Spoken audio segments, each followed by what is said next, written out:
those leads, and it's actually the Incineroar and the Ursaluna out for Alex, and the Golden Go and the Incineroar out for Lorcy. So returning to a very tried and true combination. I love to see that the Golden Go and the Ursaluna are staring up against each other, but I think this just means that their defensive tears are aligned. Yeah, I believe this just brings us back to game one here. Exactly. Especially since we see the Sneasler in the back for Lorcy as well. So both of these players going back to game one. Of course, Alex was able to win that, but had the slimmest of margins I have ever seen. Like, that wasn't a focus sash. That was just an actual 1 HP roll. And you have to wonder what Lorcy was thinking about to go back to this strategy, given how close that was. There must have been a key moment looking back that he realized, if I just change this thing, all of a sudden that close margin becomes something a lot more comfortable. You can change with Pokemon you terrestrialize. Maybe you try and go for a parting shot here instead of a fake out, knowing that you're going to be slower. There are a lot of options here, as this is only the first turn, and there is the water defensive terrestrialization. Both games in which players use their defensive terrestrialization on Golden Go, they both lost those games.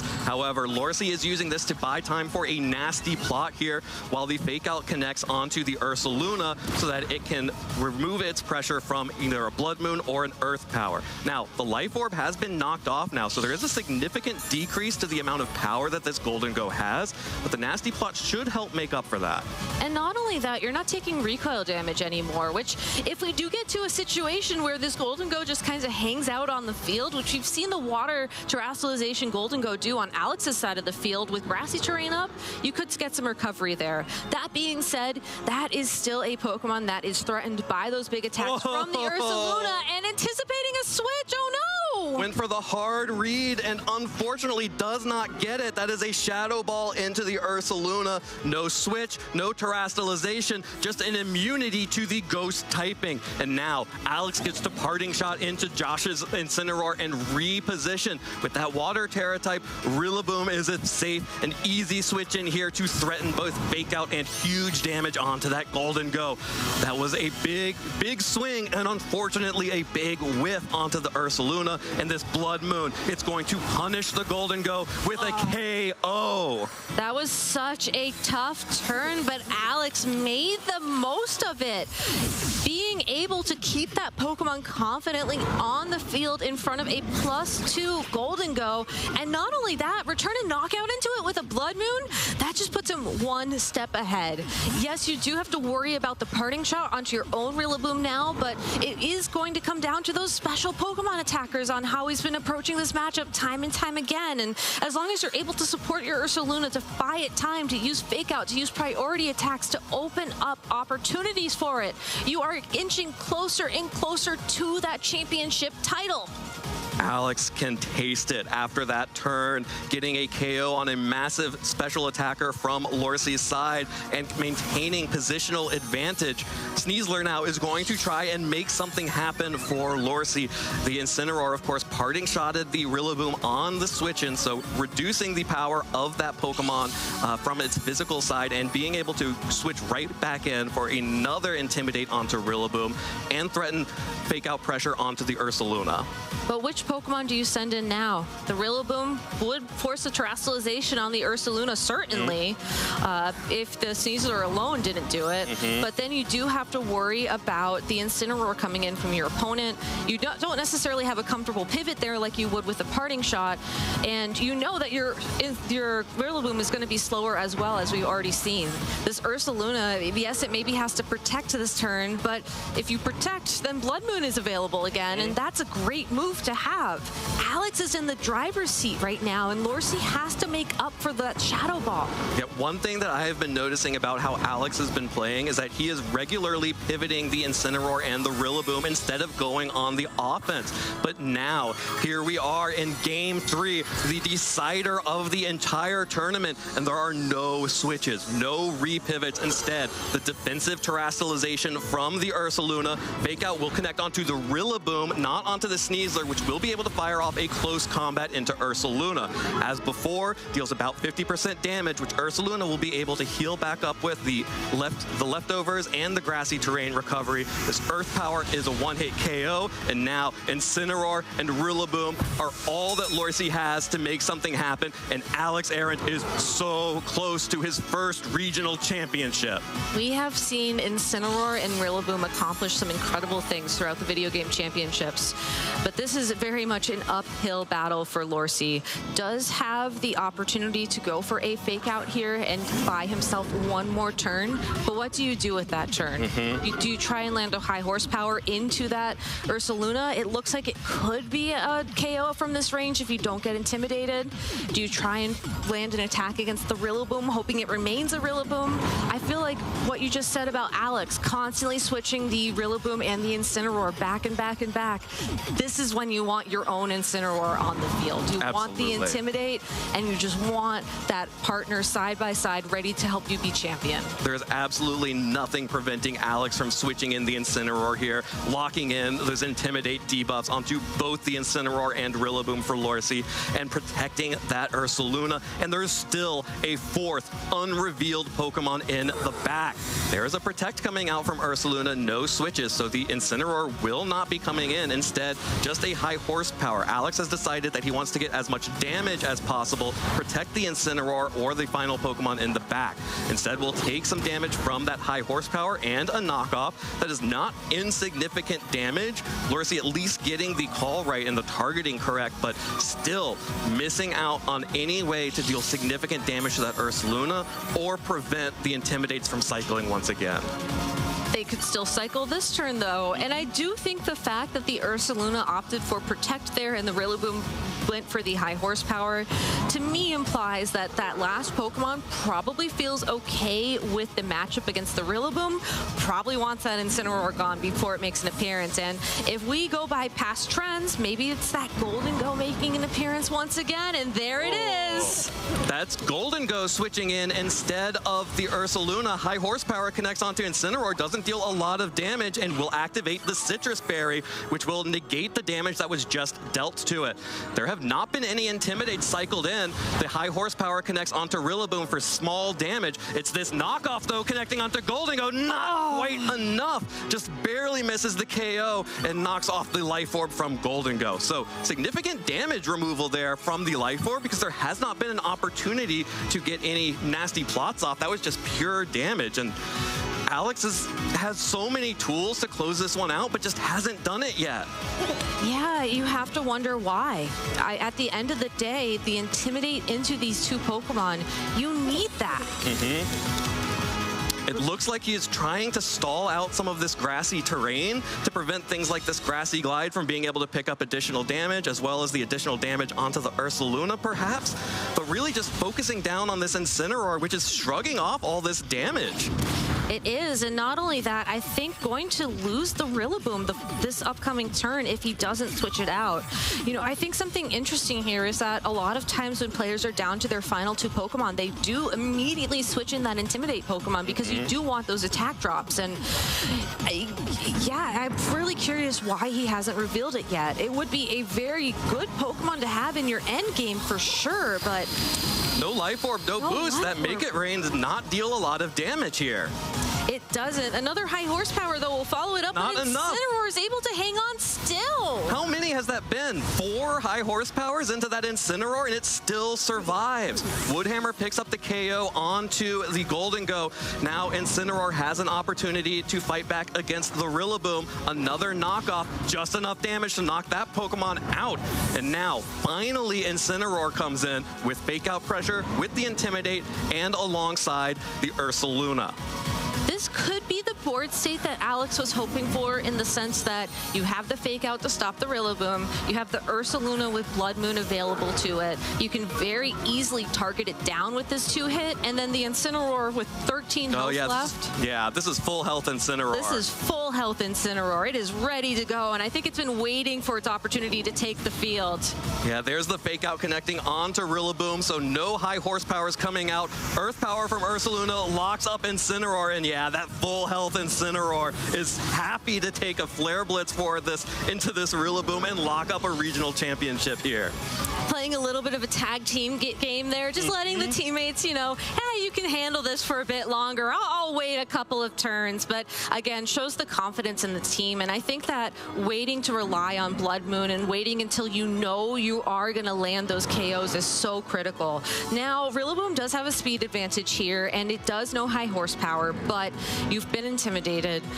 It can have a miss. It's going to be a very uphill battle, and with that forfeit, Alex Arand is our new Milwaukee regional champion. Yeah, incredibly well played there from Alex. Identified the Incineroar win condition, still had it, kept it fully healthy throughout that entire match, and now the regional champion in Milwaukee. For the first time, Alex Arand gets to hear that he is a regional champion.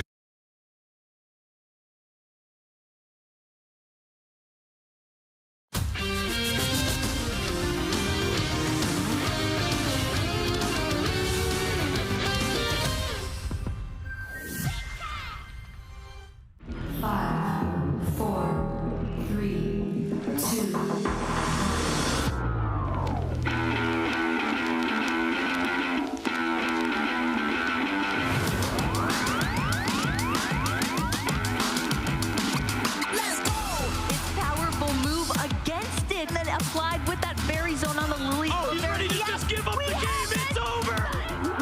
You've been patient. You've been waiting all this time, but you ready. You've been putting in that grind, so let's go. Champions are hard to find, but you know the goal when you're ready to shine. Have they heard of you? Then they know. You got your sights set on that road. If it's time to battle them, then let's go. 'Cause you'll never stop. Show them what you got. Looking at this final HP to deliver the finishing blow, and just like that, your Pokémon World Champion! Show 'em what you got. Yeah, they already know. You got your sights set on Victory Road. Show 'em what you got. Yeah, they already know. You got your sights set on Victory Road. He goes on the high speed, resetting the bracket and then winning it in game number 5.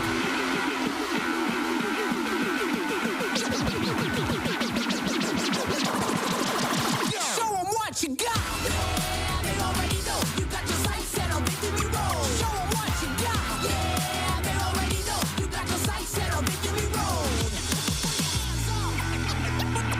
Put your hands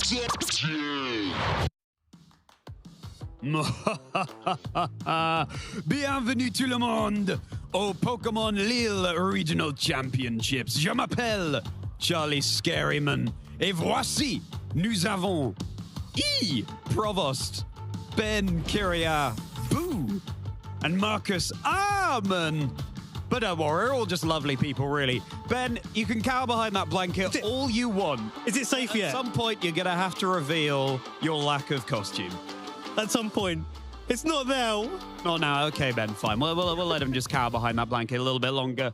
Lee, wonderful. Oh, thank you. Wonderful costume. Thank you, Lance. You're welcome, Looking great. Morty. Excellent. there we go. And so you've brought your Gengar along as well. Yeah, we've got my Gengar with us, and yeah, we'll be representing Ecruteak City today. Excellent stuff. That Destiny bond is going strong. Ben, I am disappointed.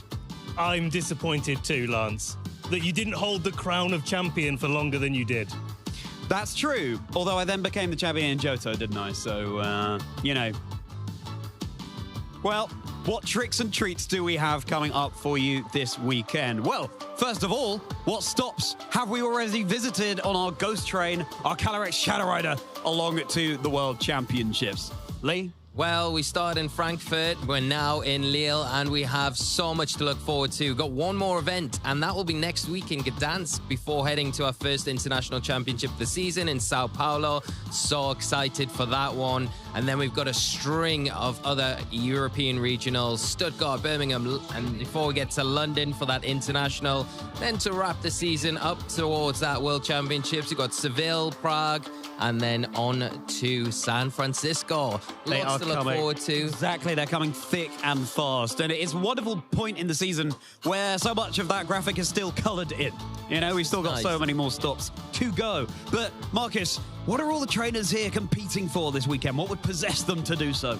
Yeah, of course, they want to make it to the World Championships, to Pokemon XP. And in order to do that, they will need to accumulate those championship points over the course of the season. And as we are just at the very beginning, of course, it is so important to climb up the rankings, to make it into the top 80, for example, in the EU region at the end of the season, because only those players will be invited. So there's a lot on the line for our trainers here in Lille today. 100%. My goodness gracious me. Feels like the 2025 season was just yesterday, but here we are, still full steam ahead over to San Francisco. And slight variations as to the top numbers of trainers from each region as to who will reach those World Championships. But Ben, as we dive into that bucket of candy that we've got ready for our trainers this weekend, what can they hope to pull out of it? A big old bucket of candy that you can buy with $6,000 there, as well as 108 booster boxes if you come in first place this weekend. But not just that, of course, there is the direct invitations that all of our regional and special champions will get along the season, as well as those top 4 spots in our ICs. Yep, those ICs are coming up, and my goodness, if that's not incentive enough to compete, I don't know what is. Please don't be too scared, traders, by the Halloween action going on in Lille. It'd be so exciting if there's like a mono ghost team being run out there. I hope someone is running that. That would be fingers crossed brilliant for all of that. And now, why don't we take a look at the trainers here in our EU region that are already out there in front. The ones who have stamped their ticket to San Francisco, and the ones who have accumulated a good number of championship points. Let's take a look at those names, and some of these names, of course, will be incredibly familiar to us. We saw, for example, Victor Medina, #1 position there, who actually was finalist in the Frankfurt Regional Championships where you were. Yeah, finalist once again, Victor, and just not quite able to get it over the line, and up against Emanuele, who's down in 3rd. Just 2 incredible trainers. What a run they had in Frankfurt as well. I'm sure wanting to, Victor is here in attendance this weekend, wanting to replicate that run and hopefully go that one step further. But at the top of the leaderboard, in a brilliant position to kind of get started, kickstart this new season. Yeah, it's wonderful to see Louis Fonvier there as well, a recent addition to our Masters division, formerly a Seniors division trainer and one of fantastic standing at that, so really stamping their ticket here in the Masters division. Marcus, what else is standing out to you here? Yeah, I mean, we only had 1 regional championship so far in the region, and already some of our players have collected like 300, 400, some even 500 championship points. Of course, that will help them to make it to the World Championships, but so far only Emanuele, who's got that golden ticket from Frankfurt, winning that event, only he is safe. And anyone else still has to give it their all, come out here to Lille and do well. I think one player to maybe shout out there, Louis Fontivet, a local French player, and it's his first season in the Masters division, and already he's doing so well. In 5th place, I think, at the moment, and he will try, of course, to climb up even higher. Exciting at times indeed, yes. But also, in terms of our international championships, we've got some prizing that will help trainers along their way to attend those big events that everyone wants to be at. So many points on the line. Marcus, why don't you take us through this as well? Yeah, so of course our players not only want to participate in their own region, but try to travel to some other international championships, maybe try to play against the best players from all around the world. And these travel prizes will help them to do that. And as we are right now between the North American International Championships and the Latin American International Championships, any points that are collected now might help our trainers to win that travel prizing to make it to EUIC later next year. Yeah, and they're going to come up very quickly, trainers. The season goes by in a flash when you're having fun playing Pokemon, let me tell you. Now, we've alluded to it briefly before, just then, the Frankfurt Regional Championships, which is already like a month ago. Absolutely crazy. So let's take a little bit of a deeper dive into the action that went on there before we break it down. VGC competitors converged in Frankfurt for the first European regional of the 2026 season under Regulation Set H. Across 8 Swiss rounds in Phase 1, Pokémon were pulling out all the stops for their trainers. In Round 2, Jamie Boyd was able to get both a Blizzard Freeze and a Direclaw Sleep to help him win the set versus Julio Talao, and Doran Garcia was able to secure a Phase 2 spot in Round 6 versus Jacob Margott after his Dondozo successfully hit 4 fishes in a row. Phase 2 brought 4 more Swiss rounds and standout teams like a Spathra Spam and a Quiver Dancing Frostmoth, and as the top cut bracket unfolded, major names clashed. 2023 World Champion Shohei Kimura was on a tear to potentially take the invite from the European scene. But in a tense 3-game set in top 4, Emanuele Briganti was able to stop him in his tracks with his Snowy Ninetales team.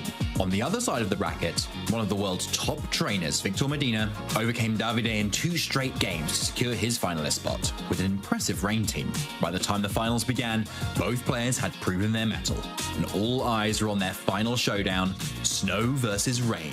As soon as the battle starts, turn 1, Emanuele makes the perfect play. As Victor's Golden Go protects, he uses Fake Out and Blood Moon into the other slot, just as Pelipper comes in, instantly taking it down. His decisive play paved the way for him to take the game without dropping a single Pokemon. In Game 2, Victor made it much harder for Emanuele to nail those knockouts. But just like in Game 1, Emanuele eventually catches Golden Go playing defensive, allowing Ninetales to safely position in. However, Victor gets a double protect, swinging the momentum back. But Emanuele doesn't despair. Over a few turns, he repositions again, and with a powerful Icy Wind, fells the Golden Go, sealing the match convincingly 2-0. With that incredible run, Emanuele Briganti was crowned the Frankfurt Regional Champion, punching his ticket to Worlds.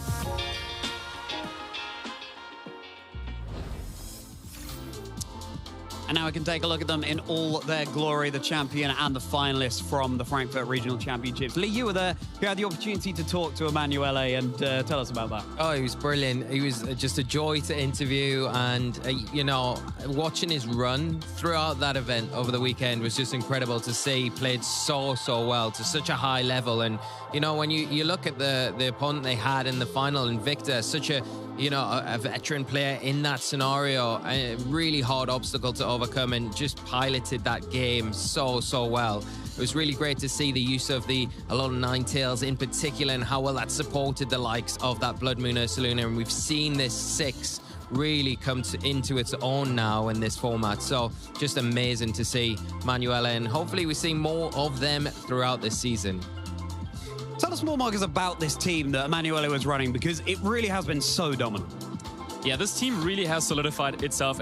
I would say arguably the best team in the format right now. It has won the Frankfurt Regional Championships. It also has had fantastic success all around the world, really, whether it's in online competitions, whether it's at regional championships. This team has been dominating. And yeah, no surprise to see Emanuele doing also so well in one of the global challenges, one of our online tournaments. And it makes so much sense. Like the type coverage is really good. It has a defensive backbone. You got Incineroar and Rillaboom to fake out users. Then you got the Golden Go and the Sneasler that can set up. You get special attackers, physical attackers. It's just very well-rounded. And I think what takes this team to the next level is the creativity in some sets, like, for example, Ursaluna Blood Moon with Yawn and Leftovers. That's not something that we saw the last time around that we were playing in this Regulation H format. So now players really have adopted and, yeah, boosted up their creativity to another level. And that is really showing now with this accumulation of this amazing team. Yeah. I remember Emanuele saying that as long as you have Incineroar, Rillaboom, and Golden Go on the team, you can't really go wrong. It's probably going to go pretty well for you. Well, that's just our first 2 positions, but of course there were 6 more trainers in the top 8 running a variety of teams. So let's take a look at some of those and break those down for you. And there's quite a bit of Golden Go there, but Ben, there's a Pokemon there that I know you've got your eye on. Certainly, down in number 6, Ola Escalin running the Sableye. And no matter what anyone in the Pokemon Go stream team tells you, that is my favorite Pokemon, not Amanda's. But it's a really nice way to take a Pokemon like Grimmsnarl that you usually see having that reflect and light screen role and change the game a little bit. You don't have to Terra Ghost because you're already Ghost type, and you can still have that Prankster ability. You still have the immunity to Prankster taunts with the Dark typing as well. And it can support the rest of the team so well with the other things that it can bring to the table. But a little bit higher up, I do want to shout out Davide Carrera with that Espafra, the expanding force with the speed boost Espafra, really putting on a lot of pressure with the offensive pieces behind it. And even King Gambit, that you don't necessarily associate with wanting to play in psychic terrain, is still a mode of the team. You can still go for those setup moves. You can still pile on the pressure before you bring in that expanding force mode. So I really like the way that Davide has constructed a completely different team to take advantage of some of those trends. The Rillaboom Incineroar composition that runs rampant in many of our formats. Well, you can turn off the grassy terrain and stop the fake outs at the same time. I mean, speaking of fake out there, I only see 2 Incineroar there, actually. There's 1 Hisuian Arcanine, so hey, listen, Incineroar, maybe we are exploring other Intimidators in the format. I mean, we're Regulation Set H, I guess the power level is lower, but any thoughts on that? It's just a lot of, well, Blood Moon Ursaluna is so popular, so it's harder for it to kind of get around that. Rain is an archetype, is, again, quite popular. So it hasn't got the easiest time in this format, but it's still a valuable Pokemon to have on your team. I think, you know, going back to what you were saying, if you've got that Rillaboom and Goldingo, you can't really go wrong between those 3 because they give you such a nice core to switch between, support other things to get around. So, yeah, it's got a hard time in the format, but when does Incineroar not have a hard time? So... And it always somehow rises to the top anyway. And speaking of rising to the top, that's Frankfurt. But of course, more recently than that, we had the Milwaukee Regional Championships over in the North America region. Now let's look at the metagame that was shaping up over there and our champion and finalist. And of course, in Milwaukee, Alex Arend was going all the way there in the finals against Joshua Lawsey. And a bit of a case of deja vu with these teams, Marcus. And my favorite team. Twice there it is. In the finals. That's exactly what we were talking about. Alex and Joshua playing so well at that event, and you really using the core of this team to the fullest potential. You can play defensively, you can set up the grassy terrain, leftovers, yawn, cycling with Intimidate and Fake Out. But you can also go on the offense, and setting up Goldingo or Sneasler with either Nasty Plot or Sword Stance can be so devastating. And giving this team just like one opportunity, like one turn is all they need to set up and then overwhelm you with their offensive pressure. And then you also have the Ninetales, which I think is also one of those Pokemon that didn't really see that much play last year when we were playing Regulation H, but now really has solidified itself as one of the key threats in this format because of how good it is into those rain teams. But then also players have realized that you can also bring it in a lot of other matchups. Just use it for a fast Icy Wind, get in some speed control, so your Goldingo, your Ursaluna Blood Moon can outspeed the opposing Pokemon. And yeah, that has proven to be really, really strong. And yeah, well, it was in the finals, it won Frankfurt. It was in the finals twice in this event, so that is definitely the team to beat in this format. Yeah, it's just like, and especially looking at that finals in particular, the way that the set went to 3 games, they were both using different components of their teams, kept it fairly consistent through the set, but found different ways to use those different modes of the teams against each other. And a lot of the times when you get these really dominant teams shining in a format, actually the mirrors become really quite interesting. Not only how the teams are trained, but also then how you use them against each other, how you navigate somebody else using the same a team with the same tools that you have available as well. Yeah, and then, of course, we slide the scale, we adjust that team and see how the mirror counters the mirror. Anyway, that's the top 2 teams, but we did, of course, have 6 other teams in the top 8. Let's take a look at our Milwaukee top 8 here. And, I mean, same teams in the top 2 positions, but many repeated Pokemon down that list. But we've got a Hisuian Zoroark lurking in there as well. We've got a Hisuian Lilligant. Marcus, what else is jumping out to you? Yeah, a lot of Ursaluna Blood Moon. Yeah, that is a Pokemon that, I mean, we all knew was very strong, but I think players are now identifying ways of using it a little bit more defensively. So a lot of them are using the Yawn set, presumably, but then there was also a couple of Assault Vest sets. Wolf Glick coming in there with the 2 normal types, also bringing the Hisuian Zoroark. And on that team, it was a Life Orb set. So yeah, 3 different sets of Ursaluna Blood Moon that trainers have to prepare. That is already such a tough Pokemon to go up against. Plus with the Fake Tears support that the Whimsicott had on Wolf's team, so you know, you didn't know if it was a Hisuian Zoroark that was about to attack you with 2- special defense, and it's like, well, yep. That's just happened, and that's gonna hurt. Now we're in a bad spot. So a really nice way to to trick your opponent maybe with the illusion ability, but also actually take it somewhere that really is good regardless of whether you can see it coming or not. 100%. I mean, all sorts of other ghost types in the format as well. Baskia Legion has been rising to the fore, riding the momentum of that wave. The wave crashes, the last respects. What do you think about Baskia Legion, Lee? How would you going with the swift swim? You going with the adaptability? I mean, I've got to give a shout out to our co-caster Lou and just say all you need is Gastrodon, right? All you need is Gastrodon. You know, Baskia Legion gets Mold Breaker as well. It does, but no one's running that at the minute, right? we could change that, but no. Being serious for a minute, I think it's such a strong threat, right? With that, the ability where once the Pelipper brings the rain onto the field and it does have that automatic mode against pretty much everything else, and it can pick its targets, it can pivot out with that flip turn if it needs to, and then come back in at the end game and just pick things off with that last respect. It's a really strong, dangerous Pokemon that you have to respect, right? So I wouldn't be surprised to see a lot of it today, but the one team I think that I'm interested to see at this event is the Trick Room team that Brian Collins ran with that Hisuian Lilligant, the Torkoal. I think that gives a lot of issues to those common six that we've seen win the last two regionals. So we'll see how things play out. Yeah. All bets are off here at the Lille Regional Championships. We've had 2 regional champions so far in the NA region, in Alex Arend, and we had Chopper Cross as well. So far in EU, it is just Emanuele Brigante, but of course we will crown another one this weekend here in Lille.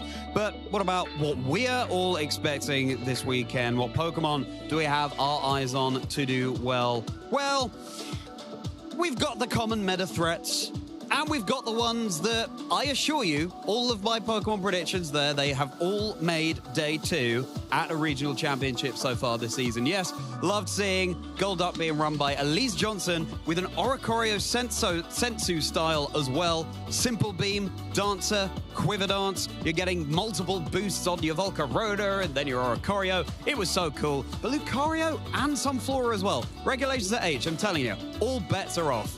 Ben, you've gone with a classic combination over on your end, haven't you? Yeah, I mean, this is something I've been thinking about quite a lot in recent times, where the metagame has shifted a little bit, and actually I feel like Dondozo Tatsugiri is in a particularly strong position.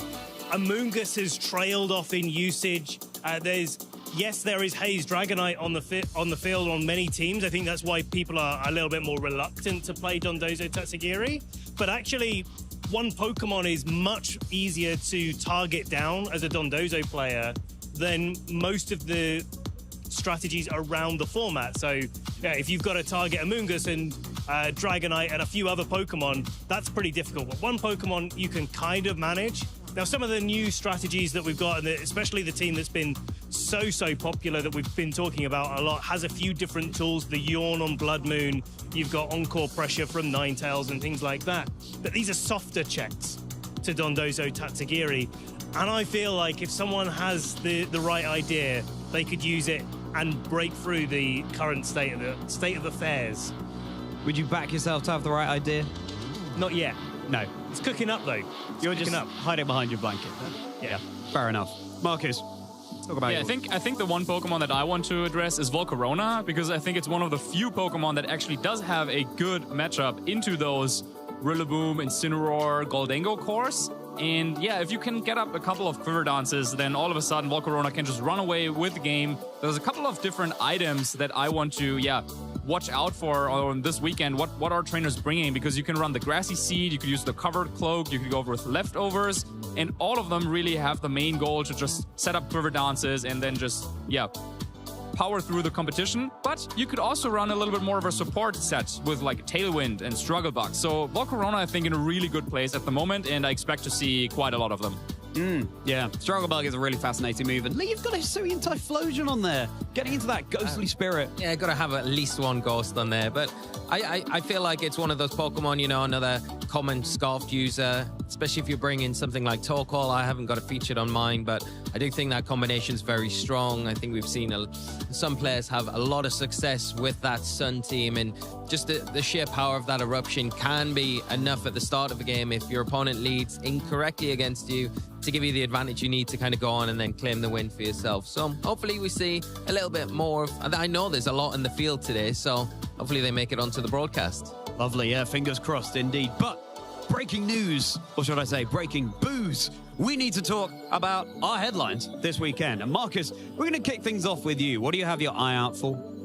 So the dire times might be over. I know a lot of players, they weren't quite so sure what to think about Hisuian Sneasler or Sneasler running around with Dire Claw, putting things to sleep, getting poison with Poison Touch. But it seems like those times are over, because actually a lot of Sneasler these days are running the Sword Stand set, and that just completely forgoes Dire Claw, instead using Acrobatics and Close Combat as the two attacking moves with really good coverage with that Terra Flying. So yeah, I think it is equally as scary to go up against, but at the same time, maybe a little bit more, it feels more fair, because yeah, like you lose because your opponent made a good play, and then you're like, okay, well, they played well. If you lose to Dire Claw Sleep, you're like, well, really? But yeah, that's the game we play, and that's how it is, but it seems like the dire times might be over. Yeah, at least you know more what you're up against if there's no Dire Claw there, whereas you're just rolling that dice every single time as long as Sneasler's on the field. Benny boy, go on. Oh, yeah, I mean, that's what we've been talking about earlier with this Blood Moon set that's been actually picking up a lot in popularity, where players are running it that little bit more defensively. And I've watched some sets this season already where an Ursaluna goes down to really low HP, but gets a Yawn off, gets a Protect going, the leftovers, maybe the Grassy Terrain recovery is in play.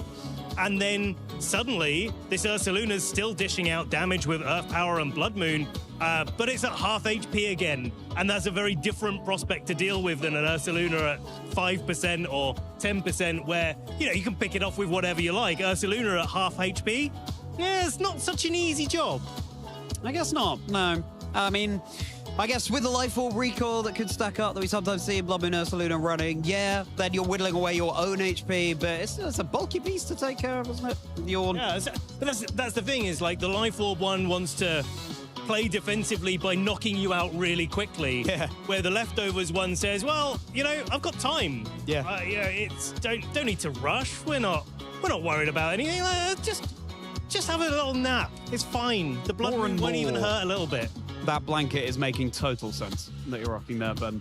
But Lee, what are you looking out for? The Weather War, primarily. We had Nils Dunlop win last Lille event with a Sand team. And I think it's really like the comparisons coming into this event, good to look at. We've had domination with Pelipper. We've got Alolan Ninetales with the snow. And we've also got Torkoal kind of kicking around. But we haven't really had that impact with Sand coming in, that anti-meta, disrupting the format, and has someone been able to kind of figure out how to get that Pokemon to work as well as possible, optimally coming into this event. So that's what I'm looking at for this weekend. Are we going to see more of Tyranitar, Sand, and can they take it to the top? And are we going to see any more frozen Corviknights? Probably. Oh, that was the dream, exactly. So good, hilarious, the Lille Regional Championship last year. Thanks so much for asking, guys. I myself am looking out for... What am I looking out for? It is the experimentation that we have here in Regulations at AGS. Will it be a trick or a treat? I mean, you saw the Pokemon that I had there on my caster predictions with Golduck and Lucario. They were slacking. We had Mate Day 2 recently as well. Kingdra, of course, it's my favorite Pokemon, but it really has a place, and it's a regional champion as of Toronto last year. So all sorts of Pokemon rising to the fore. We had a little bit of a look at the teams that are out there, and there are even more. So we can't wait to bring that thrilling creativity to you very shortly. And a little bonus headline, of course, Pokemon Legends ZA. I hope you've all been enjoying playing a brand new Pokemon game. I look forward to discussing that with you all and the people out there in the venue. And of course, we might not be in Kalos, but we are certainly in France. So how absolutely wonderful. Well, the Lille Regional Championships are really hotting up out there. Swiss Round 1 is already underway, and very shortly, we'll be able to bring you even more of the action. Marcus, if you had one hope for this weekend, what would it be? I think it's the same hope as always. I just want to see some good Pokemon, and I definitely think that our players will deliver that. So I'm really excited to start and just go with the action, right? Yeah, 100%.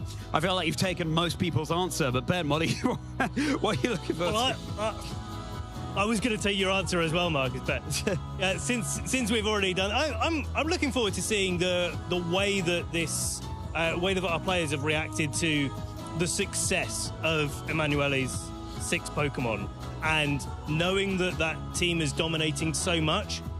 What are the things that trainers are running to try to counteract the strength of that team? Or are they picking up the same team and just trying to run it better than everybody else in the field? It's a really tough decision coming into this event, but I can't wait to see what people have decided to do.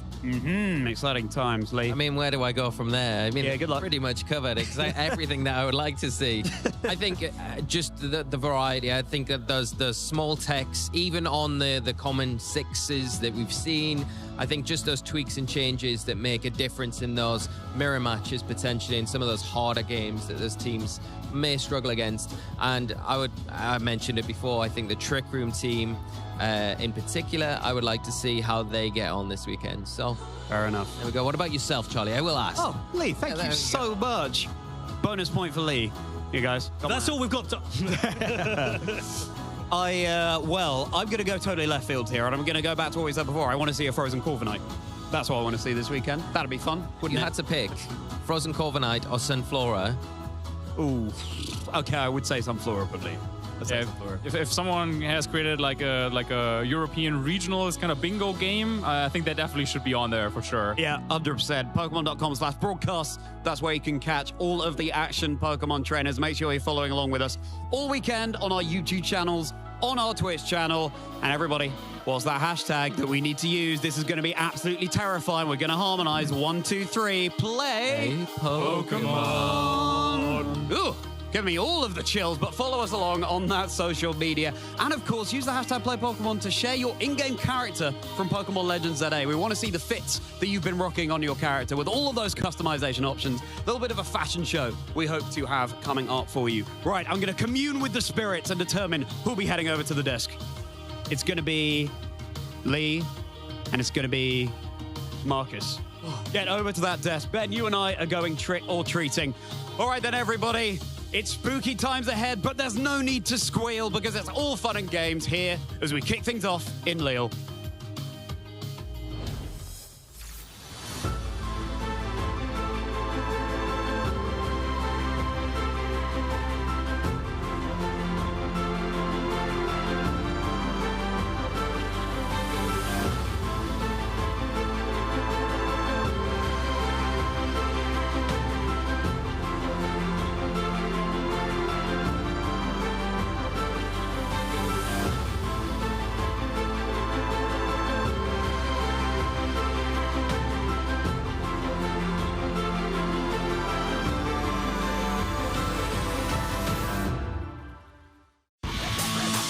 This weekend, the 2026 Regional Championships are bringing the electrifying action of Pokémon Scarlet and Pokémon Violet to the global stage.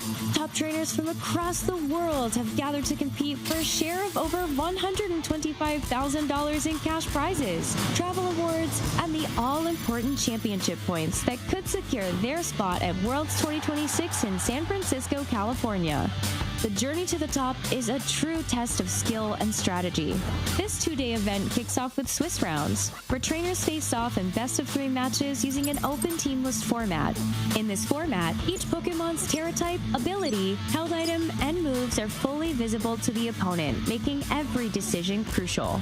To advance to Phase 2, trainers need to rack up total match points to exceed the threshold for their division. In Phase 2, the pressure intensifies as the remaining trainers face off in more Swiss rounds to determine who advances to the top cut. After all Swiss rounds are completed, the top 8 competitors, plus up to 8 additional competitors with the same number of match points as 8th place, will advance into an asymmetrical top cut single elimination bracket. Win and you move on. Lose and your journey ends. Only one trainer will rise above the rest to claim the title of regional champion. Who will etch their name into the history books this weekend? And who will punch their ticket to Worlds 2026 in San Francisco? Don't miss a minute of the action. Stay tuned all weekend long to watch the battles unfold live. To stay up to date on future Play Pokemon events, visit championships.pokemon.com.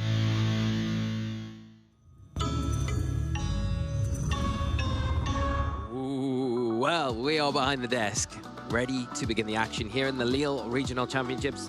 For you just joining, my name is Lee Provis, and I have the pleasure to be joined by the wonderful, amazing Marcus Mann. How are you feeling coming into this event this morning, Marcus? Well, of course, I'm a little bit scared of what's going to happen next, but no, I think, yeah, it's going to be a great weekend full of Pokemon action. Of course, here in the video game side, that's the game that I'm rooting for, but I'm just so excited. Second regional of the season. All players have something to play for. I mean, I guess, well, Emanuele, well, he's already qualified for the Pokemon World Championships, but still, I think he's out there trying to, of course, yeah, maybe add a second title or maybe just collect some more championship points, but everyone else still needs to qualify for Worlds, and I think that is something that, especially in the early season, there's no reason to have the gloves on, so everyone's ready to show what they've got. Everyone's ready to bring the best team that they could come up with, and that is something that I'm so excited for. Yeah, it's a very exciting prospect. And just from your opinion, I think coming into this event, looking at that six, you know, we've got the Alolan Ninetales, the Blood Moon Ursaluna. A lot of our players are familiar with that team. Yeah. A lot of our players have been practicing against that team. Do you think there are going to be, at this event, the counters to that team? Do you think we're going to see a new six kind of come to fruition? Do you think players have kind of figured that matchup out? Or do you think that team is just so strong because of the performances it has had in the last two regionals where it has just come out on top? Yeah, these Pokemon are definitely, to some extent, like centralizing the metagame a little bit. Like, we know Pokemon like Incineroar and Rillaboom, they will always be at the center and at the core, and therefore always be on top of everyone's list to try and beat them. But we've seen it so often in countless of formats. It's not that easy to beat a team that has such strong fundamentals. And we've already seen in Belo Horizonte, Brazilian regional, where Renzo Navarro came up with an adaptation of that team, actually replacing Goldengo for Volcarona. And Volcarona, I said it on the couch already, with Quiver Dance, if you can set that up, that's one of the few Pokemon that can have a positive matchup into this team. So this might be the one adaptation that I can see. But other than that, well, I tried to, of course, come up with something myself, but it's just not that easy. So yeah, I'm really curious. I got the same question as you. Will players come up with new ways to maybe take on that core? I think if you can find maybe a unique Pokemon with a Terra Fire, like there are some Terra types that the team cannot really hit that well, but then you still have to worry about Earth Power from the Ursaluna Blood Moon, for example. So yeah, these Pokemon are just so common, and it's going to be really, really interesting to seeing how will players adapt to that. Well, that's what makes this whole event so exciting, because we are a bit more established in this regulation, but we have so many things to look forward to hopefully seeing our trainers bring to the floor. But we can take a look at our day one statistics and see what has come out on top coming into day one, and Incineroar leading the charge here in Lille this weekend. Yeah, and you can pretty much take the first 6 Pokemon and you have a team that you can bring not only to a tournament like this, but maybe any tournament also for you locally. I think only the Alolan Ninetales just falling off just a little bit behind these other Pokemon, but I think that just goes to show that Pokemon like Goldengo or Ursaluna Blood Moon, like they can show up on different types of teams, and that is what makes them so difficult to deal with, because of course those 6 Pokemon that we've seen, one Frankfurt, they are on top of everyone's head, but there's more combinations and ways where these Pokemon can show up. And of course, you also have to respect those rain cores. We haven't seen so much of them since Victor got 2nd place in Frankfurt, but Archelodon, Basculegion, and Pelipper, they are, of course, also such a strong core that you need to be ready for when if you want to make it far into a tournament like this. Yeah, the sheer coverage those 3 have between them makes it very difficult to kind of pilot round. And, you know, in the right hands, that team can be very formidable. There aren't any big surprises, though, Marcus, on here. I think it's what we would expect to see. Maybe the Volcarona sneaking in that last spot. And I really love the iteration coming into it this weekend, where you are looking at that Pokemon in particular and saying that could be the change that we see our players lean into, and that Quiver Dance and Terra typing on it is going to be very important as well, and how they utilize it, how they get it set up, and what lines of support they've got going along that way. The one thing that I would reflect back on to Frankfurt is the Annihilate. And day one of the broadcast, we had Annihilate Mousehold pretty much throughout the day, and I thought, Well, that's going to be the narration for phase 2 of the Frankfurt Regional Championships. It didn't turn out like that because obviously trainers had ways to get around that combination. I think Shohei was one of the players that finished highest with that combination and really piloted it well, but Emanuele had the tools in that team to deal with that. So it'll be interesting to see if players lean into that combination coming into this event, or whether or not they looked at Frankfurt and thought it's not the one. Yeah, absolutely. Someone who could be the one, might be one of our players that we kind of expect to maybe make it far in this tournament, but there are some players that we have our eyes out on. One of them, local hero, Teotim Masson, a player that really has shown in the last season what he is capable of. Multiple top cuts, doing well at multiple events with different type of teams, and yeah, he's back in this regulation, and I'm curious to seeing, will he revert back to this Porygon 2 Hydreigon kind of balanced team that he used to finish, I think, top 8 in Dortmund all the way back in last season, or will he have something new? Yeah, I think we see it commonly where a lot of trainers, the last time we had Regulation H, go back to that team that they were so comfortable with in that format and then just bring it, maybe adapt a few things here and there for what the current trends are. But I wouldn't be surprised to a team using that, just comfortable in their home region as well. It's not got that travel like a lot of our other trainers have had. It makes it a lot easier, even though it might not sound like a big difference. It does make a huge difference. I'm sure as well, wanting to win in their own region is going to be something that Tier Team in particular will be looking to hopefully do. We've got Nils Dunlop as well, Lille Regional Champion from last season. I'm sure Nils this weekend will be looking for a win this season. Obviously, we're very early on, but, you know, Nils always hungry for those big finishes, and I'm sure they're very innovative in their own team building as well. It'd be great to see what Nils has brought into this event. And of course, Victor as well, who was our finalist in Frankfurt. Was our finalist in Lille. Yeah. He's one of those players, of course, he still is looking for that big win. And we keep saying it's gonna come eventually.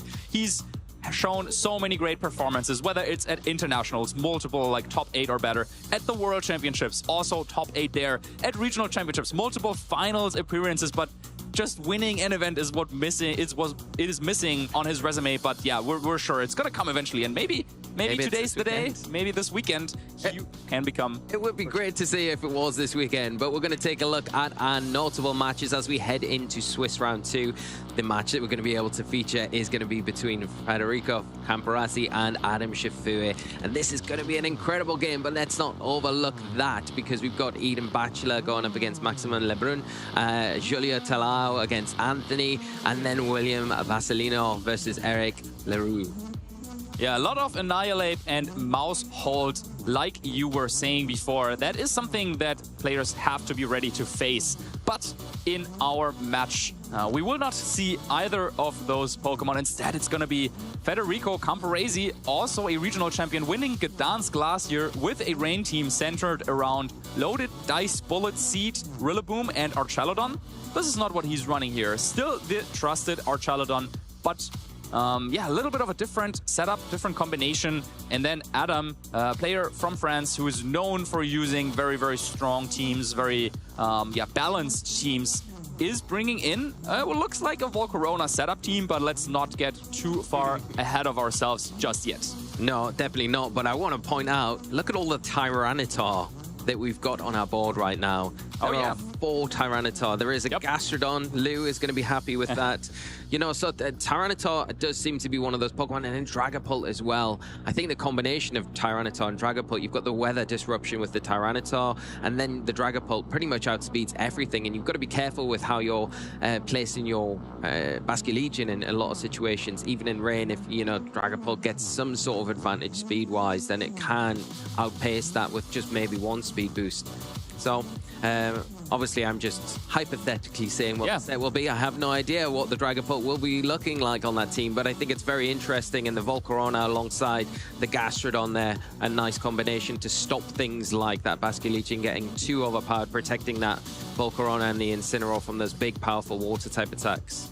Yeah, Tyranitar is a really curious pick, because I would have expected to see Pokemon like Excadrill, for example, paired up with Tyranitar. But no, it seems like these players, they really trust Tyranitar to do something, even if it's not enabling another partner Pokemon. Instead, yeah, just having Tyranitar maybe as a check for Sun teams, for other weather-based teams, against Psychic spam teams. If you want to set the Psychic terrain and then go for Expanding Forces, well, your Tyranitar might have to say something about that. So a very interesting choice. Maybe this is already kind of a meta adaptation to the expected adaptation of Volcarona, because even though Tyranitar being weak to bug type attacks, it has that high special defense stat and rock type attacks that, yeah, can scare Volcarona away, of course. Yeah, and I think as well, it frees up the Sneasler, where we're seeing it commonly used with the flying terrestrialization a lot of the time, whereas you would say probably it'd be more beneficial on the Tyranitar there. So do you then revert back to going with that Diaclaw Sneasler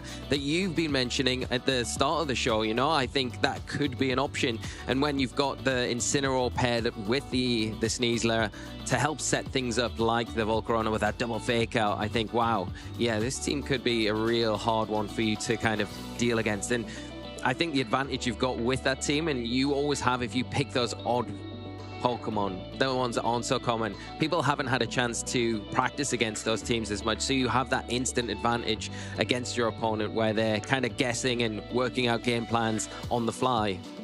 Yeah, and of course, that was just a little glimpse into our metagame here at the Lille Regional Championships, and we will feature a lot of great battles over the course of this tournament. But yeah, coming up, Federico Camporese against Adam Sherafui.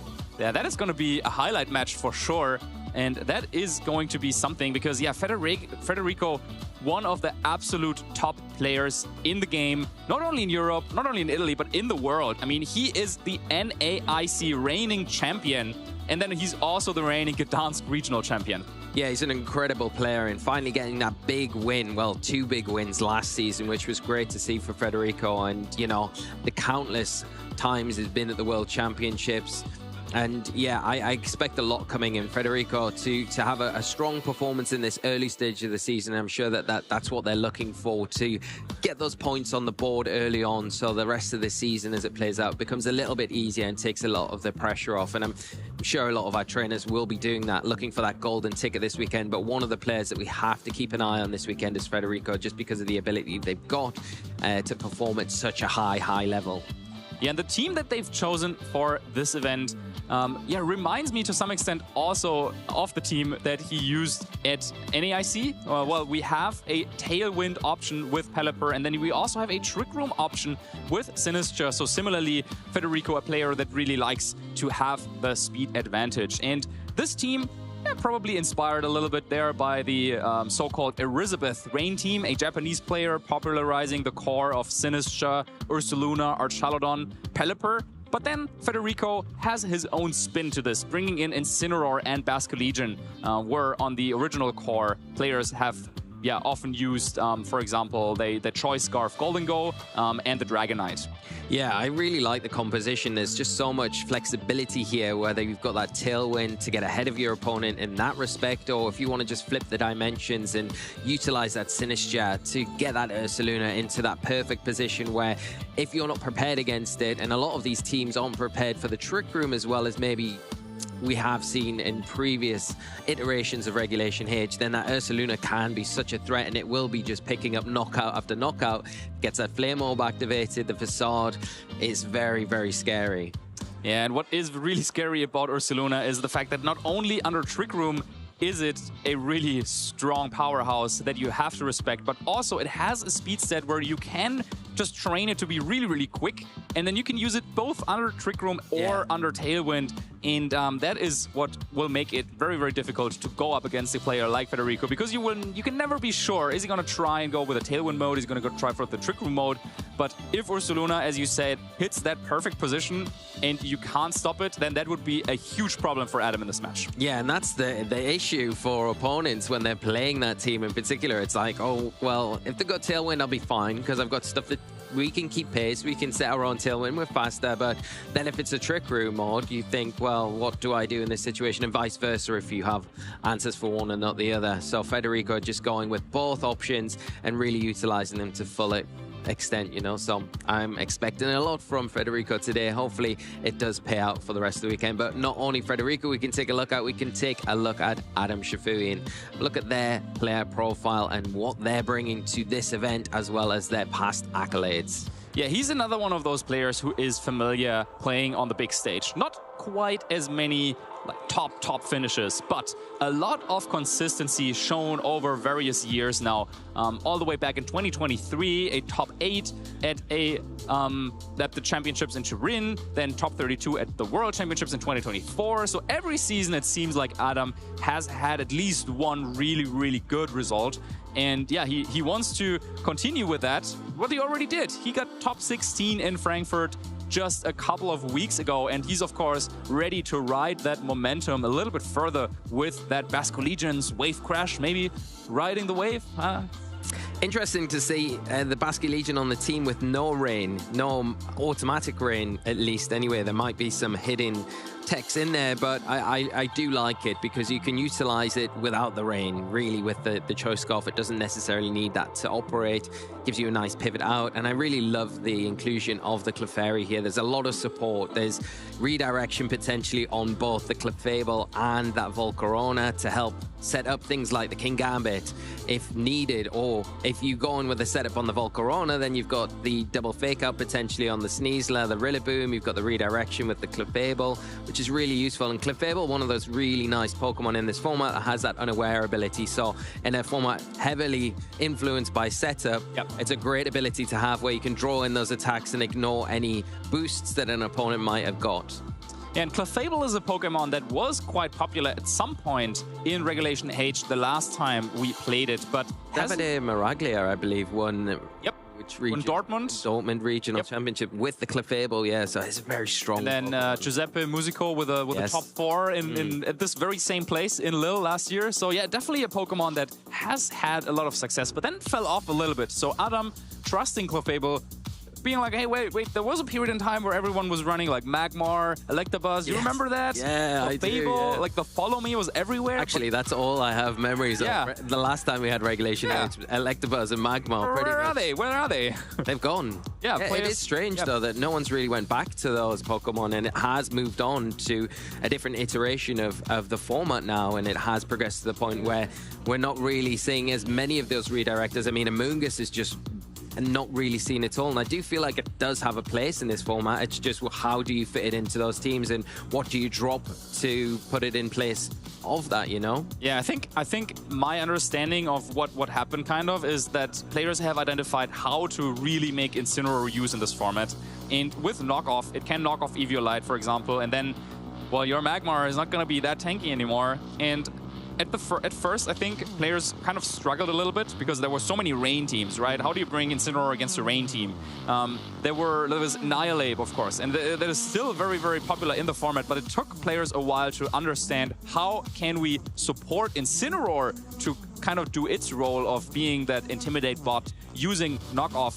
And usually the first instinct that a lot of players would have is, okay, how can Incineroar support my other pieces? But now it's kind of a two-way street, like both of them need to support each other. Yeah. And yeah, now we're at the point in the format where Fake Out seems to be the most dominant support options.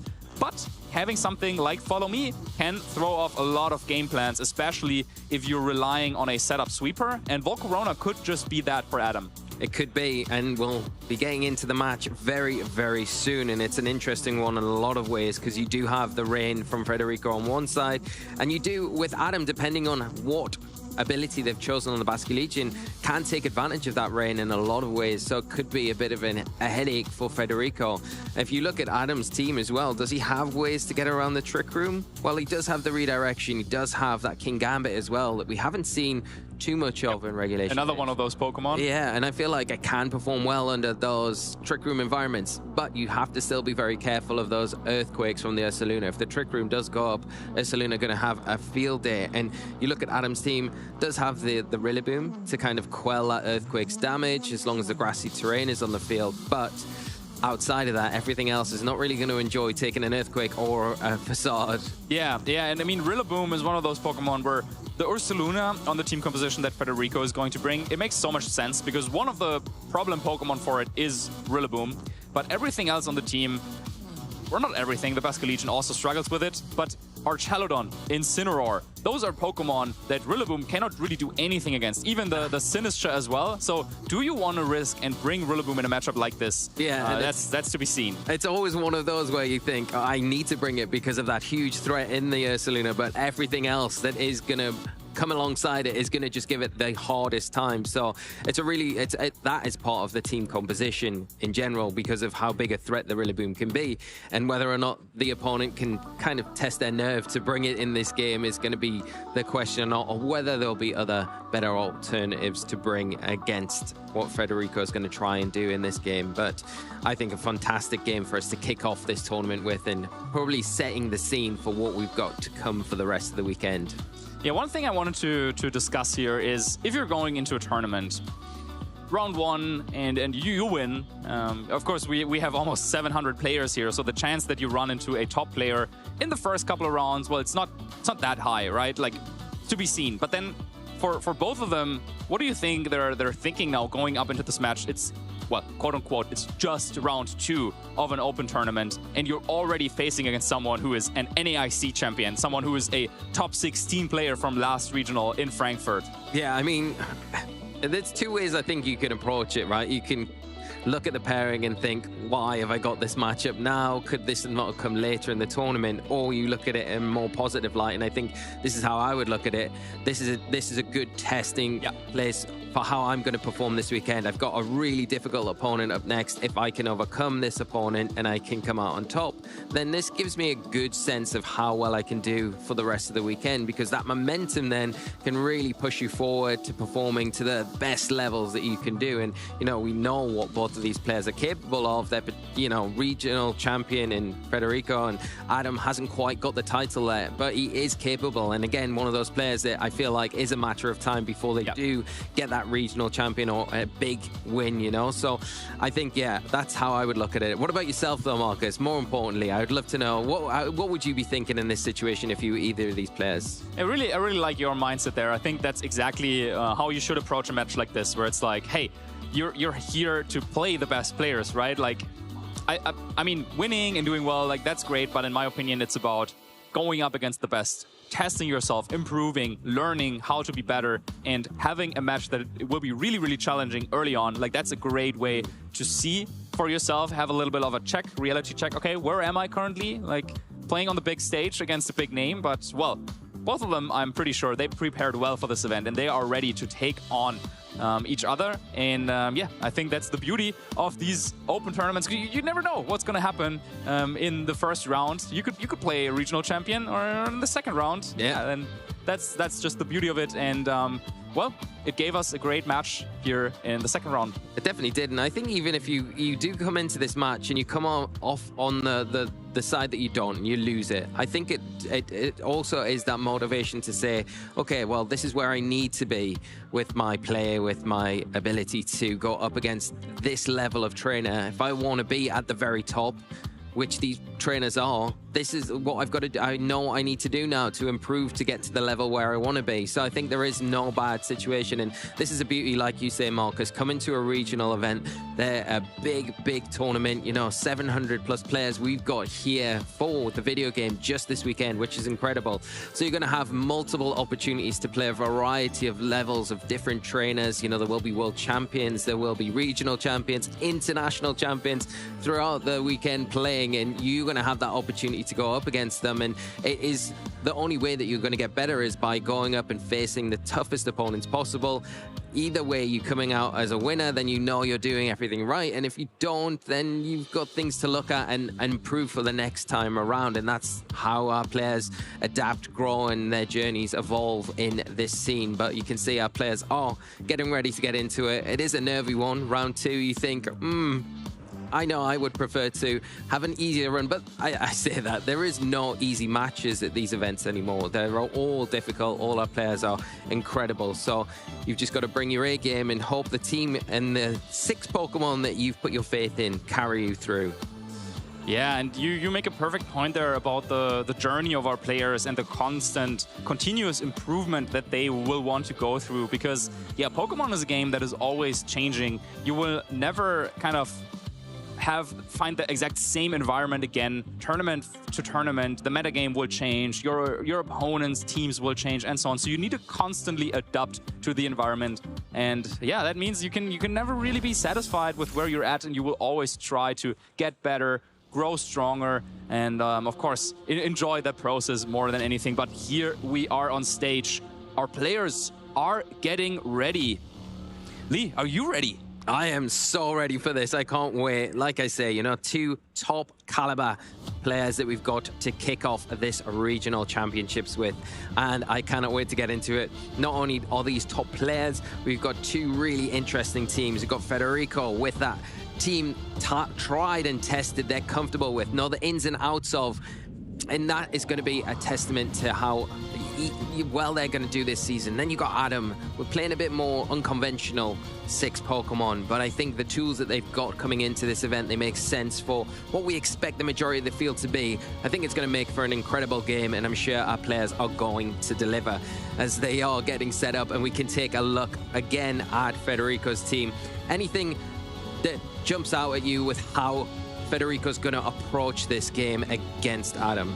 Now, if you at home have followed the tournaments that we've had so far, you might be familiar with his kind of setup, but it looks a little bit odd, in my opinion, with the Sinistcha, the Terra fighting, or Shalodon. Like, it has a couple of tricks that you need to be ready to, but I'm very sure that Adam, player of his caliber, he has played against similar teams before.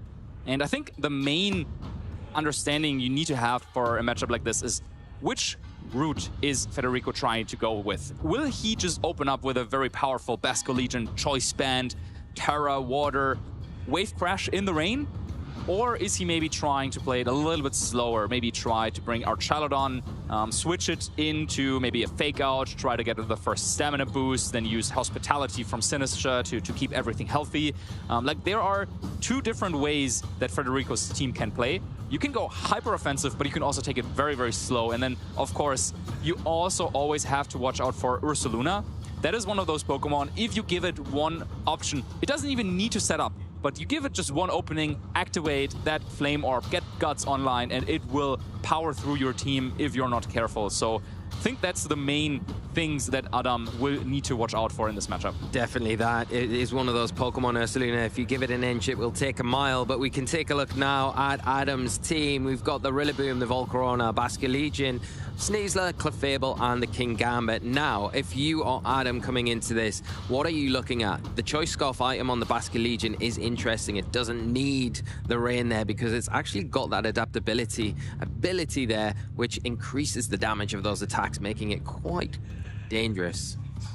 Yeah, maybe against regular standard rain teams, maybe it's just setting up Volcarona could be a game plan. Just go for a couple of Quiver Dances, you got Leftovers, you got Grassy Surge, recovering with the grassy terrain from Rillaboom, you got the Fake Out support, maybe the Follow Me support, and that could be a game plan. But I would be worried a little bit about Ursaluna because, well, in the rain, Volcarona's best move would be to go for a Terra Fairy Terra Blast, but Ursaluna could take that even maybe with 1 or 2 boosts and then fire back with a Facade. And while Clefable's Unaware is great against opponents' Pokemon that set up, Ursaluna doesn't need to set up, it just needs Guts, and there is no Intimidate on Adam's team. So yeah, I'm curious to see how will he be able to deal with Ursaluna, because yeah, Ursaluna under Trick Room, that seems very scary, and then Rage Powder support from Sinistcha potentially, yeah, that might be a tough position to play through, but Federico's team has a couple of different very, very powerful threats. So yeah, it's a game of which Pokemon kind of do you expect your opponent to bring. For Adam, it might be a little bit more straightforward. Like, either you go with a Volcarona-centric game plan and you just go with a Fake Out and Follow Me support, or maybe you want to go with one of your Swords Dancing Pokemon, because both Sneasler and King Gambit have the option to use Swords Dance to double their attack stat. And also both of them can be very effective against Federico's team. Yeah, I'm glad you mentioned the King Gambit there. I think in particular with that, the Safety Goggles item there to get around the Rage Powder redirection from the Sinistcha is a really good way to utilize that, especially if you can get that Swords Dance set up.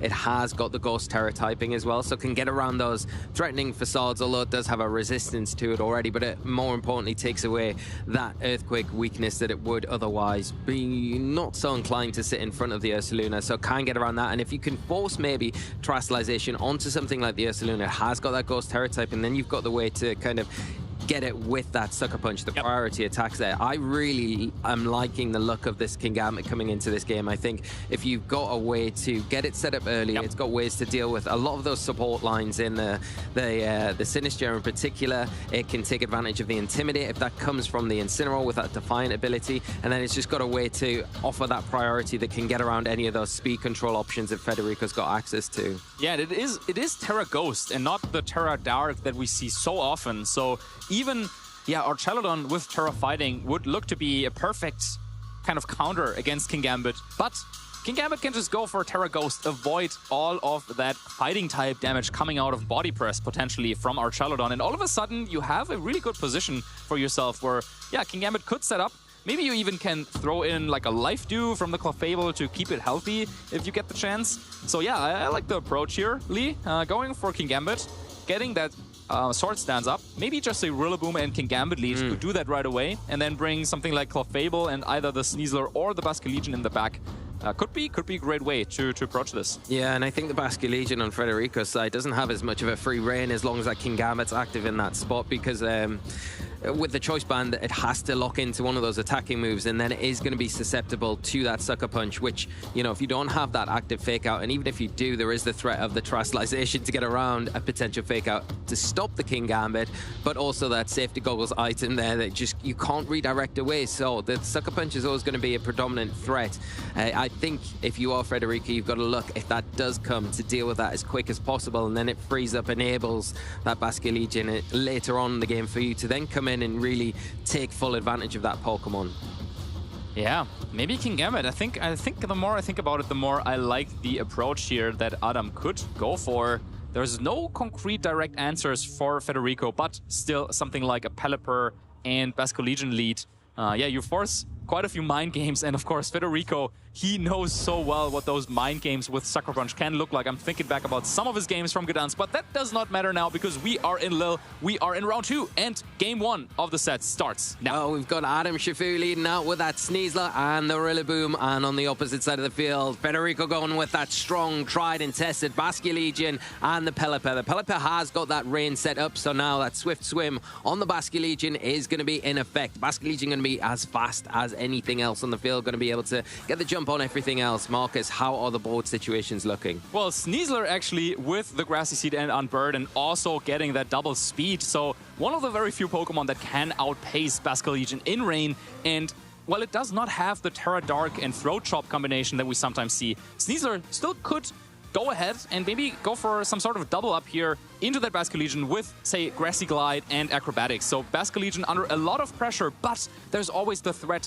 that Basculegion just switches into Archelodon and you don't want to boost your opponent's Archelodon with stamina. So a crucial decision.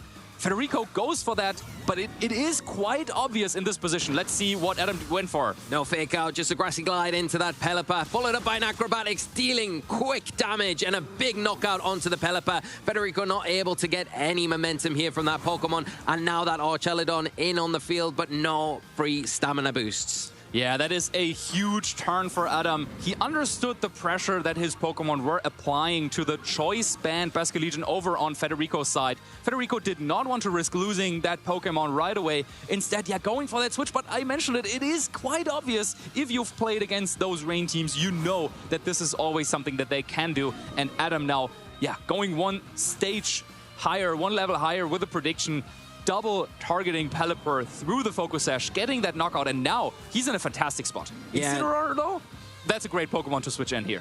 You've got the Fake Out support here, and you do threaten that Rillaboom. Maybe why we're seeing it taken off the field now for something else to come in and support and potentially put some more pressure on. But a big close combat from that Sneasler into the Archelodon, doing over 50% damage. Going to take a special and defense drop for the trouble there, but more importantly, that stamina ability has been activated. It's a parting shot coming out from the Incineroar on Federico's side. It is going to lower the attack and the special attack on that that Basculegion that Adam has just brought onto the field. And what will Federico bring out now to support that Archaludon? And it will be attacking. It looks like the Basculegion coming onto the field will be in a great position against what is in front of them. And the Electroshot now going to be a one-turn attack. No charge turn because the rain is active on the field. It will be getting that special attack boost along the way, powering itself up, and it will be into, is this into that Rillaboom? It is into the Basculegion. Wow. Just switched in. What a great call. Federico tying up the number of Pokemon on both sides of the field now. Incredible turn for Federico. He read that perfectly. Thinking that, okay, well, Rillaboom is really powerful against my Basculegion that is waiting in the back. My opponent surely will save Rillaboom and switch it out. So instead of going for some sort of like obvious, I don't know, fake out and maybe like a body press or something like that, Federico understands the situation, understands the threat of Basculegion potentially that could come in, and really, really nice shot in the dark there by this Archaludon that land on his mark. And now the question is, how can Adam kind of come back from this? Because, yeah, well, Basculegion, it's still so threatening, and once again we have this mind game. Okay, is it going to be like a Grassy Glide and Acrobatics kind of double up? But now there's already been some Intimidates, and now we know Incineroar could be a great switch in for Federico once more. Well, we're seeing a Protect on the Sneasler from Adam's side. Just wants to avoid any damage here as a Wave Crash does come out from the Basculegion into that Pokemon. Going to be blocked this turn, as we are going to see the Wood Hammer come out in return into the Basculegion, and will be more than enough to pick up a huge knockout on this big threat from Federico's side.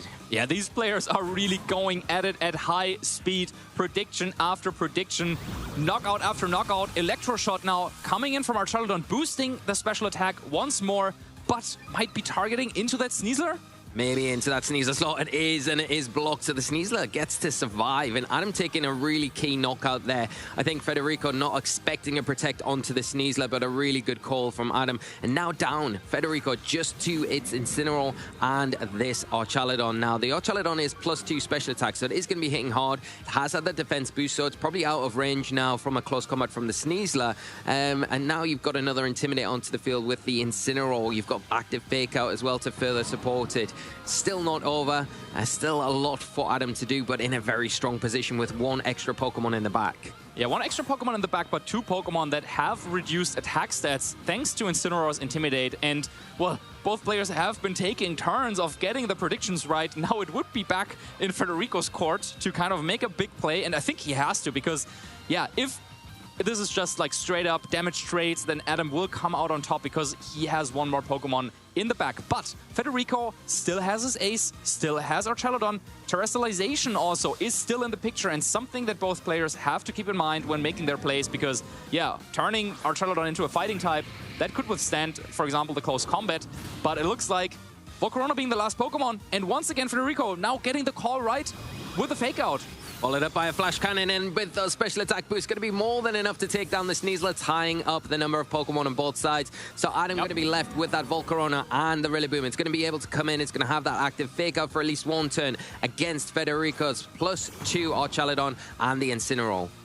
Okay, so now it shows why Federico did not decide to go for a Terrestrialization, because had he Terrestrialized into fighting, then I think Adam could have just gone for, let's say, Fake Out into Incineroar or Fake Out into Archaludon, set up Quiver Dance, and then go for a Terra Fairy Terra Blast to take on that Terra fighting Archaludon.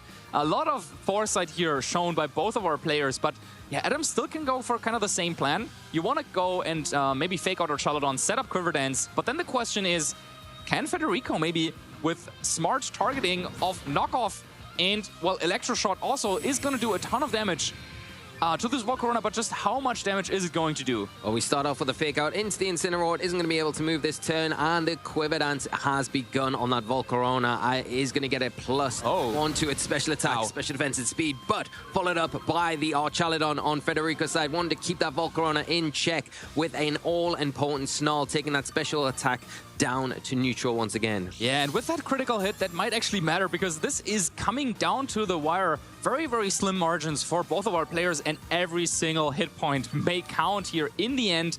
Still, Terrestrialization not utilized by either player. They're still waiting to kind of feel out, because the dynamic right now is, well, if Federico predicts a Terra Fairy, could go for the Flash Cannon and maybe just get a knockout potentially, thanks to all the special attack boosts. So Volcarona has to watch out for that. And then at the same time, well, Rain is now over, so no more Electro Shots, and Heatwave also became much more powerful. So I still think Adam has the edge here, but it's still tough to navigate this.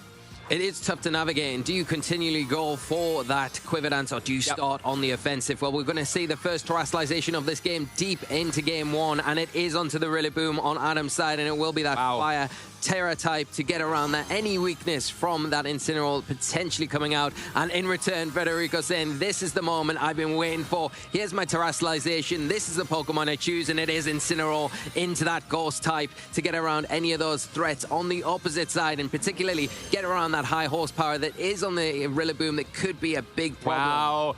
And Terra Blast, no terrestrialization into Incineroar. This is a perfect call by Federico, getting knockoff on Volcarona. That is huge here to get it, and the high horsepower coming in. Really great to get around that Terra Blast. It is a normal type attack, and then Archaludon staying true and keeping up with those snarls to keep that Volcarona in check. What a great call with the terrestrialization there. You can see Adam probably not wanting to commit to the terrestrialization, saying, well, I'll just get some damage onto the Incineroar so that high horsepower potentially picks up with a super effective attack. Great terrestrialization from Federico in this key moment of game one. Yeah, what an amazing game we've seen so far. Every turn, it feels like there's so many options for both our players. And now it seems that this crucial turn, now Federico was the one getting the better end. Heatwave hitting both Pokemon, activating Stamina. But as long as Archaludon makes it through the turn, I think that could be the end of one of Adam's Pokemon here for sure. We've got a Wood Hammer coming out. It is going to be enough to pick up the Incineroar here and take that down. But after a knockoff into that slot, it has lost its Assault Vest, so it will be taking more damage from attacks from the Archaludon. It's interesting to see what this Pokemon has chosen to do. And because of the recall there, Rillaboom is down and out. And it will be 1 versus 1. The Volcarona from Adam's side on very low health against this Archaludon that's went for the body press, but with the boost that it's already got, it is going to be enough. Federico taking game 1 here at the Lille Regional Championships in Swiss round 2. Wow. What a game. Federico, after being down after the very first turn, like he just lost a Pokemon straight up. No trading of damage, nothing. He just lost Pelipper right away to that combination of Grassy Glide and Acrobatics, and he was playing a 3v4 from the very beginning of the battle, but somehow he managed to come back, even though it seemed like Adam found another great turn there, knocking out Basculegion. And then in the 2v3 though, Federico finding that Fake Out and Flash Cannon prediction on Sneasler, really going for another read. I think he absolutely had to make something happen there. And then in the end against Volcarona, keeping calm, going for the Snarl, didn't want to risk anything. And then on the crucial turn, predicting that, yeah, once again, Adam was trying to step up the prediction game, going for another level prediction, being like, okay, there's no way you expect me to kind of go for this Terra Blast, Terra, the Rillaboom and high horsepower play on the Incineroar, but then going for Terra Ghost on Incineroar in a situation where it did not seem like that was the most obvious choice. So really, really nicely adapted, I would say, from Federico to the style that Adam was showing here in this first game. Yeah, definitely. And I think just picking the right moment is why Federico is one of those top players, knowing the right time to pull the terrestrialization out of the bag when needed. And it really came in key in winning that last game. Does that game, though, Marcus, if we take a look at it from an overview, step back, is there a real weakness that Adam's got or ability to deal with that Archaludon? Because I think Federico, like you said, that turn 1 did not go the way they were planning on, losing a Pokemon, switching in Archaludon and not really getting any benefit from that kind of action. And Adam seemed in the driving seat, but as soon as that Archaludon came onto the field, yes, you got the close combat, you got it down to 50% health, but with the Grassy Terrain in effect, it kind of helped heal it up, and you had those stamina boosts stacking up, and your electroshocks that were just being constantly fired off, where it got very powerful, and you just weren't in the position to deal with it. Does that highlight Adam's inability to deal with this Pokemon and where Federico can lean here? Yeah, I think one Pokemon to think about is that Basculegion over on Adam's side. It didn't really contribute anything in this game, and it might be needed to take on Basculegion, because that's another one of those Pokemon where you need to have multiple checks to it. Because, yeah, Choice Band, Basculegion, Wave Crash is just such a powerful move. And Basculegion on Adam's team, one of the few Pokemon that could maybe take one of those powerful hits. But now we're in the same situation again, turn 1. And once again, what do you think? Are we going to see the same kind of prediction play again? Do you go for the same thing twice? It worked once for Adam, going for double up into the Pelipper. Why not go for it again? You could do it and prevent maybe a tailwind. And we are going to see just the same switch here from Federico. Is Adam going to change it up this time? Okay, nope. Maybe protect something else. But we're seeing an Incineroar come in, dropping an all-important Intimidate onto both that physical attacking Sneasler and the Rillaboom. Fake out into the Pelipper. No double up this time. So we'll be prevented from going. And a Swords Dance from that Sneasler will be taking its attack to +1 after the Intimidate. So still going to be in a really nice position, very threatening going into this next turn. Yeah, being down 0-1 in this game, Adam really going for a huge prediction there. That Basque Legion could have just stayed in, gone for a wave crash, just straight up knocked out Sneasler. But both players understand the KO pressure that was on the board there with Unburdened Sneasler and Grassy Glide, potentially knocking out Basque Legion. And Federico didn't want to risk it. This time, though, switching an Incineroar and not Archelodon. So, yeah, switching things up a little bit. And, well, Pelipper made it through the turn, lost Focus Sash, but now it's still something that Adam has to deal with. Here we go with that first terrestrialization of Game 2 here, and it is onto that Sneasler that just set up that Swords Dance, and it will be the Flying Terror type, commonly seen more regularly recently than before, and it will be putting a lot of pressure onto any of these targets, but it is a close combat. It's a great switch here from Federico, bringing that Basque Legion in place of the Incineroar, followed up by a Hurricane into the Rillaboom and doing some huge damage into that Pokemon as a Wood Hammer in return does come out, does get the critical hit, will be enough to pick up the knockout, and it will be close if that Rillaboom goes down to the recoil from that, and it looks like it will be a trade for trademark. Oh, it's not. It just survives. Yeah, once again, it feels like, well, Adam got a very, very good turn 1. Now, I think Federico got the better end of this turn 2. Switching in Basque Legion into close combat, really taking no damage from this powerful boosted Sneasler, and now you have another option. You could switch in Incineroar, switch out Basque Legion, bring in Incineroar, potentially lower the attack once again, and then there's no way that Archelodon takes or is being KO'd, and you've already kind of forced your opponent to terrestrialize. So if it's an Electroshot coming out now from this Archelodon, there's nothing really that Sneasler can do about it. So yeah, I think this switching in Incineroar and going for an Electroshot, that is a play that Adam has to respect here. Sneasler is already boosted, but with another round of Intimidate, that boost could be gone, and he needs to get something done with Sneasler, or else, yeah, well, all of that setup was just for nothing. Yeah, and we are going to see how things play out going into this next turn. Incineroar going to make its way, like you said, Marcus, back onto the field, drop an all-important Intimidate. Another one onto that Rillaboom, taking it down to -2. That's why Adam's switching it out now, bringing in something else to support the Sneasler. Be interesting to see if it goes for a Protect here with the threat of that Archelodon on the field. But we are seeing Federico go for their terrestrialization this turn. Will they be targeted into that Sneasler? There is the Electroshot there. It is going to do super effective damage into that now Flying Terror type Sneasler, so you have to be careful about it. And with that Intimidate taking the attack on the Sneasler back down. Big one-hit KO, and Sneasler, the Pokemon that has set up on this magnificent turn 1 for Adam, out of the picture now. And now there's a lot of weight on Basque Legion to do a lot of damage, because yeah, that's the main damage dealer that Adam now has on the field.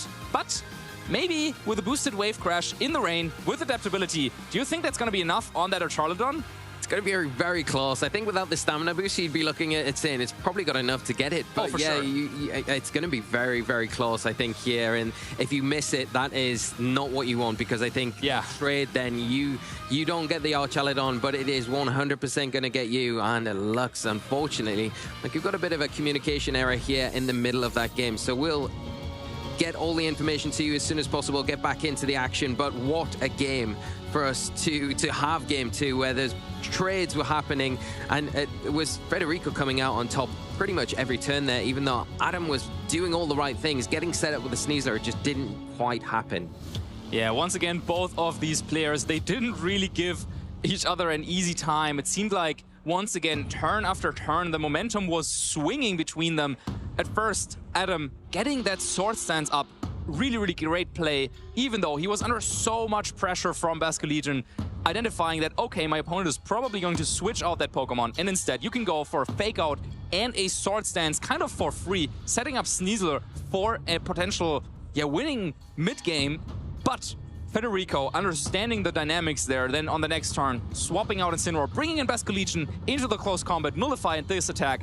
Really, really huge Hurricane also on Rillaboom, making a lot of use on the Pelipper that didn't do anything in the first game. And yeah, this has put Federico in a decent spot. Now also knocking out Sneasler on that previous turn. But Basculegion, I think I'm gonna go against what you said. I think it's gonna KO with Wave Crash next turn. And if that is a KO, yeah, then it's going to be really tough now because, of course, it's an Assault Vest Pokemon. You already got adaptability, hasn't it? Yeah, it's got adaptability. Yeah, it is powerful. It might be enough for the KO. So then it's like, okay, well, you invested kind of the Terra fighting to trade with the Sneasler, which was a great turn. But now, because you don't have that weakness, or you don't have that resistance, rather, to Water-type attacks anymore, now you might be under threat of being knocked out with a Wave Crash. So now that would have been something for Federico to, yeah, kind of play around on the next turn. Yeah, unfortunately... You think the Terrestrialization was needed there? Because you didn't have a stamina boost at that point, but the Sneasler didn't have any... barely, like based on the damage we saw, it still was like just above 50% on the Charladon, so I think it would have barely taken that hit. But maybe Federico was saying that, okay, well, you could also make a read that turn, and maybe you're going for the other slot. Maybe that Sneasler is not even targeting into the Archelodon at all. Of course, then you did have to terrestrialize, kind of.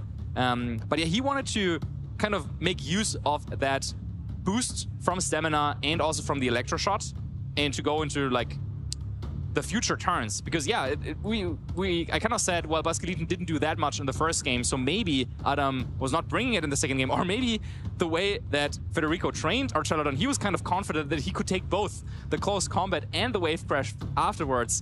Yeah, a lot of things that our players now will have to think about. Yeah, with how this game could have played out. Yeah, and that's it. And I think the intricacies of it, or where the real value of and quality of both of our trainers are. I think, for one, it really goes to show how well Federico knows his team inside out, and what points he's happy to make a trade because the end goal's still in sight. And if I make a trade for this Pokemon here, then I know I'm going to have this bold position, and that's going to be the thing that gets me over the line. Whereas, you know, I think in particular going up against a probably not so familiar team and with what Adam's facing, and adapting on the fly and identifying, being able to utilize things like that Archelodon as a key member in this matchup in particular, I really think it's testament to Federico as a player. But Adam doing all the right things, and like you say, Marcus, if that Basculegion in that game was able to get the Wave Crash knockout onto the Archelodon, then I think the door opens for Adam to probably tie this game up, take us to game 3, and for things to be very different than what it might have been otherwise. Yeah, for sure. So now our referees are going to review the situation and make a call, whether it's going to be like just replaying that game, whether it's going to be maybe awarded to one of our players, maybe if it's going to be ruled a tie.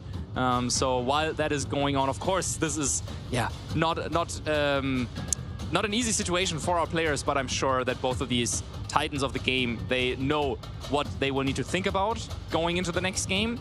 They have seen now what kind of their preferred approach is from their opponent. We saw the same leads come out twice for both players, so it seems like this is some maybe like today the pressure of the Wave Crash onto the Sneasler. If the Basculegion from Federico just stayed and clicked the Wave Crash button, then the Sneasler is gone, because Adam taking a brave decision to go for that Sword Stance in that scenario, and yeah, that put him in a really good dominating position. But I think Federico came back into the game with the way that they were cycling the Intimidate, the Incineroar in and off the field, catching then the close combat into the Basculegion the next turn, and then alternating the Intimidate back onto the field the turn after, preserving the Basculegion in the back as well as utilizing the Incineroar to its fullest extent. Yeah, and I think this is one of those situations where like the synergy between Basculegion and Incineroar, it's kind of like a vertical synergy. Like, they have great synergy swapping in and out, because you want to go for a close combat on the Incineroar, haha, I'm switching in Basculegion, that takes no damage. But then at the same time, well, it doesn't work in the other direction. Like, once Basculegion is in, you kind of, and we saw this, you can kind of know, okay, well, if there's a powerful, like, say, Acrobatics coming in there, you can't easily switch in Incineroar because it would take a lot of damage. But I think the way that Federico is using Incineroar here is more like like in the traditional sense, we're kind of like used what we're used to seeing from Incineroar, being a little bit of a sponge. Like, you don't really care that much about the HP on that Pokemon in this set, because you're really more caring about your Archaludon, your Basculegion. Like, those are your damage dealers, and then the Incineroar is a little bit more expendable. Yeah, and you're just using it for as long as you've got access to it, to drop those Intimidates, access those Fake Outs, to support either the Basculegion or the Archaludon in those situations. And Federico knows exactly how to do that and take full advantage of that Pokemon, which was working so well in that last game to really nullify the threat of the Sneasler. And like we've been saying, the match is just under review here. The judges will be making a decision, as we did have a disconnect in that game too, which is very unfortunate, but sometimes we do have these technical issues, and it looks like we are going to be getting into a game here. We'll have confirmation on where we are in the match as soon as we receive it, but it looks like we're going into this. Basculegion, Pelipper going to be the lead from Federico, and the Sneasler and the Rillaboom coming out from Adam, and that Grassy Seed will activate, boosting the defense on the Sneasler here, activating that Grassy Terrain on the field from the Rillaboom, and the Rain in effect from that Pelipper. All right, so what happens here is we will replay game 2 as if nothing happened, so both players are free to change up their plays, and I think Federico is doing exactly that. He doesn't want to risk that Sneasler getting up a Swords Dance once again, and yeah, now of course this just adds another layer. We've already seen both of these players in this mind game going up against each other, but now another layer. Well, kind of that game kind of doesn't count. So like, okay, what do you make of this? Do you expect your opponent to go for the same play because they made it before, or do you expect them to switch it up because, well, you kind of know that I know that you know situation? There is that risk, of course, in the Sneasler not wanting to stay on the field. Adam switching that straight out, maybe bringing in something a bit more preferable to those Wave Crashes. It is going to be Clefable for the first time in this set that we're seeing, as the Pelipper now doesn't want to get taken out, doesn't want to have a repeat of game 1 doubled up into. The Incineroar making its way onto the field, dropping an all-important Intimidate onto the physical attacking Rillaboom. Going to be a Fake Out into that slot, really well taken by the Incineroar, and a Wave Crash coming out from the Basculegion into the Clefable, and it will be more than enough to pick up a big one-hit KO. Yeah, so once again, Federico now this time is like, okay, you know what? You didn't go for a Basculegion in the first game. You didn't go for it in the second game. So now, okay, I'm just going to go for it. I'll just go for the Wave Crash.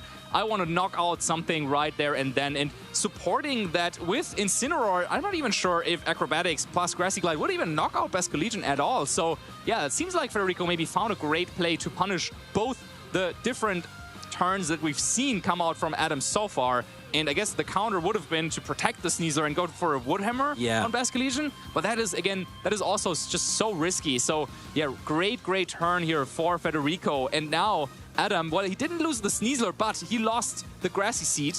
So, and Burden is gone. You cannot outpace this Basculegion anymore. And you also lost Clefable, which was the adaptation in this game. And now as well, you've got the Incineroar on your side of the field if you're Federico with that active Fake Out, so you can go for that Fake Out into any one of these targets now to get around the threat of maybe that Rillaboom with the Woodhammer for at least one turn, which frees up your Basculegion to get another big Wave Crash off. Or you could potentially switch something in the back. That Archaludon, great Pokemon to get in on the field now.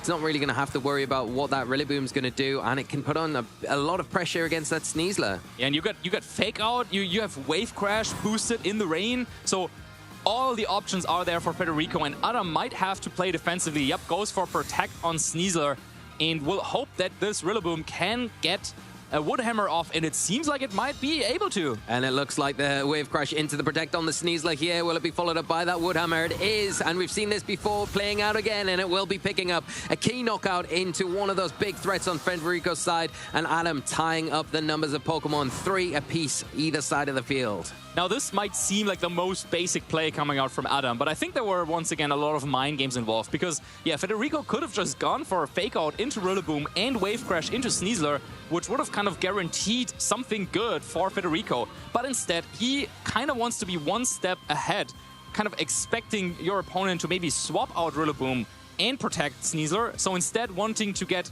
Archaludon into position and also save Intimidate for later. So, yeah, while this might seem like a good trade now for Adam, getting that turn right, knocking out Basculegion, I think this is the spot that Federico wanted to achieve all along. Getting Archaludon at full health on the field, getting Incineroar in Intimidate down, and now you're free to go for like a fake out and electroshocks, and it's going to be really, really tough for Adam to contest that. Yeah, we're seeing the Rillaboom switch out now, reset those Intimidate drops that it's got, and the Volcarona finally come onto the field, and now because it's pinned, that Sneasler protecting the previous turn can't go for it again safely, is going to be the target of a fake out, and will it be the target from this Electroshot that's coming out from this Archaladon? Now Federico starting the snowball, starting that momentum swing. It looks like it's into the Sneasler. Will it be enough? Let's see, it will be enough, and Federico taking a key knockout, and it was that pin that he set up there between the fake out from the Incineroar, knowing the Protect was the last turn. I can go for that slot, and even if it switches out, I'm going to catch something on the switch. Yeah, very, very powerful attack. Of course, Electroshot boosting your special attack before you get to hit. And that only works under the rain, of course, to activate that in one turn. And now Archaladon and Incineroar are both at full health. Incineroar will be a tough Pokemon actually to knock out for Adam because, yeah, Rillaboom is not going to do it. Well, it does have high horsepower, but if Rillaboom switches out and in again, there's going to be some more Intimidates. And then Volcarona also needs to get going. You need to set up Quiver Dances. That is, I think, the win con that Adam has.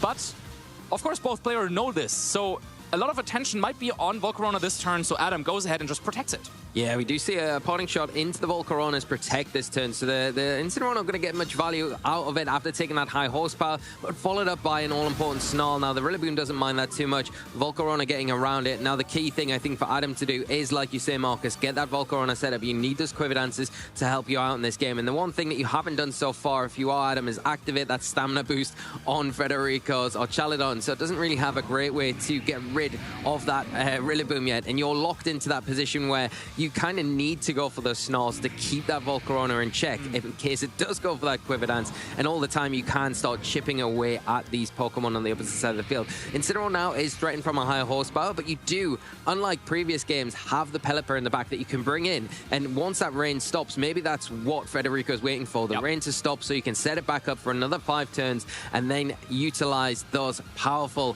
Hurricanes that do super effective into the Rillaboom and that Volcarona.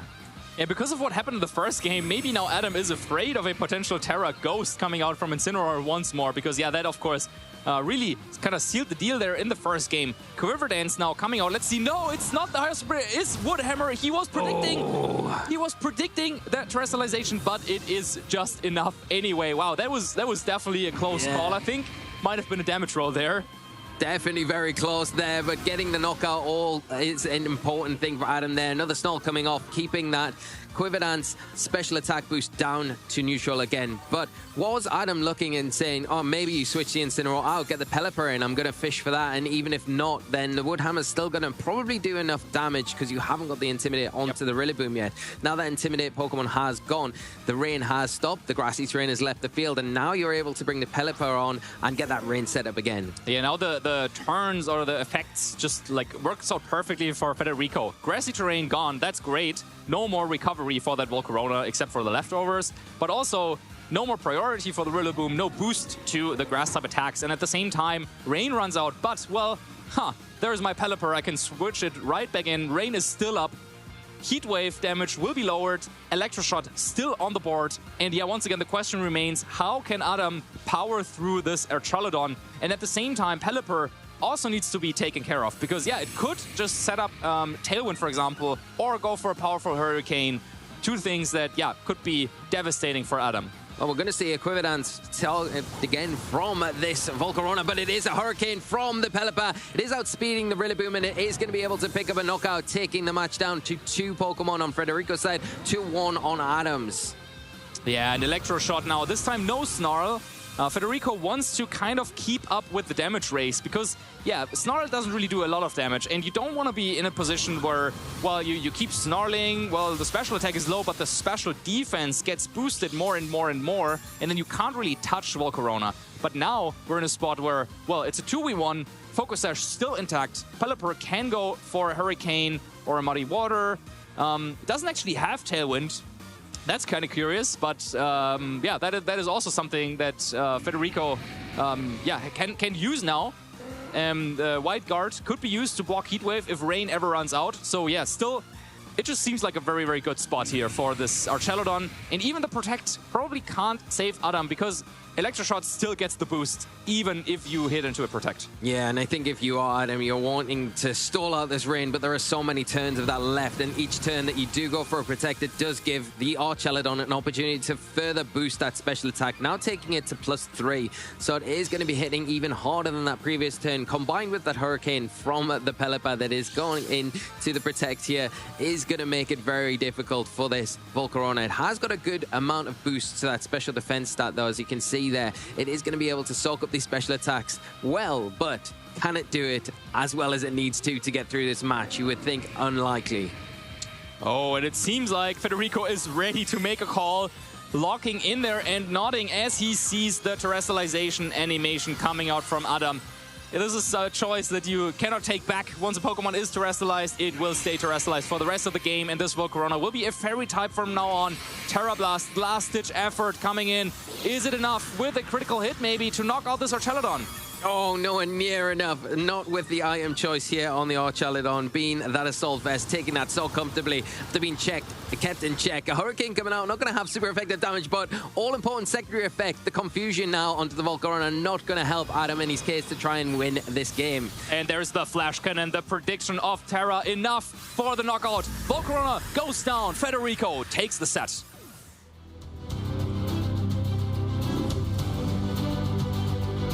Cool, calm, and collected. What a performance there from Federico, and showing why he is a previous regional champion against such a top opponent in Adam. Just really piloting the team so well in that game. Every step of the way, knew exactly what he needed to do, know what the board position was, knew the end game, and just executed to a T. Even though it looked really dicey at times, where he was losing Pokemon on switch-ins, he wasn't really getting the momentum swing, but knew and had the faith in that Archelodon and the other members to get the job done and get him over the line in this round 2.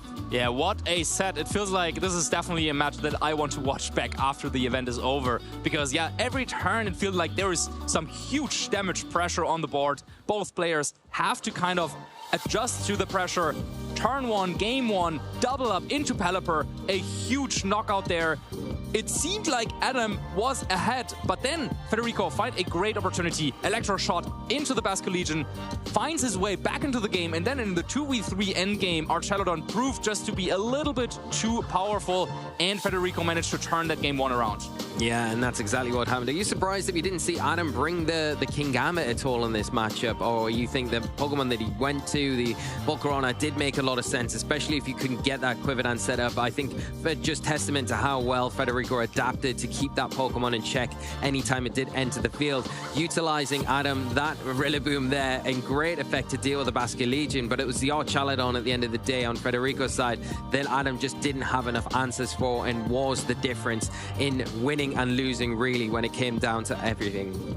Yeah, and in the end, Volcarona, it did get set up, but just a little bit too late. Pelipper was still in the picture. Hurricane knocks out Rillaboom, and then Archelodon, with that final Flash Cannon prediction, knocks out Volcarona. And yeah, maybe bringing Kingambit, like you suggested, Lee, before the battle. Maybe that is what Adam might needed to do in that matchup. What do you think about that after seeing how these games played out? Well, I would question my decision, because I think Adam's probably the better one to say. He created the team, and a lot better player than what I am, so I'm sure his decision's there. But I do look at that Kingambit and think it could have been helpful in a lot of situations. The way that Federico was cycling those Intimidates around, you can take advantage of that with your Define ability, get those free boosts, and then you pressure the Basculegion, so you don't need to rely so heavily on your Rillaboom a lot of the time to deal with that Pokemon. You're pressuring it from your side of the field with those Sucker Punches, and with the safety goggles there, you don't need to worry if redirection comes. I just think it's got a lot of things going for it to get around some of the threats that were present on Federico's side, but we didn't see it. If buts and maybes, we can't really go into that side of it. We have to just talk about what happened, and I think Adam's Pokemon that he brought, you can see what he was trying to do, just couldn't get that Volcarona going in that game, unfortunately. Yeah, I think he needed to maybe try and kind of support the Volcarona like a little bit more heavily, but I think he was trying to do that, bringing the Clefable now over the Basculegion in that last game. But yeah, well, if you give your opponent's Basculegion that opportunity to go for the powerful Wave Crash, then yeah, that just will just delete one of your Pokemon right away if you don't have a resistance waiting in the back. And yeah, that's just such a powerful move that, yeah, he wasn't quite ready there. And then Volcarona just hits the field a little bit too late and cannot really set up. But yeah, I'm sure both players, they want to try and like practice this matchup a little bit more maybe in the future. Yeah, definitely. And I'm sure they're going to have lots of opportunities through this weekend here at the Lille Regional Championships. If you're sitting at home watching this and thinking, how can I get involved in this competitive scene? Where do I make my start? Well, a good place to always start is locals. Check out this video now. I'll give you all the information that you need to get started in your own competitive journey.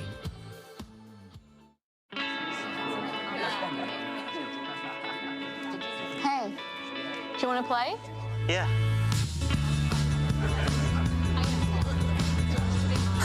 Nice. One shot? Wait, that card, yeah.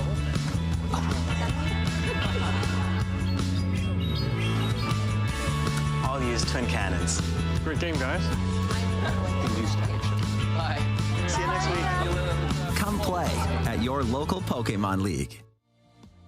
Well, come play at your local Pokemon League. You can find out all the information on Pokemon.com/play and get involved, get started, make that step into the competitive scene. Marcus, what's your competitive locals like? Is it competitive? Is it hard? What's it like? A lot of fun? Use this QR code on your screen right now to find out where your event's happening near you are. Okay, so definitely check out the QR code. Go to your locals. But okay, my locals, I love all the people. Yeah, it's great to just hang out, and I've made so many friends at the locals. It's a great way to get involved in the community and in the game. But okay, can I say something? We need to kind of like nerf my locals. It's getting out of hand. There's too many like world's level competitors. Okay, it's great fun. It's great competition. Of course, a little bit more like lighthearted than it's like at regional championships, right? But then, okay, so there we were.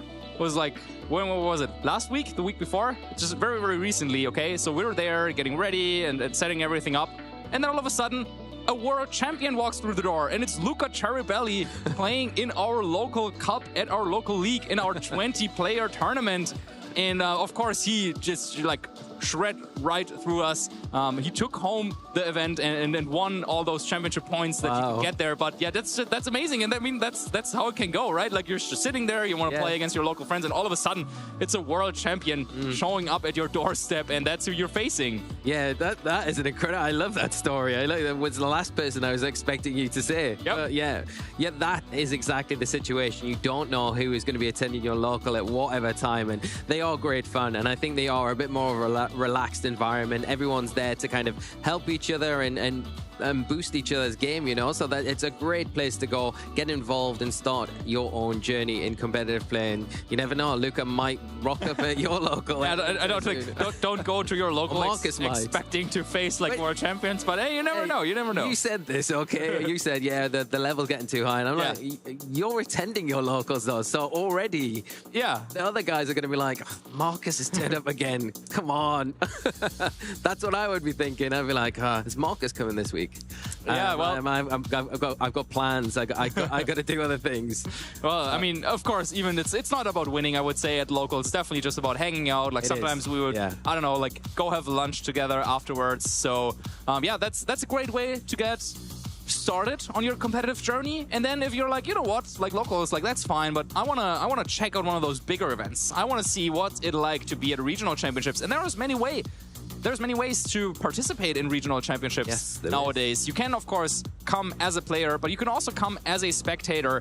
And if you're interested in that, then check out the link below, rk9.gg/events/Pokemon. And maybe there are some major tournaments coming up close where you are that you want to compete in or just spectate. Yeah, even if you just come along as a spectator, just to get a feel of the environment of these events, it's such a great thing to do. And there's lots to do as well outside of just the competition. You have a great spectator area where you can sit. We've got the stages set up where you can watch our top players duke it out every single round. We've got vendors where you can pick up your favorite merch. And we do have a fun zone as well where there'll be like retro games going on. I know when I was walking out there this morning, I noticed Pokemon Stadium on the N64 and I thought, oh, sad. Maybe in our break? Maybe, let's do it. Some mini games. So There's loads of things going on. Check it out, arcanine.gg/events, and yeah, come to. We'd love to see you soon.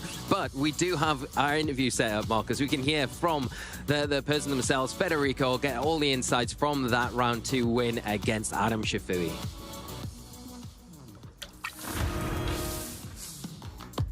Camperosi, the winner of our round 2 here at the Lille Regional Championships. And Federico, first event of the season for you. This is getting off to a pretty good start. Yeah, still very, very early in the tournament, so I hope I can keep going that way. And I was not expecting to go on stream on the very, very first rounds. I'm not used to that because I usually go on stream very late, so I'm used to go on stream like late rounds of day 2 or Top Cut. So it was like almost 2 years since my last round 1 stream. So it's a bit of it's a very incredible start because you have to start playing better immediately. I honestly think the matchup was a bit on my side in this match because I feel like Adam played a bit better than me in game 1. He got more turns right, but still lost because of how good the 4 I brought in this matchup were. So I will say I was lucky a bit with how good the matchup was on my side this time. I'm experienced with Rain and this kind of matchup, so I felt pretty confident going into it. It's those calls, isn't it? When you go for the Terra fighting on your Chaladon, just putting that big wall in front of Adam's team is so difficult to break in the end game. Were you worried about the Volcarona going for quiver dances in those end games? Not too much, but it always depends on how good is my position once I reach the end game. And also one interaction that we saw during the games that was pretty weird is that his Volcarona, his Rillaboom was speed tying my Incineroar.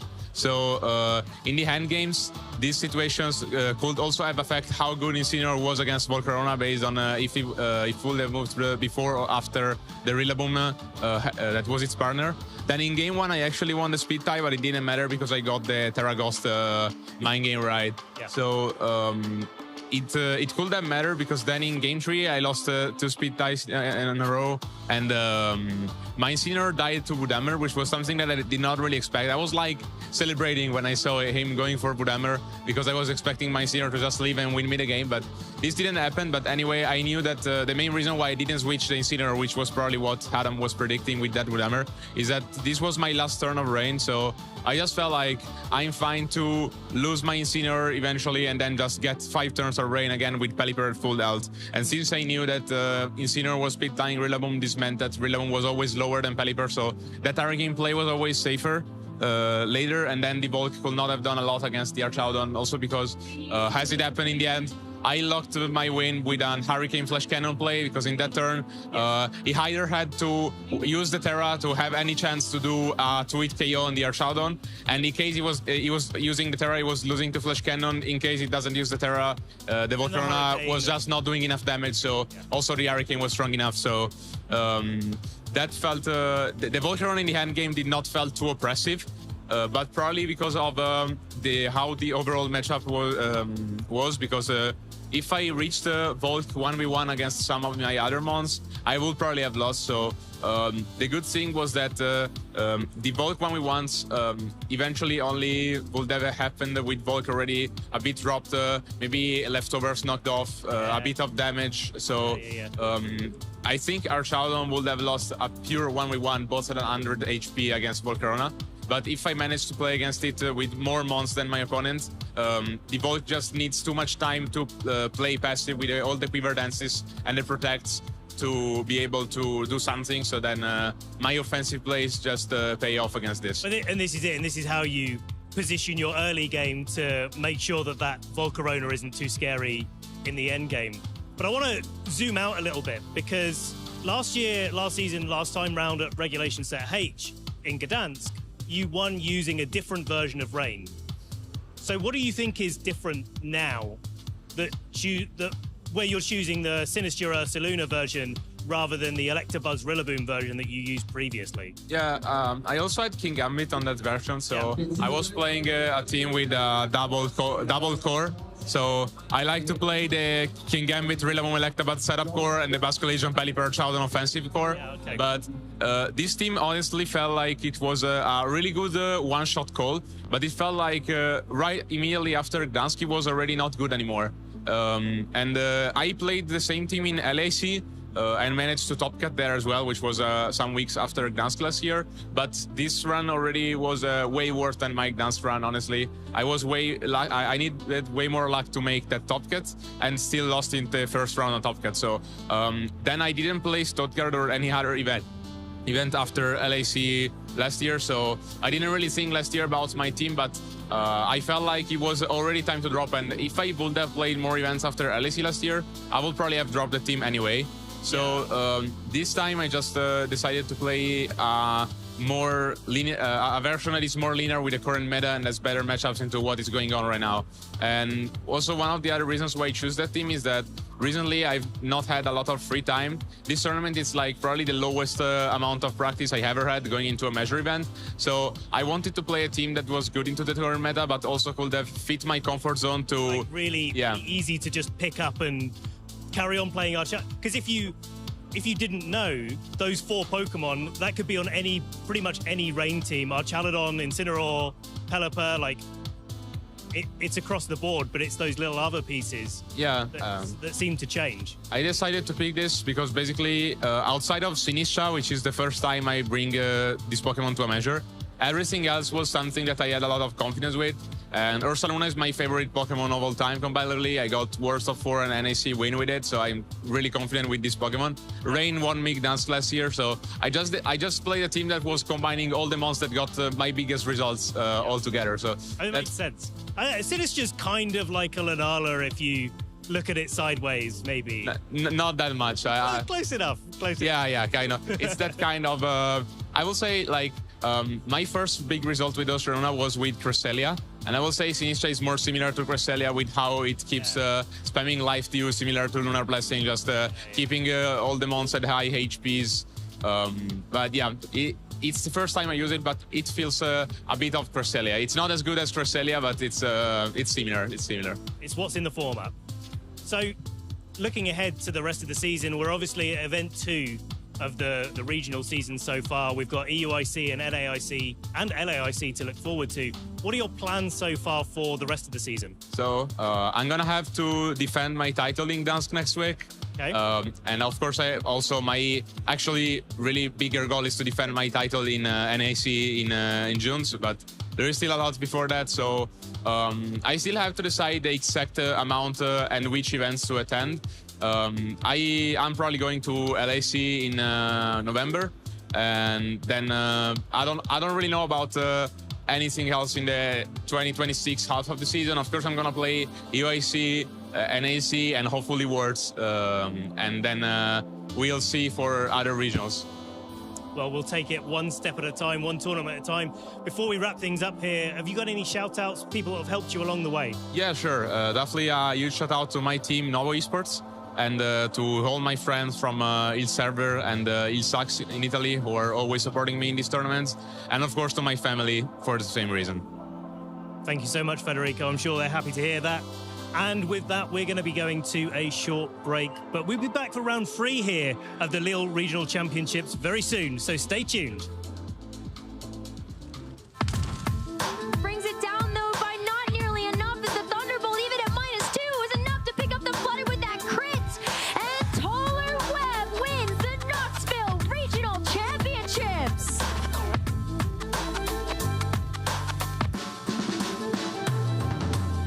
I learned to read playing Pokemon when I was 4. I was playing Pokemon Silver without being able to read the text, and I would keep asking my grandma to read it for me, and she would read it for me. And through that process, eventually, I figured out how to read sometime in pre-K after having gone through and like, okay, I need to actually understand the words so I can know what to do with the Sudowoodo with blocking my path. Not that I knew it was a Sudowoodo, because I couldn't read. So 15 years ago in 2009, I was playing my very first tournament in Philadelphia. I remember losing like a one-off of getting to like play in the equivalent of Top Cut back then and just bawling my eyes out. I was so convinced I was gonna be so good at the game the first time I did it. I was so confident. And then my mom was walking me out of the convention center like, I'm so sorry about my child. I have snot coming out of my nose, just crying. I remember that especially because that was how I started, was crying walking out of the convention center. I transitioned to competitive for the same reason that I was so sad when I lost my first tournament, because I was convinced that I was going to be good at it. And then the game showed me that I was not good at it, and I was not talented at it, and that I was going to have to work really hard, and I can't stand leaving a challenge unfinished. So that's what pulled me into it, was seeing myself fail that way and being like, no, surely I can do this, you know? I am a fearful person, and the game taught me how important it was to sometimes not be afraid. And the game shows me that if I want to win, or if I want to play the Pokemon that I want to play, because I also love the game, I need to be ready to work for it and ready to fight, even when I'm afraid. So it's given me a kind of courage that I don't think I would get from anything else. 2017 regionals in Virginia, my best friend Kazuki Kanehira was playing his first tournament. And we had both brought a kind of similar Mimikyu Snorlax team. And I went undefeated in Swiss, which was fine, you know, like my achievements or whatever. But what was really exciting was watching him succeed. And he made top 4 of that tournament, and I was just sitting there like beaming, like watching him succeed at his first tournament, watching him be excited, watching him be happy. That was, you know, all I could have asked for. The thing that's really beautiful about competitive Pokemon is that I get to see everything from people. I get to see the lows, I get to see the highs, I get to know people in a way that I wouldn't ever know them otherwise. And so I think being so connected to other people that way and being able to fit it in as part of the rest of my life is immensely gratifying. I look up to almost everyone I play, just to be clear. But I mean, like, Wolf just won a regional, and I definitely look up to the way he plays. The way he manages risk is really impressive to me. And James Evans has played some amazing Pokemon this whole year, and he keeps fighting, and he's like totally public with other players about what he's doing, what he's trying to do. I think that's awesome. And I'm inspired by my friends. They've helped me a lot. I think anyone who keeps it up and shows that passion for the game, that's kind of like a fundamental appreciation for it, I'm inspired by. My goal this season is to play beautiful Pokemon. 15 years, you know, obviously it's nice to win worlds or have that dream, and I want to, but you win worlds by winning one game at a time.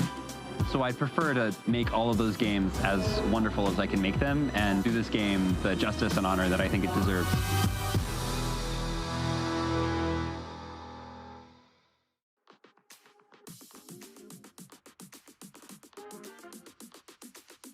My name is Federico Campuresi, and right now I'm also regional champion, and I just dedicate a lot of time to this game, so I'm just happy to be there. My prep was not really complete because I left for Gdansk 3 days before the tournament to get some days of vacation with my friends, and I didn't really know what to play in the tournament when I left. I just picked up a team that I thought it would have been good and played a couple games with it. I didn't play really much, so I dedicated mainly my time, the few time I had, into thinking about what the team could have done into the most common teams in the metagame and how to beat them, because I didn't have time to practice. I won 5 sets in a row after the first loss. Then on the 5-1, I had my first win and in for the day 2, and I lost it. Starting from the 5-2, I had to win every single set to win the tournament. I had a bit of bad luck last game, but after how the rest of the tournament went, I cannot complain about luck at all, especially for the finals game 2. It was really lucky, to be honest.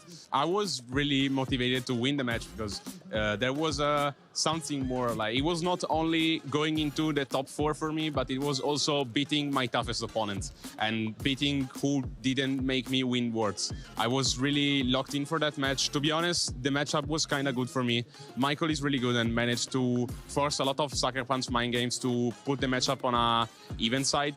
But it was just like, if I get one turn right, I get an enormous advantage. If I get one turn wrong, I'm still on the game. So that's what happened in game 1, when I lost the Sucker Punch mind game turn 1 and still won the game by winning the mind games after. And in game 2, I just didn't win any mind game at all, so it was fine to lose. So I was really happy about that. I was already planning to take a break after LAC, which is going to be my next event in a couple of weeks. I played Dortmund, Lille, and Gdansk. So LAC is going to be my 4th major event in less than 2 months, so I feel like I definitely need to take a break. And also the BFL for the points from major events is only 5, so after playing 4 events, I don't need to play too many more. I'm most likely going to directly to UIC after LAC, and right now, since I should have passed the 1,000 points, I'm gonna aim to the European top 16.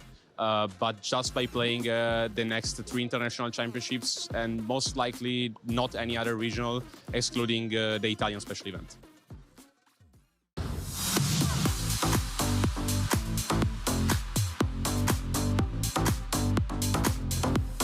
At least a couple of times a day, every day leading up to a tournament.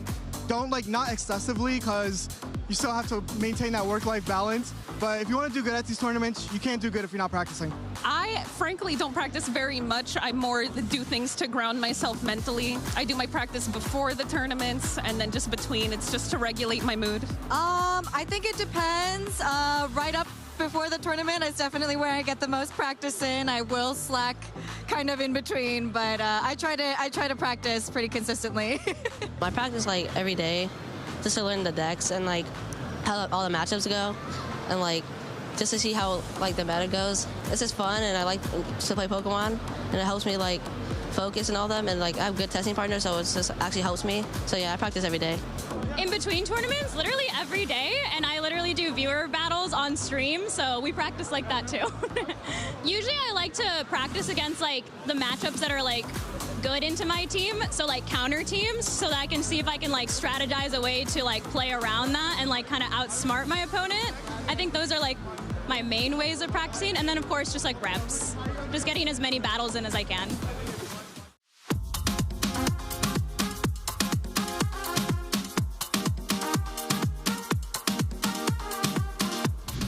Record my gameplay and watch it afterwards to see what I'm doing in the game and become more aware. I don't really think about it in the moment, I just perform.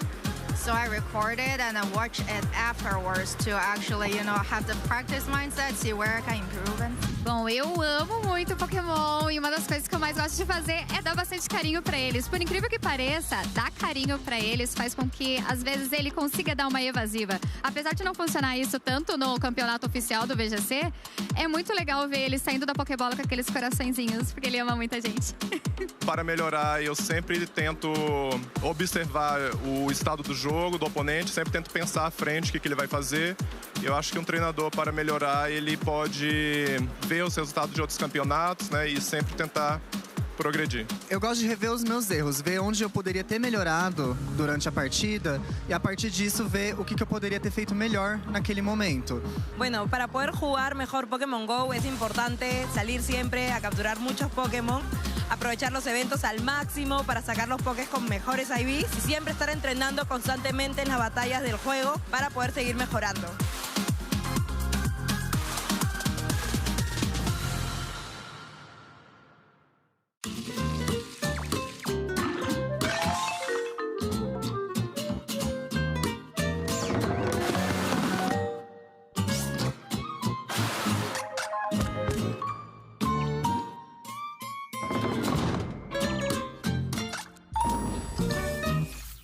Welcome back, trainers, to the Lille Regional Championships.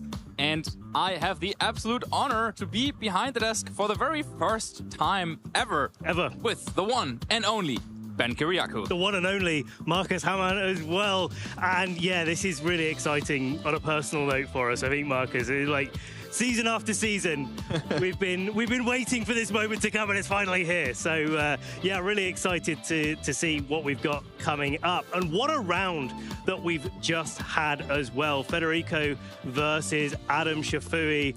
And the match was, as Federico was saying earlier in the interview I had with him, felt a little bit like it was on Federico's side, and it certainly played out that way with those end games with the Volcarona versus Archaludon. Two Pokemon boosting up, but one of them boosting up just that little bit more successfully in the Archaludon. Yeah, and Adam made it very difficult, though, I think, for Federico, and you could also see it, just how scary. How scary it all was, because you had the damage potential coming out from the Sneasler with the sword stance. You had the close combat, the acrobatics, which is a very, very powerful, fast attacker. Federico found a way to deal with that. And then I think you could also see in the interview with you how relieved he was that he managed to make it through that obstacle, through that second round. And yeah, now he's like, okay, whatever happens next, like, I'm already happy with how this went. It's fine, you know, and especially since Federico is going to be here next week as well, or in Gdansk, of course, next week as well, trying to defend his title. This is definitely a good run-up. Who says, like, I'm used to normally going on stream a little bit later on in the day, maybe, you know, have the early rounds, getting settled in, getting your headspace in the right place, feeling like you're getting into the event. But suddenly, nope, round 2, there we go, off on camera, on stream. I think that was very, very relieving as well for him. Yeah, absolutely. But he played so phenomenally well and is on track to qualify for that phase 2 now with 2 wins so far, but still a long day ahead of us, still a lot of Pokemon to be played. That's it. I mean, we're going to be playing in our phase 1. Our players are going to be playing 8 rounds today before we go into phase 2. A few more Swiss rounds in phase 2 before we get to our asymmetrical top 8 that our players will be going into a knockout round. So anywhere up to 16 players in our top cut overall, battling it out to be the number 1. But that's something for tomorrow, right? Right now, we're maybe taking it a little bit more easy, right? It's about the fun. It's about qualifying it to phase 2. Yeah, definitely. But it's also about just showing, well, what you got. Showing your team, your preparation, seeing if the metagame shifted in a certain way that you were expecting. Maybe some new threats are coming up that you weren't ready for, but then, yeah, you can use that knowledge and prepare better the next time. Yeah, I was just speaking to our own Costa Dynamos on the floor before we came on air, and I know he's running a pretty similar team to what Brian Collins used to get top 8 in Milwaukee just recently.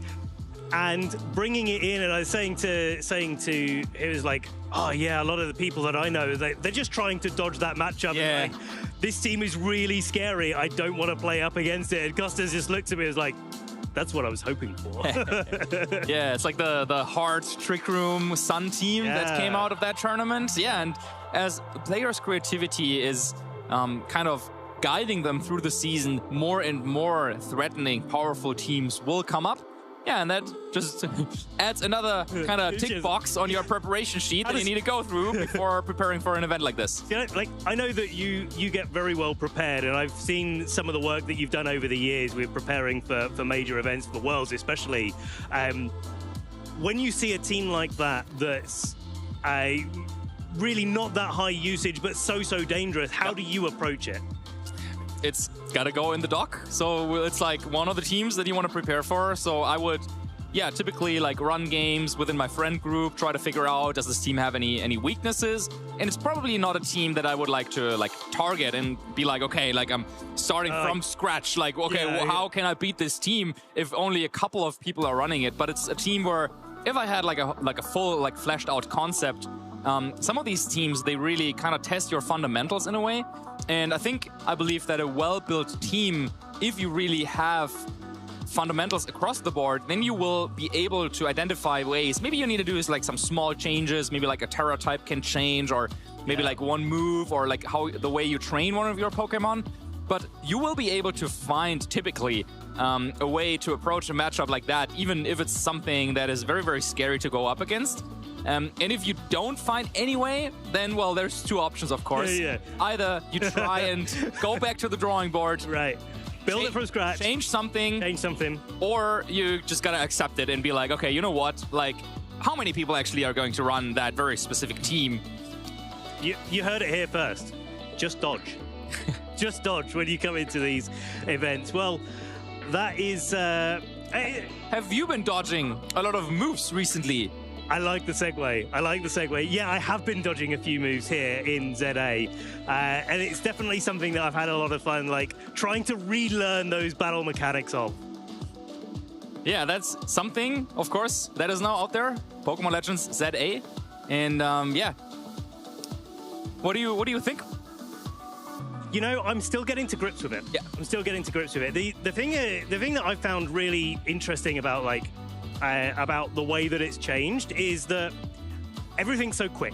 Everything's nice and like direct in contrast to a lot of the VG games where you get into and you're playing this match and you've got this big mind game. In ZA, you get that chance to have the like quick, snappy battles. You've got to be like dodging out the way. You've got to put like traps on the board, like moves like Electro Web that work completely differently in ZA. But also you get the chance to use your Pokemon in a different way. Use all of the different moves at the disposal because they're all timing out as like, well, I can't use that move again until it's recharged, so I've got to use something else in the meantime. Yeah, but why won't we hear it from the floor from some of our competitors and spectators what they think about ZA? Hey trainers, as I'm sure you're aware, we have a brand new Pokemon game that's just hit the shelves. Pokemon Legends ZA or ZA if you're across the pond in the NA region. And it's such an exciting time. I just wanted to talk to some people about their thoughts on the game. Emily? Hi. Trading Card Gamecaster, thank you for joining us over here in Lille. So, what do you think? I love it. Honestly, it's become one of like my top 3, if not top 2, if not top 1 games. I think it's a dynamic ecosystem. Honestly, the battling's really fun. I honestly love a game that I can just run around and like once you get through the tutorial stuff, you're really just kind of like left to your own devices. You can go do main story quests if you want to. You can do a bunch of side quests if you want to, but it's really just kind of once they kind of like guide you through the ropes, you're good to go. Yeah, I think that's a really good point you make because it can seem a little bit overwhelming. We know there's this new battle system, I know, totally open world, where do you start? But I agree with you from my experience playing. It's been very liberating just to be able to run around and explore where you want and just, oh, wow, a Pokemon appears up there. I had no idea they were up there. It's really exciting times. And important to mention, no spoilers will be given in this little interview, everybody. So don't you worry. We can just enjoy talking about the game. I want to hone in on that battle system because it works pretty differently from VGC. Now, I know you're a trading card game player, but how do you feel about that? I think it's pretty cool. I think a lot of the things about Pokemon in the past have always been like, oh, Pokemon just sticks to the same formula. You pick your move and then that's it, right? But this requires a little bit more positioning when you're in like a wild battle with an alpha Pokemon, for example, or with a mega Pokemon. You got to be running around dodging attacks and all that stuff. I really like it. The plus move system is also really good. The fact that we can just completely customize our move sets on Pokemon by just going on into the menu and just choosing moves itself just feels really liberating, honestly. It's really dynamic, really dynamic. Emily, thank you so much for talking to us. Let's see who else we can find. All right, see you in a moment. So, let's see. Ah, hello. Come and join us. What's your name, sir? My name is Andrea. Andrea, Charlie, lovely to meet you. So, Pokemon Legends ZA. You've been playing the game. Are you enjoying it? Yes, a lot actually. It's quite fun. Yeah. I have to say. Yeah, the new battle system is actually really, really nice. It's something fresh actually for the Pokemon brand. And I've already been enjoying Legend Arceus with the capturing system, but now this is like a step up. So yeah, it has been really, really fun. Yeah, I'm glad you've been enjoying it. I think the new battle system is a real selling point of the game because I feel like rather than just relying on the same move you use over and over again, it encourages you to use your whole moveset because you'll use a move, then it has to charge up again, and then maybe you can lower their stats, go for a defense-dropping move, for example, then go for a... You can also try to dodge, for example, or stuff like that. Yeah, it's really, really interesting. Try and dodge incoming attacks. I love how, like, the move Whirlpool, for example, it will just be spinning on the field and any Pokemon in there will get damaged. It's really fascinating. I got to ask you, which of the first partners did you choose? Actually, it's Tepig. For me, it's Tepig. Yeah. Very nice. Okay, well, thank you very much for talking to us, Andrea. Let's see who else we can find here. See you later. Have a good tournament. Ah, what's your name, sir? Hi, Enrico. Enrico, lovely to meet you, Charlie. So, Pokemon Legends ZA, what are your thoughts? Yeah, I'm really enjoying that. It's really nice to be going back to Luminous City. I love the XY when they came out some years ago, and it's nice so to be back and also in a different, how can I say,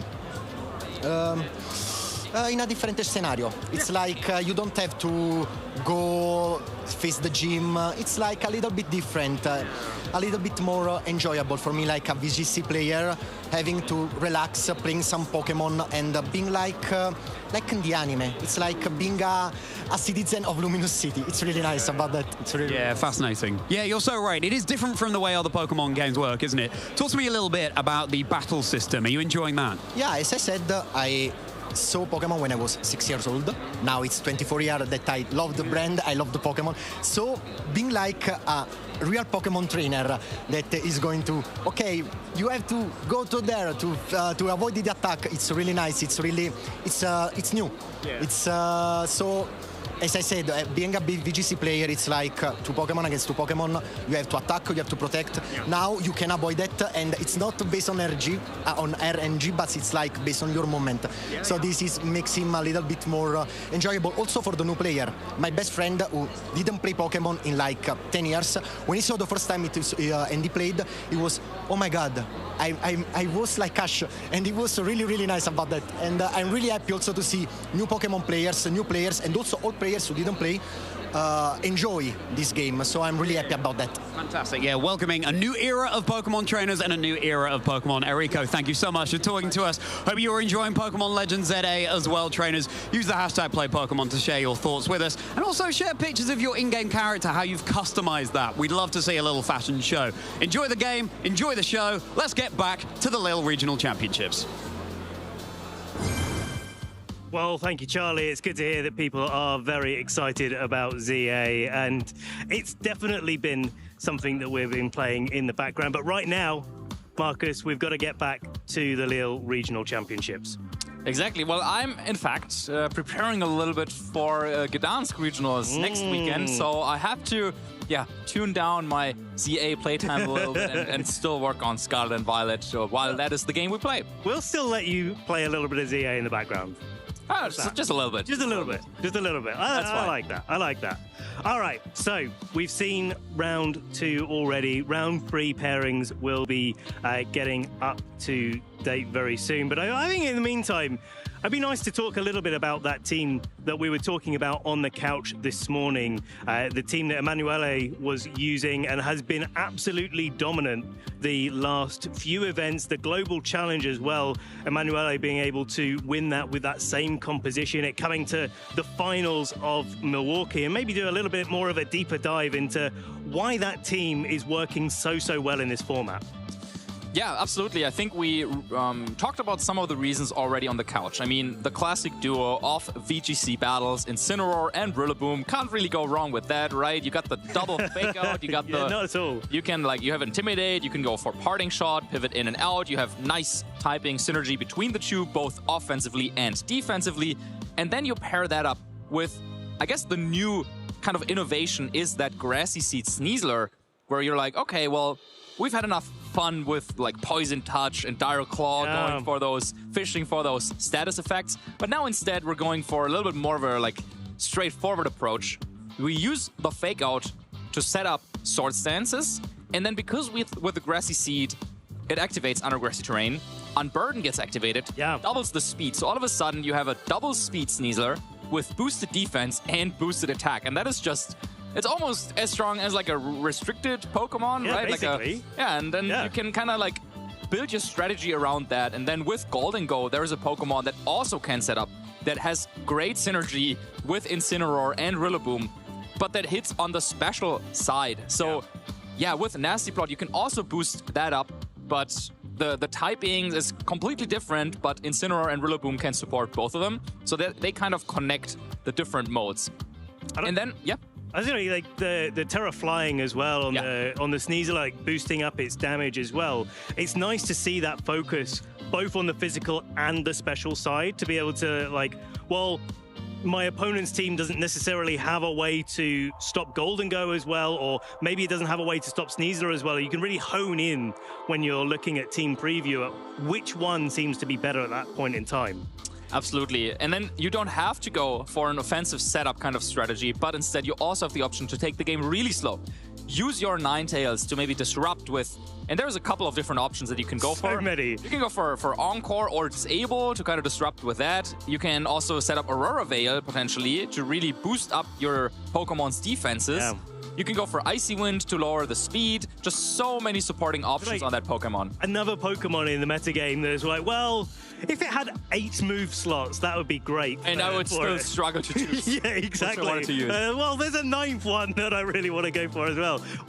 What is it? That's definitely one of those things what move do you put on that that Pokemon. But some other way of looking at it is like, who's that Pokemon that you're going to either put into your team, or for us now we get to have a little bit of a go at who's that spooky Pokemon. Yeah, it's a spooky question to which Pokemon should be on your team, or which Pokemon can you maybe at home guess based on the clues that we will be given. I think this could be a tough one.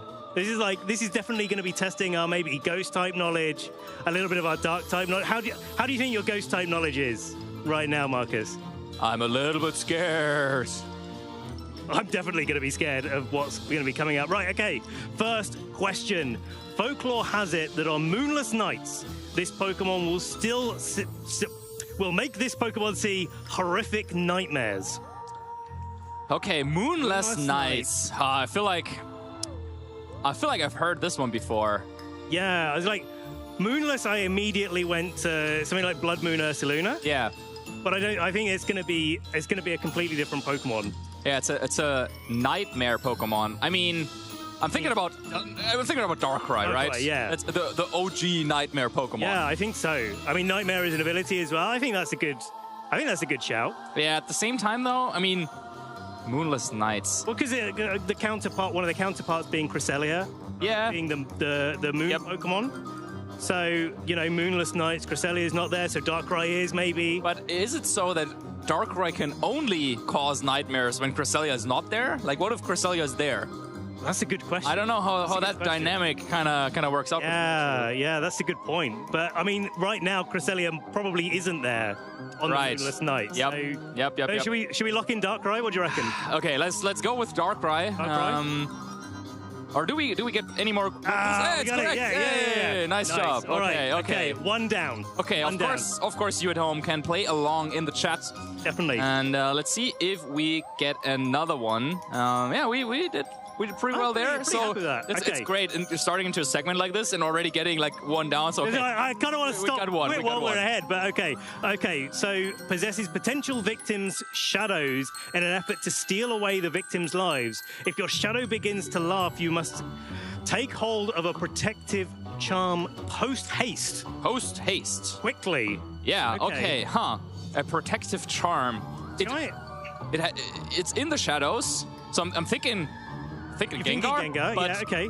Is it trying to steal away the victims' lives? That sounds spooky. And is it part of is it Ghastly or Haunter as well? They could be. Well, the thing that came to my mind was the Chandelure line. Oh.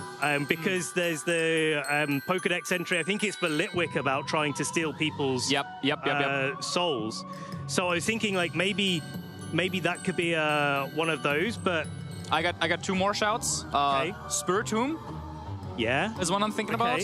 And then because it's also connected like. But I feel like because it's talking about a protective charm, and then the other one, Cofagrigus. That line. Yeah, or Runerigus maybe. Or Runerigus, yeah. Yeah. I think it's. I feel like this is still part of either Gengar or Chandelure line though. Because Spiritomb's kind of like locked into the rock in place. It's not really stealing things. Right.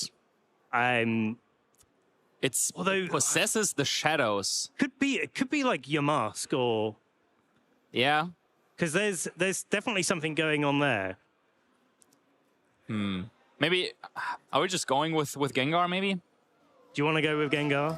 Are we on brand? It would be a shame. We've got Gengar, we've got Mega Gengar going on. Yeah, it would be a shame if it was Gengar and we didn't get it. I mean, it's also a shame if we guess Gengar and it's not it. But okay, let's go. I'll trust you. I'll go with Gengar. All right, let's lock it in. Yay! Hey, nice. Okay. All right. I think we had some good options, but yeah, Gengar, that definitely makes sense. Okay. Well, we got a little hint here. 2-0. I think they've given us that because it's you on broadcast right now. They've given us a cheeky little. I'm just maybe. I'm waiting for the Sableye to come in. Maybe that's the next one. Maybe. So let's get the next one up. Let's see what we got. Its shell is overflowing with its heightened otherworldly energy. The ectoplasm serves as protection for this Pokemon's core spirit. Okay, I've got some ideas on this. I feel like I've heard this one before, and I didn't get it right then, but I forgot what it was. Okay, all right. So I'm thinking Reuniclus line. Of course, yes. Reuniclus line, because it's got like the core of it, and then it's got the squishy, bubbly outside. I got it. You got it? I have it. I have it. Tell okay, me, I think it's Cursula. Right. Okay. Cursula. Yeah. So the evolution of Galarian Corsola. Yes. I think it's Cursula. I'm like worldly energy, ectoplasm serves as ectoplasm. Yeah. I mean, it has got the little like core bit, and then everything's kind of coming out from it. I like that. I'm ready to lock in. You're ready to lock in? Yeah. All right. On your head be it, Marcus. We're a team on every round except for this one. Cursula. Yes! Okay, Let's nice. go. All right, here we go. 3 for 3. Okay, but how long is the streak going to be able to continue, Marcus? That's the question. Okay, I'm done. I did my part. Okay, so it's all on me. Next one's it's you. all on Next me. one's you. Okay. Yeah. All right. Okay, I'm gonna get ready. I'm ready. Okay. This friendly Pokemon doesn't like being alone. Pay it even the slightest bit of attention, and it will follow you forever. That's a long time. That is a long time. Yeah, that is a long time. Right. Follow you forever. Doesn't like being alone. I reckon this could be Greavard. Like the kind of it's like in the game it's hiding in the snow. Yeah. And then like pops out at you, so you like pay it a bit of attention, and then it's following you, kind of thing. But I'm wondering if it's the Prevolution instead. I'll leave this one up to you. Yeah, I know. I've locked myself into this one. This is on my head be it. I think I'm gonna lock in Greavard. Okay. Yeah. Yeah. I think I'm gonna go with my gut. I think that's what I'm gonna try. Let's see. Hey! Yes! Wow. Nice. Great all job. Right, okay. I mean, it's after all, it's the best friend, right? So yeah, exactly. It's gotta be there for you. The dog Pokemon. I love that. That's a good one. Okay, so 4-0. I wonder how many we've got of these. I want to keep the clean streak, Mark. Okay, let's get some more. Okay, when it finds humans or Pokemon it likes, it freezes them and takes them to its chilly den. I like that. Where they become decorations. Hey, we got some nice decorations up here as well. We absolutely have. This is definitely not how we've made. Yeah, no one was harmed in the process. No Pokemon plushes were freezed in the making of this set. Okay, phones. Humans or Pokemon it likes, freezes them and takes it to its chilly den. Okay, I don't know about the decorations kind of thing, but I'm thinking about Frostlass. Yeah, it could be. Because of it freezes them, so it could be an ice type. I think it's got to be an ice type, right? Yeah. And I'm thinking about all of the ice type that are in present in Scarlet and Violet that you sort of see flying around. There's like Titan, that's probably not gonna be it, and the chilly den. Do you remember all the way back in Ruby and Sapphire? It was so difficult to get Snorunt. It was hiding in the chilly den. Yeah, I like that. That's a good shout. So then maybe that's also where Frostlass would chill, as they say. Yeah, because I'm thinking. The only other Pokemon that maybe has a den is something like Snova or Abomasnow, but I don't think they're freezing people and taking them away to... I like Frostlass. I think that's a good shout. And it's following the theme of Ghost-type Pokemon, so... It's Lilloween after all, right? Yeah, exactly. I think... Yeah, let's lock in Frostlass. Frostlass, okay. Yes! Okay. Wow, I mean... At first, I was like, okay, these are so difficult. But now that we got 5 out of 5, I'm like, okay, I don't know. Are we good or? That's the problem, though, because we've got the 5. Maybe they're the 5 easy ones. Oh, right. I don't know how you guys are doing at home, guessing these. Are you guessing them along with us? These have been okay. I think there's been I think there could be some harder ones on the way. All right, let's do another one. Okay, this Pokemon is said to devour anyone daring to ravage the forest. To the creatures dwelling in the forest, it offers great kindness. I know exactly what this is. I know it as well. Wait. 3, 2, 1. Trevenant. Yes. Okay, lock it.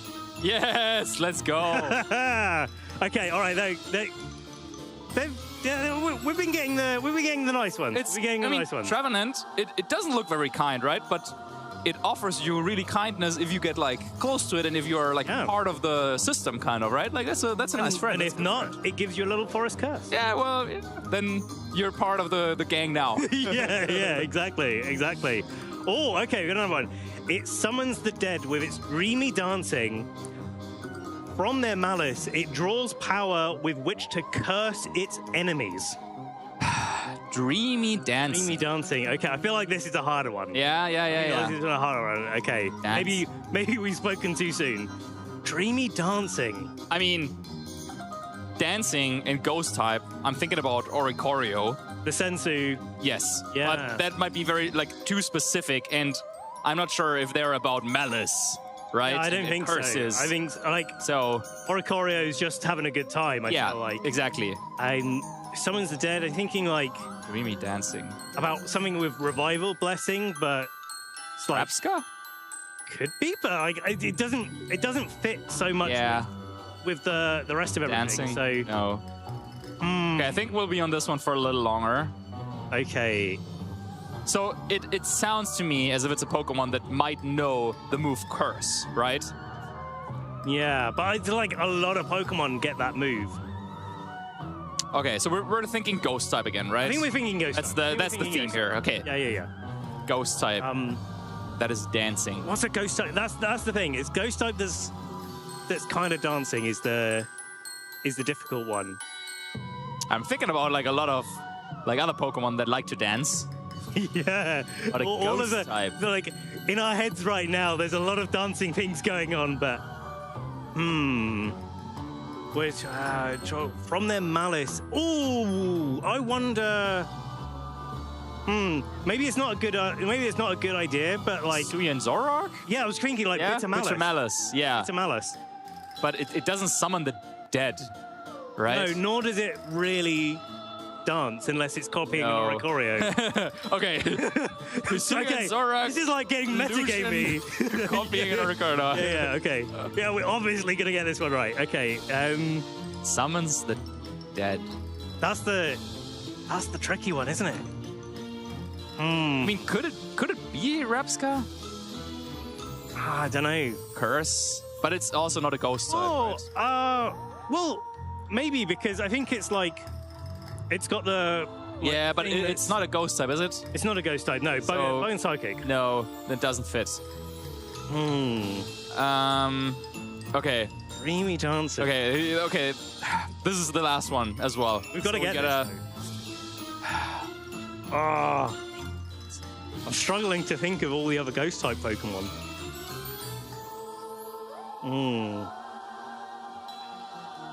All right. Bennett? Could be. Is that dancing? Not so much. It's like more like a doll, but I'm thinking about like the like this is Ruby Sapphire again, but the tower was full of ghost type Pokemon, and you got the like Dusclops, and you got the Bennett. Maybe you got the Mismagius, Mischievous. Like there's a couple, but do they dance? So dance like the second part of it does work. So the thing I think that I'm struggling with is dancing. Typically, we as humans we use our legs to dance, right? But a lot of these ghost type Pokemon, they're just like floating, right? Yeah, and I'm thinking of like when you're talking about that, I'm thinking like Dusclops kind of moving its hands like this and yeah. Okay, I got nothing. I mean, I have a couple of like. Should we? I feel like either Mischievous or. It was Oricorio all along.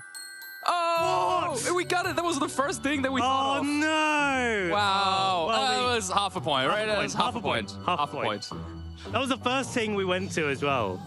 It seems so obvious, but then, well, I guess that might also mean that, we're moving on to our next round, but that was a fun little segment. I hope you at home had fun as well, playing along with us. And did you get it all right as well? Did you join us along the way? Did you get stumped on the last question along the way, well, tell us using that hashtag play Pokemon. But yes, as you say, we should have our round getting going and our players getting ready and set up to be playing very, very shortly.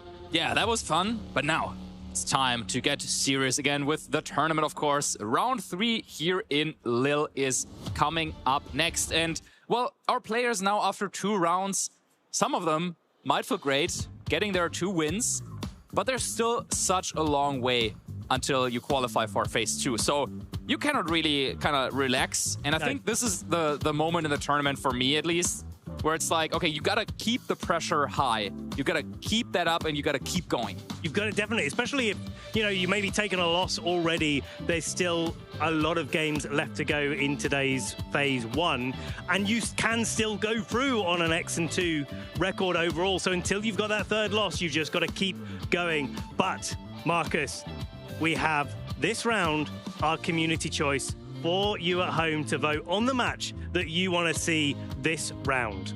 Yeah, let's see who we have. And there's a couple of big names. Wow. We have regional champions like Nils Dunlop. We got Calvin Foster. We got Theo Massot, one of our players to watch. Joan Garcia. Ryan Gussi, another strong French player. Leonardo Bonanomi, a strong Italian player. William Brown and Sab Tabner up on the screen for you. And yeah, it's our community that will get to decide which match we will feature next. And I already see a couple of interesting trends here on the screen. Yeah, I mean, we've got some of that nice hard Trick Room team that we were talking about just a moment ago, with William rocking that team that a lot of people are trying a little bit harder to dodge.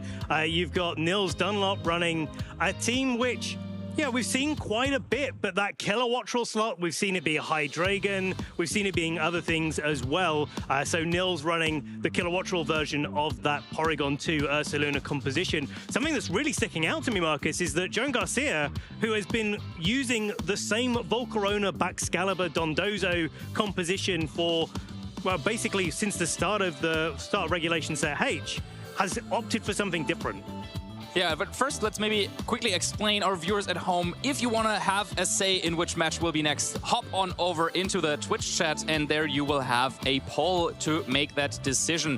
But yeah, as you were saying, Joan Garcia, a player that has had so much success with this Yawn Dondozo kind of archetype, did he maybe swap out that Dondozo in favor of an Ursaluna Blood Moon while following the same type of strategy? But maybe the fishes stopped working. I mean, maybe that's the thing that's changed for Joan. But it's nice to see. It'd be nice to see how his matchup has changed overall, and like how he's piloting something that he's maybe not so used to. Leonardo Bonanomi is a player that we get to see kind of on the notable pairings pretty often, but always love to see what Leonardo's running. He's a very well-experienced player, but he's so solid in the way that he approaches every single match that he plays. Never really makes too many mistakes. And I think usually is a masterclass of the fundamentals that you were talking about earlier, Marcus. Yeah, and then one team that kind of stands out to me here on this roster is Calvin Foster's, coming at us with a Dusclops, very fittingly. That wasn't the answer to our last Who's That Pokemon, but it could be the answer to solving this matchup potentially when being paired with other strong Pokemon under Trick Room like Torkoal or Incineroar. Yeah, it's like really reliable, and then if you want to go fast, you've got the Chlorophyll Venusaur that's maybe a little bit better positioned in the format than it was previously. Sam Tabner, I do want to call out a player from the UK that I've been working with a little bit over the last few weeks, and Sam's been struggling a little bit. Sam's been struggling a little bit in finding a team that's really clicking for him in this time round in Regulation Set H. But it's so good to then see him like clearly locking in with something that's working and being able to get through the first couple of rounds, get a couple of wins under his belt, and now he's up against an international champion. Yeah, that's awesome, of course, but let's see what the viewers decided and which match we will feature. It's going to be Calvin Foster against Joan Garcia. Nice. Love to see that. Calvin, a top 8 Worlds competitor from 2023. Joan Garcia, we've seen him time and time again. Top 8 here, top 4 there, doing very, very well. This is a matchup both from a player perspective. Clearly players with a lot of skill, a lot of experience, but also a matchup perspective. I don't think I've ever seen, Marcus, this sort of composition from Calvin. I don't know if you've seen it sort of around in the wild before, or if this is the first time you're seeing it as well. Yeah, so let me say I have seen it out in the wild before, but yeah, I'm curious to seeing a little bit more of it now. We'll get a little bit of a deeper dive into that when we get into the team matchups. So, like, I don't know, maybe something that's good to talk about in the run-up to this that maybe we won't have as much time to talk about during the match is the position of Dusclops in the format, because it's been such a strong Trick Room setter previously. But actually, yeah, it's kind of fallen out of favor in Regulation Set H across the board, both the first time we had it and this time around. Trainers don't often opt for it. And I wanted to pick your brain, Marcus, is like, what is it that stops Dusclops being such a threat? So I think part of the answer is on your screen. Just below Calvin's team is William Brown's team. And that team is a dedicated hard Trick Room team. A team that really wants to set up Trick Room and then just battle under Trick Room using powerful Torkoal, either with Charcoal or Choice Specs. And if you want to support a Pokemon like that, then typically you also need to have some sort of additional offensive pressure or additional support. And Indeedee kind of offers both, because with Follow Me, it can support the Torkoal, and then also it can set up the Psychic Terrain, which stops any sort of priority moves like Fake Out, which would be a great answer to Trick Room. Stall out a couple of Trick Room terms because the opponent Pokemon just flinch, right? They don't do anything. And then you also enable Expanding Force on the Hatterene, so it just comes together really, really nicely. Also Expanding Force on Farigiraf. So you have a couple of very strong Trick Room setters, and then Dusclops is not really there for the powerful kind of like burst Trick Room, but it's more there for the slow and steady, oh, I'm a Nightshade you for 50 HP, and then, yeah, next turn I'm a Pain Split. Right. So, yeah, Pain Split, of course, is not a move that really gets any knockouts, right? It's really just to kind of like progress the battle and keep it going, but you can still use it to kind of take a couple of hits. And that is, I think, the one benefit that Dusclops has over the other Trick Room setters. It's so bulky. And something cheeky that you might be able to do with Torkoal potentially, with Pain Split, you might be even able to like heal up your buddy sometimes. Right, I don't know. Get the eruption working again. I don't know how often that comes up, but that might be something. And then, I guess with the team that Calvin has, it's not a dedicated Trick Room team, but it's a team that has a Trick Room option. Yes. And for that, I think Dusclops is pretty nice, because similarly to Porygon 2, who also likes to go these like 1v1 kind of like long drawn out situations, you just recover, like recover, Ice Speed, recover Terrablast again. maybe, recover, Trick Room. Yeah, that is so effective, and Dusclops might be able to do a similar thing, where you can use your incredible defense and special defense stats boosted by the Eviolite even further to just stay on the field and do the slow game. Pain Split, Nightshade, Pain Split again, maybe Pain Split again. It's got other options as well. It's got like the Will-O-Wisp as a way to power control opponents, and that's something that we don't really see too often in this format. But I also like the idea of the fact that Dusclops also has access to Haze.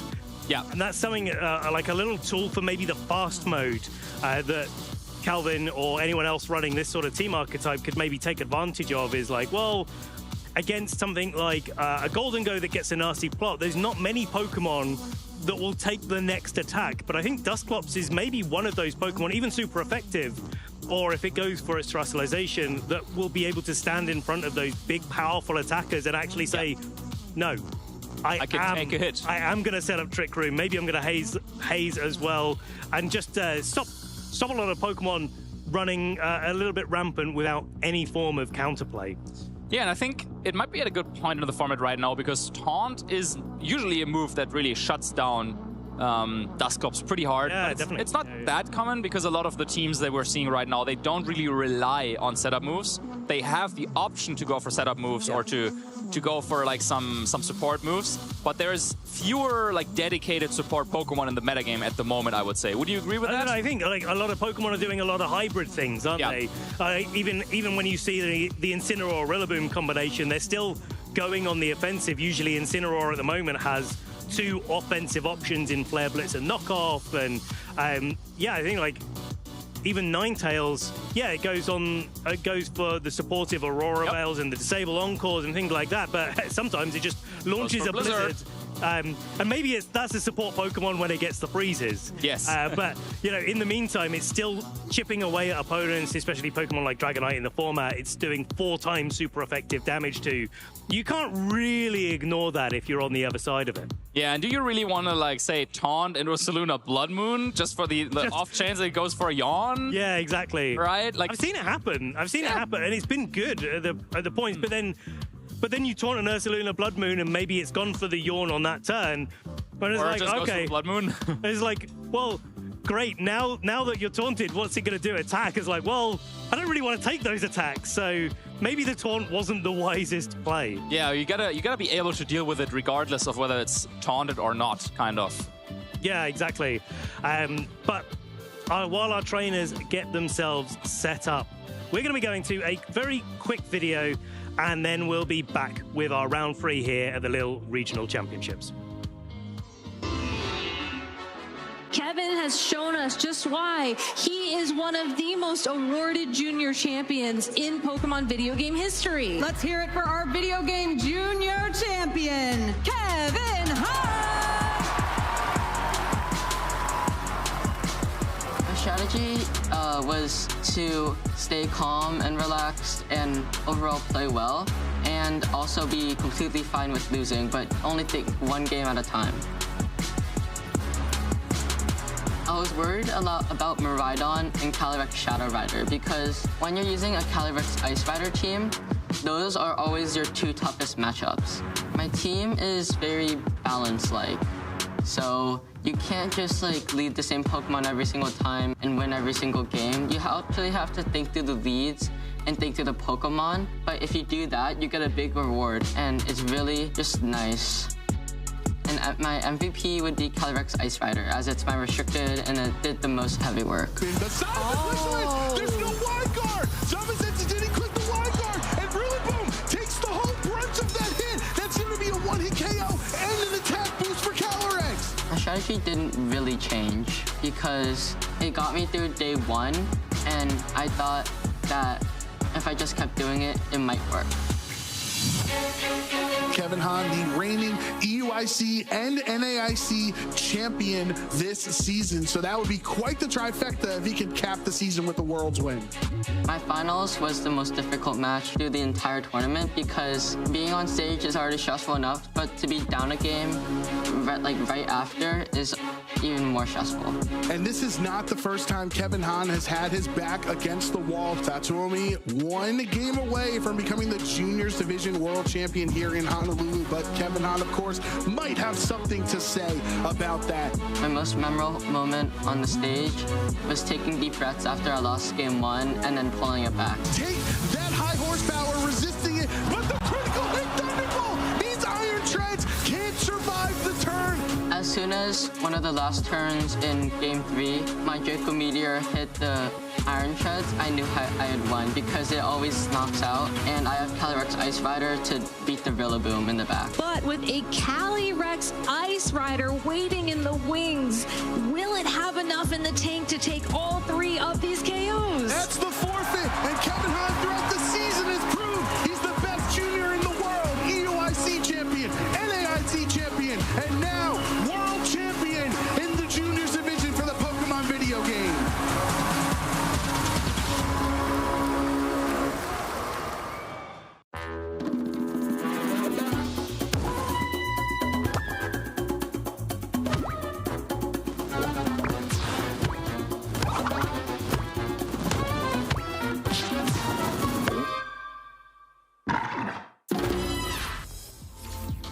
just saw some amazing moments there from our World Championships. Of course, just a couple of months ago. I mean, you were part of the whole setup there. What was that like, being in that arena? Crazy.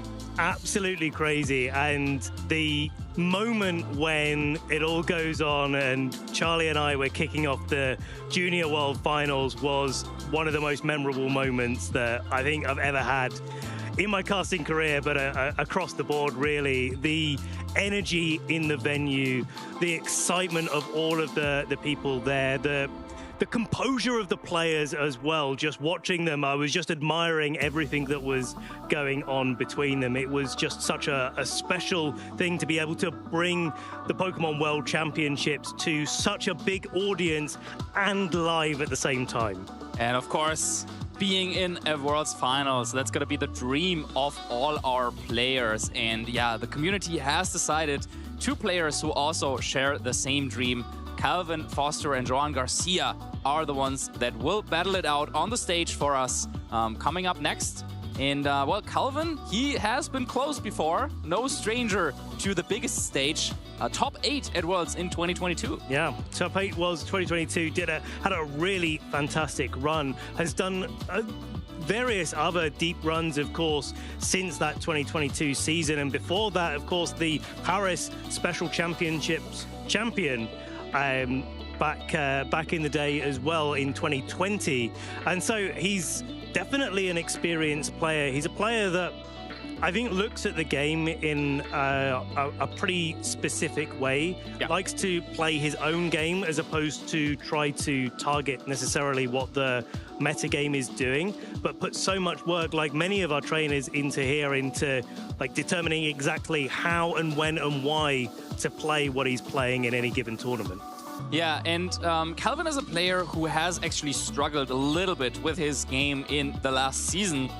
Unable to qualify for the World Championships, and had a couple of tournament results that I know that he was not happy with, and that he knows, well, he can do better after starting the year very, very strong at the Birmingham Regional Championships, I believe, with top 8 finish, probably. Something like that. He definitely made it like really, really far with the Rain team. I talked to him briefly about it. But then afterwards, things weren't really working out, so now I think it's great to see him back again at it, bringing a cool and creative new team to the format. This is not a team like anything we've seen before. I mean, we have seen the individual pieces before with the Torkoal and the Venusaur, but like when I see Torkoal, Venusaur, I'm thinking like Gigantamax Venusaur, or G-Max Vinelash. Yeah. That's not what we're seeing now, right? Yeah, that maybe in a few years' time, who knows? Oh, yeah. We'll see if that comes back. But yeah, I think like it's not something that trainers are commonly using in this format. I think an interesting way to target. And Joan on the other side is using something completely different to the Baxcalibur, Volcarona, Dondozo, etc. that he's been running tournament after tournament. In fact, back last year in Lille, Joan was top 4 with that team, and then coming in this year trying to either do the same or maybe do 1 or 2 better in the overall positionings, is just locking in something a little bit different. And I'm really interested to see, like, that team that he's been running. I think like after he released it publicly, I think a lot of people took it and looked at it and tried to get to grips with it, but there's something about building the team yourself that really just elevates the way that you can play with it, the way that you can approach matchups with it in a way that I think only Joan has shown us how to do in the last couple of regulation set H's. Yeah, because when you, of course, build your own team, you will know exactly why which piece goes where, which Terra types you're using for which matchup, and so on and so on. And so, yeah, the fact that he has pivoted away from this team that he did so well with also in Frankfurt, he still made it very far into phase 2 with that exact same team, but now switching things up a little bit, as we saw just now. That's gonna be interesting, and scary thought to go up against a team builder as strong as Joan, but then face him with a brand new team. Yeah, especially as our traders here sitting on stage ready to go. And You can tell there's a seasoned hands at being on both on stream but also at the playing tables. Calvin on the left, Joan on the right there, getting themselves mentally prepared for the battle that they're about to face. Yeah, and it's gonna be a tough one for both of these players. And yeah, both of them kind of look settled in there, look ready, probably setting up their games as we speak. But yeah, is there something that you're already kind of like looking at when we're talking about this matchup? For the matchup specifically, I'm wondering about how this Annihilate is going to fit into the picture, because you talked about it earlier, Marcus, that most teams don't really carry those taunt options, and okay, it's on Calvin's team. Calvin's the one with the Trick Room option and with the Dusclops. But it is one of those Focus Sash variants that's carrying Coaching and Taunt, as well as 2 offensive moves in Close Combat and Rage Fist. And I'm looking out for how exactly Calvin's going to position that piece, where they really just want to go fast and offensive straight away, rather than these bulk up Annihilates that like to be the center of attention. Yeah, for sure. Annihilate, a Pokemon that has proven that it can be very, very flexible as well. One of those hybrid Pokemon that can support a team, but can also go on the offensive. And here we are on the stage. Round 3, about to start.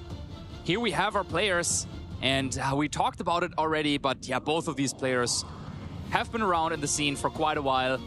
Joan, with his couple of biggest achievements all in the last 2 years, just shows what of a strong player he was in the last couple of regulations that we had. And then over on the other side, yeah, Calvin, we talked about it all the way back in 2020 with a top 8 finish, but that's not the only thing that he achieved. Yeah, exactly. Paris Special Champion, Championship Champion, and being able to get top 8 in the Sheffield Regional Champion. That Sheffield event, I remember that because I was also top 8 of that event, and that was absolutely stacked in that top cut.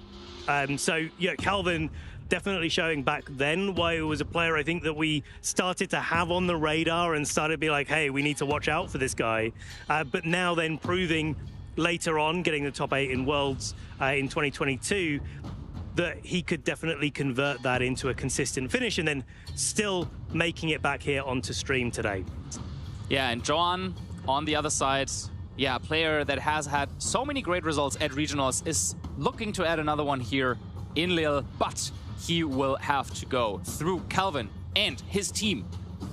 Venusaur and Torkoal, Incineroar and Dusclops, and Dragonite and Annihilate. Those are kind of like the pairings. It's like combinations, aren't they? Yeah. A couple of combinations in there, but yeah, which of them should he choose here? Of course, Annihilate with Coaching can find a couple of targets, but I guess Dragonite and Incineroar are probably the primary targets here for Coaching.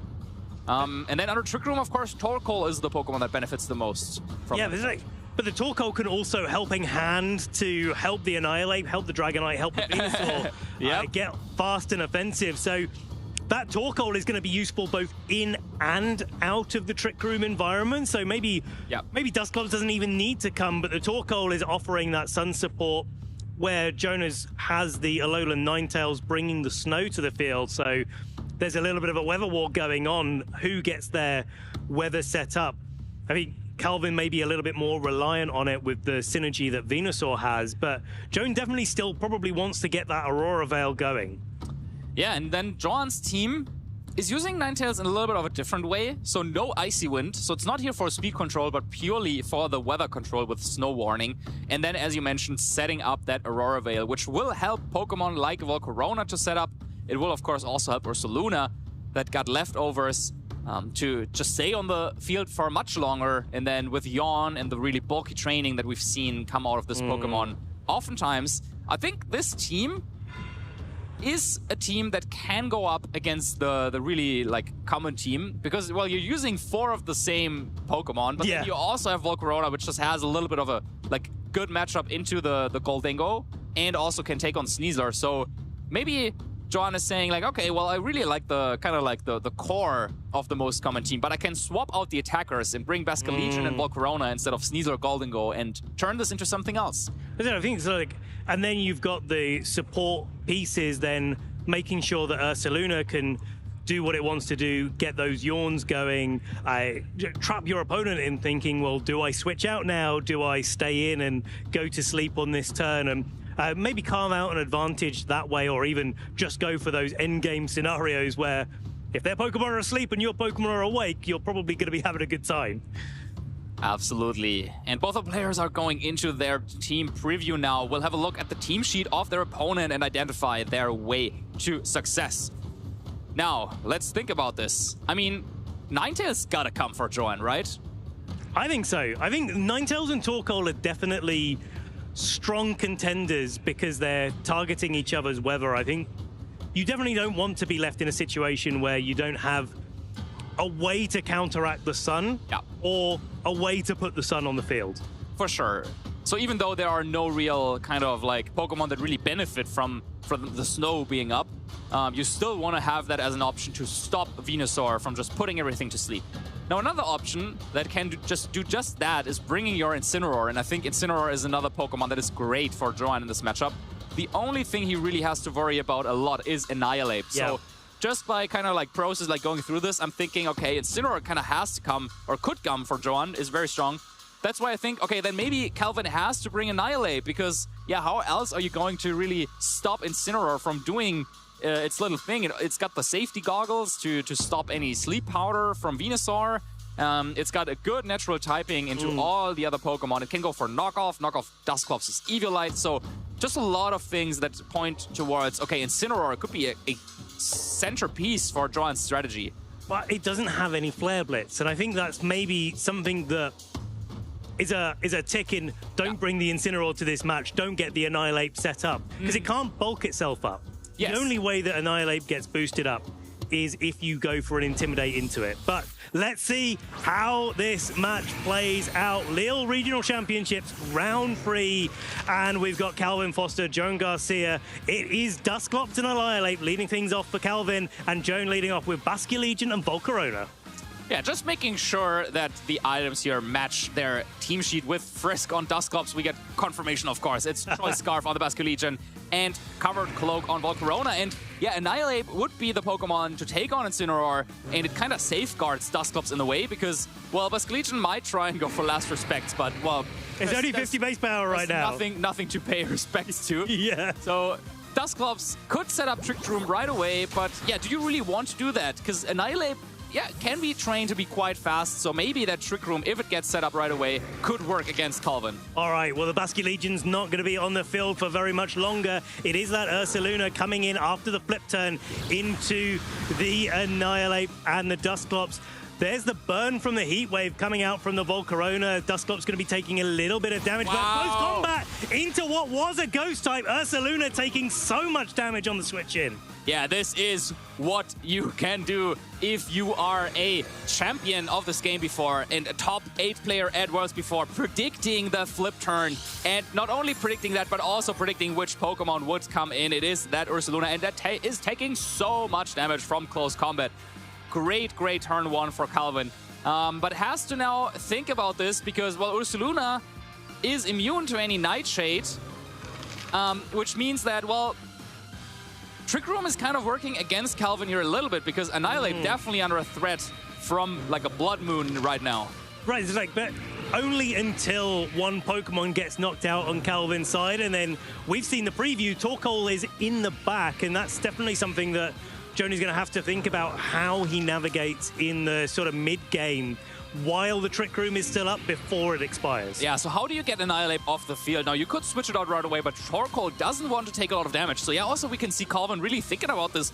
There's no Protect that Annihilate can go for. So maybe you just gotta go and, yeah, kind of sack Annihilate, hope that maybe it makes it through the turn, but we saw a cheeky lock in there of close combat. Oh, but here's the Incineroar coming in. It did come to the match. Intimidate is going to boost up Annihilate's attack because of its Defiant ability. Maybe that's a sneak peek that Joan is actually thinking, hey, I need to maybe respect the Annihilate in this turn and target it down while I get my Incineroar in. And there it is. Blood Moon coming out into Annihilate. It's going to be able to pick up the knockout here and allow Calvin to get that positive momentum. But in the meantime, Pain Split has gone into that Incineroar, taken a chunk of its HP, but restored Dusclops to almost the full HP that it has available to it. Yeah, this is the beautiful thing about Dusclops, right? It can take any hit pretty much, shrug it off, set up Trick Room, and then go for the Pain Split, recover right away. It doesn't have the highest base HP, so a really favorable trade there. But then now Annihilate is off the field, and you could go into Torkoal and try and like make use of those Trick Room turns. But the problem that we talked about before the match, Fake Out is a great way to stop Torkoal in this instance because there's no Psychic Terrain. Yeah. There's nothing, no Armor Tail that would stop that. And so, yeah, Calvin is kind of forced to go into Incineroar first. But I think this gives the space maybe to get the Fake Out repositioned now as he has into the Torkoal. If the Dusclops isn't providing too much of a threat, then maybe Joan is going to think, I won't really target that this turn. Instead, that's an opportunity for maybe Calvin to get that Torkoal in and go on the offensive. But no, a knockoff comes into that Torkoal, does not get in for free, but takes a little bit of damage, but also that Charcoal gets knocked off. So this Torkoal is not going to be hitting as hard as it likes to. Yeah, and any damage, of course, that Torkoal takes will also decrease the power of Eruption. However, at this point, I think Eruption is still a little bit more powerful than Heatwave would be, and of course, so much more accurate. Yeah. So you can go for an Eruption, but yeah, it will probably not knock out Incineroar, and no matter what you do with your Incineroar, you can't really take a knockout here. So yeah, I think though it's probably fine, but you gotta make a call. Do you want to go for maybe like a U-turn to try and pivot out, bring Dusclops back in, or do you think, okay, no, I want to maintain my offensive board position right now and go for powerful fire type attacks? Well, Calvin's certainly going on the offensive at the start with an Eruption going in and doing a pretty decent damage overall after that knockoff into the Incineroar. But does this flare? Oh, wow. It does. No Intimidate on that Assault Vest Incineroar that Calvin roared in. It's probably trained to be that little bit more offensive to try and take advantage of the Trick Room. And now Calvin is in a great spot. Yeah, now with Incineroar out of the picture, all of a sudden, this Torkoal seems unstoppable. Of course, there's still Basculegion in the back that can take fire-type attacks. Well, we've seen Protect come out from Ursaluna right now, and, well, that means, of course, there's going to be another Eruption following up. No reason for Torkoal not to press that button right now. It could even think about maybe going for a Terrestrialization. However, I think it's pretty likely that Volcarona over on Joan's side will want to protect this turn. So maybe you want to go for the knockout on Ursaluna Blood Moon and then swap out Incineroar this turn so you can bring it back in later. But you really have to time it nicely around turns, because when Trick Room is expiring, Torkoal will be a sitting duck. You kind of want that Dusclops to be on the field as Fake Out re-enters the field with your Incineroar. And I think, like, there's every chance that the Basculegion comes in, but no, Ursaluna just goes for the double protect, doesn't make it on this occasion. There's that protect on Volcarona that you called out there, Marcus, and now this Ursaluna cannot protect itself, is not protecting itself against these big, powerful fire-type attacks from Torkoal. That's going to be enough easily to pick up the KO. Joan down to the final two Pokemon, but Trick Room turns are waning very quickly. Yeah, Volcarona kind of going for the safe protect this turn. But as the dimensions return to normal, now is when things get really tricky for Calvin. Because, well, he has the Pokemon advantage, but now Basculegion switches back in. Has to make a choice to make, though. Which move do you want to lock in? And I think you could go for Last Respects, probably. We're still in the sun, but there's two fire types. Yeah. It's a tough choice to make. That's a tricky call, isn't it? It's like, well, maybe Last Respects if Volcarona was knocked out and it was at its maximum possible power, but even so. And there's Dusclops still waiting in the back, but that could still terrestrialize into Dark. Yeah, so okay. It's an awkward choice to make for Joan, but he certainly has to make something work this turn, and I think he cannot let Incineroar kind of get away with this turn. So I think you want to like take a knockout, and I think maybe Wave Crash and Heat Wave kind of ensures that. I think that combination of things is what Joan really is probably thinking quite hard about, especially going for the Terra Water there with the Basculegion. I think that's the thing that tips things over the edge. That extra damage that the Basculegion will have with its adaptability and with its Terra Water is going to be doing so much damage. Now Torkoal thinking, hey, I'm going to be the target of all of the attacks coming out here. I need to help out my Incineroar. But Joan calling it, getting that Wave Crash and picking up the KO. Huge turn for Joan, calling that perfectly, and this should be a Heat Wave follow-up. Yeah, because there was the chance of a Terra Grass coming out from Incineroar. So covering that, nicely identified by Joan, and well, it looked so great for Calvin under Trick Room. As soon as Trick Room was over, the momentum swung all the way back over in Joan's court. And now, while we know Basculegion is locked in to Wave Crash, but is there a way, maybe you go for Protect with a Torkoal, you set up Trick Room, if you make it through the turn, and then all of a sudden, well, you still got like Heat Wave and Pain Split combinations. Yeah. Or you could, I mean, there's a couple of ways that this could still go wrong for Joan, and I think, Calvin needs to kind of call, okay, is he going to attack Torkoal now or not? That's the interesting thing here, because to knock out that Dusclops, you need to double target if you're Joan. So there is the opportunity for Torkoal to weave in a clever Heat Wave here, but Calvin not wanting to take the risk whatsoever. Wave Crash targets into the Protector. We are going into Trick Room. There should be a Quiver Dance then. Yes. Quiver Dance, yeah, okay. But then, that's clever as well, because now the Dusclops hasn't taken loads of damage. Exactly. So Joan was confident in his damage calculations, thinking that, okay, even if I double target the Dusclops, even if my Heat Wave is boosted by the sun, that's not gonna KO you, right? And then if you set up Trick Room, you will be able to just Pain Split away all my health on Volcarona, and I don't want that to happen. So Joan's plan right now is to set up the Volcarona, get the boost in special defense, maybe protect this upcoming turn so that you can kind of outlast the sun, and only then he will try to kind of like go for damage. But at the same time, there's still haze in the picture for Calvin on the Dusclops. But that's the thing, because the sun has just expired on this turn, so we're no longer we're no longer in the sun condition. That means Dusclops is both more under threat, but also a little bit safer from the Basculegion, but equally, it means that this Torkoal, even with its Terra Fire, is not going to be punching through Joan's team in the same way that it would under Sun. So here's the Terra Fire, here's the Protect.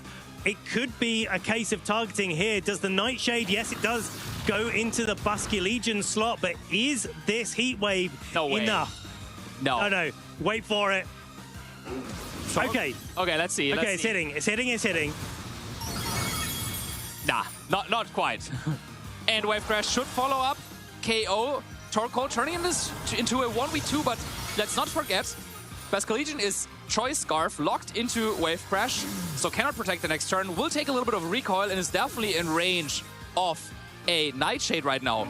But what could be more interesting is the fact that as the Dusclops, do you maybe want to take that damage? I mean, I don't think it's an instance like right here where you actually want to, because you don't want to go down, but it's a funny scenario because you have to attack with the Basculegion, even maybe you don't want to. I think like going for the Nightshade here does make a lot of sense for Calvin. Knocking that out, knocking the Terra Choice out for Joan, just stopping the overall damage from spiraling out of control. And there's no recovery options on that Volcarona as well.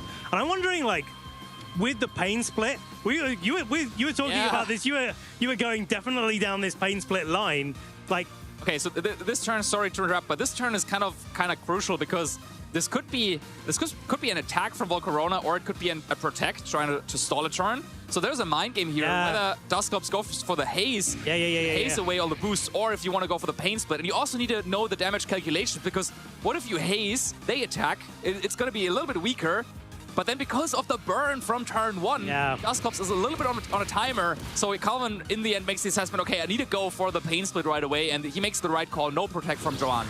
Okay, and Heat Wave taking this Dusclops down. Now, every time that this Pain Split equals out the HP between Dusclops and Volcarona, the overall HP pool hasn't changed, but it's still going down every time a Heat Wave goes in, every time a Nightshade goes in. So you got to be really careful, like, at what point you start Nightshading, but also at what point you carry on attacking. Yeah, so this is not one of those scenarios that can go on forever, because as we were saying, the HP pool is just going down every turn.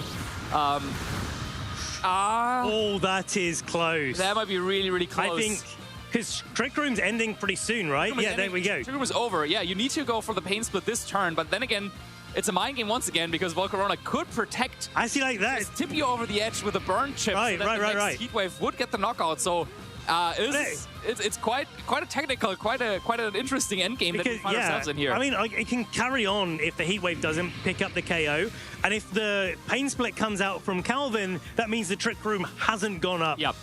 From Dusclops, so I think like maybe attacking is a good idea for Joan here. Or you play, if you're Calvin, you play for the miss. And you're like, okay, I gotta hope that the Heat Wave misses, and that's the only way to victory. But it's a tough call to make. This is tight.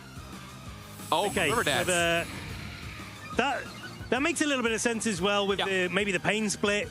Maybe Joan thinking like, hey, I can't pick up the KO on the Dusclops reliably. I want to keep that HP total a little bit higher, so that I can go for 2 attacks in a row instead of just 1. The problem, though, is that, so in order for this Dusclops to ever KO Volcarona, you will need 2 attacks. Like, you need he's probably in 2 Nightshade ranges now, Oh, right? he definitely is. Yeah. That's the beautiful thing. We know exactly. Oh, wait, is that the miss? That is the miss. Oh, that is huge for Calvin here. Nightshade going into the Volcarona, 1 more Nightshade away. Because he knows, or he knew because of the Pain Split, he knew exactly at what HP this Volcarona is. Yes. And I can tell you precisely it's at 30 now, I think. Was it 80 before? But now the question is just, okay, protect this turn. Again, it was a call 50-50, but no Trick Room coming out. Okay. And it will come down to this final turn. Will Heat Wave be enough to get the knockout, or will Dusclops prevail and get the KO with Nightshade? Because the burn is chipping away. It was at 44 before the last one, but that was non-boosted. 11 HP, hanging on. Dusclops getting that Nightshade up, and it is Calvin Foster winning Game 1 versus Joan Garcia, Round 3 of the Lille Regional Championships. What a game we've seen here. Dusclops against all odds, getting burned on turn 1. And at first you might be like, you know what, the burn, maybe it's even good for Calvin, because it makes it so that it cannot be on, it cannot be put to sleep. But then, of course, in this endgame, Calvin would have much rather had his Dusclops be healthy without any status condition, but still. And even though Calvin got like 1 or 2 turns kind of like wrong in this endgame, he still managed to make it work. And thanks to the combination of like, it needed all 4 moves, right? Like, it needed the Haze, it needed the Pain Split, the Nightshade, also the Trick Room. Very, very well done here by Calvin. And yeah, it's a great return kind of for Dusclops back here on the competitive scene. While it was absent for a while from tournament play. I think we've also got to call out the fact that, you know, how many Heat Waves was it that targeted into the Dusclops? It was quite a few, right? And Heat Wave is not perfect accuracy. So the idea here is that for Calvin, you called it out partway through the end game, is that actually, eventually Heat Wave will miss. Yeah, it's not an if but a when. And the question is it going to be a game 1 or game 2, or maybe even game 3, depending on how things go. So I think Calvin was playing for everything that he needed to in that end game, and the order of selection when you Pain Split, when you Haze, when you Trick Room, when you Nightshade is so interesting. I kind of, normally I'm like, oh yeah, let's have these explosive big games with Pokemon knockouts going on all the time. But this time I'm like, no, I want another Dusclops end game, Marcus. Yeah, because every turn it kind of was a big decision to make, right? Yeah. Like, do you go for the Trick Room? Do you expect your opponent to protect? Will they Heat Wave? Will they Quiver Dance? Should I just Nightshade? And yeah, you had to really think things through all the way to the end. And of course, that Heat Wave miss, it definitely helped, but in such a long end game, as you were saying, it's bound to happen eventually. So yeah, let's see though, for the second game, Calvin going for the kind of like not the hard Trick Room approach, but like the most, I guess, Trick Room approach that his team kind of offers. Do you think for game 2 we'll see a switch up from his side? Like Venusaur could make an appearance. We saw Incineroar, but not in the lead for Joanne. So I think the key thing here is Joanne decided not to bring the Ninetales to that match at all, and I think that's the thing that maybe leads to a switch up in game 2, whether or not Joan brings it in this game or not, but also whether or not Calvin wants to bring the Dragonite. Let's see as we get into game 2 here, and it is a switch up. It is the Torkoal and the Venusaur coming out from Calvin, that classic combination that we've seen from formats previous versus Volcarona and Basculegion.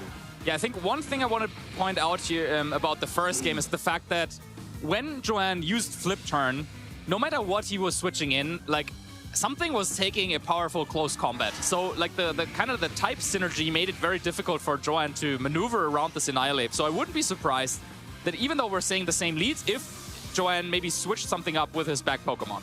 Okay, so we're seeing the switch out from Basculegion. So because the Venusaur is that bit speedier because of its Chlorophyll ability, the Basculegion doesn't want to stay in front of a potential Leaf Storm here. So Incineroar comes in to these two special attackers. Wow. Calvin sees through it.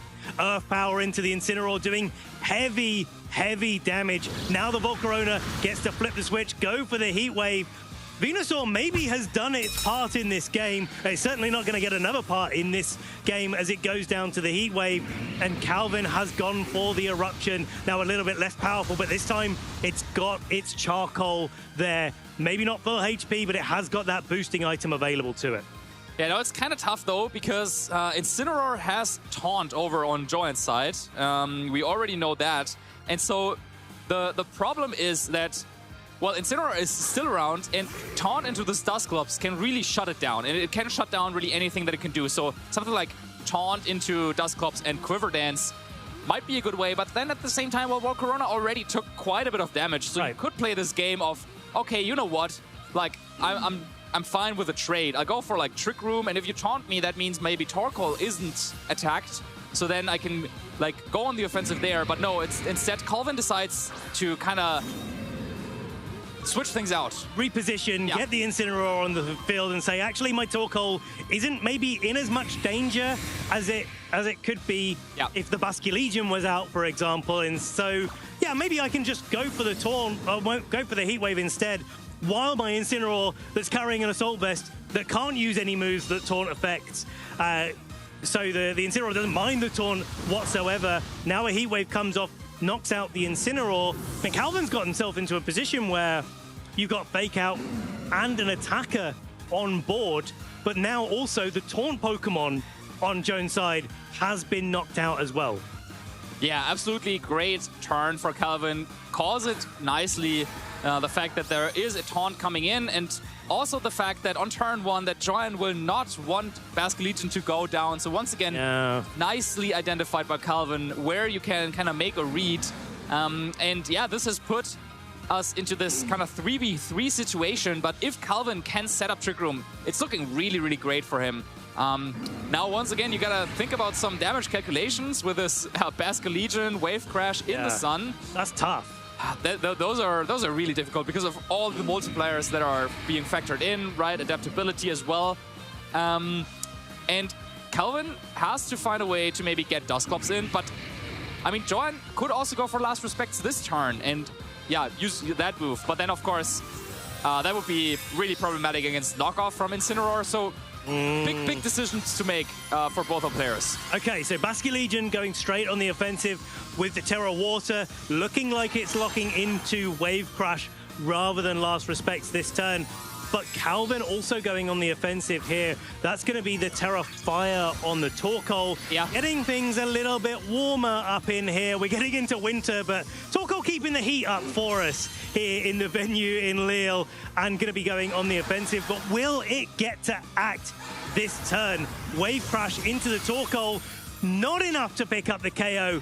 Torkoal hangs on, but the Heat Wave, the follow-up from Volcarona, is enough to pick up that KO. Yeah, this terrestrialization over on Basculegion's side, of course, serves two purposes. You boost the power of Wave Crash, but also you get rid of your weakness to knockoff. So if that was the move of choice for Calvin. That would be really nice for Joanne, but Calvin, kind of anticipating something like this might happen, decides to reposition, and now the terrestrialization is going back to bite Joanne, because now it also means that this Basculegion will be susceptible to a fake out this following turn, if that is what Calvin wants to do. And both Incineroar and Dusclops still relatively healthy. Of course, I guess if terrestrialization was still available for Calvin, that could have been quite nice, but well, he kind of went for this kind of trade setup again, where it's like... where the Incineroar was the target the last time. Exactly. So it's like, okay, if Torkoal goes out, if Torkoal goes down this turn, I will be able to get both of these Pokemon next to each other, Incineroar and Dusclops, and I think Calvin believes that this is all he needs to win the game. So I think Calvin is fine taking this trade, because now you have the Fake Out and Trick Room, like, straight, it's on the board, or you can go for powerful Flare Blitz in the sun, maybe even catch something on the switch in. Well, like, my question is whether it's the Ursaluna that's the last Pokemon for Joanne here. As the Fake Out goes into the Basculegion, that's going to allow the Volcarona to get an attack off. But yeah, Dusclops and Incineroar are going to shrug that off. No burn this time, so the Dusclops gets into Trick Room without any status conditions whatsoever. Just a little bit of damage to help the Pain Split. But Marcus, is looking like the Incineroar on Calvin's side is in a pretty great offensive spot. Oh, absolutely. And getting that call right once again was Calvin with Fake Out on Basculegion, predicting that there was not going to be a switch out. And yeah, you could see Joanne shaking his head there. It feels like Calvin really one step ahead here, even though he's down in the Pokemon count, now has 4 turns of Trick Room to make something happen. And with Nightshade dealing consistent damage, knockoff, removing any items, will knock out Basculegion this turn. Then it's going to be 2v2. Volcarona just protected. You follow that up with the knockoff and Nightshade into Volcarona next turn, or Flare Blitz, and then all of a sudden it's going to be a Dusclops endgame once more. Well, the knockoff going into Basculegion this turn, and easily enough to pick up the KO, knocking off that Choice Scarf. And we now finally get the reveal of what that last Pokemon is for Joan. Is he running the Ninetales in the back, maybe? Is it going to be the Ursaluna? Yeah, I think probably more likely than not the Ursaluna was going to be coming. And now the speed interactions become a bit interesting here between the Incineroar and the Ursaluna. Yeah, of course, sometimes Ursaluna run a little bit of speed, even with this Yawn set. And similarly, Incineroar also, sometimes they go very fast, sometimes they go really slow. I think on this type of team, I would expect Incineroar to be really, really slow, because it's also used as a Trick Room sweeper, kind of. But now you gotta make a choice. Volcarona, of course, the easy target. You could just go for a double up there, say Flare Blitz and Nightshade, knock it out. But what if it protects? If it gets the double protect, that would be problematic. So I think you're thinking about, okay, is there a way I can play this where I don't rely on my opponent not getting a double protect? Yeah, I think like, it's pretty important, especially since the Nightshade doesn't affect this Ursaluna whatsoever. The knockoff, easy target into Volcarona, easy KO there. My question is with the Assault Vest, is it enough to be able to survive this Earth Power? Yes, it is. And now, with the Pain Split coming out on the Ursaluna, the Dusclops has recovered itself. But let's not forget that Ursaluna is a normal type, meaning that it is completely immune to Nightshade from Dusclops. Yeah. So, like, once Incineroar is down, that would be the end of the game. So I think what Calvin has to do here is you have to Pain Split your own Incineroar, back up, heal it up that way. And then the question is, will Ursaluna be able to get the knockout on Incineroar the following turn with Earth Power? And based on that damage, I think it might be close. I think it's close as well. It's like, but also this Ursaluna doesn't have to do things very quickly because it has Yawn and Leftovers. Until that Leftovers gets knocked off, the overall amount of HP that Ursaluna has will be going up every single turn, and I think that's something that's quite important for Joan's endgame here. Okay, well, it seems like Calvin has different plans. Going for the Nightshade that we know won't really do anything to this normal type. And then also going for the Flare Blitz, which might have knocked Incineroar out. Yeah, with the recoil. I think maybe Joan did it. Maybe Joan did it. Oh. Go. No. I was just going to say, maybe Joan found the position, even though this is a 2v1 that looks kind of bad, right? Because how are you going to get rid of the Dusclops? But at the same point, you can also ask yourself, well, but how is Calvin getting rid of the Ursaluna Blood? Yeah, right. I think the answer is, well, that's gonna be tough. Maybe you need to land the burn here. That's what I was thinking. Exactly. Yeah. Flare Blitz burn. It's not likely, but it's something. It's possible. It at least means that it counteracts the leftovers, but you almost might as well just knock off the leftovers and have that. Maybe the side pain split. So I'm going to do some quick maths here. I don't think the Earth Power... I think the Earth Power is enough to knock out the Incineroar in this endgame, but we'll have to see how it shakes out. Yeah, I think Calvin was contemplating there, going for this pain split play, but in the end, kind of times out there. Couldn't really make a decision, but I think it comes down to this anyway. No critical hit. Let's see if there is a burn. Incineroar goes down. Would have gone down to the Earth Power regardless. Yeah. But yeah, no burn. Okay, here we go. Here's the yawn. And now we're in this end game that all of a sudden, well, Dusclops cannot win. No, it cannot. I think this is prime opportunity for Calvin to kind of start. And Joan equally, until this match is over, it isn't over. Yeah. We know what the result is likely to be. In fact, we know what the result is almost certainly going to be. But this is a little bit of extra time for our players to start considering and thinking, like, how are they going to adjust their game plans? One of the downsides of Dusclops, and we kind of implied it earlier when we were talking about the pluses and minuses of Dusclops, is that because it isn't putting as much pressure out onto other Pokemon on the board, you can play this game where if Dusclops is on the field, there's only actually one Pokemon against you instead of two. Yep. You target down the partner of Dusclops, and you whistle it away until Dusclops really can't do anything. Now, Joan is able to take us to a game 3 here between these two incredible trainers. And I'm loving the way that this is working out for us, getting another chance at seeing what these teams are really capable of. Now, in this game 2, Calvin went for the Venusaur mode, made a call, but actually lost the Venusaur very early. Do you think that's a good strategy for Calvin to go back to, or do you think he should switch things up? I think with the Venusaur, you definitely put your opponent under a lot of pressure, and maybe if you have more experience because you've seen how others react to this Venusaur lead a lot, you might have to maybe you can make an educated guess whether your opponent is going to switch out their Basculegion, for example, or if they will stay in. So I think it's a fine way. I also like the Annihilate because based on the Pokemon that we saw being brought by Joanne, once again, if you can kind of land, if you can get the first turn correct and land this close combat, there's nothing really that can switch in there. But I think one thing I want to highlight about the second game is the adaptation that Joanne made and how he kind of realized that, okay, you know what, even if the Trick Room goes up and everything, as long as I can keep my Ursaluna healthy, I will be able to kind of navigate to this 1v1 scenario where Dusclops cannot really do anything to me. I think this was really, really nicely done, and you gotta imagine that he does not have the most experience going up against Dusclops. So coming up with this on the spot, really, really well done by Joanne. And now I think the playing field is kind of even because both of them have really felt out each other's team and how they want to approach this matchup.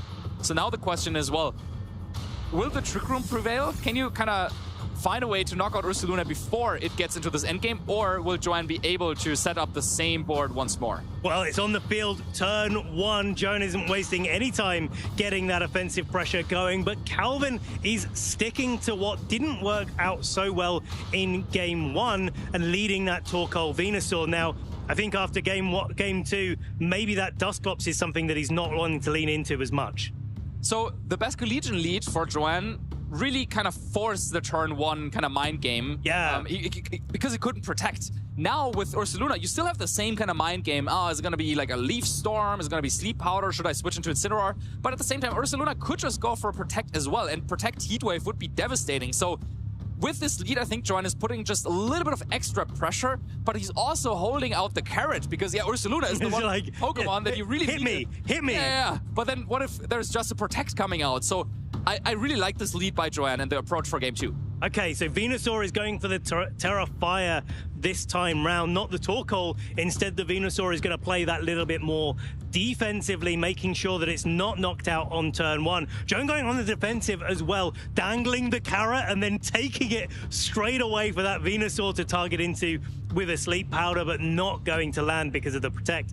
And Heat Wave, John trying to pick up the KO on that Venusaur, but Calvin saw that coming instead, going for the Eruption this time round. And again, just trying to use that Torkoal, even though it's attacking time after time after time, it's still putting that pressure on the board.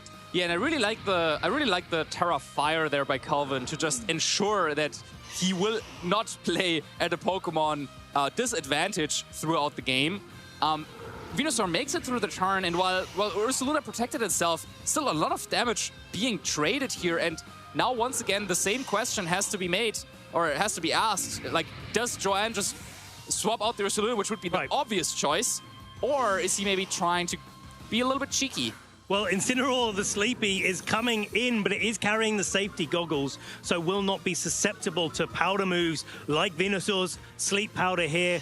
As the Weather Ball comes out, that's a Fire-type move in the sun with the Terra Fire boosted up. Wow. Hitting into the Volcarona, easily able to pick off that Moth and send it back to Jones. So Calvin playing so much more on the offensive this turn. You're seeing the effect of Venusaur being on the field for more than one turn with that Life Orb boosting up the damage.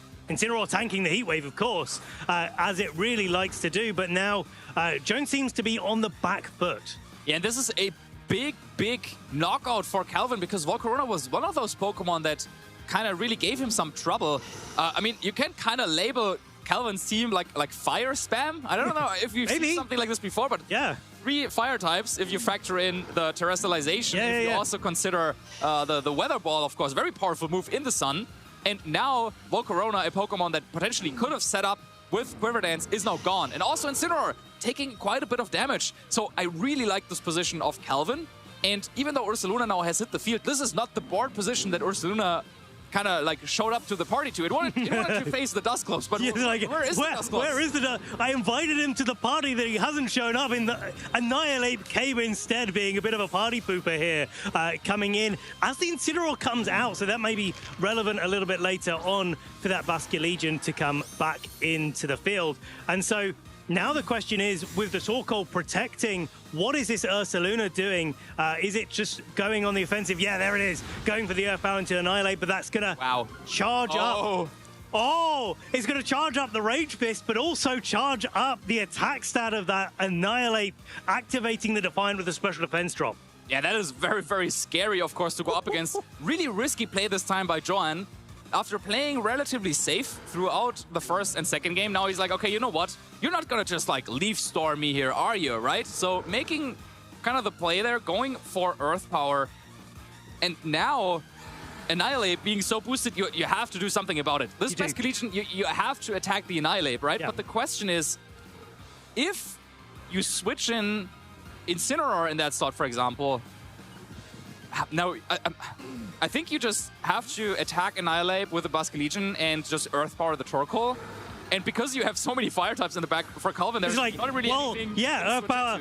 Anything you like, Earth Power is probably going to be super effective, isn't it? The Incineroar does indeed come in for that Torkoal. So last respects, we've finally seen it locked into. I think definitely wise, as you called out there, Marcus, to try to knock out that Annihilate as quickly as possible. Picking up the KO. This is why the Choice Scarf variant outside of the rain conditions can be so strong. And as quickly as Calvin got on the front foot, went on the offensive, now Jonah's been able to flip the tables and been able to put a lot of damage down. Now the sun is starting to wear out, but that Torkoal is in the back to reset it later. Yeah, you have to go into Venusaur. Because your team is like built so that it can function in Trick Room, a lot of your Pokemon are really, really slow. And Venusaur is kind of your only asset that you have to take on Basculegion and Ursaluna. So the Venusaur is a little bit overloaded in terms of what it needs to do in this battle, because I feel like Venusaur needs to take all the knockouts, and that's going to be tough. So this turn, you have Fake Out support, so you can go for Fake Out one and Leaf Storm the other. But then I'm really afraid of what's going to happen next. What's going to happen after that? Incineroar, is it going to switch in for Basculegion? I think that's the big question. Right. Especially now that the Annihilate has been knocked out, there's no reason that you'd be worried to bring in your Incineroar. Wow. Okay, I think Calvin's got it. No switches. Ursaluna, though, going on the offensive, or rather on the defensive. On the defensive. So it can maybe go on the offensive. This Ursaluna's got an idea about how this battle needs to unfold from here. Going into its Terra Electric, but being faked out. That does mean, though, that it's unlikely to be knocked out this turn, especially not if the Venusaur targets into the Basculegion and picks up a key knockout here. One-hit KO in this Basculegion. No Incineroar switch in. Calvin has been holding back the whole game.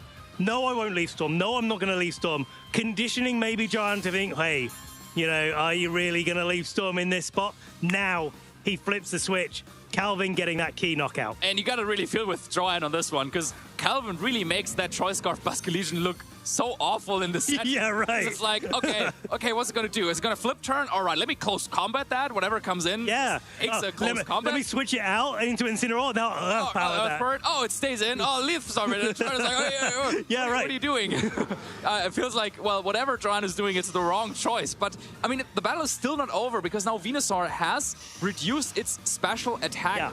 Yeah. We might need to kind of swap around a little bit in order to reset that, but you also want to be mindful about the sun turns, because you might, well, actually you might not even need the sun to outpace anything that Johan has left, but Earth Power is definitely not KOing either Pokemon now. I think like Torkoal is slower than both the Ursaluna and the Incineroar, so it's one of those pieces that you're a little bit more happy, I think, if you're Calvin, to throw away to make sure that you're in a good spot.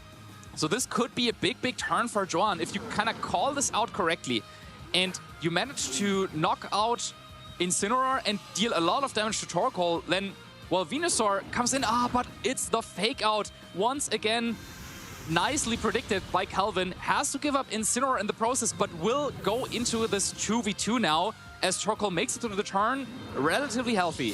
I think this is a tough 2v2, though, because that Ursaluna is not weak to... Well, it's weak to the Earth Power from the Venusaur, but that's not got the same type of attack bonus. There's no terrestrialization bonus to be dealing with, and the leftovers is restoring HP on that Ursaluna turn after turn after turn. But then you've got to turn your attention to the Incineroar as the offensive presence that it is. Maybe a knockoff in this spot is enough to pick up the KO on the Venusaur. And if not, it's knocking off the Life Orb. And so that Venusaur is going to struggle even more to dish out the requisite damage it needs to on that Ursaluna. Yeah, I think you got to go for the helping hand. Just hope that you can call out Johan's move and maybe get the KO here with Weather Ball. This is going to be so close, though. Will this powerful move get the knockout on Ursaluna? Weather Ball. One-hit KO. It's enough.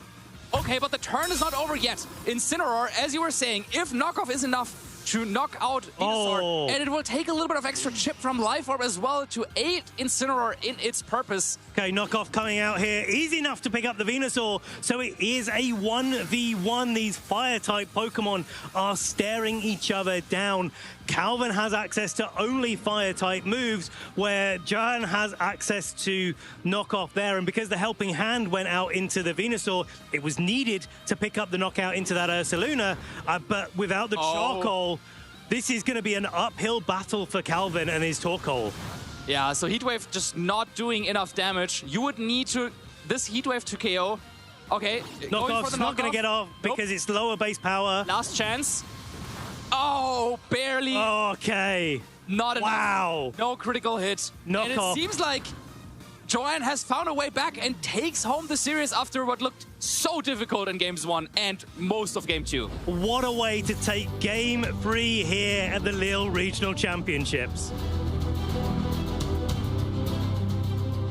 Johan Garcia showing what he's got, taking down Calvin, and a good set by both, good games. Yeah. I mean, Calvin had a couple of really nice kind of pressure points there with the Venusaur. I kind of liked the adaptation, but it didn't work out in the end. Yeah. Because he didn't go for the Trick Room mode, and, well, Annihilate, well, it did get the boost from Defiance. It did, yeah. All of a sudden, the defensive synergy wasn't there anymore. You had 3 fire types and Annihilate, and you were staring down against this Basculegion with Last Respects and this Ursaluna, and then also Incineroar, and they just proved to be a little bit too powerful. And in the end, it turns out Ninetales was not needed after all, because in the end, the Pokemon needed to take hits and trade well. This is what we saw in this game, and this is what led Joanne to victory. I think that, like, this is a battle with a lot of trading going on. Both of these trainers in games 1 and games 2 just trading damage down to the Dusclops or the Ursaluna or the Volcarona. But in game 3, I do really like the adaptation that both trainers made to play on the offensive. And I think that, like, Calvin had a really good shot there with making that Basculegion, as you said, all the way through the set look so challenging to be using. But that Annihilate just couldn't switch into anything. It couldn't protect itself. It lost the focus sash when it switched in and took a little bit of damage. And because it wasn't trained to be defensive like many other Annihilate were, it couldn't like stick around for another attack to be launched out into Jones' team.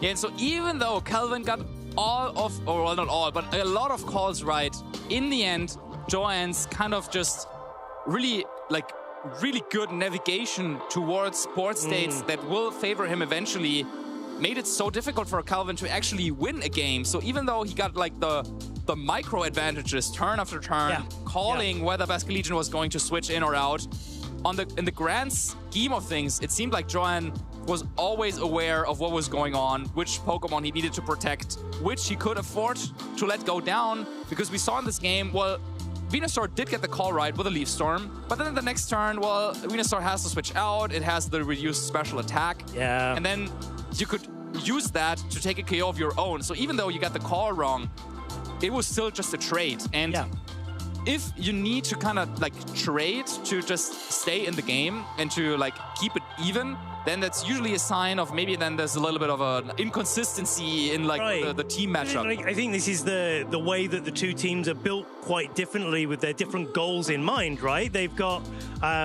Jonas is playing a team with a lot of defensive backbone that can switch around and pivot and make those trades more evenly or more in his favor overall, whereas Calvin's team really wanted to take an early advantage and then ride that advantage to victory, whether or not that was the Dusclops going for its plane split scenarios, or indeed, I think if things had went a little bit more to plan for Calvin in game 3, would have been just to be able to attack turn after turn after turn and just eventually whittle away Jones' team, or whittle away maybe a little bit of an understatement for what Calvin was trying to do in that spot, but I think he has an opportunity to do that with a couple of different calls here and there.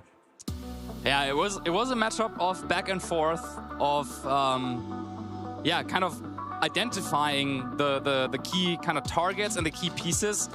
I wonder, like, if they were to play again, do you think they would kind of go with the same setup again, or Calvin would maybe go back to the Dusclops? You know how that goes. That's just like cycling around with different, like, oh, okay, so the next match we're going to do a slightly different strategy. Oh, they haven't used that strategy for a little while. Like, I think maybe if we saw them play in Phase 2, I think it would go a completely different way. But I think that's the nice thing, or the interesting thing about Calvin's team, really, overall, is like, it has those different modes. But Jones' team is so consistent that it can go against those modes and find a little game plan, a little window to be able to take an advantage.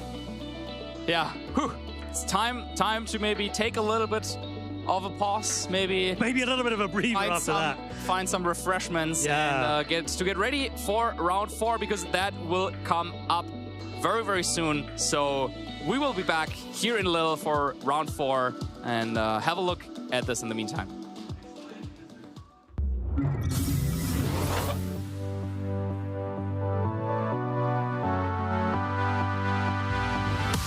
So for new players at home looking to start competing, I would strongly recommend visiting your local league, because your local league has a whole bunch of great mentors, professors, and other players among you who are like-minded and absolutely want to get you into the game better than you could ever be on your own. For new players, I'd recommend starting and just watching the stream, seeing what people use, and even just copycatting a team. And for me, it's just like using Pokemon that I know I'm going to have fun with is the big thing. Because if I am having fun, then I'm way more likely to win. For people that want to start competing, I would say start playing online, look for guides. Personally, I watch a lot of Wolfie's videos and a lot of Harry's videos as a French player. So if you understand French, you should go look at his channel. For Wolfie, it's a lot of help, and just play online. Like, if you build a team and start playing, write down your notes, look at your mistakes, try to analyze your games, it's a lot of help. And, you know, find a friend that can play. It's going to be a lot of fun. Advice that I would give to somebody wanting to start playing the TCG is to look up local game card stores in your area and see if any of them are running any Pokemon events, and just go talk to the people around. And there's tons of friendly people in the community. They'll help you get started. Some advice I would have for people looking to compete at home is really get connected with your community. Practicing with other battlers is one of the best things that you could do out there. That's personally how I started as well. So I know GO is big on community, so that definitely would be the #1. The advice I have for people at home looking to start would be to just jump in and do it. I was very nervous, and I still am nervous today to play, but the only way you're going to get better is to actually play, get out there, get the experience, and you're going to have fun no matter what happens.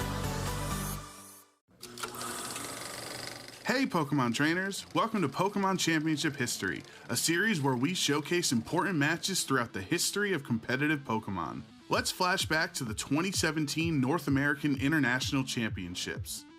This was the final event before Worlds, so it was the last chance for trainers to earn an invite. We turn our focus to round 3 of day 1. Giovanni Costa is a West Coast VGC trainer that had one simple phrase, "Believe in Eevee." For the entire 2017 season, Gio played a team revolving around Eevee and its exclusive Z move, Extreme Evo Boost. But at the start of Game 3, Gio's Eevee plans fell through as Tobias gets a perfectly timed poison.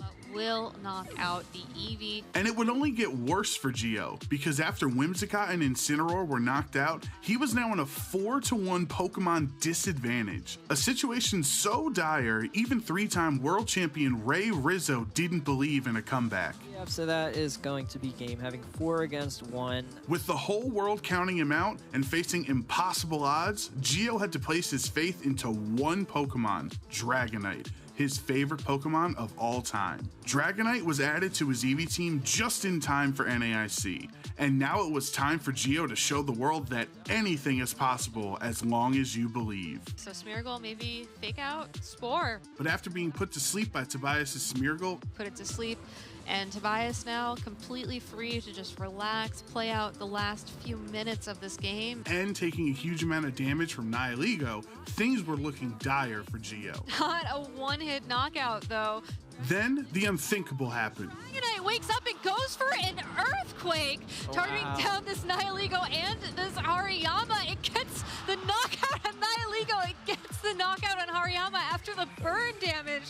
What just happened? Wow. Dragonite miraculously woke up and knocked out 2 of Tobias' Pokemon with a powerful Earthquake. The Life Orb Hidden Power Ice from the Nihilego, waking up using Earthquake. Tobias was down to his last Pokemon, Smeargle, who still couldn't knock out Gio's bulky Dragonite. The tides had turned, and Tobias could see the writing on the wall. Wow. I don't think Smeargle's able to pick up that victory. So, wow, what a comeback there. Oh my man. Okay, Gio defying all the odds. He believing in Dragonite. And with that, Giovanni Costa's Dragonite delivers one of the greatest comebacks in VGC history. Gio proved that truly skilled trainers can win with their favorite Pokemon. Thank you for watching, and let us know some of your favorite moments in competitive Pokemon history by using the hashtag #PlayPokemon.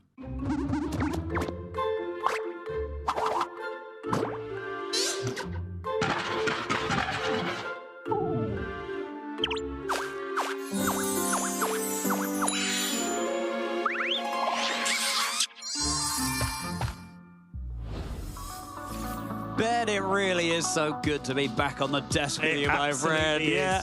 And it's wonderful that, you know, my Dratini is just stuck to my shoulder with pins and I haven't just employed you to wrap your arm around me to position it. So. Definitely not going to be following you around all day long. Yeah. Employed you for that very purpose. Dratini, how you doing? We need some names for this, Dratini. Share some name suggestions with hashtag #PlayPokemon. I am Lance. I mean, I've been out there and some people are like, are you Dracula? I feel like without the pins, without Dratini, it's fairly vague, isn't it? It's fairly vague. Would you have got Lance? Would you have guessed it? I would have guessed it. Dratini guessed it as well. Really? Nodding his head there. Yeah. Yeah. Good boy, Dratini. Yeah. Good boy. I'll take that from you now. But there you go. You're released from your duties. There we go. Just you can just survey the scenes from there. Well, welcome, trainers, to the Lille Regional Championships. It is, of course, the spooky season. And Ben... I know what's coming. I know what's coming. Here we go. Okay, I embrace myself. Okay. How do you mend a Gorgeist? How do you mend a Gorgeist? I don't know, Charlie. How do you mend a Gorgeist? With a pumpkin patch. Yeah. You're trying not to laugh. I was trying. I'm really bad at. Really funny. You found it really every funny. time, There we go. every single time, Charlie, we do this. Yeah. I'm like holding back the tears of joy. Yeah, exactly. One-liners. They're just like my dad always used to tell me these one-liners. Yeah, absolutely. You know, it's that level of humor that we know and love from you. High level at that. Good quality jokes. That's what we're dealing with here. The Lille Regional Championships is well underway. I've got to say, there are some very cool cosplayers out there. It's very cool, little spooky themed dress ups. And it's wonderful to see people getting into the spirit, just like these plushies. Ledbetter and Omanite, they look like they've seen some stuff, haven't they? They've been spooked. Well, there's Kingdra as well. I mean, Kingdra's definitely seen some stuff on the run-up to this event, hasn't it? It's kind of looking directly down the barrel of the lens, isn't it? Yeah. Like, oh, no. You wouldn't know. Yeah. Well, we've got a terrifying Spinnerack there. I love Spinnerack. Spinnerack or Ledbetter? It's going to be Ledbetter. They're same. There's a good guy, Ben. Yeah. Excellent. But... so much for the Pokemon. What about the people? What other matches have we got going on in the venue? What are we going to be bringing to you right now for round 4 at the Lille Regional Championships? That's right, trainers. You'd be forgiven for thinking we're in the NA region, but no, Marcus Dion has hopped across the pond to join us over here in Lille, going up against the one and only Taron Birdie, who had a fantastic run at EUIC this year. I just saw them walking along backstage, caught their eyes, and I was like, yeah, I'm really excited to be commentating this match. It's going to be an absolute show for all of you. But looking down those list of notable matchups, EUIC runner-up from last year, Dill Yeomans running a Ribombi Komodo-based team there against Giuseppe, bringing that Corviknight to play. I actually saw Dill out there, and they told me that in one game, Terrafera Ribombi secured 3 of the 4 KOs in that match. Nice. Ribombi is putting in the work. It is a support set, but of course, with the Focus Sash, you can run it a bit more offensively. But Jonathan Marston there, running Komodo as well, and Juan Manuel Odriozola with that classic 6 Pokemon there. And then we've got Nils Dunlop, the winner of this very event last year, running the Killer Wattrel. I love that pick, going up against Driss Habby. That particular composition as well, Porygon 2, Incineroar, Amoonguss, Ursaluna, and Golden Go is a core of Pokemon that we've seen pretty regularly. But that last slot, the Kilowattrel, Flamigo, Hydreigon have been the #1 culprits of that particular slot in different team archetypes. But it's down to the player what they like playing with as to what they're going to be using in that slot. Versus Driss using a Hisuian type Illusion with the Whimsicott probably running a little bit of sun going on, trying to play maybe a little bit more fast and offensive. But then you've got the defensive backbone there with the Incineroar Rillaboom combination that we love so much. I love running the manual weather setting with that Whimsicott, clicking Sunny Day, because it means, sure, your opponent could switch in that Pelipper, for example, or Alolan Ninetales, get the rain or snow set up respectively, but you always have a way on that turn to be able to switch it off without having to potentially expend the resource of switching in a Pokemon, making it vulnerable to an incoming attack. And then having to switch it back in later down the line, or maybe you have to have a Pokemon knocked out. It's like, well, usually in a game of Pokemon where you're trying to knock out all the Pokemon on your opposing side of the field, having one of your Pokemon getting knocked out is not usually a strategy that many traders employ all the time if they can help it. Sometimes it does lead to winning positions, but it's one of those things they're like, well, I'll just win 4-0 every single game, and then I'll be a very happy bunny. Just win, indeed. Let's see which of our trainers are going to just win this weekend. We've only crowned 1 regional champion so far in our EU season this calendar year, building up to the World Championships in San Francisco, Emanuele Briganti, and let's see which team will come out on top this time, which player will come out on top this time, because that team that Emanuele was running has been all over the place at Regulation Set H, but, you know, it's still very early days in the format. Things will come to counter it, or you just tweak some stats here and there, change an item here and there, and suddenly all bets can be off. I don't know, I feel like this is the point in the season where we're a little way into our second try at Regulation Set H, and there's the early adaptations where people run back what they were running before, then make a few little tweaks to see, you know, exactly what was really successful at the end of the last time we had regulation set H. And then we see those things develop in the last couple of events. So Pittsburgh and Milwaukee, we've seen those things develop from Frankfurt. But now this is the opportunity for our trainers to go back to the drawing board and say, well, actually, no, this team has been pretty successful. We know what's working. It happened in regulation set G as well. Now we're going to be doing something a little bit different, and our trainers are here getting ready to play. And these trainers know each other pretty well. They're having a bit of a laugh on the desk there. I love to see it. They're also no strangers being on that desk. I'm going to have to lightly scold them for not having any plushie game to speak of, but hey. Or heavily scold them. Okay, good. Yeah. Good. I'm glad you're on the same side. We'll see them backstage. We'll give them a little bit of a talking to about that. Next time you're on the stage, Marcus, Taran. Bet the real plushies, the friends we made along the way, Ben. That's right, you, my friend. You, my friend, are the best plushie I could ever ask for, even if you haven't come in a Halloween costume. I'll take it. I'll take it. I'll take it. I like being soft and private. But let's get off of that, Charlie. Let's get on to the match at hand between these two trainers, because both of them are so well accomplished in their own right. And I think the fact that both of the trainers have success on the international field as well makes this such an exciting matchup to play. Marcus used to playing in the North American region, where maybe he's a little bit more familiar with all the players and knows the sort of play styles, but now he's coming over to Europe. We play things a little bit differently over here. So he's having to adapt a little bit to what he's used to, where Taran is kind of on the home turf, so to speak, playing in a region that he's familiar to playing.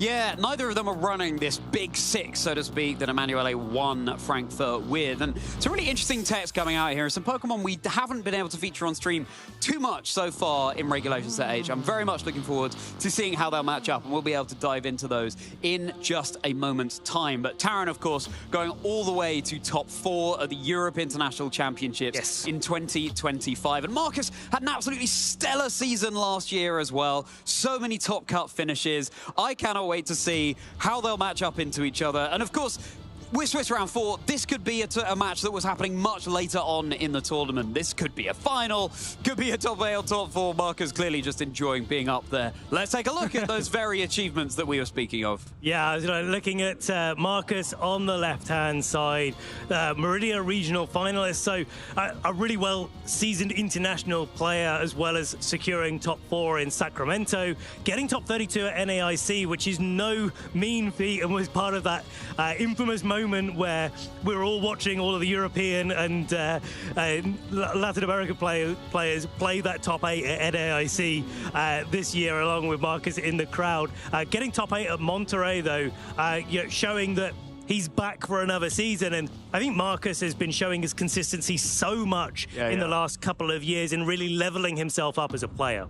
Totally, but Taran's achievements stretch back further than that. I mean, on screen, it's just 2022 NAIC top 8. Taran's a trainer who used that online era of Pokemon to really hone their skills and came out all the stronger thanks to that. Marcus's team, let's take a little look at it for you. We do have a Hisuian Lilligant and Torkoal duo ready to tear things up. Now, I know that as part of the UK community, I know that a lot of players in our community were looking at this team specifically and saying, well, maybe the answer is just to dodge it. So Taran's not had the best time here coming into round 4. But let's break it down for you. This is similar to what Brian Collins used to get top 8 in Milwaukee. Indeedee, Incineroar, Torkoal, Lilligant, Hatterene, Farigiraf. It wants to set up the Trick Room. It wants to get into that environment where the speeds are reversed, and then it wants to go on the offensive. You've got 2 lots of expanding force. You've got the Life Orb, you've got the Choice Specs, you've got the Terrafire Eruption. But if you want to go fast, there's the Lilligant. I absolutely love it. And you have 3 Pokemon that can use Trick Room here, so you have plenty of options, but precisely 2 protects. So it's not a team that really likes to sit in the face of massive damage. This is the team that wants to be dealing that big damage. So let's see if Marcus can get on that front foot. But as you say, Ben, Torkoal setting up the sub, meaning that Lilligant can move faster thanks to his chlorophyll ability, so it's not locked into that slow mode. And one coverage move here that I think really makes a difference, we'll come back to it a little bit later, is close combat on the Incineroar. Yes. Just hold on to that for a moment while we have a little bit of a sneak peek at what Taran is running under the hood, because his team is not that common archetype that maybe you'd expect someone like Taran to be running the sort of strongest, quote, team in the format. Instead, Whimsicott, Incineroar, Golden Go, Dragonite, Annihilate, and Ursaluna, the regular version, not the Blood Moon version. Yeah, so we've got 3 protects here, so maybe that little bit more wiggle room. But you need it in this matchup. Yeah, for sure. Annihilate with the Focus Sash. There's no protect there, but we do have coaching, which could be fantastic for the many physical attackers over on Taran's side of the field. This scale shot on Dragonite with the loaded dice, meaning it's going to hit a guaranteed 4 times. At least there could be a 5th there too. Extreme Speed, nice to pick things off, but of course, when you've got Indeedee staring you down from the other side of the field, Extreme Speed is not going to be able to go off because the Psychic Terrain that Indeedee sets up blocks those priority moves. And some of the things that are really important for this matchup specifically is Ice Spinner on the Dragonite, clearing out the terrain that Indeedee can set up. That's going to mean that Encore from the Whimsicott can go off, and the priority moves that he's bringing. And one thing I want to note about Taran himself is that actually Whimsicott is one of those signature Pokemon that he's really loved using over the years, so I wouldn't be surprised to see him lean into the pressure that it puts on with Encore.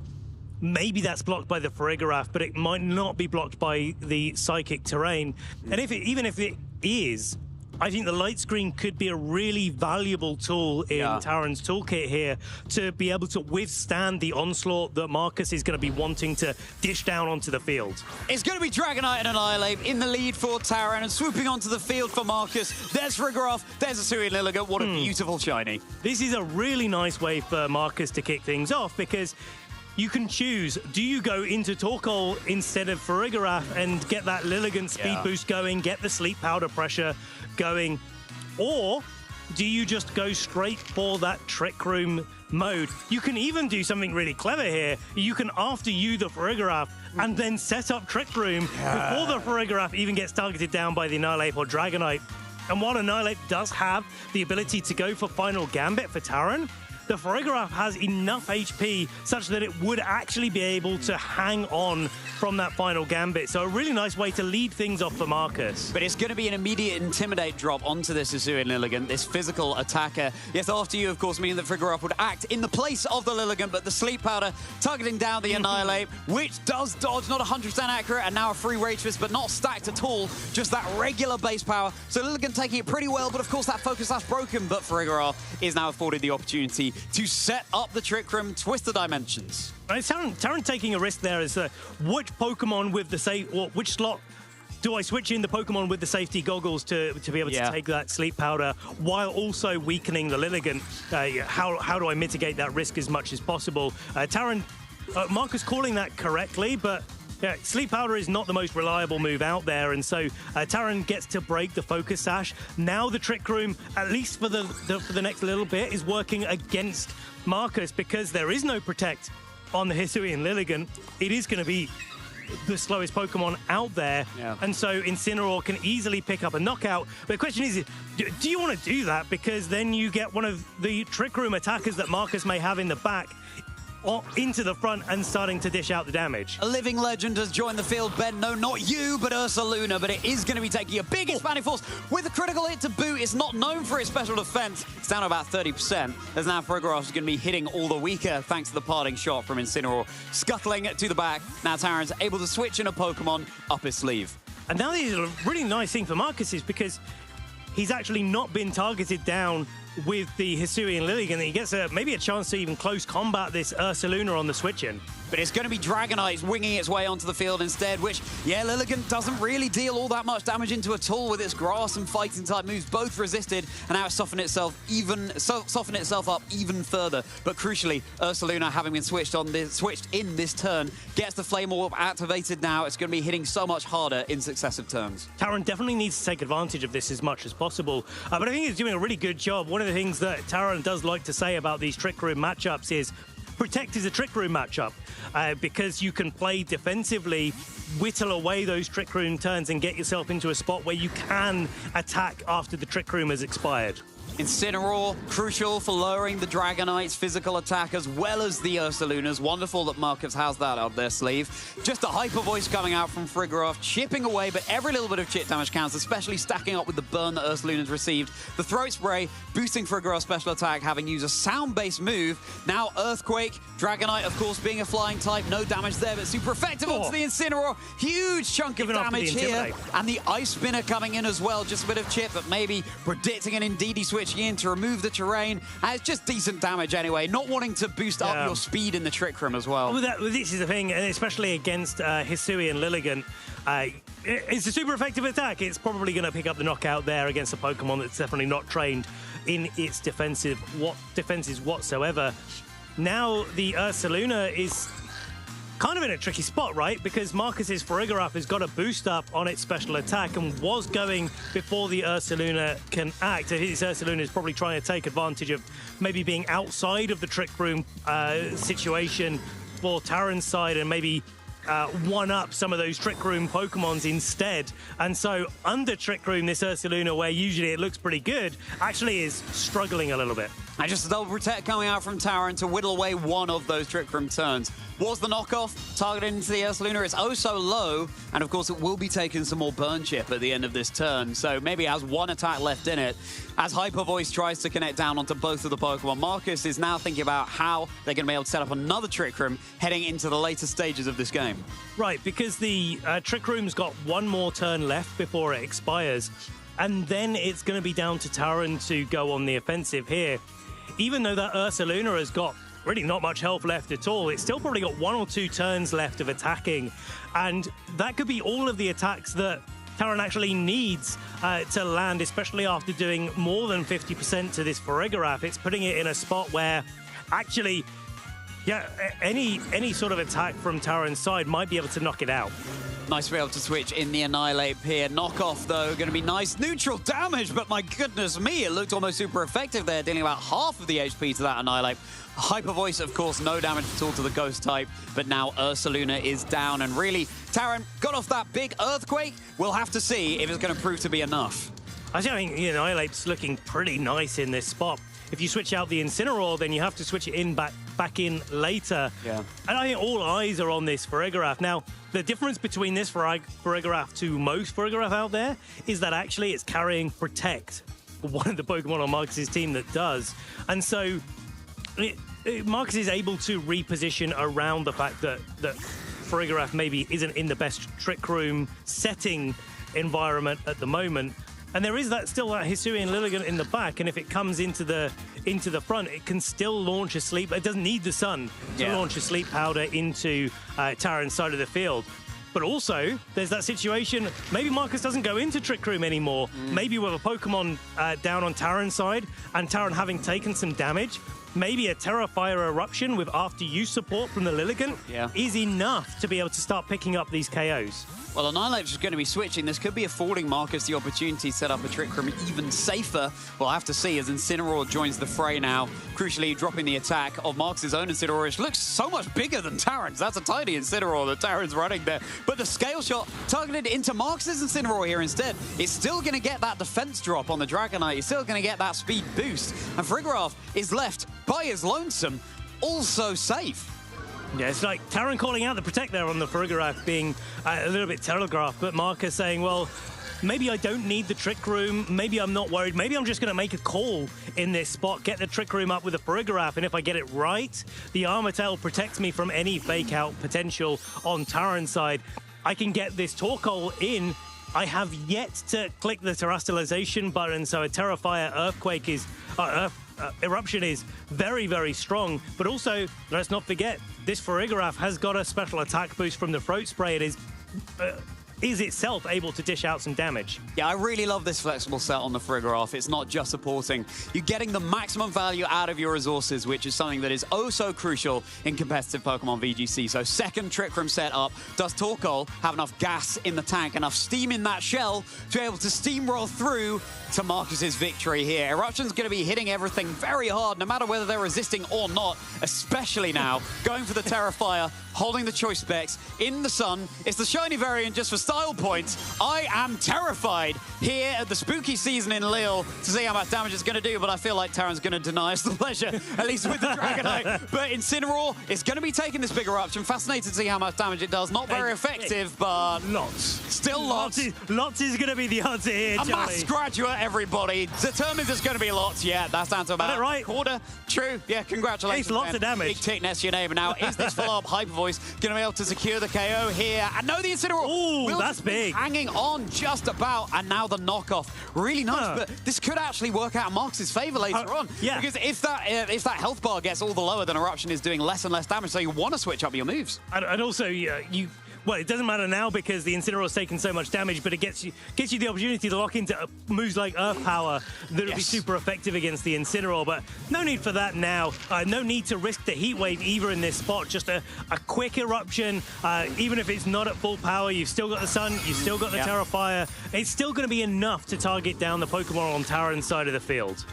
Dragonite is now left just with the Incineroar. That's the only two for Terran. We've got the Hisuian Lilligant in the back, and now the Dragonite's down as well. This is so well played by Marcus. You've got the speedy Pokemon lurking in the back, ready for when this second Trick Room does indeed expire. And of course, offering super effective damage into Terran's Incineroar. I don't believe we've seen a Terastallization come out from Terran's side of the field, but I mean, are you going to Terastallize this, what, 5 HP Incineroar? It feels like the writing is on the wall. Yeah, he's like...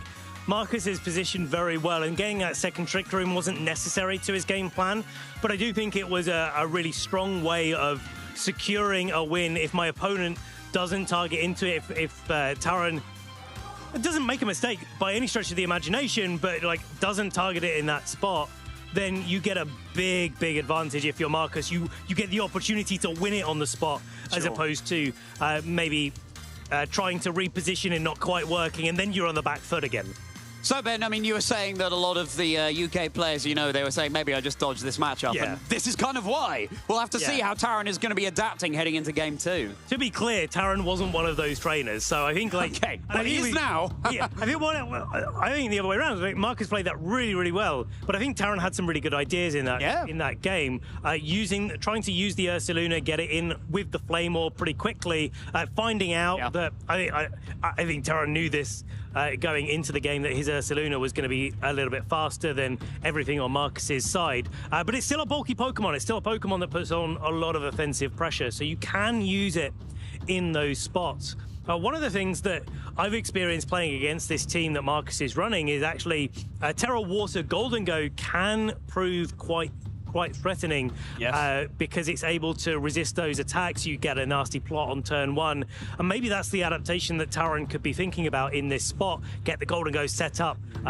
big target, use the Incineroar, maybe use some Light Screen to support it, and try to carve out an advantage that way. But then if you go for that Terra Water, you're making yourself weaker to those threatening, expanding forces that can come out left, right, and center from Marcus. And not only that, but of course then you're taking super effective from the Hisuian Lilligant going for the Solar Blade. It's the payoff indeed, the opportunity cost. I want to shout out at the end of the game there when Terran was just, even though the writing was on the wall, taking all the time they needed to decide what to do next, because it just ended up being a forfeit. But this is something we saw Terran doing at EUIC, you and I, Ben, just taking all the time they need to decide what their game plan is going to be heading into Game 2 once they've dropped a game.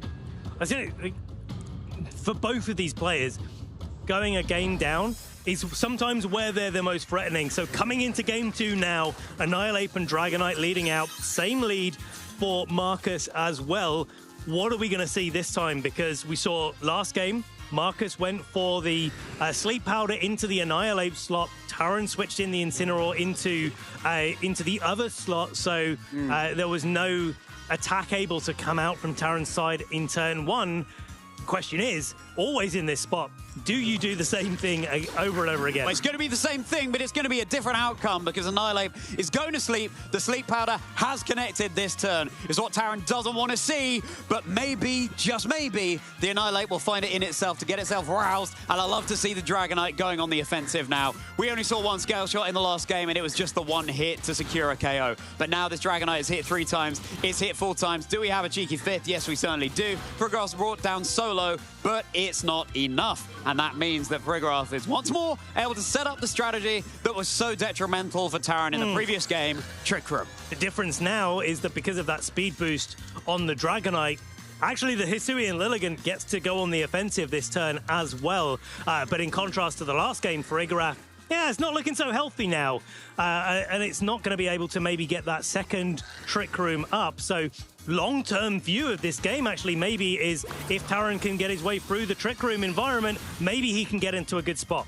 You're giving the Annihilate Rage Fist stats, but it doesn't matter if the Annihilate is asleep, and that's its first mandatory turn there. As another Sleep Powder now connects onto the Dragonite, and it's going to have to take that mandatory turn. Next turn around, in fact, that might be the second turn that Annihilate has taken. That was it, yeah, the second turn. Yeah. That was the first now possible, on the Dragonite. First possible time that Annihilate could have woken up was last turn. Dragonite has now taken its mandatory turn of sleep because of the speed boost, and this is some disadvantage of using fast Spore, fast Sleep Powder, is that the mandatory turn gets burnt up straight away before you get an opportunity to have that sort of safe space. Now this Annihilate is pretty likely to wake up this turn. The Dragonite could wake up, and so I think Taran's playing this really nicely. He's not managed to take any KOs, but actually that works in Taran's favor as well, because the big threats on Marcus's side of the field have to get manually switched in.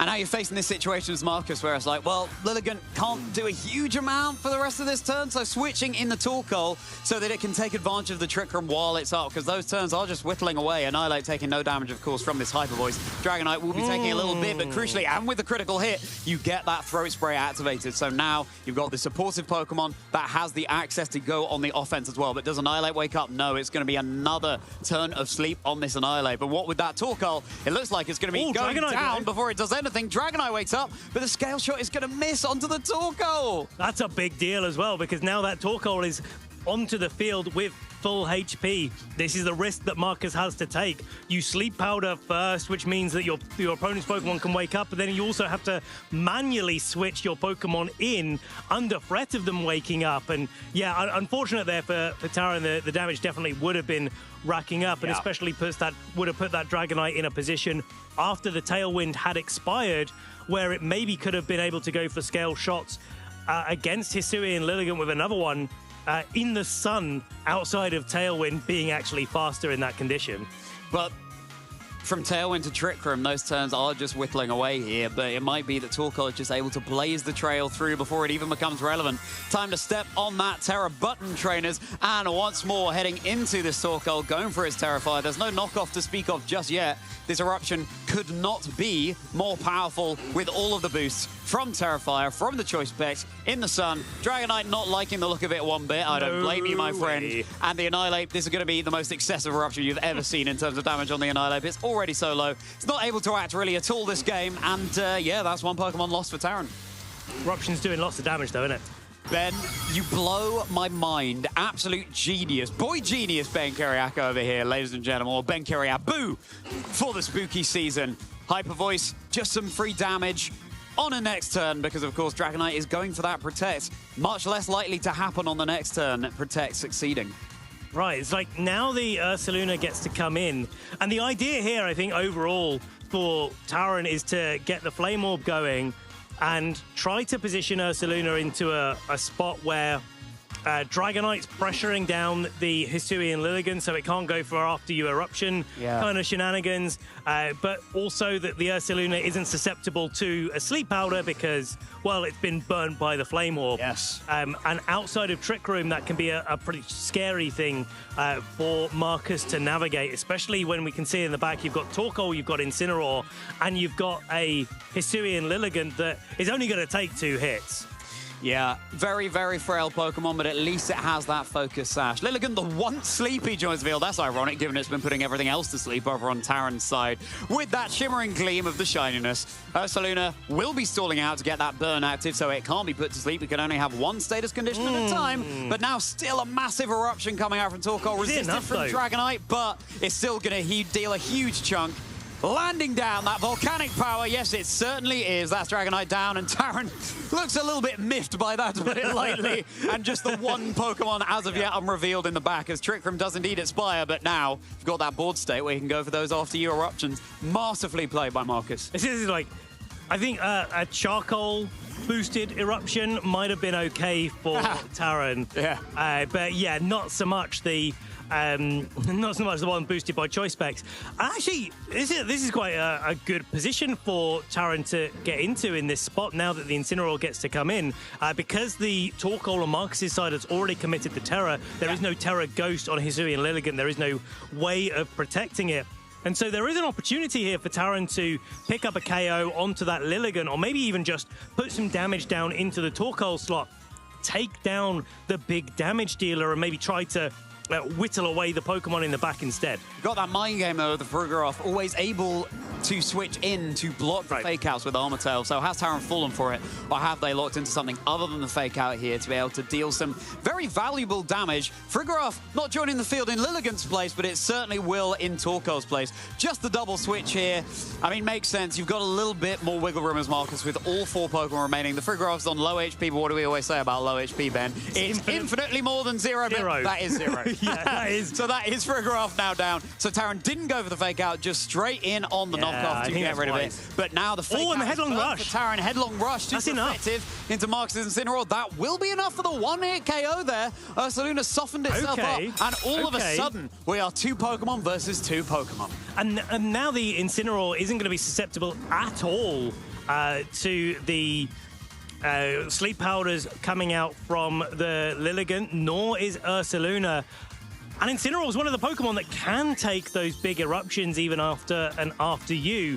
And so the question here is, you got to make a call on both sides of the field. Do you go for the after you eruption, or do you go on the offensive with close combat into either the Incineroar or the Ursaluna that both have their Terra option available, and then allow your Torkoal to be threatened down by either attacking Pokemon that's left outstanding? What's so nice is that you've still got the Focus Sash intact on Lilligant. Yeah. Otherwise, you can just protect the Ursaluna and take care of it in one fell swoop. But Marcus has that little bit of space. Time for the Terrestrialization coming out from Taran's side of the field. Nice. It will indeed be going for it. It's Terra Water, not Terra Ghost, so taking less damage from close combat, albeit not immune.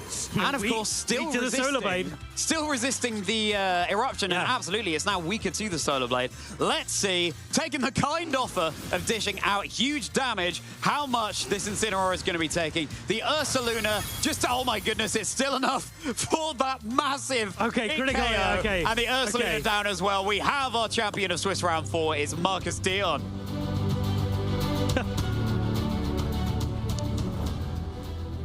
There's no point waiting around. You know, just go for the eruption. And Charlie, that eruption did lots of damage. It did lots of damage. It did lots of damage. And it was such a polite Lilligant as well, offering that kind offer to the Torkoal. And I gotta say, it just felt like Taran was playing very well, of course, and adapting where they could. Marcus was really giving us a masterclass as to how to play that team, and being able to take advantage of the turns outside of Trick Room as well as those within, to be able to get the mileage out of it. And it really is, you know, I saw Marcus out there this morning saying that he was running this hard Trick Room team and thought it was good into the metagame, and right now, buddy, it's looking like it certainly is.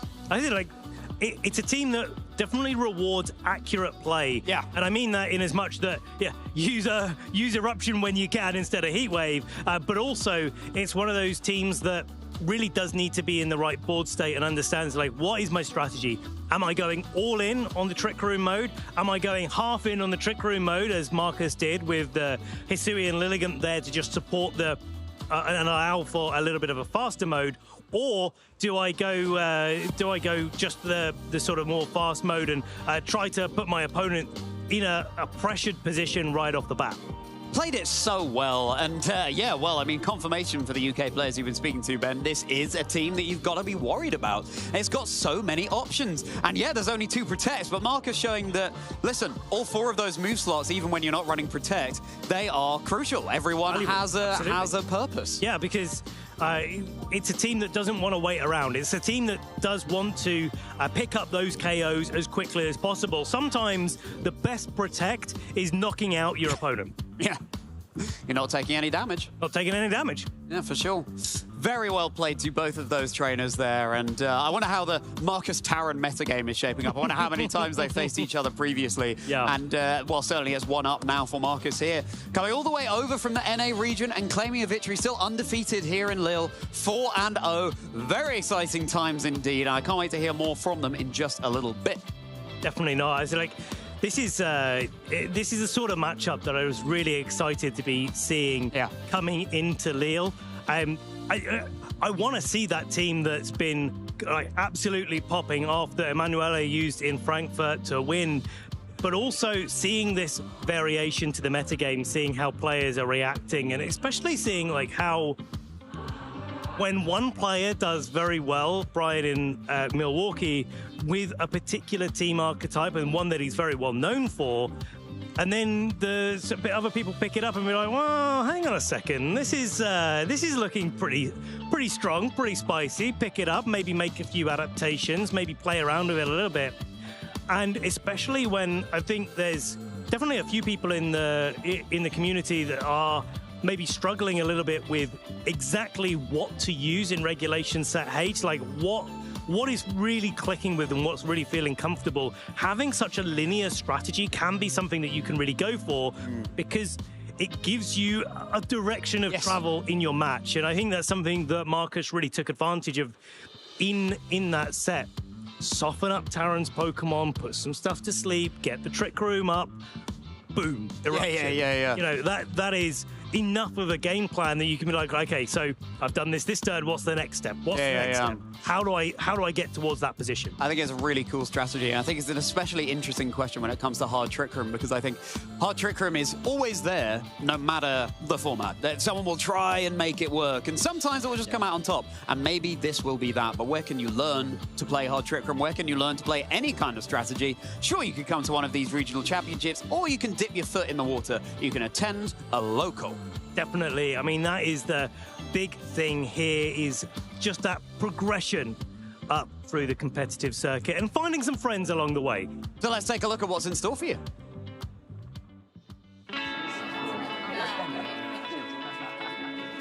Hey, do you want to play?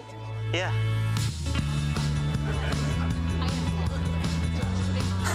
Nice. One shot? Wait, yeah.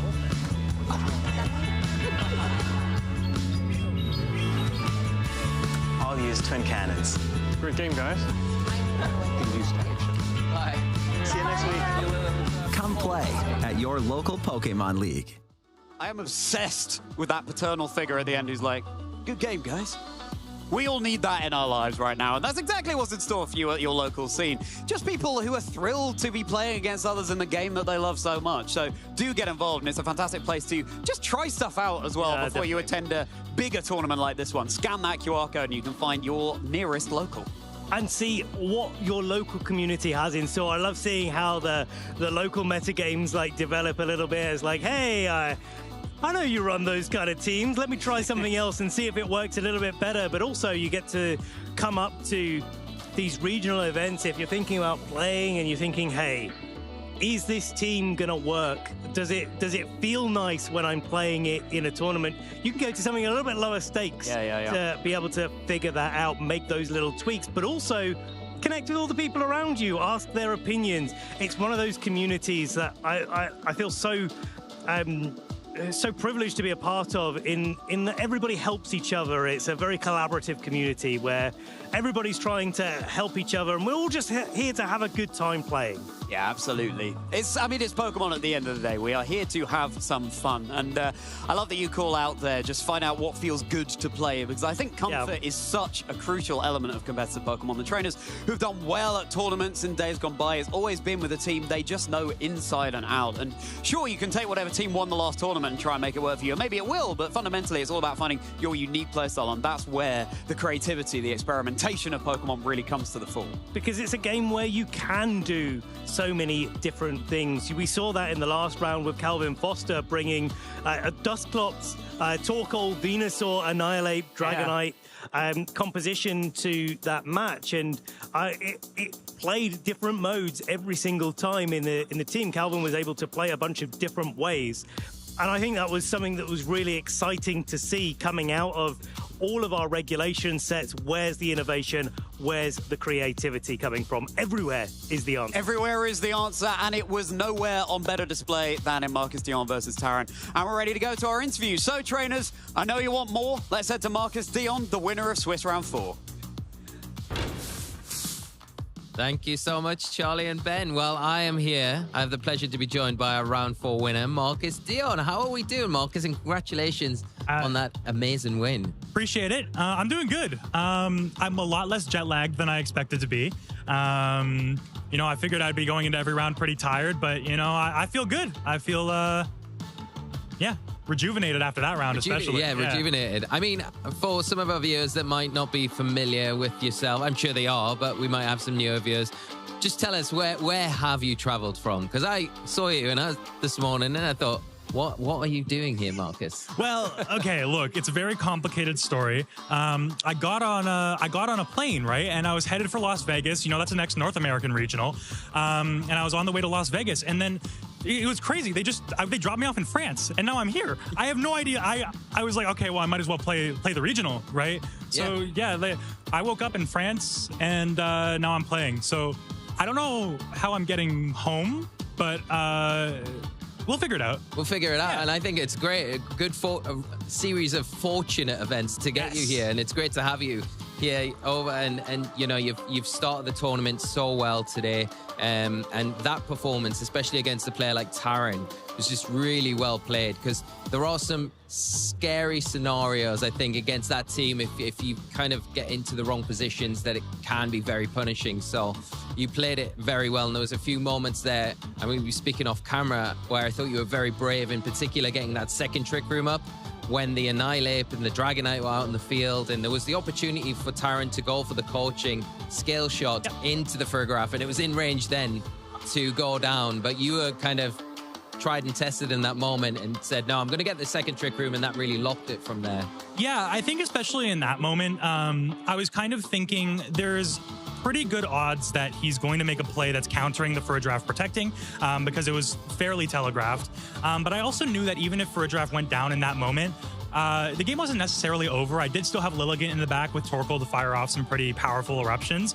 But yeah, I was pretty brave to take the chance and just like, okay, I'm going to trick room, and if I get it right, which I did, Torkoal just comes in and the game is over, right? Yeah, it's so powerful. And I mean, even in that, like, the end of game 2 there, where the Incineroar terastallizes, it just drops to the Terra Eruption, which is just, it just shows the power of that move with the choice specs item. It's just incredible. Yeah, like, Torkoal's strong, man. It's a good Pokemon. It's such a good Pokemon. And, you know, I think that was one thing I wanted to get onto today. It's that you're very well known for being a very good team builder in the community. What made you land on this team coming into this event? Sure. So credit where credit's due. This team is entirely ripped from Brian Collins' top 8 at Milwaukee. He was using the exact same team. I'm pretty sure the exact same move sets and everything. I think I tweaked some of the EV spreads, but I was looking at my choices for, you know, definitely not this event. I wasn't planning for this event after all. But I was looking at my choices, and I was kind of looking at the European meta, and I was looking at the team that had just double finalisted in Milwaukee there. And yeah, Ferdraft seemed pretty powerful is what I was kind of drifting towards, especially the Throat Spray set with Hyper Voice.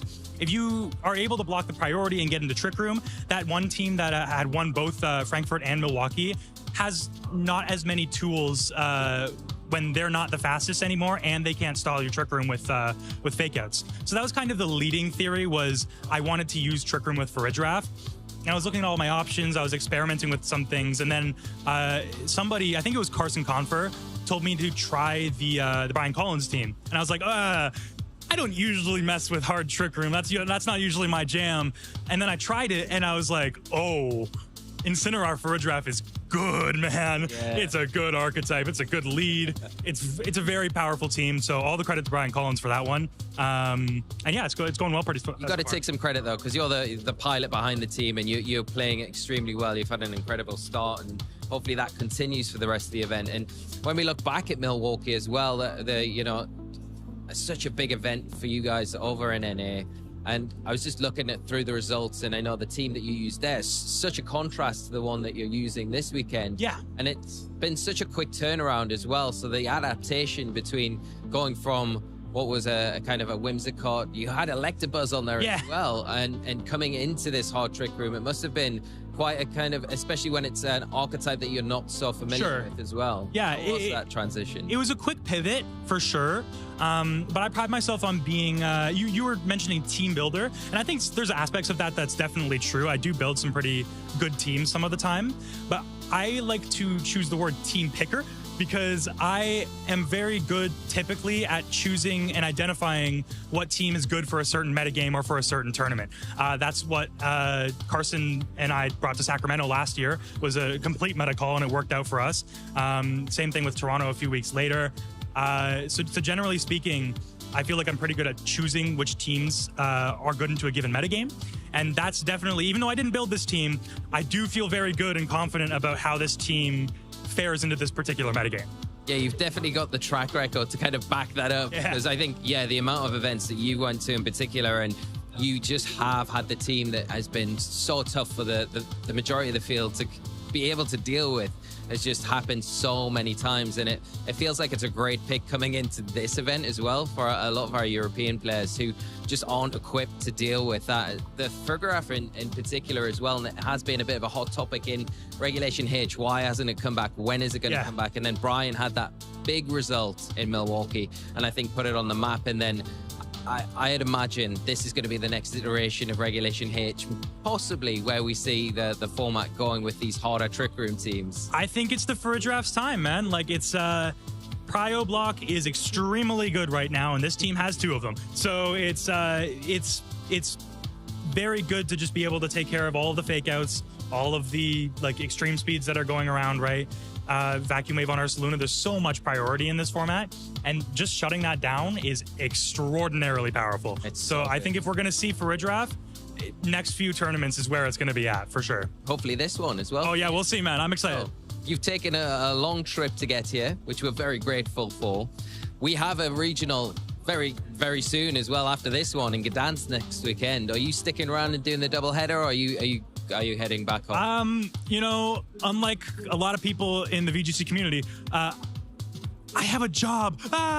So I do have to return to work for the next weekend. I will not be in Gdansk, but you can expect to see me in Vegas and LAIC. I'll be doing that doubleheader there. Oh, that's awesome. And they're not too far away either. So this is really good preparation, especially for the international, which is the first one of the season. And hopefully with a good result here, it sets you up for a really good run to get that Worlds qualification if you don't manage to get it this weekend. But did you come into this event with like any goals in mind, or were you just kind of coming in seeing how you just did without really much pressure? Yeah, I think my number one goal this year is I want to win a tournament. I've been seeing all my friends doing it, and you know, there's times I'm practicing with my friends, and I'm just like, yeah, I feel like I'm on their level. I feel like I'm able to achieve that goal. So I've been pretty close several times. Obviously, I don't want to jinx anything, but yeah, the goal this year is to win a tournament, and hopefully one of these times I'll get a bracket that actually supports that, right? But you never know. I think it's definitely the statement is when, not if, you know. I think it's just a matter of time before you do get that big title to your name, because you have been performing consistently so well. So appreciate it, yeah. And, it's been a pleasure to have you on the broadcast, and I'm sure this isn't the last time we'll see you this weekend. Hope not. Before we let you go, get a little bit of a rest before your next round. Is there any shout outs for anyone here, anyone at home, anyone viewing that you would like to give? Yeah, of course. First of all, shout out to William Brown. Using the same team as me, so shout outs to him. I don't know how he fared after this round, but we were both 3-0 at the beginning. Shout out to all of the people watching and supporting me from home, my friends in Momo Nation, my mom, my sister, my dad, my beautiful girlfriend, and yeah, just shout out to everybody who's out there supporting me and cheering me on. I really appreciate it.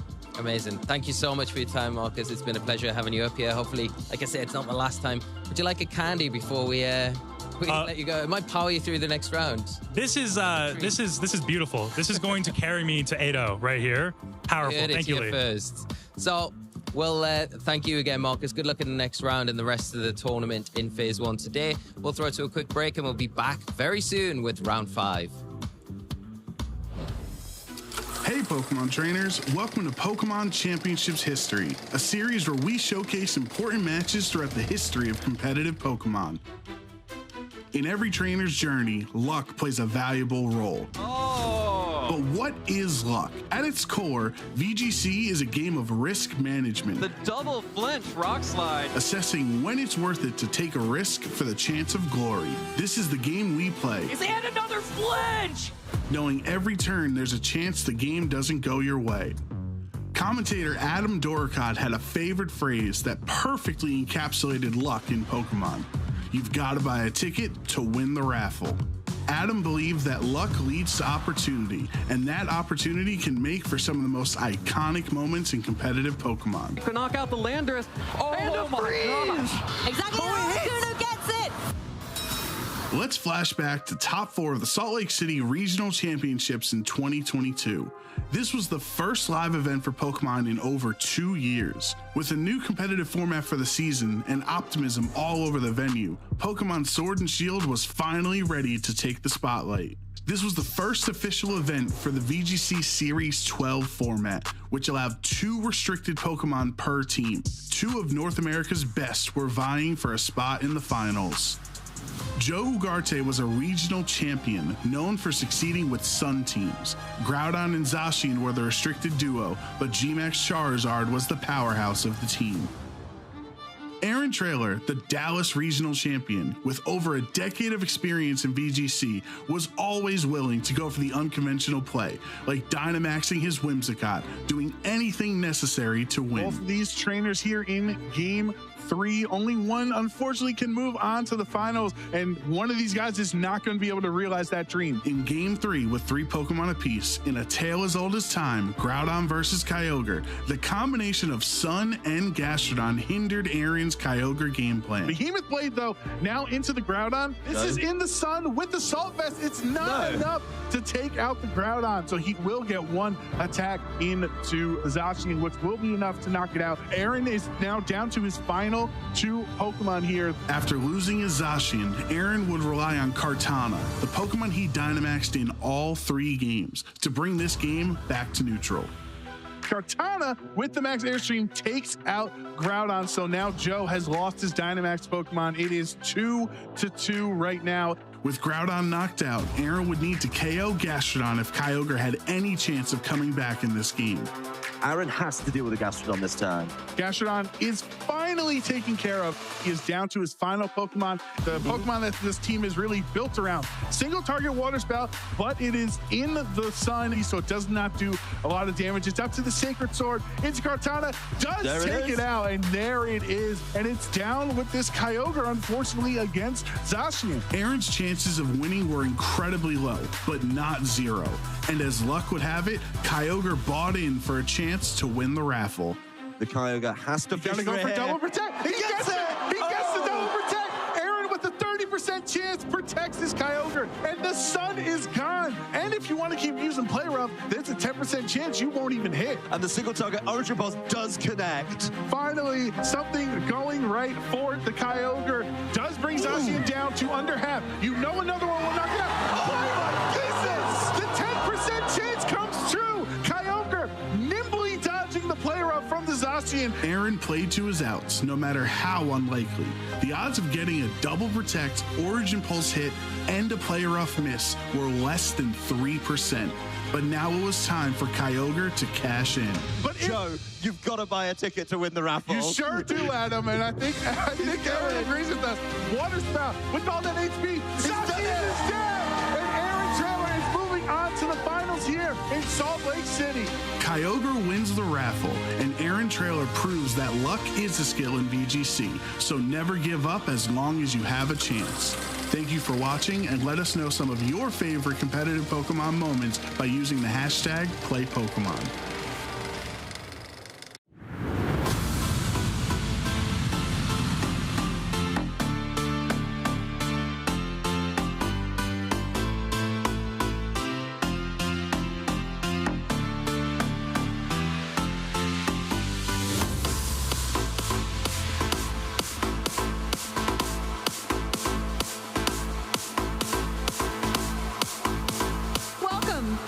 Pokemon World Championship 2024.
Lee, knock knock.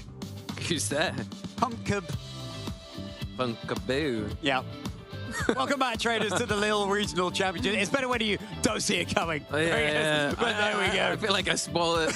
That's true, yeah. Done it again, I'm sorry. Yeah. Oh, well, no, it's all fun and games here. The first time I got Ben with one of those when he said Ben Kiriakou. Yeah, I like that. He totally one, fell, roll on the floor good, laughing, you know, all of that. But spooky season. You still get a laugh out of me for it, though. Yeah. What I like about you is that you laugh before the punchline. You're like, who's there? Which is wonderful to hear. But Lee, it's spooky season, and we've got some terrifying VGC Halloween happenings here. Oh dear. Charlie, you can't do this. I know. Come on, what are we doing? Just let your heart rate settle, but then, oh my goodness! That's even worse. We've given Annihilate that Defiant boost now, trainers. Goodness gracious me, so cool!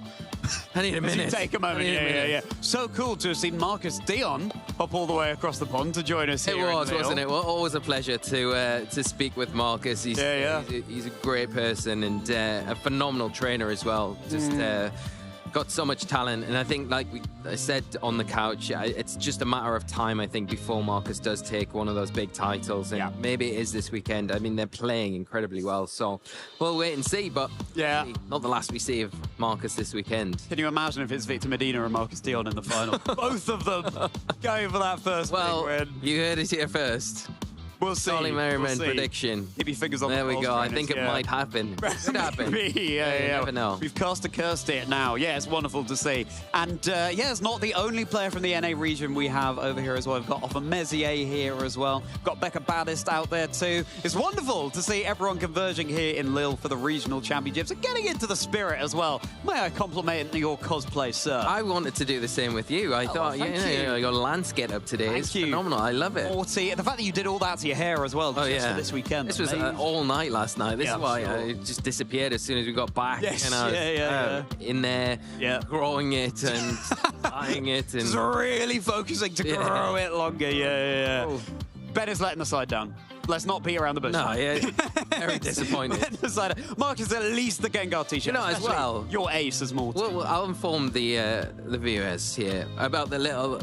You give Ben the perfect costume as well. That's true. So Ben Kiriakou, back in 2012, rocked up to his first national ever and was cosplaying as Gary Oak and was playing a Gary Oak team, and then ended up becoming the champion of that event, playing a Gary Oak team, dressed up as Gary Oak. So Charlie kindly suggested to Ben, you could maybe come as Gary Oak. Yeah. And I thought that was done. I thought Gary Oak and Lance and Morty, Gym Leader's Elite Four theme. It was done at that point. But then Ben...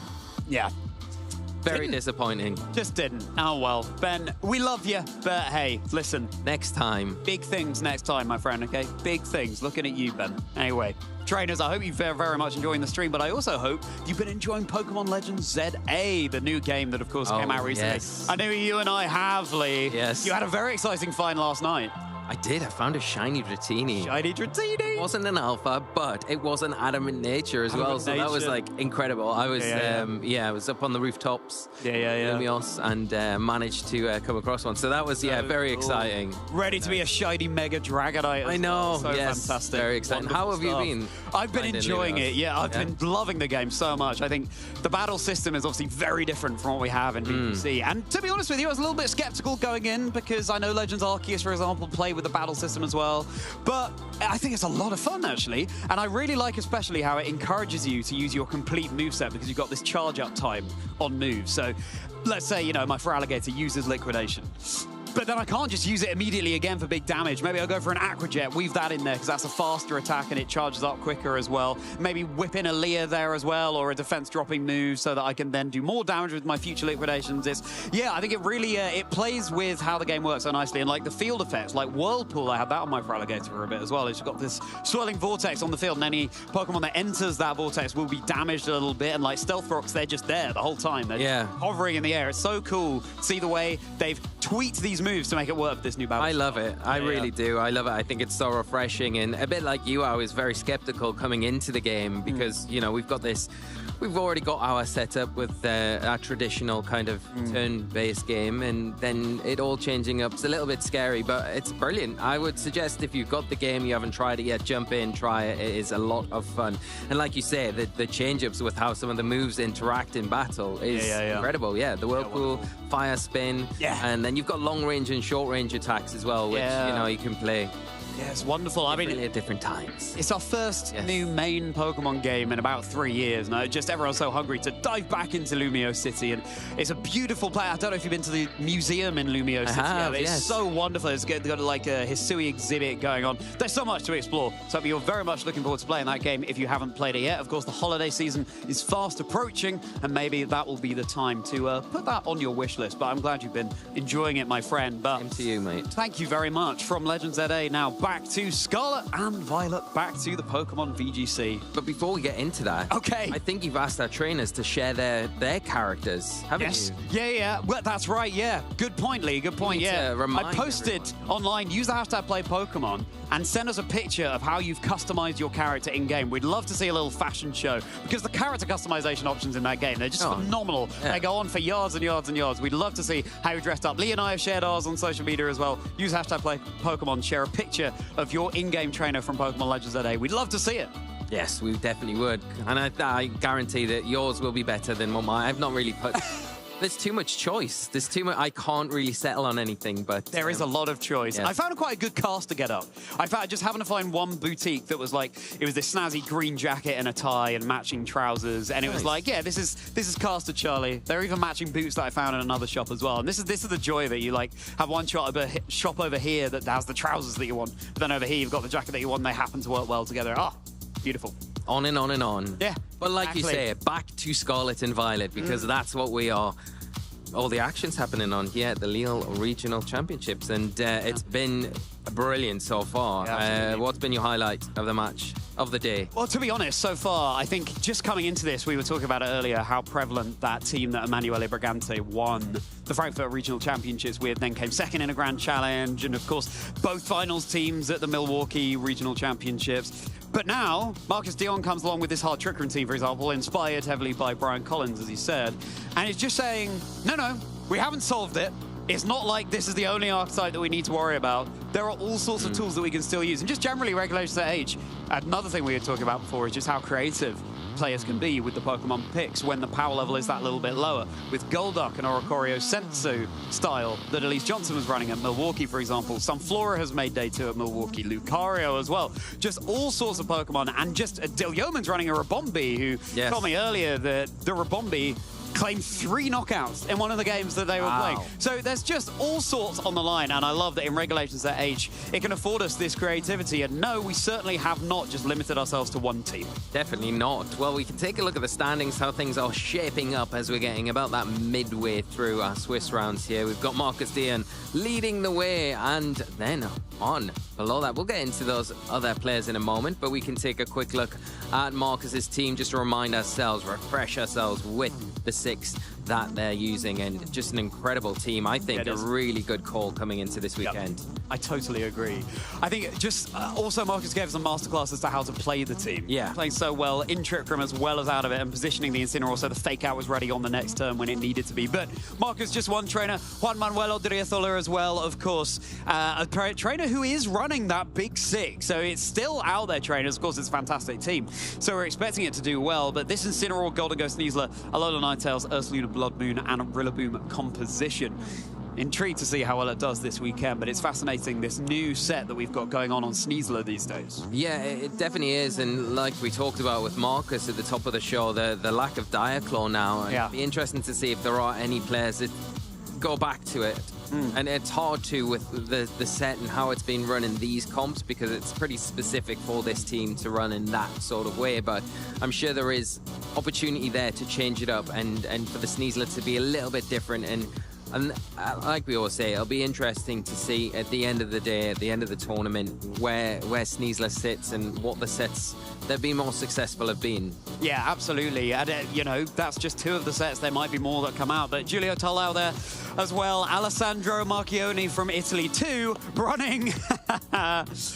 Lee, what kind of a dog Pokemon is Daxbun? Well baked. Purebred. Oh. I've even told you that joke before. You have. I see. That's so funny. And the way you said it, like, I know what's coming. I'm convinced. Well this is, baked. yeah, there it is. Daxbun, though, it does synergize so nicely with those fire-type moves from Torkoal. It would be well baked if it was next to the type. It would be, yeah. It's well-baked body ability boosting its defense with fire-type moves. But I love how this team synergizes, too, with the jump off their team. You've got the Chlorophyll able to activate, get off those fast sleep powders. But it's so cool. This is exactly what we were saying, the creativity that you can use in Regulation H with that Daxbun there, and 4-0. Yeah, and it's a really nice composition, actually. You've got kind of elements of a Sun team in there, and then to support that, you've got the King Gambit. It's good into a lot of things right now. You know, it can pressure a lot of those popular Basculegions that are out in the field, especially depending on the item choice, and then the Dash Bun as well. Not Pokemon we really ever see. So with that ability to just soak up any fire-type attacks without really getting punished for that, and getting the defense boost alongside it makes it a big threat. And I am curious to know what set is being run on that Dash Bun. Yeah, for sure, because when you think about it, we don't really have many fairy attackers in the format right now, do we? I mean, obviously, Fluttermane we can't use because we have no legendaries, no Paradox Pokemon. So Daxbun is there. I mean, what else do we... Ribombee, I guess. I mean, Ribombee, Sylveon, Clefable. Yeah, I guess, yeah. But Clefable, obviously, not too much of an attacker. And we have seen Sylveon do very well. Stefan Mott at the Monterey Regional Championships last month. But outside of that, it does run pretty thin. We are lacking, and it gives the opportunity for a lot of those Pokemon that might struggle against those fairy types to kind of have their time to shine in the format. Yeah, so that's one really filling a hole there, and there's so many more, but also so many more rounds of Swiss that we have to go in Phase 1 of the Lille Regional Championships today, and so all bets are off. You know, they're 4-0 now, but, you know, I really hope this doesn't happen, but it could then become a 4-4 at the end of the day. At the same time, anyone who started the day at 2 losses maybe just goes and wins their next 6 rounds in Phase 1. But we've had a look at some of the trainers. What about the matches going on? How will they be facing up into each other? This is going to be an absolutely fantastic match that we're featuring. But before we get on to that, let's take a look at some of the others going on in the venue, with Nils, our Lille Regional Champion from last year, going up against Lucy, for example, with a Reuniclus. Yeah, I love that. Alongside the Tyranitar and that Blood Moon Ursaluna. And then you've got the Volcarona as well. It's got such a good amount of support next to it with the Indeedee, the Psychic Terrain, and then that redirection to help potentially set up Quiverdances there, which is a really, really strong comp. And going up against Nils, not going to be easy. Porygon 2, one of their favorite Pokemon. They've had a lot of success with in the past. So Nils piloting once again. And I love the inclusion of that Kilowattrel on that comp as well. Yeah. Leo and William and Carl and Victor as well. Victor running a composition that was picking up in the first part of Regulations at H with this Indeedee male, able to go for big expanding forces and set up the Psychic Terrain, but also Tatsugiri Dondozo rising above the surface of the water once more. We've got plenty of Ursaluna here across these 8 teams, and not all of them the Blood Moon. In fact, only one of them, William Brown's team, is the only one not to feature some kind of Ursaluna, so just so prominent in the metagame. But Victor Medina versus Taya team, Masso is going to be a fascinating match to showcase for you all. Taya team has had one of the most incredible seasons I've ever seen the previous season in competitive Pokemon. Taking down 2 world champions at the Europe International Championships in the 2025 season and finishing top 8 at that tournament. Had a fantastic run at the Bologna Special Championships as well. And so young. The future is bright for Taya team, especially here on home turf in Lille, in France. And Taya team keeps showing up in the later stages of a tournament as well, and that name keeps popping up at the top tables and in day 2s and into top cuts, and just testament to how good and how much time and effort they're putting into this game and how well they are doing. Interesting composition as well, where we've got the Volcarona taking up what, you know, may have been that Goldingo slot on this team, so really going heavy on that Volcarona as the main attacking option alongside the Blood Moon Ursaluna. And then the Basque Legion to kind of back things up if needed. It's going to be an interesting matchup against Victor here, because the Porygon 2, the Ursaluna, and then you've got that Kilowattrel as well, which is the competitive. Anytime it takes a stat drop, it gets a special attack boost, and it's so fast. Got access to really good combination of flying and electric attacks, which give it nice coverage against a lot of things. Obviously, it doesn't really want to come up too much against that Ursaluna on the opposite side, but against things like Rillaboom, Basque Legion in particular can do a lot of work.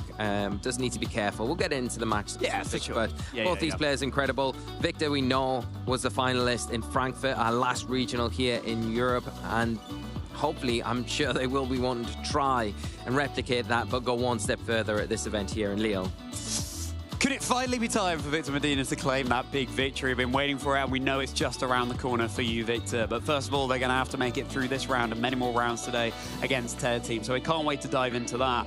Lee, let me ask you before we get into this game, if you were competing here in Lille this weekend. Yes. It's not a joke, it's a genuine question. What team would you be running, or what sort of core? I think I'd probably be running a similar team to what Marcus is. The harder Trick Room. I think it feels like maybe some slight variations. I have a lot of belief in Tyranitar as well. I like the weather disruption. It's an anti-meta Pokemon rather than a kind of one that you're going to get much benefit from with partnering Pokemon, unless you run Excadrill, and I mean, that's always a good excuse to run Excadrill. But being serious, I think Tyranitar, Hard Trick Room, in some sort of element could be something I'd probably look at running, but I think that's probably the way to go, but we'll see. But I mean, in both instances, whether it's Torkoal or Tyranitar, we're still talking about weather there. And which weather is going to come out on top, and could it be a Sand Trick Room team? I mean, Sam won Lille last year, and we were in regulations at 8 then as well, piloted by Nils. So, yeah, really fascinating take. What about yourself?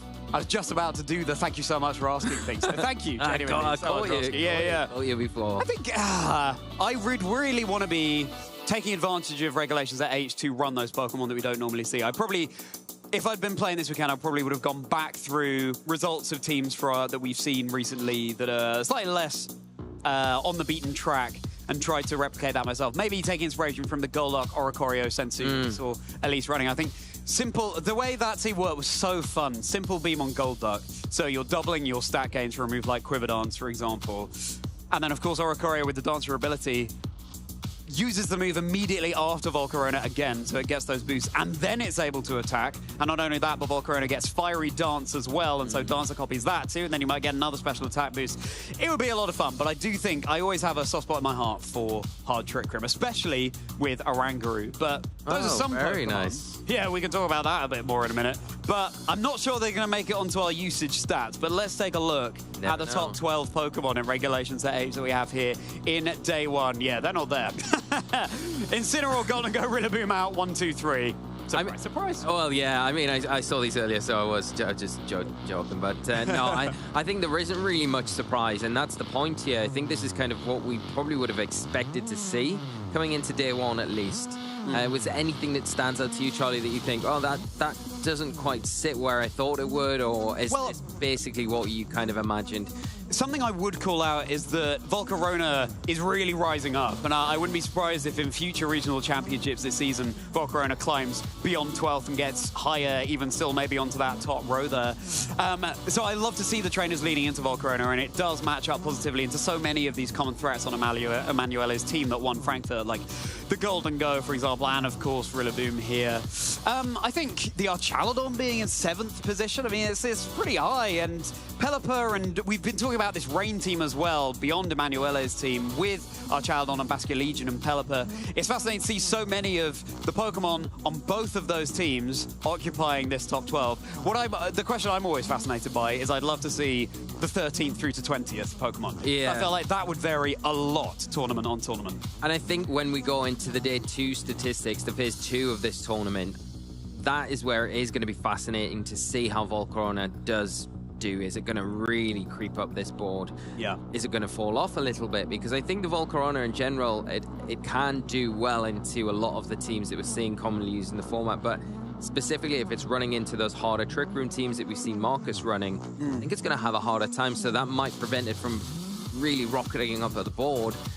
And I would fully expect, maybe even depending on how those teams do, something like a Torkoal to make its way onto this board, because we've got the Alola Ninetales, we've got the Pelipper, but we don't have that Sun yet, and maybe Sun is going to be able to come out and do some work. We've seen it do pretty well so far in phase 1 here at the Lille Regionals, and maybe that continues as we get deeper into the tournament. That's a really good point.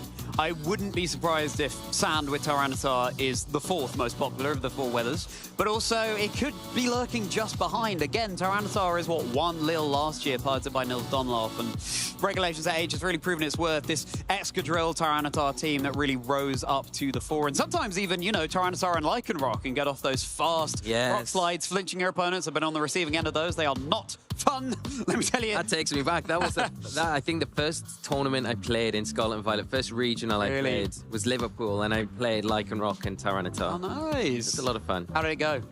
I didn't make day 2. So, that's a shame. Just missed out. But you could have just pretended. I don't think anyone would have. But I just I made day 2. Yeah, I won it. I won. Exactly. Yeah, I won. Yeah. It was a typo on the on whatever graphic that we had. But from you now, Lee, to Victor Medina, the trader who has had such incredible results all throughout their playing career, and of course top 8 at the World Championships just this past season in Anaheim, running this really fascinating composition. But I mean, these achievements, really, they will just keep coming thick and fast. And Victor, again, that win is just around the corner. Frankfurt just a month ago coming in 2nd. Let's see if they can convert this weekend. Yeah, and these aren't all of Victor's accomplishments. No. We can't fit them all onto one bracket, but these are his top accomplishments. And I can't sing Victor's praises high enough, because I just think he's just an incredible player. Yeah. And Victor always seems to play his best when his back's against the wall. Right, yeah. You know, I spoke to him in Frankfurt, didn't have the best of starts in that tournament, and then went on this incredible winning streak. And there's so many times I've spoke to Victor throughout the years where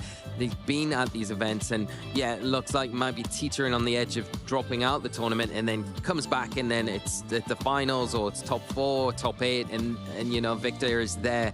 And an interesting choice coming into this tournament. I think the change-up, I love the Amoonguss. I think that's a really great pick. It helps support the Ursaluna, the Porygon too, especially in that Trick Room mode. And then you've got the Tailwind mode as well. They've got with that Kilowattrel to, you know, accelerate the speed if you need it for the Goldingo, and maybe even depending on how that Ursaluna's been trained, it might be able to function in a Trick Room and a Tailwind environment. Yeah. Kilowattrel, it's a Pokemon that we saw in the first part of Regulation Set H last time around this time last year. Now Victor really capitalizing on that, and as you say, Lee, I love the flexibility that it affords you there. And just Victor, whatever happens in the games he plays, whatever happens on stream, he always seems to just keep that level head. I'm sure he feels that disappointment, but at the end of the day, he's always able to just put it to one side and say, listen, had fun, we're playing Pokemon, and that's the headspace that you really need to be in. He's a fantastic example for the community. Oh yeah, definitely that. And obviously, our match is going to be Victor versus Tier Team, so we can take a look at Tier Team's profile and have a look at their team and their accomplishments as well. So, top 16 at the 2025 World Championships, which is an incredible accomplishment in itself. And then the Bologna Special Championships, top 4, top 8 at EYC, and like you said, Charlie, all in one season. Top 4 at the Stuttgart Regional Championships, which is just incredible. You look at that and you say, that's retire. Yeah, just what I did. yeah, absolutely incredible. And I hope that this will inspire all of you at home trainers as well to get involved in your competitive Pokemon scene, because clearly Taya Team, very new to the game and had these accomplishments, just has that talent, and that could be you. But Taya Team's team, Basculegion and Volcarona, otherwise we've got 4 Pokemon very familiar to us with teams that have done well previously in Rillaboom, Incineroar, Alola Ninetales, and that Ursaluna Blood Moon. What's interesting is that there's no apparent rain setter on this team to get that Basculegion actively. Yeah, and it might indicate that it is one of those adaptability, maybe choice scarf variants that we're seeing commonly used at the moment. And the other thing to note as well, there isn't even really any direct speed control here that Tier Team's got access to. There may be Icy Wind on the Ninetales, and there's likely going to be that Quiver Dance on the Volcarona, but outside of that, you don't really have any way to control the speed on your side of the field. You do have a lot of lines of disruption with the Incineroar, the Intimidate, the Fake out there alongside the Rillaboom that does help, but I think when you come up against those teams that do have that option of speed control or the flexibility of speed control, it can be a bit difficult, but Tier Team, one of those players that will know their lines into a lot of different teams and archetypes, so I'm sure they know how to get around, how to stall out difficult situations, and definitely has the Pokemon and the defensive stability to be able to get around those tricky situations. And that's exactly it, going up against a trainer who has just that on their team, being able to go fast or indeed slow with Kilowattrel and the Porygon 2 there. Love to see Porygon 2 Yes, I do, yeah. It's a game. It's such a fun Pokemon. It's so bulky with the Eviolite held item, boosting the defenses of a Pokemon yet to evolve. But here they are on the stage, Victor Medina and Taya Team Masso. Unfortunately, no plushie meta game to speak of on the stage, but listen, I'm sure they're feeling the support of their plushies from home. And Victor, so well used to being on the stage, and frankly, Taya Team, even though just 1 season down at this point, pretty used to it as well. Yeah, I mean, this is it. When you get to the level that both of these trainers are at, you've been up here a few times, it doesn't feel as daunting as it maybe does that first time when you're up on the stage and you're in the limelight and you're about to be featured, because it is very exciting. But if you're watching this regional for the first time, or maybe this is a few regional championships you've seen now, just make the opportunity is there for you to come and try out your skills, and maybe you could be one of the players up that we feature at one of these events. And it is a privileged position to be in, and I think it's always testament to the players that are up and we are able to feature with how well they can play the game and the time and the effort that they've put in as well. Yeah, time and effort are 2 key words there, Lee. I mean, Victor Medina knows that better than most people, and look at that, a little smile on the stage too. Just loving the opportunity to be on stream and play in another regional championships in their EU region. Their team looks pretty locked in at this point. I kid you not, trainers, mark my words, Taya Team is going to be a trainer who we see claiming those big wins one day. Just looking focused, both of these trainers at 4-0. They can afford to lose a game at this point. They can afford to lose a match at this point, I should say, and still feel fairly comfortable at making phase 2. But obviously, the more wins you have, the easier it is to secure your spot ultimately in the top cut. Let's take a look at Victor's team. There we go, we've got that Amoonguss, the Incineroar, Goldingo, Kilowattrel, Porygon 2, and the Ursaluna. So the mods that we've got in this team, we don't know how that Ursaluna's been trained. That's something we'll hopefully find out as the match unfolds. But the key here is the speed control. The Kilowattrel with that Tailwind, it's got competitive as well. So, you know, there isn't anything on Tier Team's side other than the Incineroar. If that leads out, and that will activate that competitive ability, giving it a +2 to its special attack, meaning those Air Slashes, Thunderbolts are going to hit even harder. Then on the other side, you've got the Porygon 2, the Trick Room element. That can also support that Ursaluna and that Amoonguss. And then on top of that, you've got the Goldingo. You can't forget about that, because if you leave that, you don't respect it. Victor gets the opportunity to get a nasty plot off those Make It Rains, especially with that defensive Terror type, and the Life Orb boosting the attack power is going to be something that Tier Team finds very difficult to deal with. Not that Taya Team doesn't have the tools to deal with the Goldingo. I mean, Basculegion and Volcarona, they both resist that oh-so-threatening Make It Rain move. I guess Shadow Ball, less so when you're looking at the Basculegion, but Taya Team does have ways to play around it. Yeah, the Amoonguss that we haven't seen too much of, but when we have seen it, it is these days often running this Terra Psychic, which is a really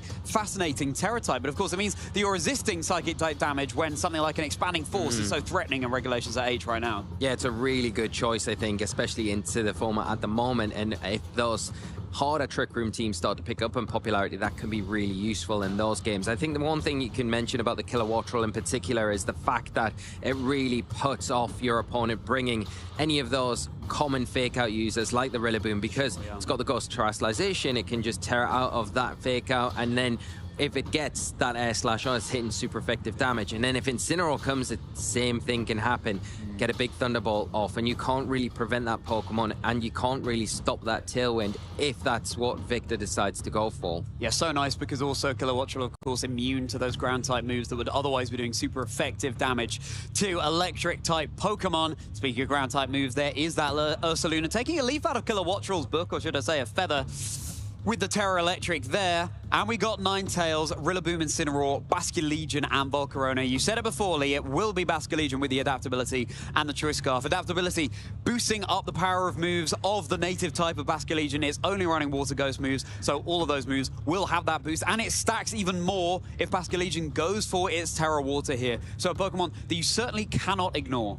No, you definitely can't, and you've got to respect it. There is a Kilowattrel that can help deal with it, but it's going to have to take an attack before it is able to get any damage off in return. I think the big key players here are going to be the Ursaluna. It's got that Yawn. It is a way for you to start slowing down things on Victor's side of the field, and you do have the Ninetales with that Disruption, the Encore, the Disable. You can really utilize that if you know, Victor decides to go for a protecting Tailwind or a protecting Trick Room, then you can potentially catch off one of those Pokemon going for that setup or that protection the next turn with an Encore, and that can really slow you down as well. So some really good tools that tier teams got access to. I think there are some threats as well that help deal with Victor's side of the field, but that Kilowattrel, if that is what Victor leads with, I feel like it really gives a hard time for you to utilize things like the Rillaboom, the Incineroar that you would want to lean into to activate and get going, the Volcarona or the Basculegion, to get rid of some of those other big threats that Victor's got in their arsenal.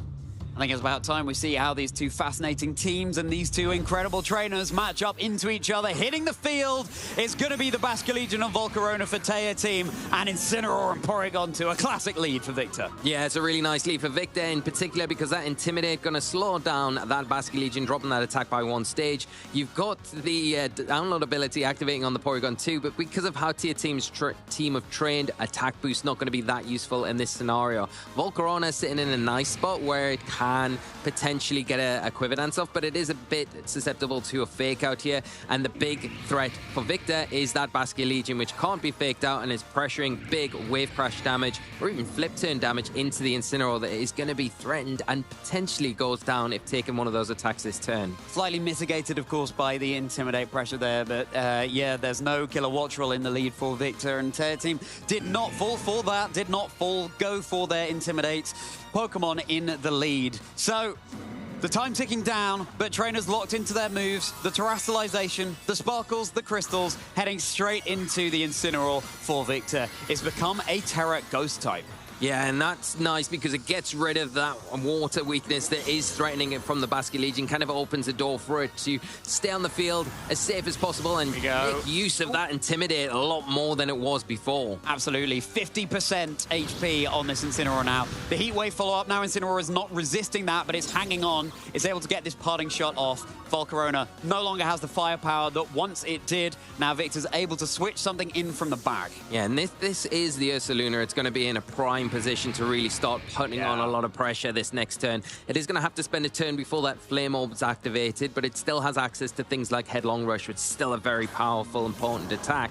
And you do have the Porygon 2 that is pretty unthreatened right now and does set that Trick Room up. Yeah, and so nice that you've got the Ursaluna in here because, of course, now you get the immediate burn. So Ursaluna can go on the offensive and make maximum use of these Trick Room turns. And none of Taya Team's Pokemon are going to want to be able to, take that. And, of course, locked in as well to the Wave Crash as opposed to something like Aqua Jet. So you can't even get a bit of chip damage onto the Ursaluna before you go down. Victor in the board state that right now they seem to want to be in. Yeah, and now if we're seeing Victor kind of hovering over that Amoonguss, brings that onto the board as well. That's going to be a nice option to soak up the potential wave crash we know that Basque Legion is locked into. Not really going to enjoy the Volcarona hitting a heat wave, but you can cover that with your own Ursaluna that can go for a headlong rush or a facade into that slot, and you don't need to worry about that flame body ability because it is already burned.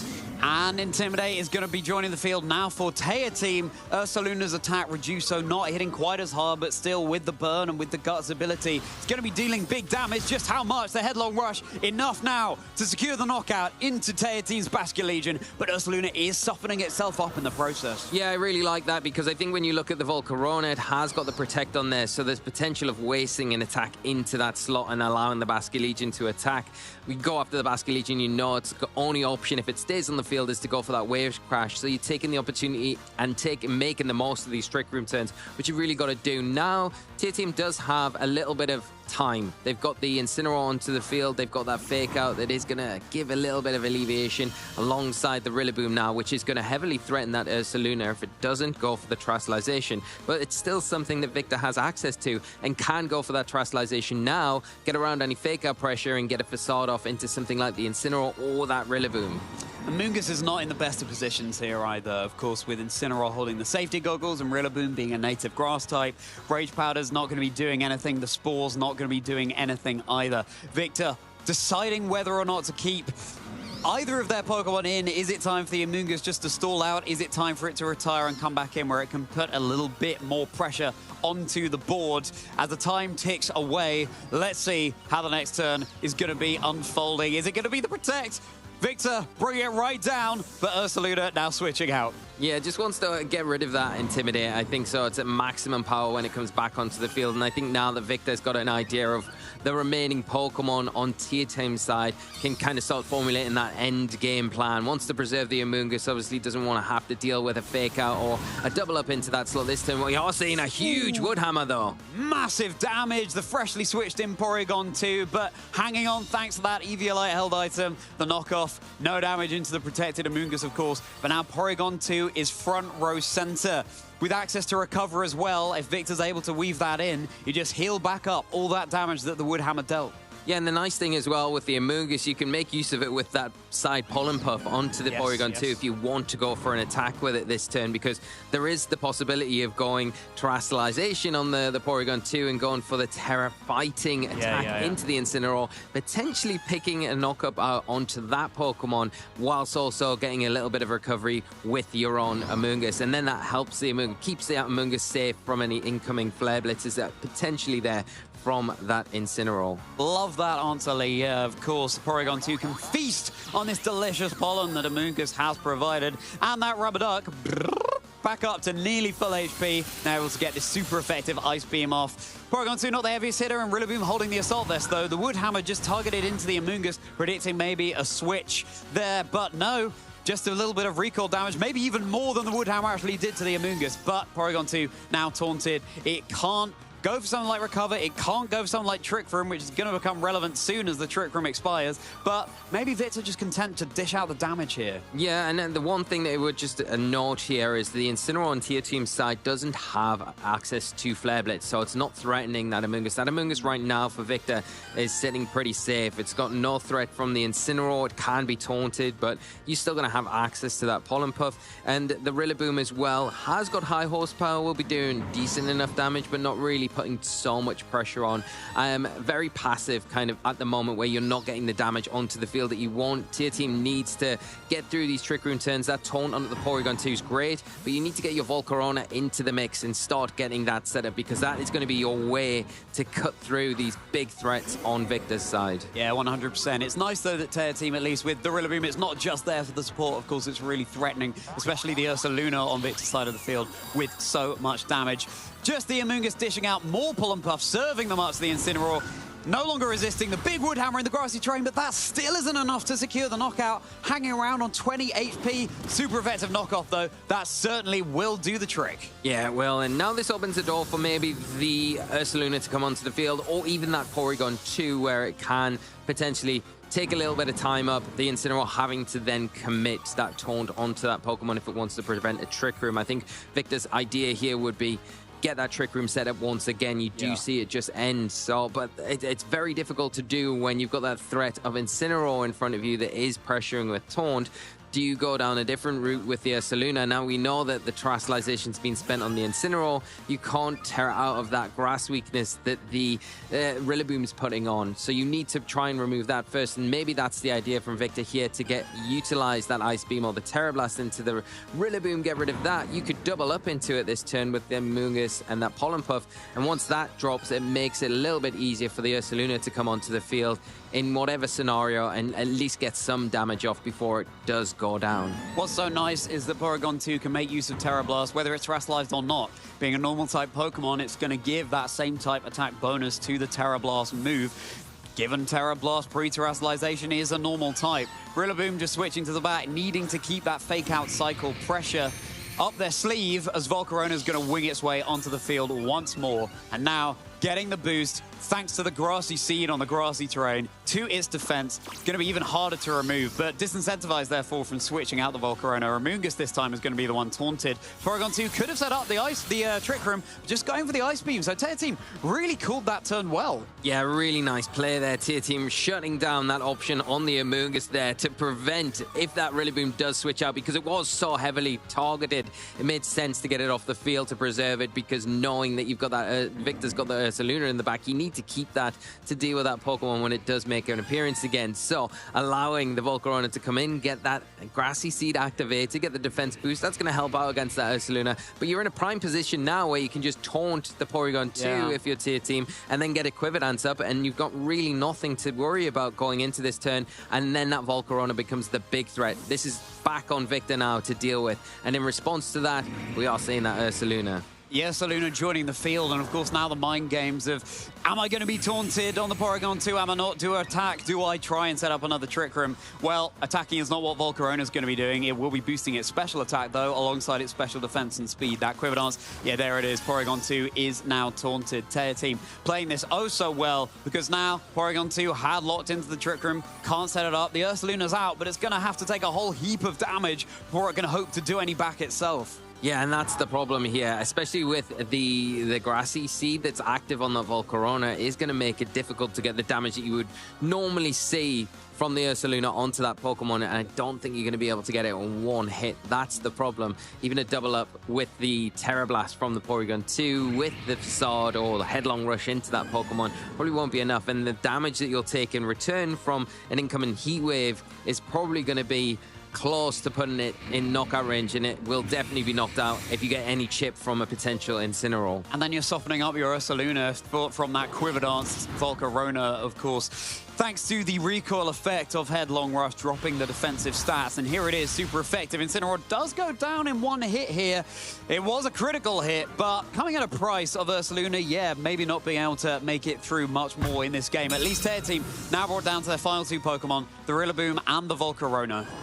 This opens the door up for Victor, I think, a little bit more than it was before then. The Incineroar being removed off the field, the fact that the Rillaboom's been forced back onto the field, now that taunt has been taken away from the equation. Yes, yeah. Once it wears off on the Porygon 2, if Victor can preserve it and then set that Trick Room up and preserve the Ursaluna, a lot of ifs, it might be a bit too much to do, but there is an opportunity here if you get that Trick Room set up and you've got the Ice Beam to take care of the Rillaboom. The only problem is you've not really got a switch in the back. You bring the Amoonguss in, it is going to take a lot of damage from a potential Heat Wave.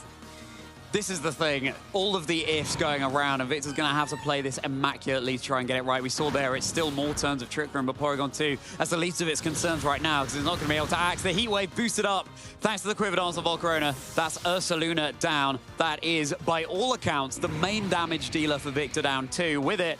And now just Amoonguss and the Porygon 2. And, I mean, it's two Pokemon apiece, but Porygon 2 is having a lot asked of it here. Yeah, the taunt does shake off now, so it's going to be able to get a Trick Room up this next turn. The problem is I don't see how it gets around a Wood Hammer and a Heat Wave. Yeah. I think the only way is the Wood Hammer connects, it survives, and then the Heat Wave misses. And you could... I think you have to go for that to potentially pressure the Amoonguss at the same time because you don't want the Amoonguss to put your Volcarona to sleep. But even then, I feel like the Porygon 2 still in that situation. It feels like impossible for Here Victor it is, to come that back big from. heat wave. No, Amoonguss is going to be hanging on. So's the Porygon 2. At least you activate the berry now as well on Amoonguss. This could be the mushroom that has 9 lives. But now our attention turns over to the Rillaboom. Woodhammer on the grassy terrain, enough to secure the knockout. Bulky as Porygon 2 is with the Eviolite, not going to be enough. And now Amoonguss, it's not having a great day at the office, is how I would put that. No, it's definitely not. It does get the Spore off into the Volcarona, but I mean, this is such an uphill struggle, right? Because, yeah, you've got the Pollen Puff to hit the Rillaboom. What do you do once you knock that out? Because it's only going to be a matter of time before the Volcarona rakes up. It's full health and gets at least one Heat Wave off, and that's going to be enough to seal the deal. And Tier Team has absolutely masterfully piloted that game. What looked like a really awkward position early on. Managed it extremely well to take a lead here in this round 5. Yeah, the tables turned oh so convincingly there, and a little bit of a hint of a changing of the guard. Tier Team coming out on top of the trainer who's been around so much longer in the scene, Victor Medina, and of course having that home turf advantage here as well. Now, all of that at the expense of losing your Basculegion so early on. And I think heading into Game 2, if that Basculegion comes, that's certainly something Tier Team want to be getting more value out of. But really, the MVP for Tier Team in the endgame has to be the Volcarona. Oh, yeah, 100%. And I think we can't really understate how valuable the Incineroar and that Rillaboom were here. And we talked at the top of the match how you can kind of make it difficult for Tier Team to utilize this Pokemon with that Kilowattrel. And I think if you're looking at ways to get around and do damage to that Volcarona, Kilowattrel is your answer there as well. I think the Amoonguss was good in certain places in that game, but it really didn't offer a lot, right? It was great at restoring HP when it needed to, but outside of that, it wasn't really putting in much pressure with those spores, those rage powders that were pretty much null and void most of the time with the Incineroar, the Rillaboom, and we know that Tier Team's gonna lean into those 2 Pokemon in particular. Why not bring something that can give you a little bit of leverage when the Trick Room isn't in effect? Because I think that was the issue there. The Trick Room ended, and then you were susceptible to all of these attacks. Tier Team positioned the Volcarona perfectly, got the Quiver Dance up, and then just took full advantage of that. Victor had no answer to that kind of setup, so I think one way to get around that is with the Kilowattrel, maybe with the Porygon 2, the Ursaluna, and then your own Incineroar to kind of have that little bit of support. Yeah, that's the thing. Outside of Trick Room, another Pokemon Victor has access to that is speedier and can deal a lot of damage is, of course, Golden Go, but it's so disincentivized from Tier Team's side of the field, with Incineroar resisting it, Basculegion and Volcarona resisting it as well, and then dealing super effective damage back. So let's see the adaptations that are made.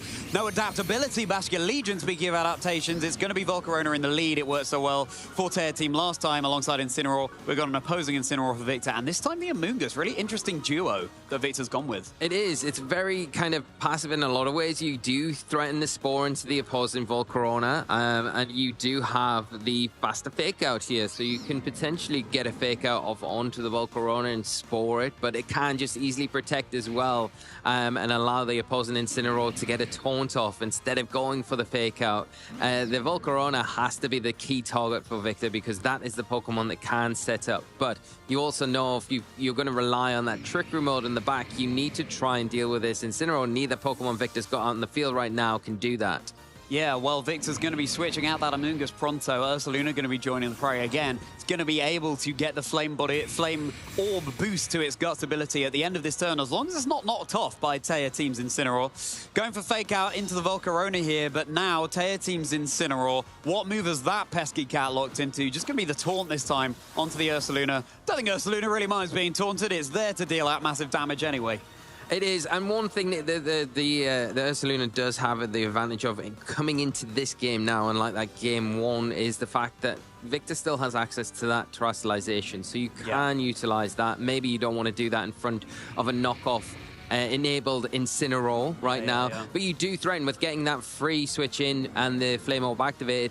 You've got a lot of pressure, especially when now that Grassy Seed isn't activated on the Volcarona. Its defense isn't as high. You haven't been intimidated. You've got a nice position where you could potentially go for an Earthquake here. And if you land it, you can potentially get a real good momentum swing in this game. But Volcarona switching, and of course, if Rillaboom is coming in, then grassy terrain on the field is going to be reducing the power of Earthquake. But no, this time, Tear Team revealing the Blood Moon Ursaluna that didn't come last game, but it's greeted by a knockoff to the face. Leftovers no longer available. That passive recovery not happening, as Ursaluna, it might have that Guts, Flame, or Boost, but now it's had its attack mitigated by Tear Team's Incineroar's parting shot. Now it will switch something else in from the back. Yeah, and it's unfortunate to lose the leftovers item on your Ursaluna, but interesting choice from Tier Team, and knowing that I can slow the game down even further with that potential yawn now that's on the field, especially when supported with the Rillaboom that puts on so much pressure with that fake out. But a big facade into the Ursaluna, and not quite enough to pick up the knockout, but some respectable damage nonetheless. Yeah, you can see the dividends that the parting shot played there, that Ursaluna could well have been down if that parting shot hadn't gone off. Now Ursaluna once more for Victor, not in the position it would like to be in. The Trick Room hasn't been set up. It's threatening big damage, but it's going to have to take a lot as well. Tear Team's Ursaluna, yeah, you've lost your leftovers, but it's not like you've lost an offensive item there, and so it can still really threaten down some big hyper voices, lovely spread damage. It's not in the healthiest of positions though, so maybe Tear Team wanting to preserve it where it can come in and claim a more decisive knockout. Yeah, we are going to see the Incineroar just removed from the field here from Victor as the Amoonguss makes its way on. It's going to be able to soak up attacks a little bit better than what was out on the field, and yeah, wanting to keep that safe. That is going to be the main key for Victor winning this game, that Ursaluna. So bringing the Porygon 2 with that Eviolite item, there's no threat of knockout on the field right now, is going to be able to take attacks a lot more comfortable than what was on the field. And now it has a special attack boost as opposed to the physical attack boost, which could be so nice for the Ice Beam because it's now super effective into both of the Pokemon that Tear Team has on that field. Is Porygon 2 going to be able to set up the Trick Room this turn? Because that Ursaluna in the back would really benefit from it. Is there the wiggle room afforded here to Victor? Yeah, that's it now. I feel like the Trick Room's pretty free to go for, and then your Amoonguss is going to be in that great spot where it can just continue disrupting. It can go for a sport into the Ursaluna here pretty freely, and that might almost force the Incineroar back onto the field. And if you can do that, then, well, when your Ursaluna comes back on, the Intimidate's out, you don't need to worry about that attack drop going further forward. And with that special attack boost now that you've got on the Porygon 2, those Ice Beams are going to be heavily threatening the Rillaboom and even that Blood Moon Ursaluna if this Trick Room can be set up. And 100%, but that's Blood Moon Ursaluna Eclipsed coming out and said it will be the Incineroar here. So, Intimidate dropping down, but it means you're not being faked out this turn, of course. It's only just joined the field. Intimidate not mattering here anyway. So, Porygon 2 could well be able to set up this Trick Room. We have a Wood Hammer incoming, but it's able to soak up that damage. Hefty amount of recoil too. Now, Amoonguss does attempt the Spore. You may as well go for it. If the Ursaluna stays in, putting that big threat to sleep would be very welcome, but Incineroar safety goggles, meaning that it's not going to be snoozing on the field just yet. That catnap not happening. And now, we're in a similar board state as to what we saw in Game 1 with the Porygon 2 and Amoonguss on the field for Victor. Yeah, and a great switch for Tier Team here to scout out the Spore. We talked about that threat from the Amoonguss, and now you've got the opportunity where you can fake out the Porygon 2 and follow up with another Wood Hammer. And we know from the damage that we've just seen, it probably is likely that combination is enough to get rid of that big threat in Porygon 2 before it can fire off any of those big Ice Beams or Terra Blasts into anything on Tier Team's side of the field. Amoonguss now does feel a little bit threatened. There is that Taunt threat as well there, but likely no Grass attack or Fire attack coming into that slot. It opens the door for the Incineroar to come in and drop an all-important Intimidate. Yeah, very safe position for Incineroar to come in here, and a very useful one for Victor too. Here comes Porygon 2, healing all of that damage right back up, and this time it will go back up to full HP. The Wood Hammer, pitiful damage into Victor's Incineroar there, but every bit of chip damage can count, and just the recoil stacking up and up too. Knockoff though, meaning that Porygon 2 is not going to be able to take another of those Wood Hammers quite as comfortably. Yeah, and now there's a really good spot here for the Incineroar on Victor's side, because we know what's in the back for Tier Team. That Rillaboom is now pinned, because if you Ice Beam and you Flare Blitz into that slot, there is nothing that can switch in the back. The Ursaluna will go down, and that Volcarona does not want to come in on a Flare Blitz as well. And the nice thing about Incineroar being a fire type, doesn't care about that Flame Body ability, has the freedom to do that. You don't really worry too much about the Incineroar at this point, because you've got your Ursaluna in the back to help deal with that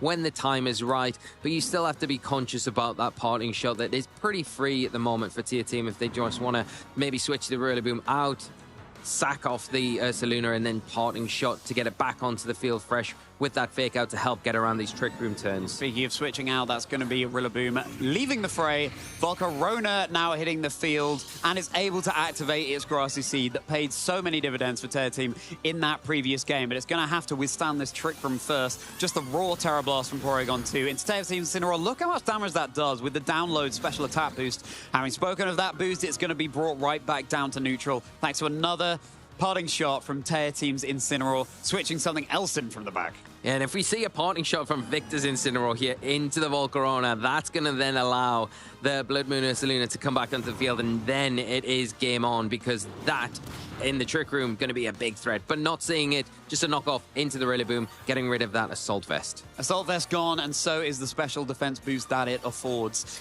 This grassy terrain recovery is all important on the field right now. It's just now disappeared, but Victor's Pokemon looking so healthy, and when you're facing such a fantastic trainer as Terra Team and vice versa, every bit of HP really does add up here. But it's still no Ursaluna on the field for Victor now. That means that the offense that they're looking for, yeah, Porygon 2, well, now it's at neutral with its special attack, but it's not quite there. No, it's not. And I think the one thing that you've got in your advantage, you've got 2 turns of Trick Room left. Are you going to be able to get the Ursaluna in time to utilize at least one of these turns? And I think you've got to try and maneuver it onto the field soon, because the threat of the Incineroar coming back onto the field for Terra Team to prevent the future Trick Room, a second one being set up, is going to be there with the Taunt. But we're just going to see a bit of a switch up. Porygon 2 leaving the fray, and Ursaluna making its way. So here it is, but that could be the room that Volcarona needs to be able to set up an all-important Quiver Dance that was so good in Game 1 for Terra Team. There it is. Getting that little boogie on the field. Let's see your impression of a Quiver Dance at some point, Lee. Oh, you can't see it, but that was beautiful, trainers. Trust me, that's going to be the boost of the special attack, special defense, and the speed. Ursaluna, yeah, the burn is racking up, but crucially, it's finally in the position that it wants to be in now, and all the more so given that the grassy terrain has now expired. So if Victor were to want to go for something like an Earthquake, it would be hitting with full power. Yeah, and that is a good option here. The only problem is you don't really have anything in the back that you preferably want to bring. Probably the Amoonguss the best thing too, but does that get you any further in the game if you miss the knockout onto the Volcarona and then take a Heat Wave for your trouble? I think you're better off going for a single target attack. The Volcarona feels so pressured here, it has to go for Protect, so you can freely go after this. The Rillaboom slot, it's likely going to be an Incineroar switching in to drop an all-important Intimidate. Yeah, there it is. 2 physical attackers over on Victor's side of the field. But still, Ursaluna with Guts activated. That is no joke. It is still going to be hitting oh so hard onto Terra Team's Pokemon. Here comes that Facade neutral, but of course, Facade boosted if you have a status condition like the Ursaluna does for Victor. That is a crucial piece of Terra Team's team knocked out. No more Intimidates, as Volcarona is going to lose the special attack boost thanks to the parting shot. Yeah, that's huge. Getting the parting shot just covers if that Volcarona does not protect. I love this from Victor, because yeah, you say, okay, Terra Team's very brave leaving that unprotected here, and in a position, if it Quiver Dances here though, that is going to be a game changer to get around that potential parting shot drop. Heat Wave, is it going to be connecting? No, a dodge on the Porygon 2. Ursaluna taking it, but again, it's now back at neutral, having had the parting shot, removing the Quiver Dance boost. Ursaluna about 50%, but the Porygon 2 pivoted in at exactly the right moment for Victor. Can they set up another Trick Room? Yeah, it appears so. I think they're going to have to get through the potential Rillaboom coming onto the field, the Fake Out, and Heat Wave or Fake Out, Quiver Dance, and then subsequent double attacks next turn. But the one thing that Victor's got their advantage now is they get, if the Rillaboom does come out, it's not actually the Rillaboom. They could just click that Trick Room button and protect the Ursaluna, which is pretty free now, whereas the other way around, they'd have to get the Incineroar onto the field, which is still a nice switch if you're worried about those Heat Waves. But Trick Room getting set up now, no grassy terrain still on the field. That next turn, if the Trick Room goes up, the Earthquake's going to be a big weapon that Victor can use. What's nice for Terra Team here is that the Ursaluna, it's got that KO onto the Incineroar finally, but that burn chip damage is really racking up, and you might be able to get it to a position where just one fell swoop would be able to secure the KO, but Ursaluna going to be kept safe. A Heat Wave here, super effect onto the Amoonguss. You can see how well it takes it at neutral, but the Blood Moon follow-up from Terra Team into the Porygon 2. There it is, eclipsing that Pokemon. It's gone back to its pond. Porygon 2 is down. Trick Room is off the table. Yeah, no more Trick Room here, and now you've got the Amoonguss on the field that has got that redirection, so you can utilize it. Can't get around the Heat Wave. but you can pull away any attacks from that Ursaluna and potential and get some value out of your Incineroar with a Flare Blitz. It is going to be enough to get the Ursaluna, but it won't be enough with that defense boost onto that Volcarona. So Volcarona, once again, for Tier Team, feels like it's in a very strong position, and now that Porygon 2 has left the field, being disposed of so well with the combination of the Heat Wave, the Blood Moon, at the perfect time, it is going to be difficult for Victor to kind of claw back into this game. So well played by Tear Team here, and now, of course, Ursaluna not going to be able to go for another of those Blood Moons. You can't use it twice in a row, but I think could well have done its job. I mean, still, it's 3 Pokemon apiece as Volcarona keeps itself safe, and so does Ursaluna here. Tear Team just wanting to take all the time they need. They know that they're 1 game away from securing Swiss round 5. The Flare Blitz attempting to secure the knockout onto Blood Moon Ursaluna. Now Amoonguss trying to put to sleep the Volcarona for Tear Team as well, so it can't get too carried away with any future boosts. But I'm just wondering how Victor's Ursaluna now makes it through the rest of the game. I don't think it can. I think from this position, it's very difficult. The Amoonguss is going to go down to another Heat Wave, and I think the Ursaluna, if it goes for a Blood Moon, it's going to take down the Incineroar. If it goes for an Earth Power, it's going to take down the Incineroar. The Ursaluna can't switch into any attacks at this stage. And the only way out for Victor is putting the Volcarona to sleep and being able to survive with the Incineroar and get a Flare Blitz into the Ursaluna. Okay, return. Here's an opening, but it's going to be the Incineroar dodging instead of the Amoonguss, and there we go, it's going to be the knockout. If the Amoonguss had dodged that, the critical hit might have been crucial there, actually, given how much damage the Heat Wave did before, not quite 50%. If Amoonguss had dodged, then that could have been the Volcarona asleep, and then maybe there's an opening. But the Flare Blitz able to secure the KO onto the Blood Moon Ursaluna. Rillaboom will be joining the field again, though, and super effective priority move into the Ursaluna. Victor can switch in. Yeah, and it's really difficult for Victor at this stage. I think the one thing that you can say for Tier Team is they've preserved that Rillaboom extremely well for the perfect time where it is going to be able to come in now. It's got fake out pressure. Once that turn is burned, it's going to be able to put pressure on with a Wood Hammer, with a Grassy Glide, and that will be enough to get the Ursaluna here. Does have access to the terrestrialization though still, so being preserved right until the end.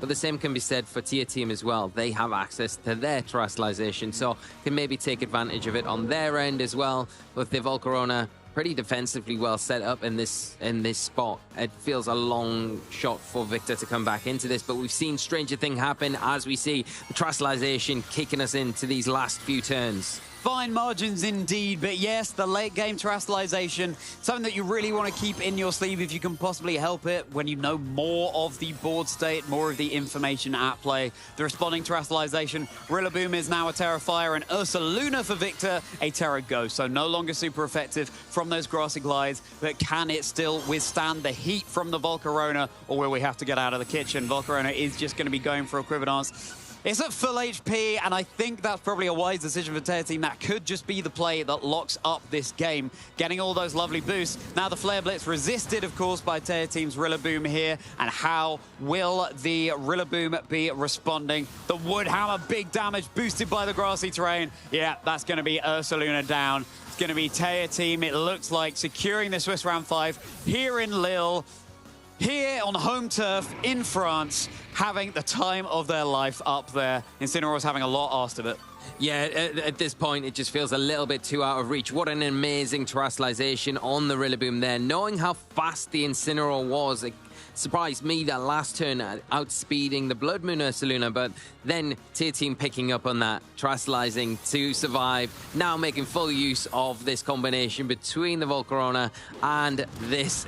Well, the Rillaboom not going to be able to do anything, but that's fine. It opens the door, gives the room to the Volcarona to be able to wrap this up with another Terra Blast. Yeah, and you may as well just go for that. That is the move that is dealing the most damage to Incineroar in this position, especially with the Quiver Dance. One more Terra Blast, and that's going to be Incineroar down and out in a 2-0 set. Your victor in Swiss round 5 is, in fact, Tear Team Macho.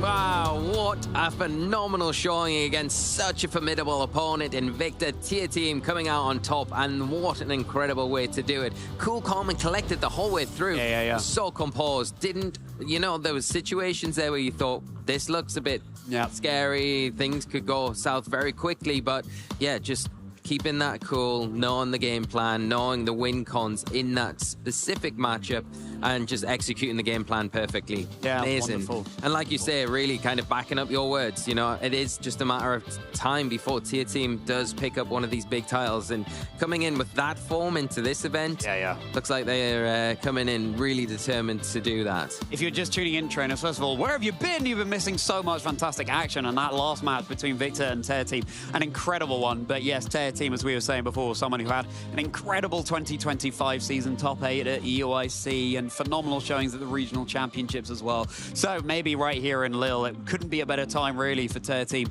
to emerge on top, but we've still got so much more tournament ahead of us, and very well played by Victor as well. I was slightly disappointed not to see the Kilowatt Roll come to the fore. Too. I mean, not only because we rarely see it, but also because it does offer quite a bit in this matchup. But before we talk about that, let's just remind ourselves what went down in that previous game. Yeah, we can have a look. The Basket Legion going down very early on, but Tier Team didn't kind of mind that, getting some really crucial turns off after that, picking the moment to get the Quiver Dance off with the Volcarona, and then fully utilizing that combination, the double fake out between the Rillaboom and the Incineroar. And not only that, using them as support, but using them as big offensive tools as well throughout this game. And the Blood Moon, I think in game 2, was a pivotal turn, identifying that the Porygon 2 was open to get a Trick Room off in that situation, doubling up with that Blood Moon and the Heat Wave enough to take it down, and from there the dominoes fell. Just too much for Victor to come back in this game, and just masterfully done by Tier Team. You were saying earlier, Lee, how Tear Team's team doesn't have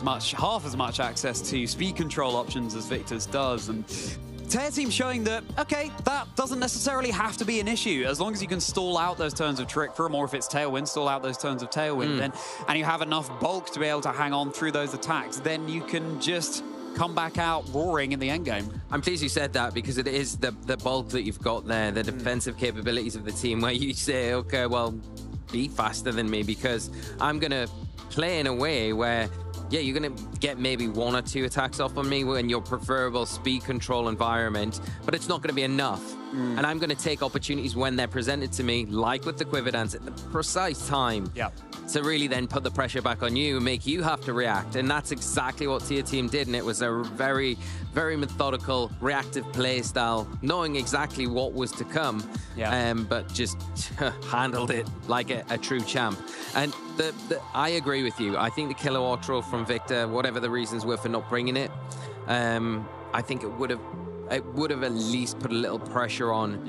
But the thing is, I think Victor probably would have put a lot of emphasis on the Pokemon that they picked for specific roles. The Amoonguss was really important for putting things to sleep, disrupting, redirecting if needed. Ursaluna you need the Porygon 2, and you definitely needed the Incineroar. So what you drop there, the Amoonguss is probably the one that you drop. And my argument would be, yes, I think I would have done that game too, but I'm not Victor, and Victor's got a way better record than me, so who am I to argue that with? Don't do yourself down, Lee, but yeah, he does. He kind of does. But listen, hey, it's Victor. You've had your Victors as well in your time, Lee. We're not going to be able to hear from Tear Team, unfortunately, but we may well be able to later on in the tournament. Trainers, there's so much more action here to come in Lille. We've just had Swiss Round 5, and I hope that you're feeling fresh and alive.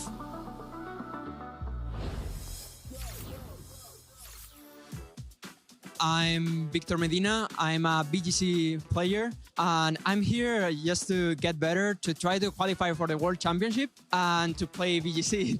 My favorite Pokemon is Lantern, but my favorite Pokemon competitively is Tornadus, because he can set up the Tailwind really easily and make a lot of damage. My favorite part is the people within the community. I feel like there's a lot of great players. I can call them friends now. I think it's great. All the community is very welcoming, so I really liked it. I think my favorite team I use competitively is probably the one I use in NASC 2023 that is called New Balance. It's Chiyu, Fluttermane, Amoonguss, Tinglu, Gyarados, and honestly that team has a very oppressive mode with Fluttermane and Chiyu, and also a very balanced mode with Amoonguss, Gyarados, Hans, and Tinglu. Well, there are a lot of players I look up to, but Sejun Park is the one I look up the most. It was the first finals I watched, and it was a really incredible team. He's a really incredible player, and I really look up for Sejun, yeah.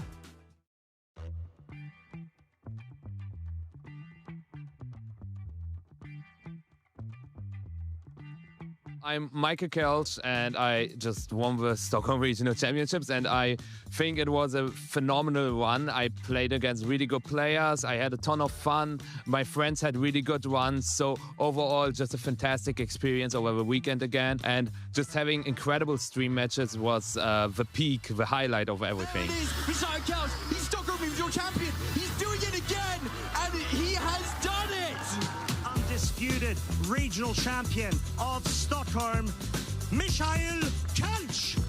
One of the key moments over the whole tournament was just the final set. It was incredibly close. In game 2 of my final set, I survived on 1 HP, and in game 3, I didn't know if my Smeargle would survive a Grassy Glide from Rillaboom.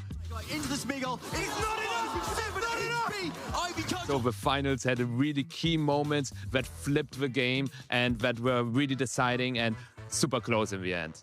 There were a lot of matchups that I just wasn't familiar with. In my final set, I played a Lunala team that didn't exist before. In my semifinals, I played against a Koraidon team that didn't exist before. So there were a ton of very weird matchups that I could just not prepare for it. But instead, I had to just get a little creative. And with spontaneous decisions, I had to make my own way to the finals. And I was able to do it because I knew what the team can do. And if you know what your team can do, you can pretty much beat every matchup. He does pick up the KO, and Kalevitsvaara has led Michael into his second consecutive Stockholm Regional Final. This tournament showed me where I was lacking some stuff and where I was getting better as well. I'm doing coaching to help newer players, but also veterans to also get better in the game. So my life completely shifted from being the student who sits at home, now trying to help others at the game. And because of VGC, I also made a ton of new friends that I'm really, really happy I got.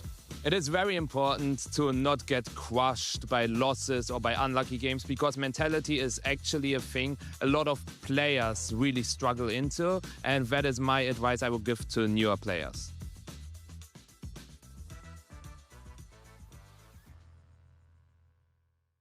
Hello and welcome to the Pokemon Center pop-up here in Honolulu, Hawaii at Pokemon World 2024. We are here with some champions who are going to show us what it's like to shop with a pro, right, Spraggles? That's right. This is the best place to be here at the Pokemon World Championships. And who are you standing here with? And an international champion, Polaris. And I am here with international champion Avery. And what is it like to compete in a Pokemon championship? Well, kind of stressful. If you're doing a battle, you have to tell me if you win or not. How do you feel about competing this year? It's pretty fun. Are you going to win, do you think? I hope so. What are your favorite things to shop for? Plushies. I mostly like the big ones. How do you feel coming here to compete in Hawaii? I'm a little nervous because I don't know to play yet. I mean, you're a champion. You can make it happen. I love that I've gotten to meet you before, actually, at a Pokemon Center. I've met your family before. What's your favorite part about traveling to compete with all of these Pokemon events? It's really fun to play Pokemon. I just love the game. And what's the best part about bringing your family to all this stuff? My dad, mom, and Cyrus, they just come and they watch. And they like cheer me, and it's really fun for them. Do you think Cyrus will one day be a champion like you? Probably. I really hope so. What's your favorite thing about coming to the Pokemon Center? Definitely big plushies. What's the #1 thing you're looking for in there? A big Slowpoke. A big Slowpoke. You heard it here first, folks. A big Slowpoke. You told me that you like to look at giant plushies, and I couldn't find a giant plushie, but I found something really big for you. Are you ready? This Pokemon can turn into any Pokemon. What do you think? Pretty cool. There you go. That's for you. You said you wanted a big plushie. I found you something even bigger. Oh. Okay. Yeah, it's big, right? What do you think? I think it's amazing. All right, well, you're taking it home, buddy. All right, let's go. Here we go. Told you it was huge, right? Pretty big. Watch it. Watch it 10. Watch it 10.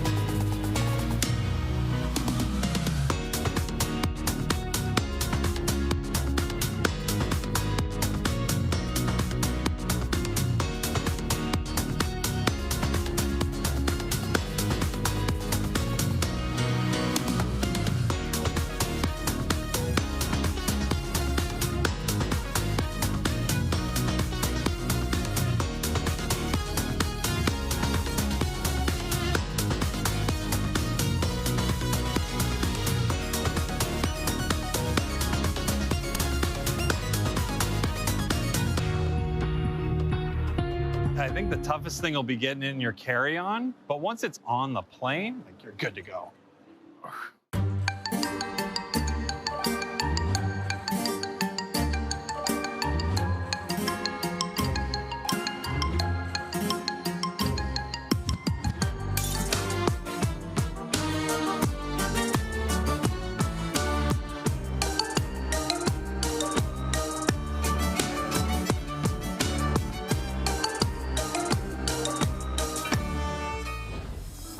Welcome back, Pokemon trainers, to the Lille Regional Championships. Again, I'm joined by the lovely Marcus Hamann. How are you doing, my friend? Are you still having a blast? I'm having a great day. I think we've seen some really explosive, fast-paced game.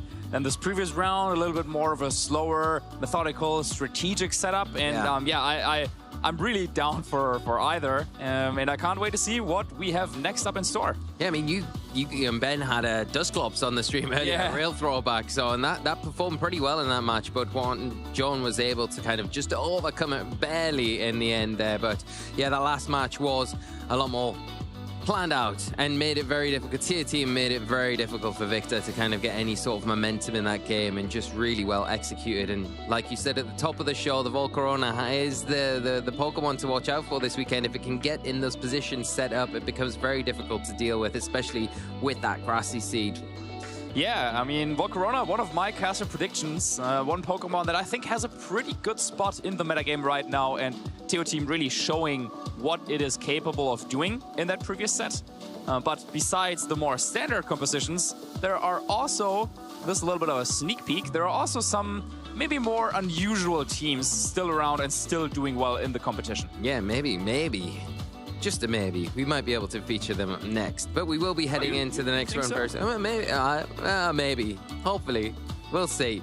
We'll not give anything away just yet, but don't go anywhere. It is time to grab our beverage, though, quickly, because what we do have coming up next is going to be very exciting, I think. And like you say, there's so much room in this format for those niche picks, because I think there is a lot of centralization around specific teams now that allows that kind of innovation. Those really odd picks can perform well against that, standard 6 that we're seeing a lot of. And players that are a little bit more brave, maybe, and feeling a little bit like they don't want to run just to go with what everyone else is running and go down a different route, then you can look at those sort of Pokemon to come in and really exploit what everyone else is using. And that can be the difference between, making Phase 2 or Top Cut or even winning an event.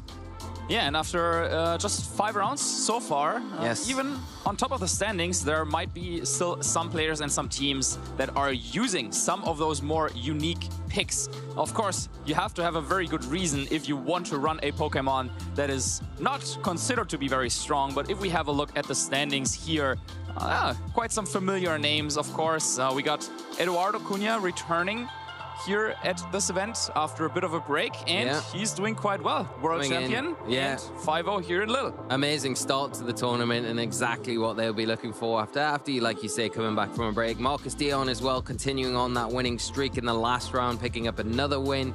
And then we have Bart van Doen, another player from the Netherlands, coming in and showing their worth here alongside all of these 5-0 players. Like you say, a lot of familiar names on the list, but all of them in contention to take that day 2. And we can have a quick peek at Eduardo's team there with the Smeagol. Yeah. Not often seen in this format. Yeah, I met him out at the venue. He's running the same team with some of his friends, and they all brought the French painter hat. Oh, very cool. For the Smeagol, because that's what they're bringing to this tournament. Pokemon that we haven't... Well, we have seen a lot of Smeagol, of course, over the history of the game. But in this particular format, Smeagol not really something that you see too often. But, of course, it is one of the best support Pokemon in the game. And, yeah, it looks like that group found a way of making it use.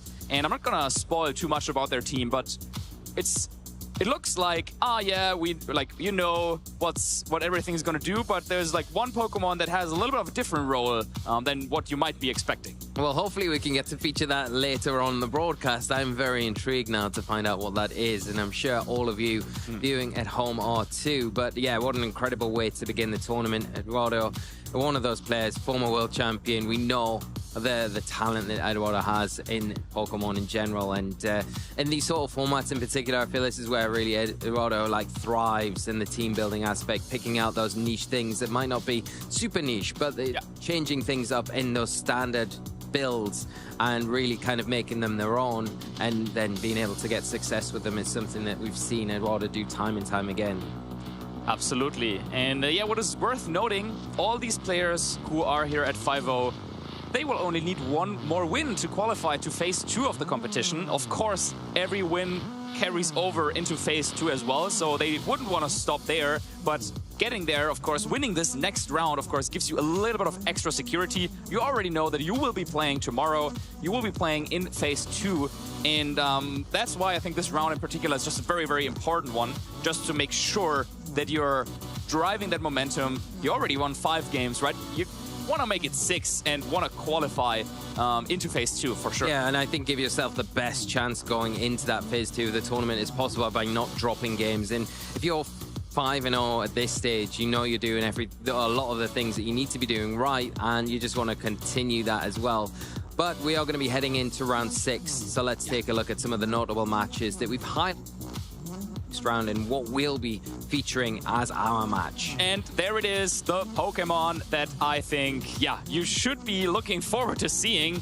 Dill, they're bringing the Ribombee. That is incredible to see that Ribombee is here at this event, and it's such a record as well. Not a Pokemon that we see very often, that fairy and bug typing, but a very fast Pokemon nonetheless, and can help support a lot of those really big team members there. And the other thing to note as well is that Como-O that we don't commonly see as well. Yep. Yeah, a lot of interesting Pokemon on the screen. Also, Scissor there for Bart van Dorn, making an appearance there. And William Brown, another player from the US, coming into this event, also bringing that Trick Room Sun team that we saw Marcus Dion have some success with on the screen before. So yeah, a lot of interesting kind of teams. Marcus all there, as you were saying, keeping up the streak, 5-0 now. I mean, yeah, of course, if you're really good in your region, why not go and, yeah, visit some tournaments outside of your region and see how are you doing there? Well, turns out, well, if you're good in the NA kind of circuit, of course, you are also probably good here in the EU circuit. That's just how it works. If you're good at Pokemon, you're good at Pokemon. But then also Ibrahim Maroof, fellow German player with the Typhlosion, the Glamora. I like what I'm seeing there. Yeah, I really like the Glamora. We saw it in earlier formats in Scarlet and Violet, that combination with the Tatsugiri, the Dondozo there, and bringing it back for Regulation H to good success so far in this tournament. Let's see how deep that can go. Got a tough matchup ahead of them with Tier Team next, but that Glamora matches up very well into things like the Rillaboom, the Incineroar, and that Incineroar, the Volcarona, that are the big elements of Tier Team's kind of team. Yeah, for sure. That's going to be a challenge for Ibrahim. But yeah, I'm sure he has practiced against similar teams before. But I think that's the hard thing to some extent, right? Like, there are teams out there that we've all seen before, and Filippo's team is no exception. Like this Sun team, that's like trademark Marco Silva, right? Doing so well at international tournaments with this, especially at LAIC last year, taking that home. And of course, this is a team that Dill probably has some experience against, but that doesn't mean that it's like less strong, right? Like it's still a strong team, but you might have some experience. Then on the other side, Dill's team, they're using the Ribombee. Maybe that's something that their opponent, Filippo, does not have as much experience against. But I mean, it's a Ribombee, right? Like it can only do so and so many things. But yeah, we'll find out what it can actually do, and maybe if it's something that should be on everyone's radar, kind of, going forward. Yeah, and then becomes less impactful because people are then more prepared for it. But like you say, it's got that surprise factor, which gives it a bit of an edge as well, being one of those odd picks. And that's the beauty about always picking those odd niche Pokemon in situations and big tournaments like this. If you can kind of get them to work, then they can really work, because they do have that surprise factor that opponents just don't have the time or the practice against. And trying to figure things out on the fly is not always easy to do, especially when you're on stage and you've got all the cameras and you've got everything else going on at the same time, and you've got this moment in the tournament where if I do win, I've got a lot of pressure taken off me because I know I'm into the phase 2 of the tournament. There's a lot of things going on at every time, but Filippo's team, very strong. And I think if it's given an inch, it will take a mile because of the power that everything's got here. You've got the Charizard, the solar power, the Torkoal as well. If that gets into a Trick Room environment supported by the Porygon 2, then it's very, very scary threat to even think about. Scary, absolutely no. But I think you touched a very, very important point there just before. Like, there are different skills that our trainers need to have in order to make it really far at some of these events. One of them, like one main skill I think these days, is you need to be able to prepare. You need to be able to kind of figure out, okay, what's the metagame like? What are the matchups that I'm likely to play? And then make a plan. How do I want to approach them, right? But then there's also the skill of being adaptive, adapt to something that you've never seen before, whether that's a new situation, a new board state, or a new Pokemon that you haven't really practiced against, and then being able to understand what is your team's best answer into that. And that can be a completely different skill. And yeah, maybe that skill now will be put to the test there for Filippo, as I doubt they have that much experience playing against Ribombee. Did you have a look how many Ribombes are in the field? I had imagined there was only the one. Oh, no, there's actually a couple in there. A couple, yeah. I had a quick look because, yeah, I don't want to spoil too much, but there's also some other top players who are using the same Pokemon. Very, very cool. So it might not be the last we see of Ribombee, especially if we see more of Dill this weekend and their combination of Pokemon that they've brought to this event that can be very, very scary. I'm very interested to see the Komo-O in particular because it is such a powerful Pokemon. It's had its kind of time in the spotlight in previous formats, but it has fallen off more recently and we haven't seen it for a while. More commonly, when we saw it last time out, it was predominantly a body press set, but I can't imagine it being that kind of build into this composition, although it might be.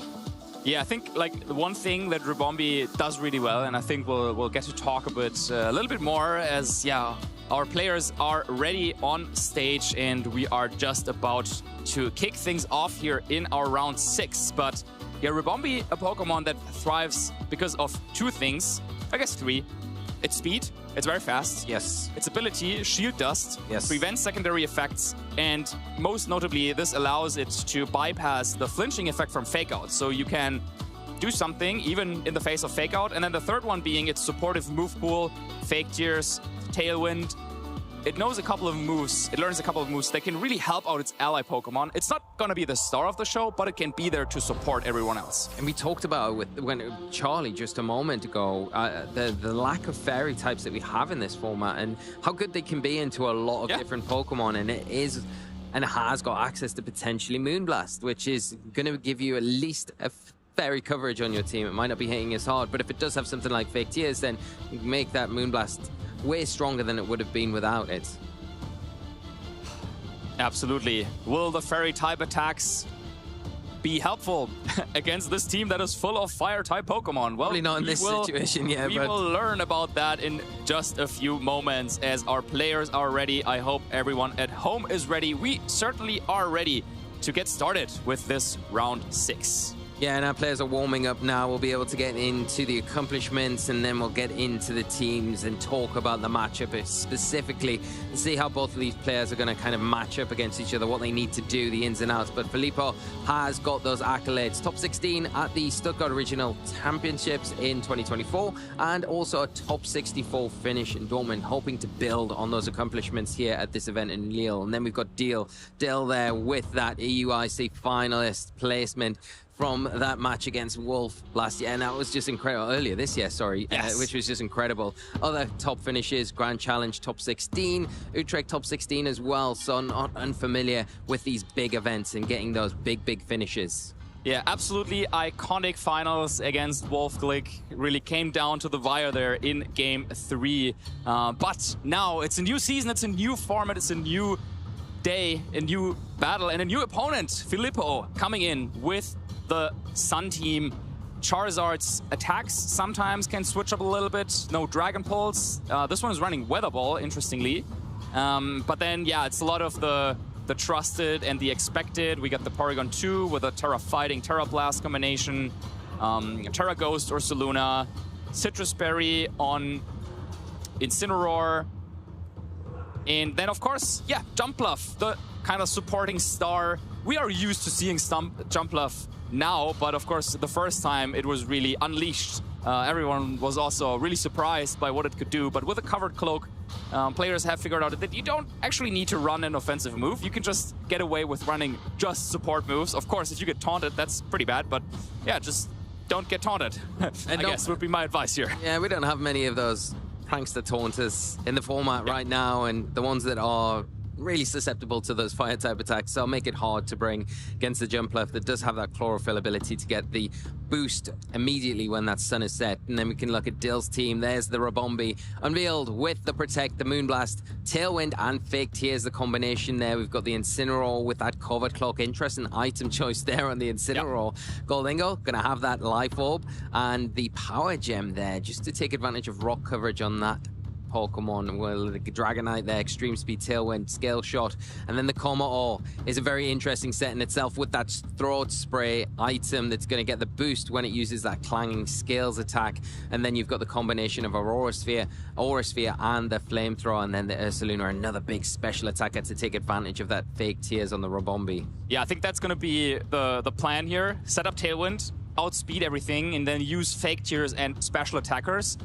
And then you also have Incineroar and Dragonite as a little bit of a defensive backbone, because with Multiscale and with Incineroar just being really bulky, those Pokemon usually they can take an attack, and then you have Fake Out, you can like Protect even on this Incineroar to maybe stall out a turn of Trick Room. So maybe this is something that we'll actually get to see in this match, because if Filippo gets to set up Trick Room, typically Filippo's Pokemon will move first, right? So any way that Dill might have to stall, even if it's just a couple of turns of Trick Room, this will be so helpful. And Fake Out and Protect on Incineroar, that can be the one turn that you kind of need. We saw in the previous set how crucial it can be to protect on the final turn of Trick Room, to just stall it out and to wait until the dimensions are twisted again. Well, we are getting into this game one here in round 6, still leading out with that Kommo-o and the Blood Moon Ursaluna, and Filippo going a bit more offensive with the Charizard coming out onto the field, combined with that Porygon 2 that gives that option of Trick Room potentially.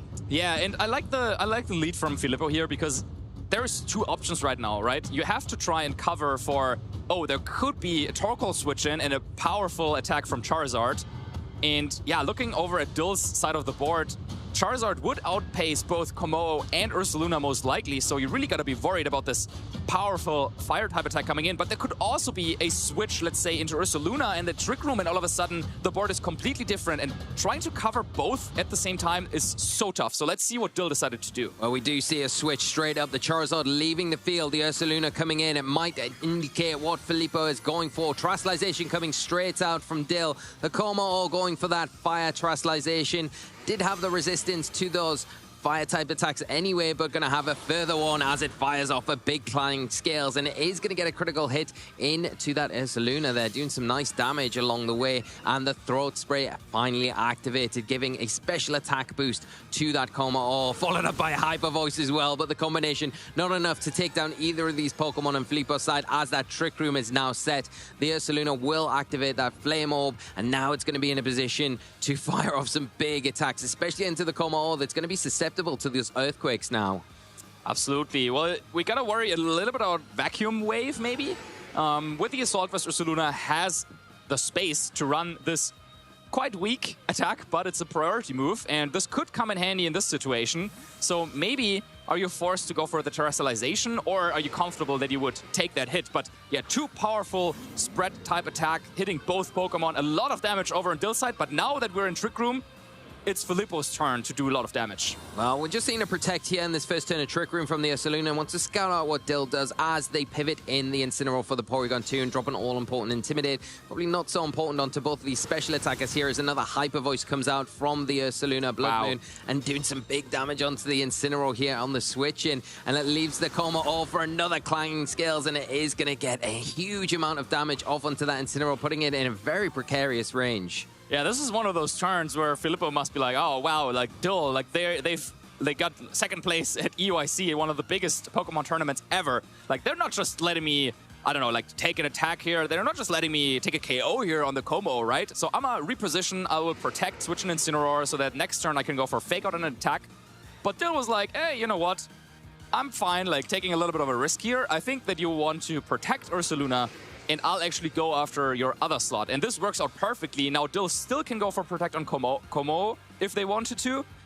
But they probably also could just switch out, bring in Incineroar, have some Intimidate, but once again, no Protects coming out from Dill. Fake out into that Ursaluna Blood Moon. It is going to be flinched this turn and followed up with a headlong rush into that slot. It is leaving the Como all left unchecked this turn, and Dill still not protecting that Pokemon, going for a Clanging Scales, and this will be enough after that Throat Spray to pick up the Ursaluna and the Incineroar. So in a really awkward position in the Trick Room, the Como is still performing to maximum value for Dill. Wow, I'm just thinking about, like, imagine, like, the Como is like, okay, like, Dill, what are we doing this turn? And Dill's like, yeah, you know what?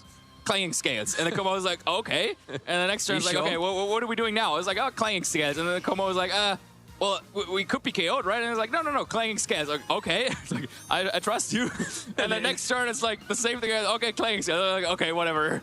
Yeah, and it worked out perfectly.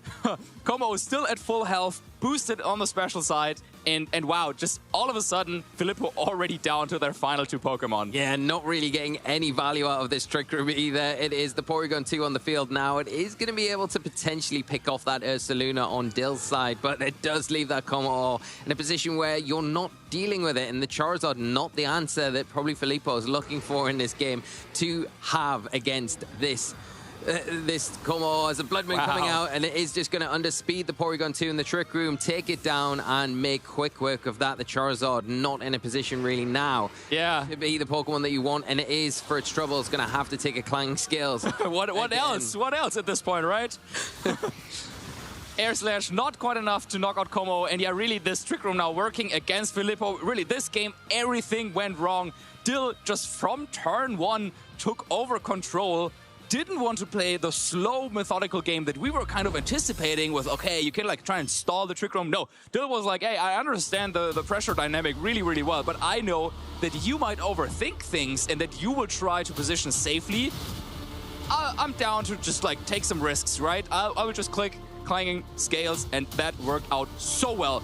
Dill wins game 1. Yeah, and you said that so well. I mean, understanding the pressure game is one thing, but Dill takes it to another level there. And I think the comfort that Dill has with whatever they had in the back, the fact that they were able to preserve those 2 Pokemon and not reveal them to Filippo under such difficult situations is just testament to Dill's ability as a player and why they were in the finals of the European International Championships and why they're having such a good start today.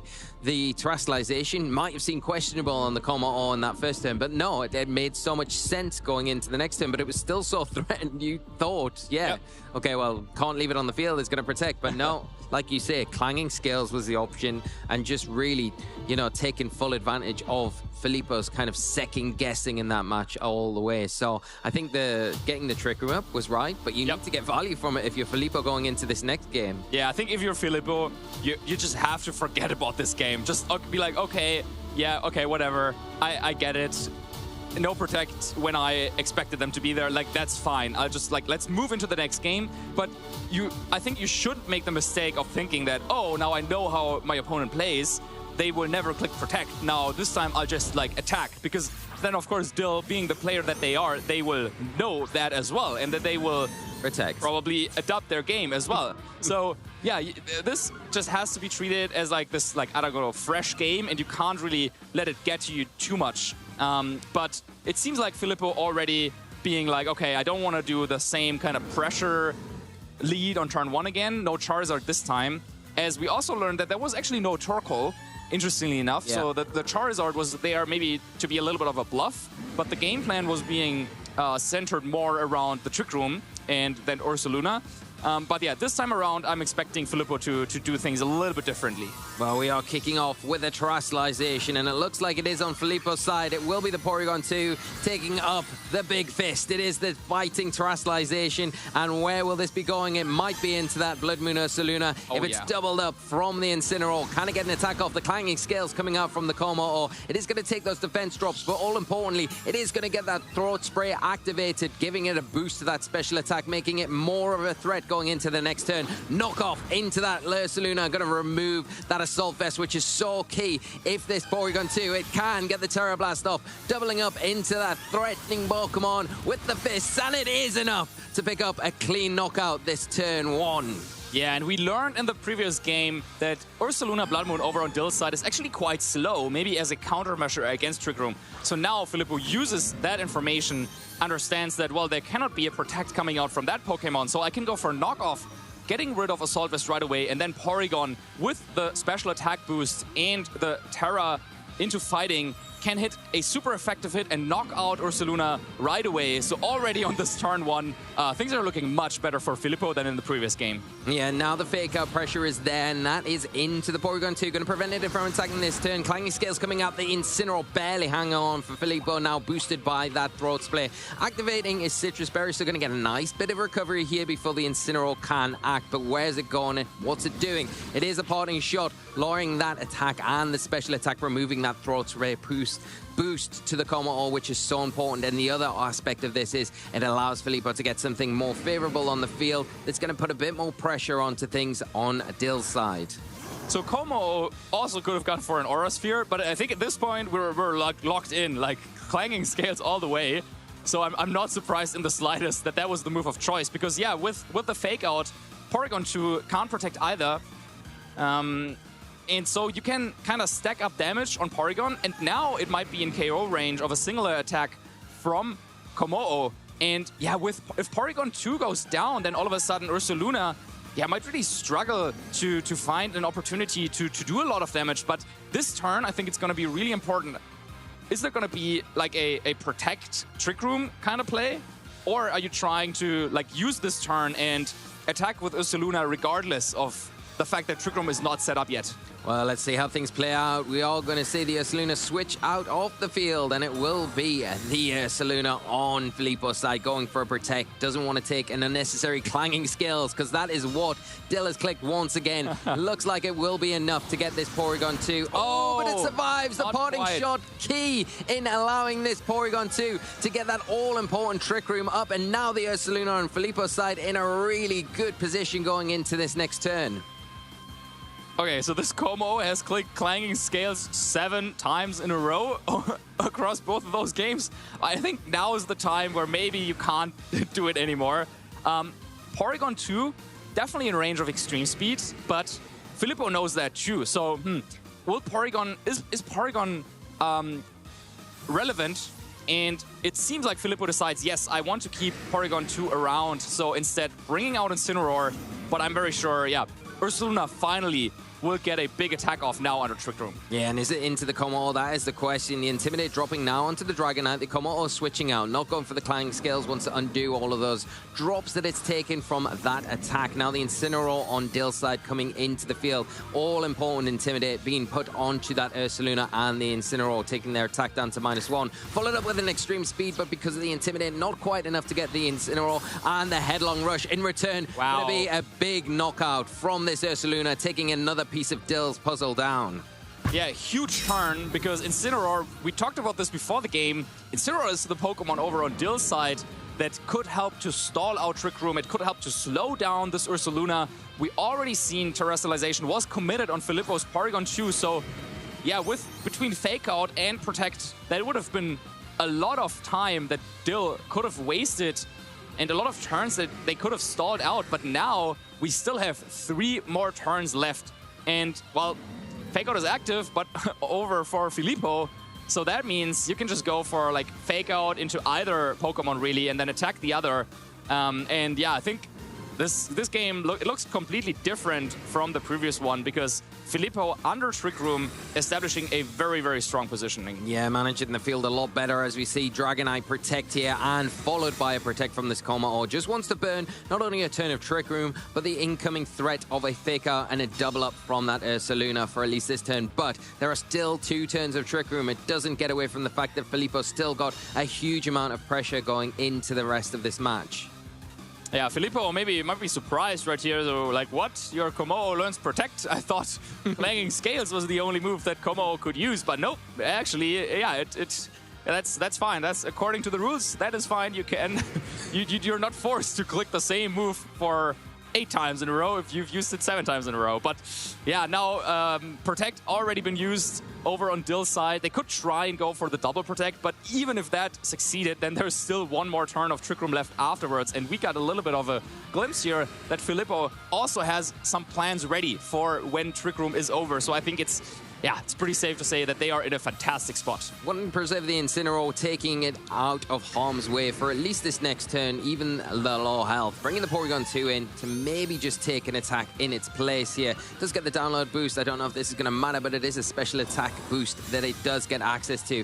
Ursaluna not going for the attack, though, maybe scouting another Protect on the opposite side as an Extreme Speed comes out. But this does mean that the Kommo-o is left unchecked once again and hasn't protected this turn, so it does have the ability to protect the next turn. Even though the Incineroar is off the field, it's going to come on, drop another Intimidate, and have access to that Fake Out to support the Ursaluna in the next turn of Trick Room. Yeah, so I think Filippo just wanting to make sure that there is no, I don't know, like extreme speed, critical hit, knocking out Ursaluna this turn. Will be able to bring in Incineroar once more. But I have to say, I think this was a little bit of an opportunity there for Filippo to just take a KO and just kind of like end the game pretty much right there. Now it's the last turn of Trick Room. Dill could just protect with both Pokemon. Now we know that there is, little surprise there waiting in the back there, but if things go really, really wrong, and if there is no double protect this turn, I think there's an opportunity. There's still an opening. Like if Dill just goes for, say, Clanging Scales and Scale Shot into this Jump Bluff that just switched in, that might have been a way to come back for them into the game, but it seems like, nope, they went for the double protect, and Filippo has called that out perfectly. And look what he's going to do next. Yeah, now bringing in something that's going to flourish in a non-Trick Room environment as that Trick Room is about to end here. The Incineroar going for the parting shot, and it is into the Jump Bluff, and a really smart play to be able to pivot that out, keep that Intimidate in the back, get your Ursaluna onto the field, and it doesn't really matter onto the Jump Bluff because it's not there to attack, it is there to disrupt, and that's exactly what it is about to start doing. Now the Trick Room is ending. It's got access to not only Tailwind, but ways to shut down those opposing Pokemon with Sleep Powder and other options as well. Maybe not so impactful in this scenario. Yeah, of course, maybe a little bit risky, but definitely a flashy play there by Filippo, going for the self-parting shot to reposition, bring in Ursaluna once again, get rid of the drops that we had before. And we'll see another round of attempted protects there by Kommo-o, but Ursaluna is like, okay, I'm still not going on the offensive, still trying to reposition or to kind of make sure that, yeah, with this additional Sleep Powder, there's absolutely no way of like some extreme speed critical hit. And yeah, I think now the game is actually over because, well, now just a Tailwind and attack, and I don't think that there is much that Dill can do against that. No, not at all, but it's going to delay things a little bit longer as a Protect is now opted for from that Kommo-o once again. The Tailwind coming out from the Jump Bluff, going to double the speed on Filippo's side of the field, not relying on the Trick Room now. Okay. The other side as the Facade goes into the Kommo-o, but blocked by that Protect. Now the Dragonite does take and it's guaranteed turn. It was last turn. It wakes up here and matches the Tailwind, so Dill right back into the fray of things. Yeah, but no Scale Shot means that Jump Bluff is now still the fastest Pokemon on the field under Tailwind, presumably. But there's no Encore on the set either, so you would have to... Are you going for another Sleep Powder? Well, you gotta be... you gotta watch out here because Kommo-o has Overcoat, so you definitely cannot go after that. Yeah, I think Filippo has played himself here a little bit. There were a couple of turns where Ursaluna could have attacked. Now, all of a sudden, it feels like, well, do you need a hit Sleep Powder? Now, of course, still got a bit fortunate there with Dragonite waking up, but now, all of a sudden, it's getting more and more dicey for Filippo. As we do see the Jump Up leave the field, Incineroar going to come back on and drop another Intimidate onto the Dragonite and this Kommo-o. We are going to see things play out with a Protect from this Ursaluna as well, just to stall out any potential threats coming out from Dill's side this turn. Clanging Scales, the option chosen once again by this Kommo-o on Dill's side. Not going to hit that Ursaluna, but it is going to be enough to pick up the low health Incineroar that has just hit the field. It does mean that the Jump Up can re-enter and threaten again with those sleep powders. The Dragonite goes for the scale shot to try and get an additional bit of damage and an extra speed boost. It would put it then out of position from that jump bluff. But like you say, Marcus, the Como in a position now where it has got access to the clanging skills. It's not super threatened right now and can potentially get Aurora's Aura Sphere off into that Ursaluna. If we don't see a Rage Powder from the jump bluff, that attack will go into the Ursaluna and just pick it off pretty easily. Yeah, well, what have we here? All of a sudden, it seems like I think Dill might be in an advantageous position now. Because, well, you gotta go for the Sleep Powder, but Como in Tailwind will be faster than Ursaluna, and it's threatening a KO with Aura Sphere. So, yeah, I mean, Jump Bluff should be able to take a Clanging Scales, but it might not be able to take a Flamethrower potentially. Well, we are going to see a Trustalization finally locked in from Dill's side, and it is the Como once again, and it is that Fire Trustalization. It does put it in an awkward spot if it does take a Headlong Rush here, but again, the Ursaluna on Filippo's side not opting to attack this turn, going for another Protect as we see the Sleep Powder once again come out from the jump bluff. It does land into the Dragonite, and the Dragonite will take a full turn, guaranteed sleep this turn. Yeah, but this should be Flamethrower, and it is aimed at jump bluff. That should be enough for the knockout, and all of a sudden... no, it's not survives. Quite... Okay. Oh, wow. Just hanging on. Oh, wow. I was so sure that that was going to knock out with the Terra Fire. But wait, now there's still no way, because I think Ursaluna will go down to Clanging Scales and burn damage. So even if you go for Rage Powder and attack... And then if the Dragonite wakes up in extreme speeds this turn... no, oh no, oh no, oh no! Another Protect from this Ursaluna, but it does fail this time around, knowing what's coming. The Sleep Powder coming out. And the Overcoat ability revealed. Not able to put an Overcoat Pokemon to sleep. The Clanging Scales comes out, takes down the jump bluff, and the Ursaluna down to that 18 health points. Will it be enough to stick around one more turn? Even if it is, it's not going to be in a position to take either of these double dragons down the next turn on Dill's side. Yeah, I'm quite amazed with how this game went. Definitely not what we were expecting after the initial couple of turns. It looked like Filippo had a fantastic position. They were so dominant under Trick Room, but then I think they were trying to get maybe a little bit too fancy. They were trying to make like absolutely sure that nothing bad was going to happen, no critical hits or something. But that in the end like hurt them, and Dill found a way to take home that game.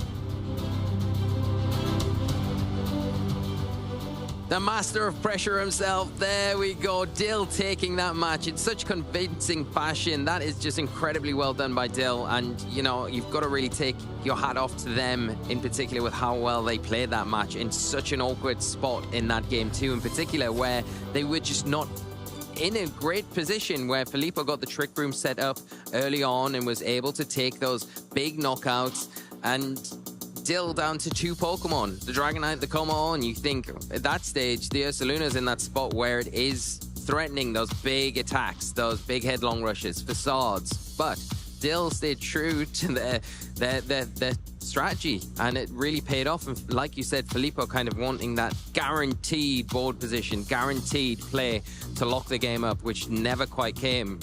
Yeah, and it's something that we've also seen in the very first game. Just thinking back to when Filippo had Trick Room up, but instead of going for an attack with Ursaluna, he was like protecting Ursaluna and switching in Incineroar, right? To have a safe kind of fake out and attack turn the following turn. But Dill didn't go for the double protect that Filippo was probably expecting, but instead was just going for Clanging Scales. The damage. And I think this kind of like Filippo had some trouble adapting to this kind of offensive playstyle that Dill was showing, and so they were trying to be like extra cautious and extra safe. But yeah, in the end, I think they had margins of error where they could have. It would have been fine if they like attacked into a protect or something like that. But yeah, they were just trying to make absolutely sure that Ursaluna is always safe, and I think in a match like that against a player of Dill's caliber, it's just not something that you can afford. And instead, yeah, you need to take the chances when you have them. But Dill was definitely taking those chances with so many KOs with Clanger's scales. And just showing how powerful or how these powerful special attacks can power through a team where on paper it looked like, well, if Filippo gets up Trick Room, it should be easy, but it turns out it wasn't that easy at all. No, it wasn't. And it's just for the way that Dill was able to kind of manipulate their board state and have those pressure Pokemon on the field, even though the Trick Room is set up. And it then put questions into Filippo's mind where, yeah, you've got the threat on the field, but can I knock it out? Because if I don't, then I'm going to potentially lose my big Trick Room Pokemon in this situation, and didn't really want to ever commit in those situations where there was the opportunity to, and I think you had to against a player of Dill's caliber. But yeah, just pieces just started to crumble away, and Dill took full advantage of that, and then in the end game was able to just lock this game up after such a convincing game one as well. Yeah, and I think that's also something to take away from this set, is the fact that you should kind of never give up, right? Like, even Dill's position it looked really bad. Like, there was Ursaluna under the Trick Room, there was one more Pokemon that was still unrevealed, and it seemed like, okay, well, it's just gonna be like a couple of turns. Ursaluna just has to find an opening to take a couple of hits, or to go on the offensive, take a couple of KOs, and then the game would be over. But instead, Dill was still trying to pose problems, right, to their opponent, and those problems kind of like spiraled into something greater. And I mean, Filippo was probably also feeling the pressure. He must have been like, okay, like, I think I'm probably winning this game, but how do I actually win? And then they were thinking and couldn't come up with like a guaranteed plan.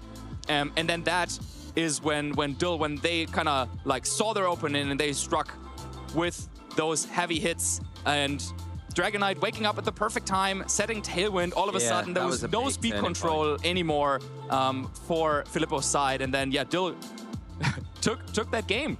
You kind of banking, I think, Filippo banking on the fact that the Dragonite stays asleep there, and that was a big changing point in the game for Dill. Very fortunate it had taken that one turn asleep. But waking up at the right exact time where it was. And I mean, that may not have changed too much, because the Dragonite might have woken up the next turn. After that, you protect the combo. In the meantime, you still get the Tailwind up anyway, and then you're in that position where you're creating that pressure from both of those Pokemon onto the opposite sides. And it didn't help that the Jump Bluff was there. It could disrupt, but it really wasn't offering any offensive threat. And the Ursaluna had taken so much damage to that point already that it just felt like Filippo had to preserve it at all costs and not risk it at any opportunity, and really eke out that opportunity that just never came. And that was the downfall, unfortunately, in the end. Absolutely. Good match, though. Good match for sure, and I'm sure that both trainers have something that they can learn from this. And if you're now sitting at home and you're thinking to yourself, well, I kind of want to try that out as well. I want to try and see what Ribombee can do, what Como can do, or what this Jump Bluff can do. Then, of course, one great way to get involved with the competitive scene is via your locals.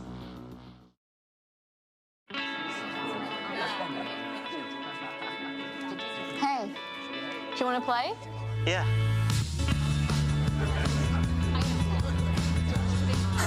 Nice. One shot? Wait, that card, yeah.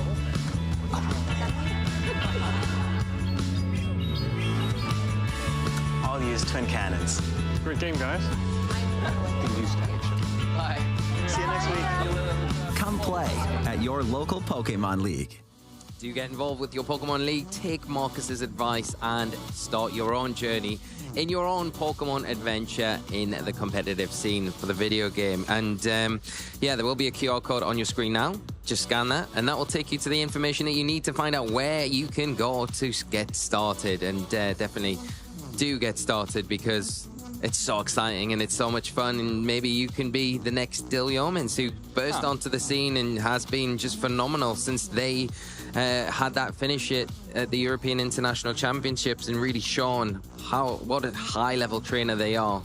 Absolutely. And then also, Filippo, I want to highlight, in that previous game, I think they really kind of captured the spirit of the game there by being such a good sport about them maybe misremembering the abilities there a little bit with the sleep powder in the end. It's so easy, it can happen to anyone, can't it? And then the heat of the battle, and with how kind of much pressure was on them at that situation, you know, some things do slip your mind and you can't always remember everything. So I think it's good just to point that out, like what a good sport they were, because it can really start to affect you. You got to remember, Filippo came into this match 5-0. What an incredible start to this event, and I'm sure it is not over for them. They just need one more win to guarantee that phase 2 of the tournament, and yeah, hopefully we see them, or a bit more of them tomorrow.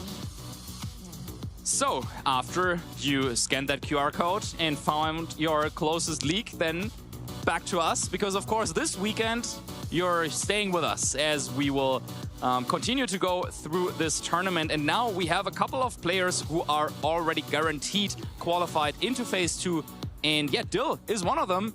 What a fantastic year for them, right? Absolutely. And I mean, coming in the European International Championships was such a fairy tale, right? It almost felt scripted with how that was written. The Dill coming in and then getting to the finals against Wolf, who is the tried and tested veteran, previous world champion. And it was just such an incredible story to see play out. And hopefully this season they have a little bit more confidence and can just take that next step. And the next step will be claiming that big title. And hopefully it might, well, let's see. It could be this weekend, of course. It could be this weekend, and Dill is continuing to writing their own story. And yeah, let's hear from them what they thought about this crazy last set.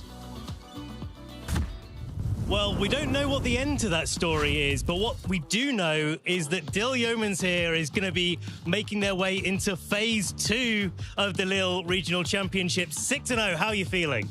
Pretty good, yeah. Yeah? I think I need to start with apologizing for that game too, because I just I had a win by just mashing Aura Sphere into the Ursaluna, but in the moment I forgot that Overcloaked ignores Rage Powder. So, like, the flamethrower, like, I guess it was still a read on, like, going for a double protect, but it was like, I didn't have to. I just forgot, yeah. And I think that's sometimes, yeah. But that's one of the things that you always have to think about in those situations is sometimes, yeah, okay, you had a guaranteed maybe condition that you could have gone for, but actually, you still clicked the right buttons in the end, and the clanging scales. Yeah, fair chance. Ultimately, I was quite surprised at the end of that game when your Komodo clicked anything other than clanging scales. Well, Aura Sphere was correct, because Terror was used on P2. You can't redirect it with jump ups. I just keep clicking Aura Sphere into the Ursa.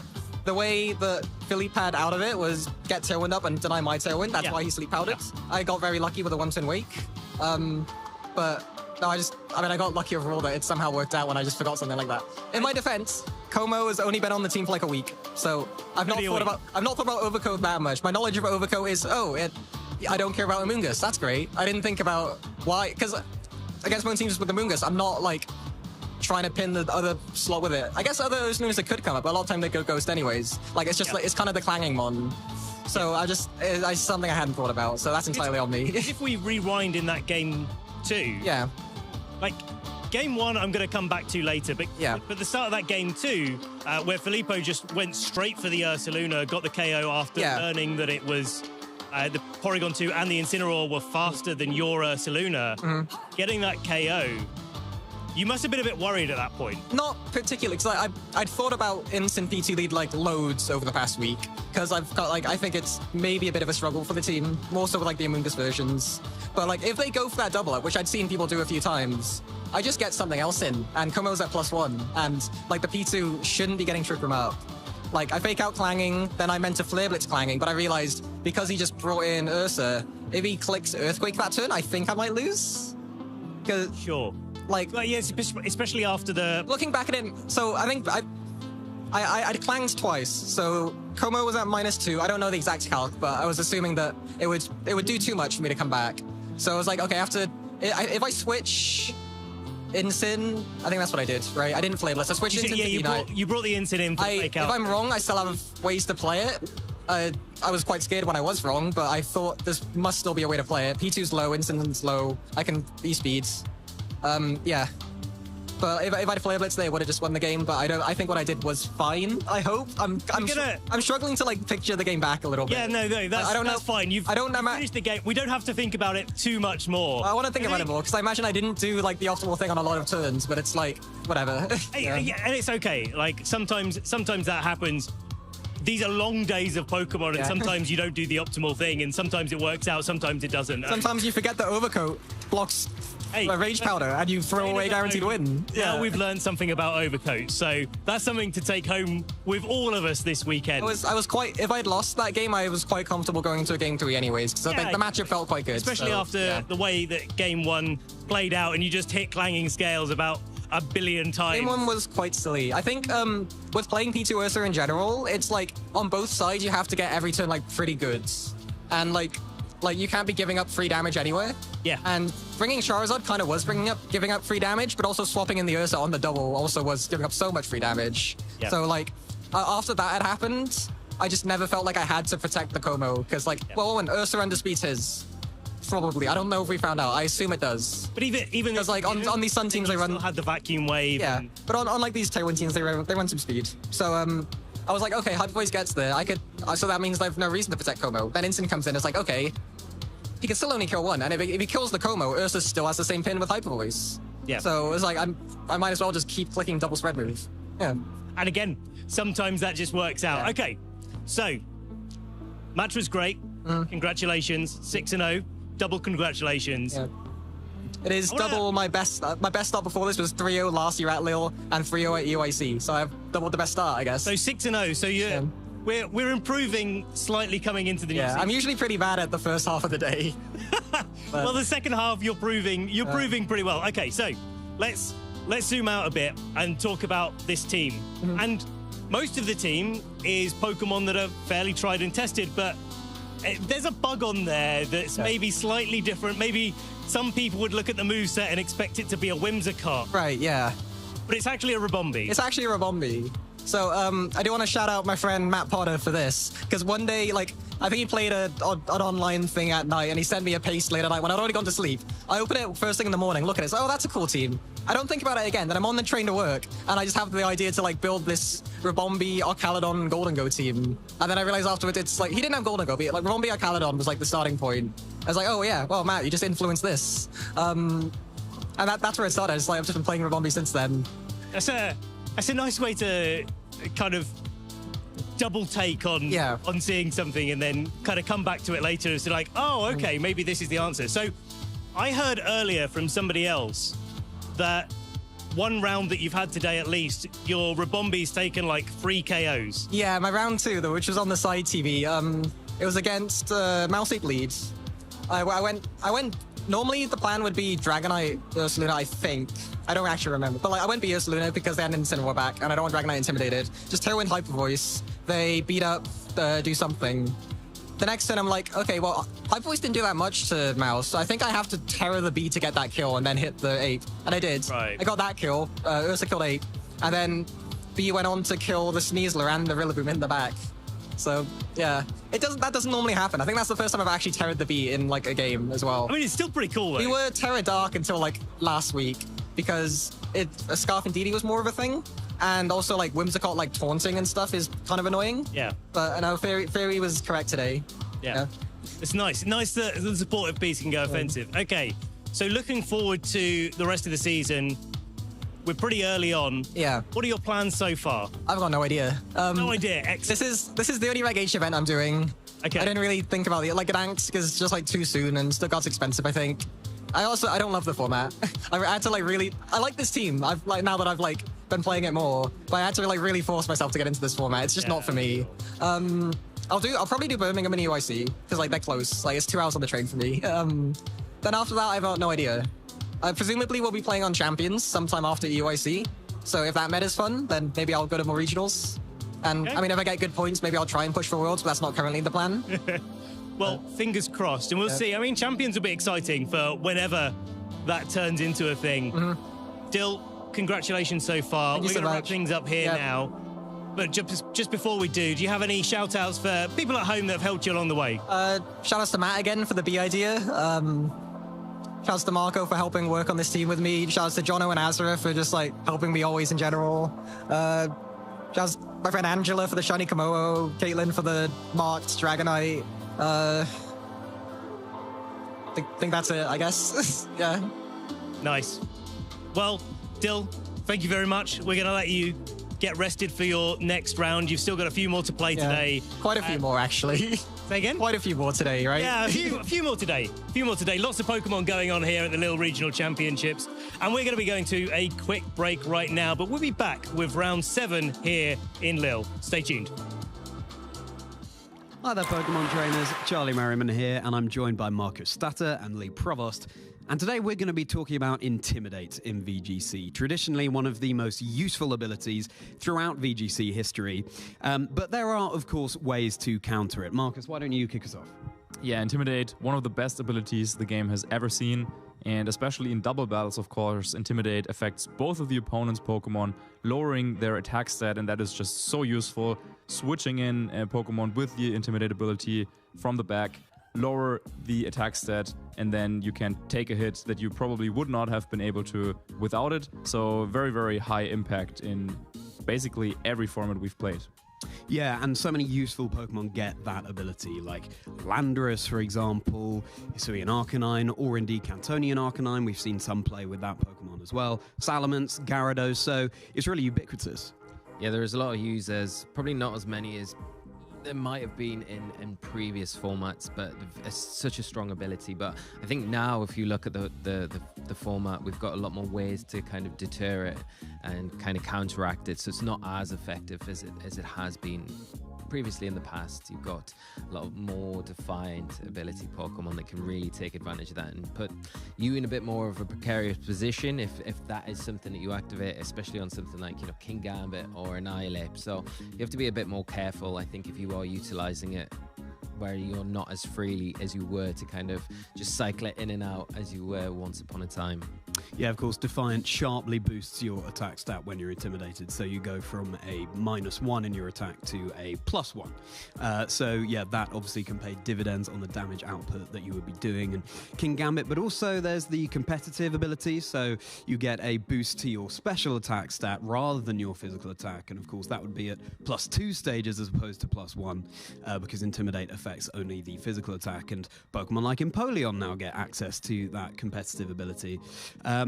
And Marcus, how about other ways like items that we might be able to counter Intimidate? Yeah, Clear Amulet, of course, is a big one, and you can just put that item on any Pokemon and make it immune to Intimidate, pretty much. So Landorus Therian is one Pokemon that can make good use of that item, and yeah, with that, then the question is, do you even want to bring your Pokemon with Intimidate to the battle if it's a battle, if the ability is nullified?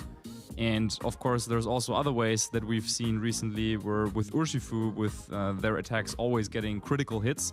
And of course, that also bypasses the negative effect of Intimidate. So I feel like trainers have to think a little bit more than just putting a Pokemon with Intimidate on their team if they want to stop those physical threats. Yeah, those guaranteed critical hits are going to ignore any Intimidate attack drops. So that's a really useful technique to be able to have. And of course, we've been indexing quite a lot on the physical attackers in this discussion, but Intimidate doesn't really do anything when you're using a special attacker.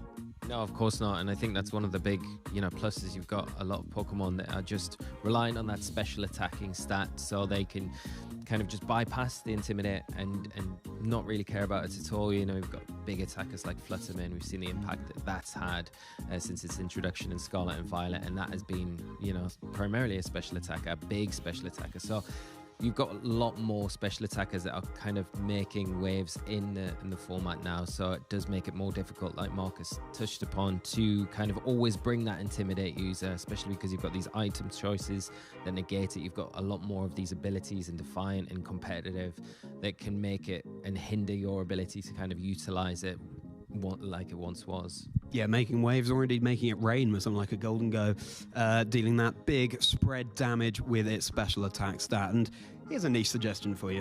What about an Adrenaline Orb? We don't see that too much in VGC at the moment, but you get an Intimidate drop, but then boost the speed, and a special attack, I remember especially in the Sword and Shield era, a Pokemon like Milotic would be running perhaps an Adrenaline Orb in the face of something like an Incineroar. You get that Intimidate, which obviously doesn't affect Milotic too much because it's a special attacker, then a boost to its speed, and obviously it's super effective against Incineroar as well. An item that we haven't seen too much, but maybe there's a place for it still? Not sure. Yeah, actually, I think maybe on a Golden Go, you use Nasty Plot, similarly to how Circuitry back in the day also made use of Adrenaline Orb with Tail Glow. Maybe Goldengo could fill a similar role. Maybe you're onto something there. Well, you heard it here first, trainers. Maybe Adrenaline Orb is something we'll have to look out for in the future of VGC. But thank you so much for joining us in our little discussion of Intimidate. Will it continue to be as popular? Only time will tell. So let's get back to the action. For the first stop of the 2025 ICs, we went to Sao Paulo, Brazil for the Latin America International Championships. Over 550 trainers competed in the video game across the juniors, seniors, and masters division. This was the big international showcase for the Regulation H rule set. No Paradox Pokemon, no Legendaries, no Restricteds. Just back to the basics of the Scarlet and Violet Pokédexes. With so many possibilities, trainers needed to be prepared for all sorts of team archetypes and unique Pokemon choices, and it was going to be the most experienced trainers finding the wins. The Masters Division Top Cut was one of the most stacked fields we've ever seen. 5 international champions, 2 of which were the only 2 players to ever have 2 IC wins, 1 Players' Cup champion, and a ton of regional champions. It was almost fate for the 2 double IC champs to face each other in the finals, or for LAIC to finally be won by a Latin American player. But in the end, it was Marco Hamanta Caladura Silva versus Victor Medina in the grand finals. A classic sun versus rain, with either Marco making history as the first 3 times IC champ in Masters, or Victor finally getting a win after coming so close so many times before. Championship Sunday was Marco's day. In a decisive 2-0, Marco Silva made history as not just the first 3 times IC champ, but becoming the first to defend an IC title. Heavy is the crown as Marco Silva makes history as the first 3-time international champion in the Masters Division. In the Seniors Division, Marco's little brother Pietro Silva also won LAIC, adding another IC champion trophy to his cabinet. Pietro Nihal Caladura Silva will be your international champion. In the Juniors Division, Ismail Hogi finally won his first IC. We've got Ursaluna in Trick Room, fully ready to pick up the KO, and we have it, Ismail Hogi. Now we look forward to the Europe International Championships in February, so make sure to follow along and catch all the action at Pokemon.com/broadcasts.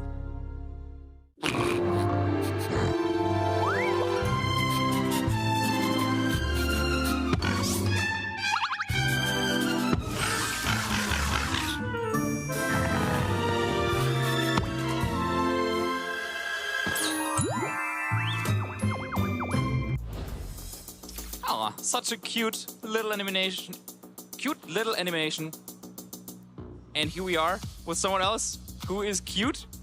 And animated, maybe. And amazing, yes. Yeah, there we go. We're back behind the desk. It's you, Marcus Hamann. Yeah, we are back behind the desk here and ready to go for round 7 here at the Lille Regional Championships. Yeah, what a relatable interview just now with Dill, right? Like, it's just so tough, and I know, like, both of us, we know what it means, like playing on the big stage, having the cameras on you, and then there's these turns, and then you just like blank on some mechanic or just something. It's just happened to all of us, and it's just like super cool to hear a top player like them to just like explain their thoughts and what was going through their head in these moments. Especially since we got a little bit more time to actually deep dive into everything that was going on during that second game, because I could hear it with you and Lee on the desk where there was a lot of different scenarios that could have been happening, like whether the Ursaluna goes on the offensive or not, whether Filippo actually, you know, gets themselves going, and especially after that game 1 where I think you made the point is like, well, I'm not sure if that Kamo actually has any other moves at this point. It was not choice locked, but it was not. It might have been. Well, exactly. I mean, those clanging scales are doing so much work all across the set, and I really like the way that Dill positioned that. But Filippo, I think, like, really adjusted well in that game too. Yeah. Got themselves into a point, and it was tighter than maybe it looked, but I think both of these trainers did so well getting to this stage of the tournament with such a good record, and I'm sure we'll see them, but certainly Dill in phase 2. Yeah, kudos to Filippo. Definitely, it's very difficult to get into a winning position against a player of Dill's caliber. Yeah. I mean, then converting that winning position into an actual win, like that's another story. But just getting that winning position, like that's something that they can be proud of. Definitely. And that they can build on in their future performance. But they still got a couple of rounds left also today to still make it to phase 2. Exactly, and they've got such a good team. But of course, we're going to be moving on to our round 7 here. And we've got some notable matches to have a look at here, Marcus. The ones that are going to be all X and 1. And Offermezier versus Jacob. I'm looking forward to seeing how this matchup is going to be playing up. But we'll get back to that a little bit later on. Calvin, who we saw on broadcast earlier, not getting the win, but carrying on that X1 streak here against Juan. And Lewis, who I know you're very familiar with, Marcus versus Amin, and Jonathan Marston versus Julio Tarlau, which is also a game that I'd really love to be able to see as well. Yeah, so all of these players are currently at 5 wins, need to win at least 1 more out of their remaining 2 rounds to make it into phase 2 of the competition. But okay, I have a question for you. Okay, when we're looking at this. Okay. Tell me. Okay, how many Sneasler do you see? All right, I'm not very good at counting, but I think I can count to 0. I think there is actually one with Lewis over there. You see that? Oh, yeah, I can see. Okay, it's hiding away. Hiding away. Inside. Okay, so I can't count to 1. Okay, but that's fine. Right. It doesn't matter because no matter if it's 0, 1 or whatever. Okay, it's not very many. How many Toadscruel do you see? I see. Okay, now you're putting me on the spot. First, I don't get to 1. Now you're asking me to get to 2. Yep, but that is correct. Wow, so both Juan and Jacob going with that combination. Of course, popularized by none other than Wolf Glick at the very beginning of last year's term of Regulation H. That combination, yeah, we will feature that in our stream game against Offermezi, coming all the way from the US to participate in this tournament. It's really exciting to not only see those mechanics that you don't see very often, but also to see like how much different this format or this tournament structure has been to what we've been seeing over the past month or so with Frankfurt, Pittsburgh and Milwaukee, where I feel like the metagame in all of those tournaments has been that so much more centralizing, and now we're really seeing players' creativity come through, but not just that, actually being very successful while doing it. Yeah, and Jacob's team, if you saw that, like it wasn't only the Weezing and the Toadscruel that's out there, but there was also a Kingra, a Comfy, so yeah, I need to see a little bit more of what's going on with that team. I was like, I want to have just a quick break and do some revision before we get into this match. I'm going to be relying on you here, Marcus. I'm going to be putting you on this. But it's like, and that's one of the things that's really exciting is like the creativity that all of our players. I know that's something that Charlie was really excited about. We talked about this morning on the couch.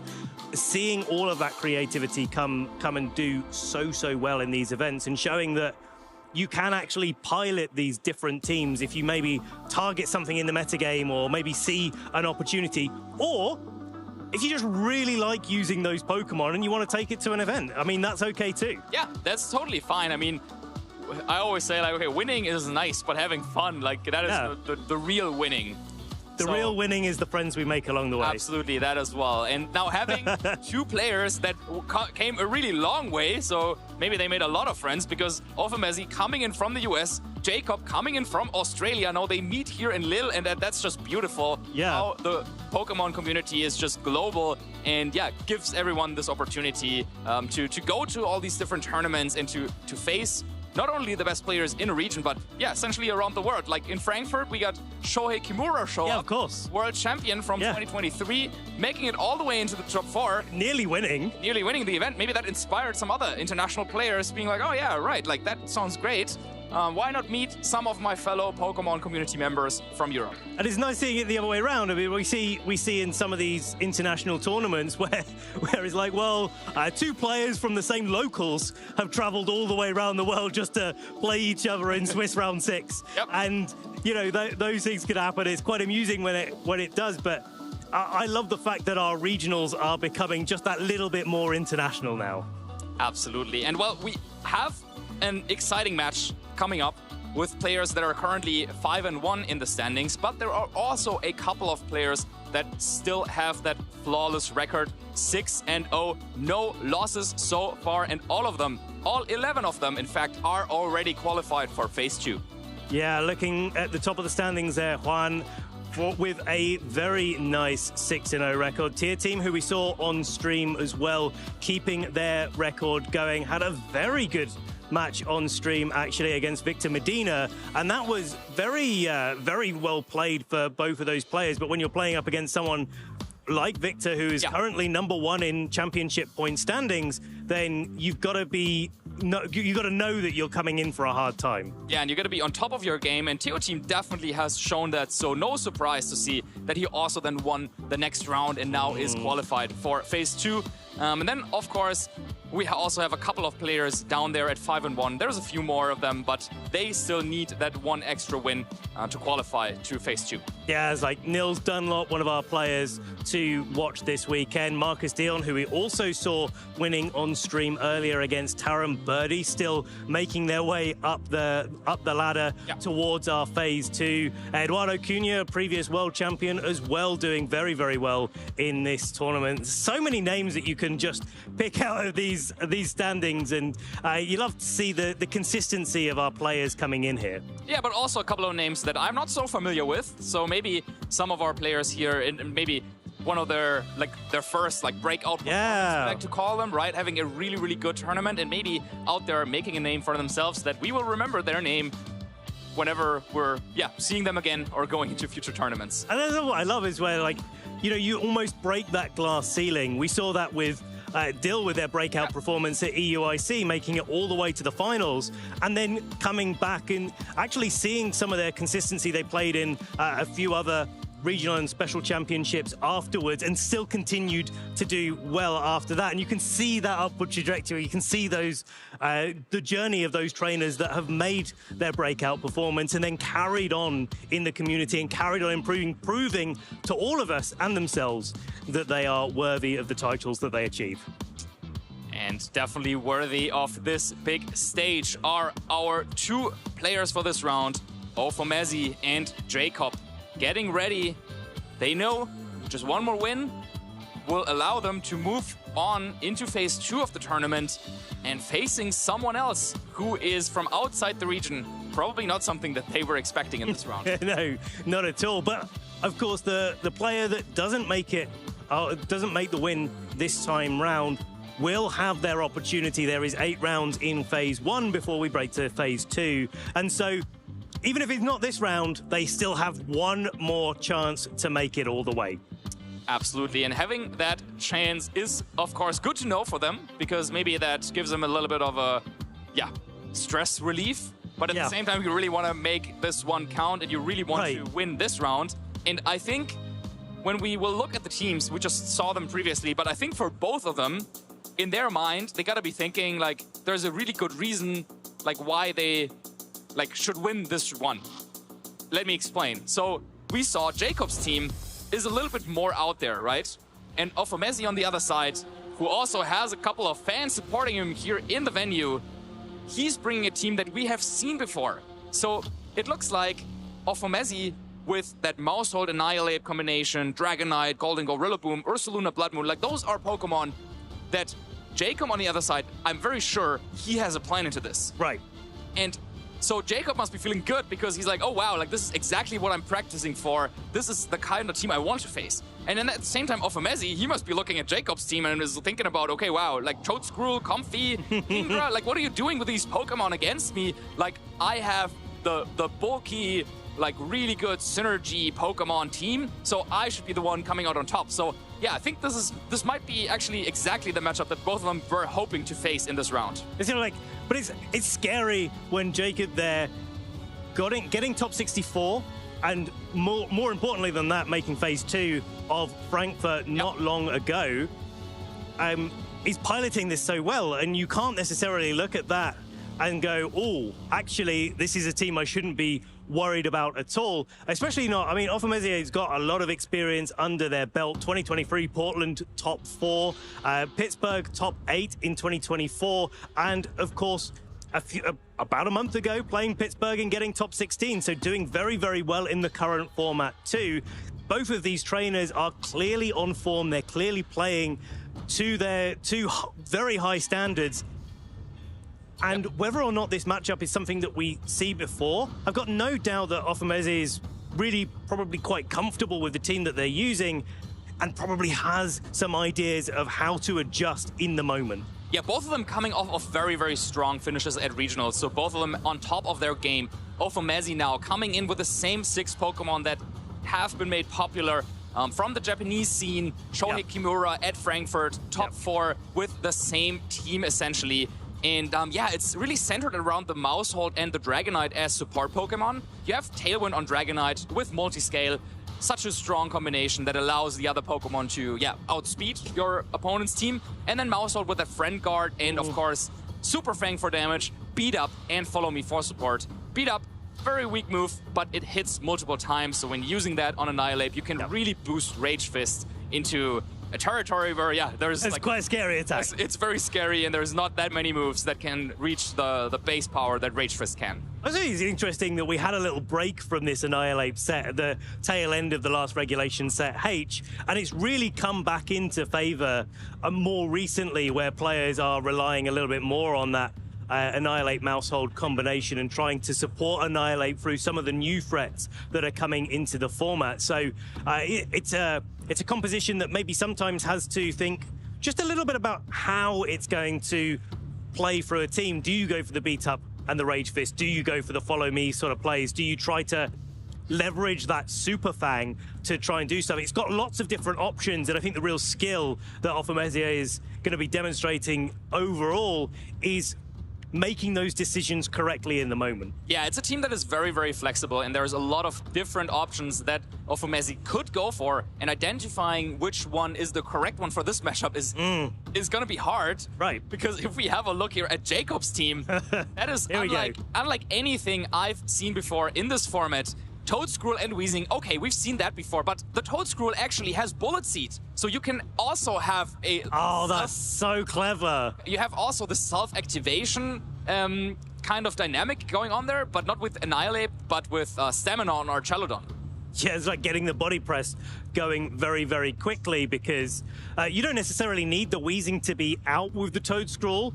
Earth Power is still going to be doing good work, and with a Covert Cloak, you can always attack in spite of Fake Out and those sort of other supportive moves. If you take a little bit of damage early, Comfey's there to come in and support you with the Floral Healing, especially with the amount of Rillaboom on the field as well. Floral Healing gives you more recovery if you're in grassy terrain. So there's so many things on this team that look like they're targeting the current state of the metagame very, very well. Yeah, such a cool combination of Pokemon. And yeah, Toadscruel, of course, it's a Pokemon that is quite fast, but with Mycelium Might has an ability that unfortunately forces it to move last whenever it's using a support move. And it has so many great support moves. Like, it's one of the few Pokemon that can use Spore, one of the strongest moves in the game. But in this case, it comes with this downside. So when pairing it up with Weezing's Neutralizing Gas, you actually get rid of that ability, and you can use Toadscruel's speed to full effect. But we're not going to be starting off with the Toadscruel. Instead, Pelipper and Kingdra kicking things off for Jacob, and Ofemeze is using that Maushold Golden Go. Yeah, powerful start there by Jacob, bringing out 2 Water-type Pokemon that can really benefit from the rain.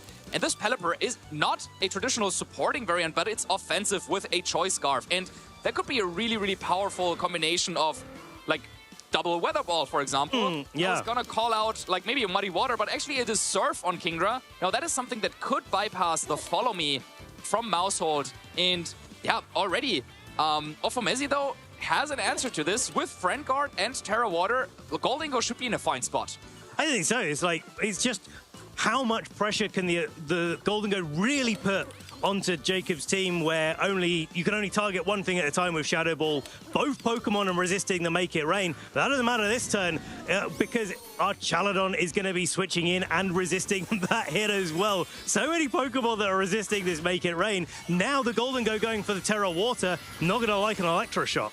Yeah, Golden Go is like, oh, I want to be part of the club as well. 2 Water-type Pokemon over on the side. Count me in.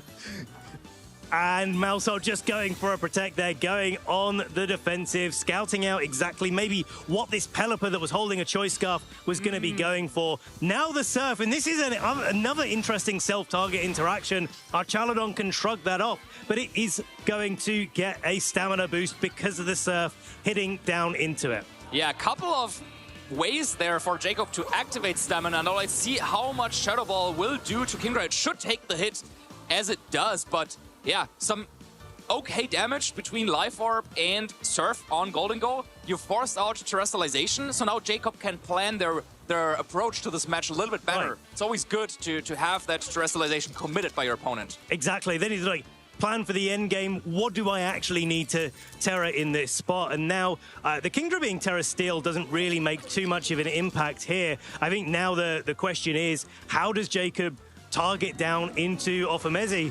Is there going to be a Draco Meteor to try to knock this Maushold down to its focus sash, put some pressure on that way?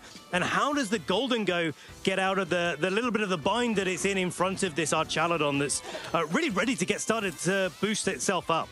Yeah, and I think the issue there for Offamezi is the fact that with Surf and Snarl, there are two multi-hit moves that hit both Pokemon, so Jacob had a way to play around Follow Me here. So instead of kind of, you don't want to take a Snarl here. So instead of Offamezi playing things a little bit slow, and let's see what Jacob did. Okay, so Surf coming out here. Rillaboom going to shrug that off. Well, I was going to say shrug that off. It actually did quite a bit of damage, didn't it? I mean, the Life Orb going in there. I guess this is the downside of running something like Miracle Seed on this Rillaboom. Electroshot, though, coming out from Jacob, getting that special attack drop. Even if it's targeting into the Golden Go, which it likely is, it still gets that special attack. But there's the prediction. Jacob targeting down into the Rillaboom, the Pokemon that protected previously that Maushold. Yeah, and you called that out nicely. No Assault Vest on Rillaboom. It is a Miracle Seed variant, and we can really see here the downside of that. Now, with an Assault Vest, Rillaboom would have been totally fine taking those resistant hits, but with a Miracle Seed and a more offensive set, that actually did some serious damage. And now our Chaladon's in a great spot, even just to start going for body presses, right? The got a couple of stamina boosts. You don't even need to go for Electroshot, but hey, if you do, you get some special attack drops in the meantime. Yeah, and another stamina boost coming out. Draco Meteor, let's see, is that enough? Yeah, wow. Just a clean knockout from Kingdra. Terrestrialization down, Golden Go down. Wow, this offensive raid approach from Jacob so far has worked super well in this first game. It's really, really powerful, and especially having that Scarf Pelipper in the back as well. I think that's going to be one of the key factors for Jacob to try and close things out, because normally Pelipper is on the slower side overall, but with a Choice Scarf, you can come in an endgame and just click the Hurricane button, click the Weather Ball button, and you're going to be going first. Now, Dragonite is in a nice spot because our Chaladon does not have a Dragon-type move. Kingdra just used Draco Meteor, so the special attack is lowered. So maybe you can try and like set up you set up a Tailwind of your own to get some speed control in. But the question that I really have for Offamezi is, how are you getting past our Chaladon, especially if there's potentially Comfy with Floral Healing waiting in the back as well? Yeah, that's true as well, because if that, especially in the grassy terrain, that Floral Healing is going to be doing a lot of work. Kingdra finally switching itself out. Its work is done for the moment. There's that Comfy you mentioned, and it's going to be coming in and taking that grassy glide really, really well. Dragonite, I think it's pretty sensible to go for Haze here with the amount of boost that this Archaladon has accumulated over the turn, but it's just going to boost itself back up again with the Electro Shot. And important to note that this Dragonite, like many others in the format, does not have access to any damage-dealing moves that will hit Comfey at all. Yeah, and it also, well, it has a move that will do some damage to Archaladon, but of course, with Scale Shot hitting multiple times, every time you hit, you will boost up the defense of Archaladon, meaning that every other hit is gonna do, like, less damage. You just gotta crit every time. It's just, yeah. Just crit. That's what you could do. Yeah. Maybe players should start running Scope Lens instead of loaded dice. Maybe. That might be helpful. And then, but then it's like, okay, well, you got the high horsepower on Rillaboom. Maybe that's your way of dealing with Archaladon. But at this rate, I feel like Jacob can just save Comfy. You can switch it out potentially. or protect, right? You don't have to let it go down this turn, and then, well, our Charlodon still sits there, clicks Electroshot a couple more times, and by the time that you get through the Comfy, I feel like it might already be too late. So I really like the position of Jacob. Well, the Maushold coming in might actually help this Rillaboom out trying to get that damage. The stamina boosts are gone from the Archaludon. Yep. But no, it's a Wood Hammer into that Comfey, so a wise protect there from Jacob, not wanting to have that Comfey KO'd, knowing that the healing might actually be really relevant a little bit, a few turns on from here. But Archaludon raising its special attack again. Will the Friend Guard be enough to protect this Rillaboom? Yes, it certainly is. Yeah, that definitely helped. And also, Rain being over helps, because Archaludon kind of requires the Rain to be up in order to be really effective with Electroshot. But after having doubled its special attack now with 2 Electroshots, Flash Cannon is going to do serious amounts of damage. So, yeah, still, well, I mean, right now is another turn. You would want to click Haze once again, right? With Dragonite over on Messi's side, but there's no option to do that right now. And you still don't have a clear way to get past that Charlodon. That hasn't changed. Comfy can swap out this turn. You could even switch in Pelipper if you wanted, maybe reset the Rain, go for an Electroshot into Maushold. Or you can also go for a Terrestrialization on Comfey potentially, to avoid being knocked out by Woodhammer. Yeah, Terra Steel coming out there from the Comfey, and that's going to mean it's definitely not getting KO'd. Maybe there's a read here from Messi going for a little bit of a high horsepower, but if you don't get it right on the turn, I think this is even more of an uphill battle. We're seeing that the Comfey having that triage ability does get priority on its floral healing, but there is the Woodhammer coming out into the Comfey. Archaludon getting another stamina boost as well from the Maushold Super Bang, but that is powering up the body press, and unfortunately Maushold is going to be going back to Alphameze. No more switching around, that's no more fake out now from the Rillaboom. This grassy terrain has been on the field for quite a few turns already. Absolutely, and it really has helped Jacob's Archaludon so much the past 5 turns. Yes. Just sitting there recovering, didn't even need to go for floral healing. But now, as Dragonite joins the field, maybe now is the time to go for floral healing. I mean, there could be some sort of, like, I don't know, Haze and high horsepower combination, or you might just be thinking, okay, at this point, I just gotta crit the high horsepower anyway. Let me go for just Scale Shot as well. I gotta crit that as well, maybe. But yeah, I feel like floral healing is so safe. This Archaludon will be at almost full HP, and yeah, it's just such a big bridge there. I was like, even on standard Rain teams, the Archaludon can provide too much of an obstacle for most teams to overcome, let alone what happens when that team has healing. Rillaboom, unfortunately, missing its high horsepower, but maybe it gets another try a little bit later on if the Comfey doesn't just go for a floral healing into that slot. The Draining Kiss, of course, will be increased priority. Exactly. So yeah, that should be the end of Rillaboom as well as the body press. Now, of course, without the stamina boost, it is not that powerful at all, coming off of Archaludon. That is not a fighting type, but yeah, it doesn't really matter at this point because Dragonite is never going to get through Archaludon. At least it can, but it can hit the Comfey. It can hit the Comfey now. It was still resisted though. Yeah, I'm trying to clutch as many straws as possible because I think this is one of those times, and I think Offermez is doing it this turn. Here's the Draining Kiss coming into the Rillaboom getting the knockout. Okay, so if Dragonite using Scale Shot on a Comfey was on your bingo card for this event, then get ready to tick that off, because that's exactly what we're seeing now. That is my line complete here, Marcus. Bingo here. There's a critical hit as well. There's just a little bit of insult to injury. Yeah, this Comfey probably looking like it's going to be hanging on there after 4 hits. And yeah, this Dragonite probably not going to get through the 4 Pokemon that Jacob has. Flash Cannon into the Dragonite. You can see how beneficial going for the Haze is overall. Yeah. But you need a few more Pokemon at your disposal to take advantage of it. Yeah, I think this dynamic, like I've seen it on countless teams where like sometimes players would be like, oh yeah, like let me put Haze Dragonite on my team and I'll have a good matchup against like Archaludon kind of like self-attack strategies.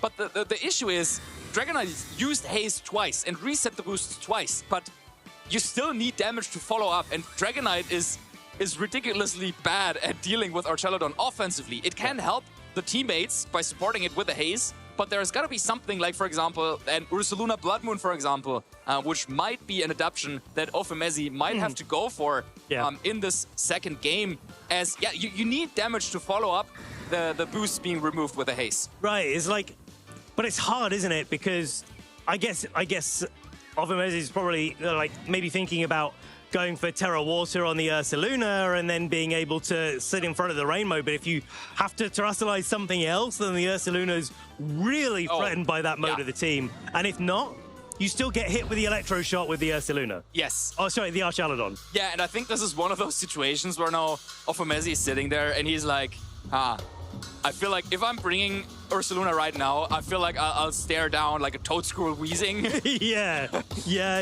So yeah, it's a tough call to make. Do you try and expect your opponent to stick to the plan that worked? Or do you think that they will go and adapt to another game plan that maybe, I mean, Gholdengo is one of those Pokemon that it doesn't match up that well against Toadscruel, just because of the dynamic of Mycelium Might and also with the neutralizing gas. Like Toadscruel, one of the turning off good as gold, and exactly one of the very few Pokemon that can deal with Gholdengo with a status move like Spore. But yeah, it didn't really come out in this battle, and so still. Is Gholdengo even the correct choice? Because also, similarly to what you were describing with Ursaluna Blood Moon, it felt like Gholdengo just had to go for the Terra Water right away. Right away. So maybe you could try and think about, okay, if I have to like go for the terrestrialization right away, then maybe I need to use it on my Ursaluna Blood Moon instead, since that might have a little bit more impact. It would have Earth Power to deal with Archelodon. Another option, of course, could also be to just bring both. Bring two of your special attackers, as those typically are the ones that are most effective in dealing with Archelodon, as, the special attacks, those are the ones that get through, yeah. Okay, so going into game 2, the Ursaluna is coming out. So great call there, Marcus. It is against the Pelipper and Kingdra lead. I think this is the really dangerous thing about Jacob's team is that, hey, you've got this rain mode and you can just go straight on the offensive. Yeah, now we could see a very similar turn play out again. Where Mousehold is like, okay, you know what, I could go for a Super Fang, but at the same time, do I really want to? Do I want to lose my Focus Sash against a Surf? And then also a Terra Water on Ursaluna. I think that is pretty much forced in this spot. But then Jacob could just switch in Archelodon once more, could go for Surf. That would do a ton of damage to Mousehold for sure, and would also threaten Ursaluna. But, are we not seeing a terrestrialization? Withdrew Kingdra. Okay, so Jacob making a call here, seeing that from game 1, they switched out the Pelipper, instead now switching out the Kingdra, bringing in the Archelodon. This is the call to try to take a Hyper Voice or a Blood Moon, get an extra stamina boost, and make sure that they're set up to be playing offensively into this Ursaluna. Body Press or Electro Shock. Doesn't matter which one, all of them do damage. Here's the Weather Ball going into the Mousehold, breaking that Focus Sash. But Ofemezi makes a call here. Super Fang into the Archelodon. 50% damage is a lot to a Pokemon that's really difficult to knock out here. Now Pelipper goes down to a Blood Moon from Ursaluna. And Ofemezi, contrasting the last game, is off to a cracking start here. Yeah, a big start for Ofemezi. I think also in the first game, the Shadow Ball was good damage, but this is true damage. With Blood Moon just taking out Pelipper right away and also taking Archelodon to 50%. But of course, with Comfy and Floral Healing, that can be recovered in a split second. So yeah, is Mousehold just chunking at the Archelodon with some more Super Fangs? What do you think? Well, the other question is whether or not the Comfey has enough to be able to knock out that Mousehold with a Floral Healing. I don't necessarily need to knock out the Archelodon or to heal up the Archelodon this turn if you know that you're just getting followed up with an Earth Power. So maybe you can knock out the Mousehold, go for an Electro Shot into the Archaludon, but Ofameze not wanting to take that risk at all. If it's enough to get the knockout, Draining Kiss plus Electro Shot could be devastating. Okay, so Super Fang going into Comfey, so no Floral Healing going on, just the Light Screen. Another adaptation here for Jacob saying, well, okay, this time you brought the special attacker. I'm prepared for it. Light Screen and Snarl to try to mitigate all of that damage. Now we can see one of the coolest kind of speed interactions potentially. If the Comfey wants to just heal up that Archaludon, that is something that it could do. Yep. But yeah, let's see what Ofameze decides to do here. Now, Mousehold recovering a little bit, might be out of range of a Draining Kiss. Could decide to also just protect and have Rillaboom maybe go for a Woodhammer into Comfey to try and get rid of that Pokemon that has given him so much trouble in this game already. I don't think there's anything wrong with knocking out a Pokemon as annoying for you as Comfey in those situations, because it really can just heal up the Archaludon so many times, and all of that HP adds up over time. Another Protect, just like in Game 1, into the Comfey, making sure that the Woodhammer is not knocking it out this turn, and Archaludon gets to go on the offensive yet again. Bear in mind, there's no Ground-type Pokemon in the back here to switch in to take that Electro Shot. And this is overall pretty free for Jacob to go for turn after turn now. Yeah, I mean, I think this Archaludon just keeps boosting up. And I think there is one nice play now for Ofameze, which would be to Super Fang the Archaludon, expecting Floral Healing to come up. Yeah. Or you could also Follow Me Away Floral Healing. So that is also a threat that, yeah, Jacob now has to deal with. But the goal, I guess, for Ofameze should be to knock out Comfey with Woodhammer this turn. So then Jacob could just go for the same play, going for Terra Steel like in the first game to avoid that. Does Triage put the healing moves on a priority above Follow Me and Fake Out? So it should be the same priority. So it should be on speed order. Yeah, okay, right. So the Follow Me is going to be working in this situation. So Comfey now switching out into the Kingdra and using that to try to take some advantage here. The Super Fang and the high horsepower going into Kingdra, calling the Terra Steel, and now the Electro Shot gets to reply. Yeah, Electro Shot. Archaludon boosting up, and it's going into Rillaboom. I kind of like this because you're not giving your opponent a switch, and Mousehold, while it's still on the field, still supporting, also doesn't really progress your board state too much. I think the mechanic, by the way, is that Floral Healing, it would be quicker than Follow Me. And between Floral Healing and Fake Out, it comes down to the speed tier. Yes, right, okay. But not a mechanic that we saw just yet in this battle, but definitely something to keep in mind as this a very unique interaction that we have here with Triage ability. But Kingdra joining the field at low HP, just wants to protect, doesn't want to go down with a Grassy Glide right away. I think that's wise here as Rillaboom does target it down. I think Ofameze is playing the game much more offensively than they were in Game 1, and actually making the progress that we were hoping for in Game 1 as well, where the Archaludon is being kept under control. The Comfey's taking a bit of damage. The Kingdra is on pretty low HP and could get knocked out to a priority attack as well. Now, Jacob decides it's the time to knock out that Mousehold and get it off the field. Yeah, I think this should be Dragonite as the last Pokemon still. Rain is over, so that is good news for Ofameze. And we also just see that Rillaboom recovers HP. Oh no, it's actually Golden Go.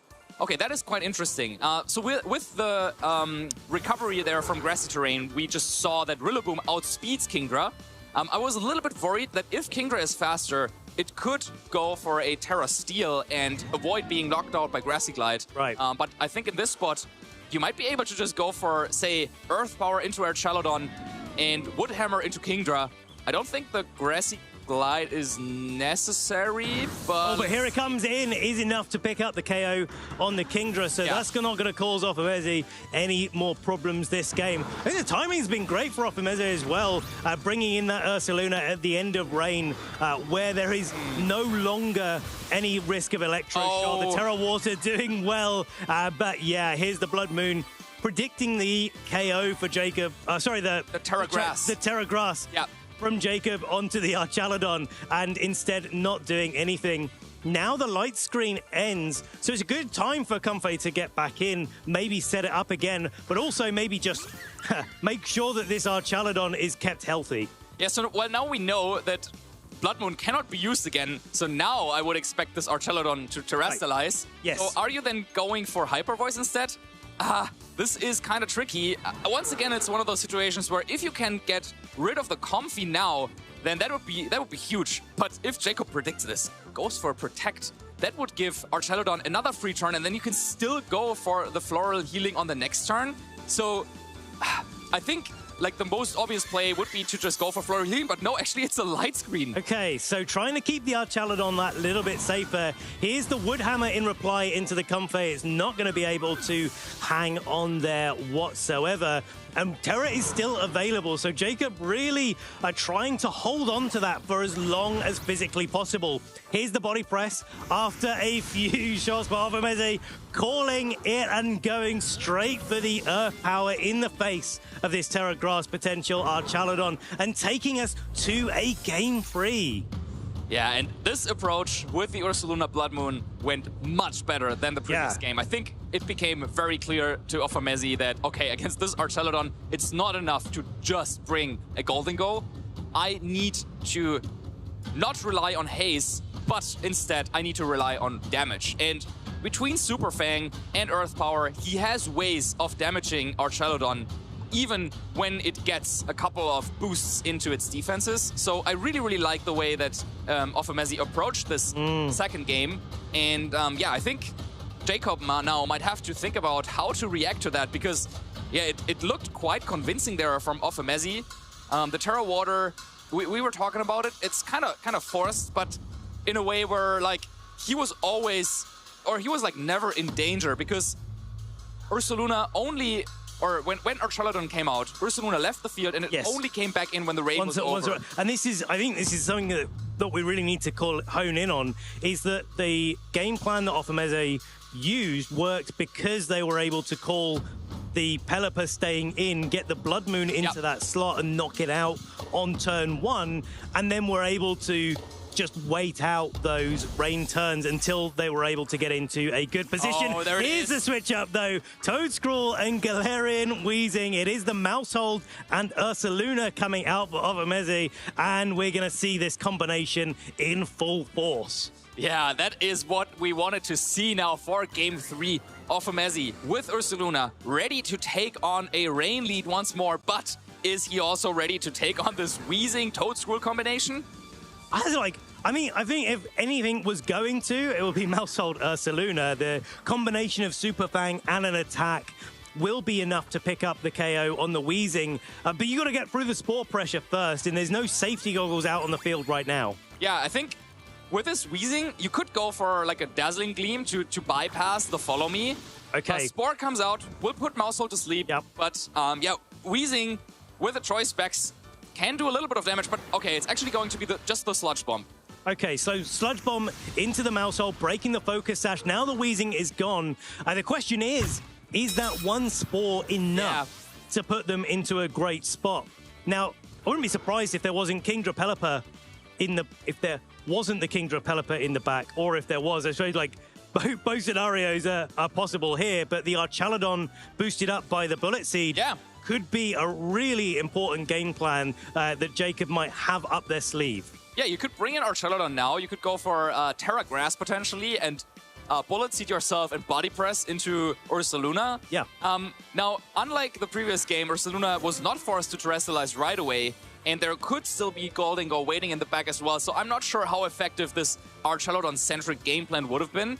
But yeah, I think it makes more sense to bring out Pelipper and Kingdra potentially as the last two Pokemon. But yeah, I feel like Terra Terra Water Ursaluna, supported by Friend Guard, should be in a pretty good spot here. It's hard to imagine a set of moves that would be able to knock out this Ursaluna on this turn, and I think maybe there's a call for Jacob to actually just go for the Spore. Even if the Toadscroll is going to move last, it could actually be the thing that sets up Jacob for the end game, getting that Ursaluna to go to sleep. Yeah, or you could try and go on the offensive here with Bullet Seed, potentially. Right, yeah, why not? It would be super effective regardless of whether the Ursaluna terrestrialized, but I don't know my Bullet Seed Toadscroll box. Especially not in grassy terrain that the Rillabooms got set up. Here's the Hurricane coming into that wow, Rillaboom. is that... So not quite enough to pick up the KO there, but again, the downside of playing Miracle Seed, it's got plenty of upsides, but switching it in does become a little bit more tricky. There's the Spore into the Rillaboom slot. So Avamezi playing defensively, but I think that's probably wise until you know exactly what that fourth Pokemon is. Yeah, but now, I mean, you have two Pokemon that are kind of low HP. Rillaboom taking so much damage from Hurricane. And yeah, if Pelipper just gets off another attack, I mean, it could have gone for a Terra Ghost, so no Fake Out really as an option. And with Earth Power and Hurricane, Jacob could take 2 KOs this turn. It's looking like it's going that direction. Hurricane getting the first KO onto the Rillaboom after Grassy Glide acts into the Pelipper there. Now it's a Bullet Seed with the Grassy Terrain boost. Okay, so we got 2 hits, 3 hits. 1 more would be enough to pick up the KO. Here it is. Okay, so after we saw the Dragonite going for the Scale Shot into a Comfy, Jacob replies with Toadscroll uses Bullet Seed into Mousehold for That's also on my bingo card. Bingo! Bingo! Okay, here we go. The last 2 Pokemon in the back for Ophameze. So we have the Golden Go and the Ursaluna. Now let's keep in mind, Jacob did not see Ophameze's final Pokemon in this previous game, so might have anticipated Dragonite to still be waiting in the back, but no, it is 2 special attackers that both would want to terrestrialize into water, presumably, but only one of them will be able to. Okay, and you know, do you even want to go for a Terra Water staring down that Bullet Seed Toadscroll that you know just KO'd your mouse? I slightly adjusted. The Bullet Seed is more for, of course, setting up the Archaludon, but it still could be a factor because Earth Power into the Ursaluna is not going to be doing that much damage with the Assault Vest that it's carrying too. Yeah, I think what you could do is you could double up into the Ursaluna with Hurricane and Bullet Seed, and then if you have Kingdra as the last Pokemon, hope that Surf is enough to pick up the KO from there. Yeah, I think that could be the case here, but no Hurricanes this turn. Oh, it is the Archaludon, not the Kingdra in the back there. So maybe this is the play that Jacob wants to go for, is setting up the Archaludon in the next couple of turns here. The Earth Power clearly enough to 2-hit KO this Golden Go, and the Shadow Ball not 2-hit KO. It's one thing about Toadscroll is its special defense is actually pretty good. Wow! Oh, it hangs on! Oh, wow! Hangs on with a sliver of HP. Okay, Ursaluna has Vacuum Wave, so that could be enough to get the KO from here, and it probably has to at this point. But now with the special defense drop on Golden Go, it's hard to imagine how Ophameze wants to kind of approach this, because well, you gotta deal with the Toadscroll because Earth Power is just threatening a clean KO on Golden Go. But then also Archaludon just joined the field. There are some mind games. Is it going to be an Electro Shot targeting into the Ursaluna? You could go for the Terra Water, but do you really want to try and go for it this turn? And then there's also still the Pelipper in the back. Exactly. It's like, and also if you go for the Vacuum Wave, you're not going for the Earth Power on the Archaludon. Yep. It gets so much space to be able to go on the offensive here. And also, is this the Terra Call on the Archaludon going into its Terra Grass and trying to take that Earth Power from the Ursaluna? Maybe trying to go on the offensive this turn and try to pick up those key KOs. So the Golden Go protects. Here we go. What's going to be happening here? Oh, protect on Toadscroll. Ophameze doesn't look too happy. Let's see though. Snarl, of course, a great move choice here against 2 special attackers.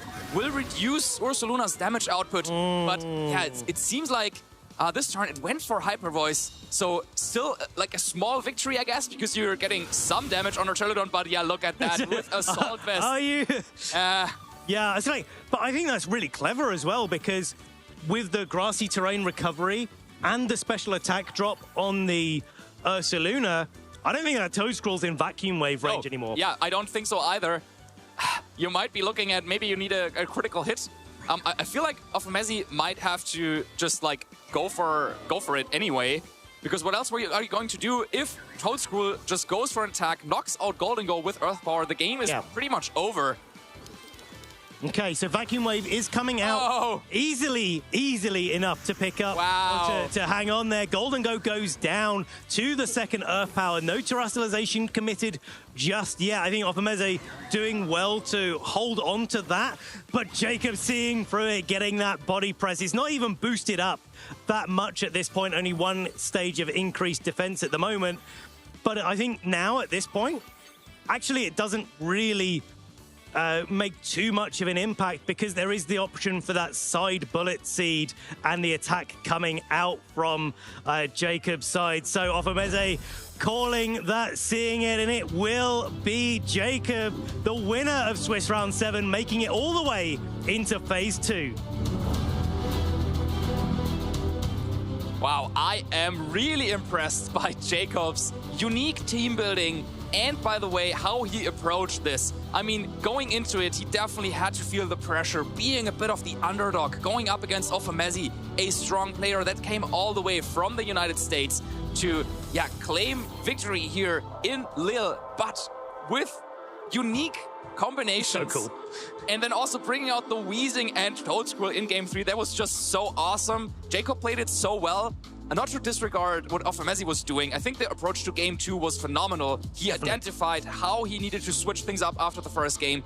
And then also, I guess the start of the third game, it looked pretty good for him. But Jacob just finding a way in there with the fast Toedscruel outspeeding Golden Go, that was crucial. And then also keeping Pelipper around with the Choice Scarf as a threat in the back. Yeah, it's like just the way that they were positioning that match, and especially like looking at this replay in the early stages of Game 1, where the Kingdra was able to put a lot of pressure on, the Archaludon was able to follow that up with all the boost that they were getting. You had that Terra Steel Comfey causing so many problems, and Offamezi's first game plan of going for the Haze wasn't really the one that was working. But you've got to call out Offamezi for being able to adapt in Game 2. That Blood Moon turn 1 onto the Pelipper was so crucial for Offamezi having a route through this game, and was able to navigate all the way through the rain to be able to bring things back in the end game with that Terra Water Ursaluna. Yeah, and I think one of the interactions that might haunt Offamezi from this first game was also the Terra Steel on Comfey, always lingering in there. I mean, in the end, did we see even a single floral healing from the Comfey? Yeah, one. One? Yeah, that was all it needed. Yeah, well, we saw lots of floral healings into...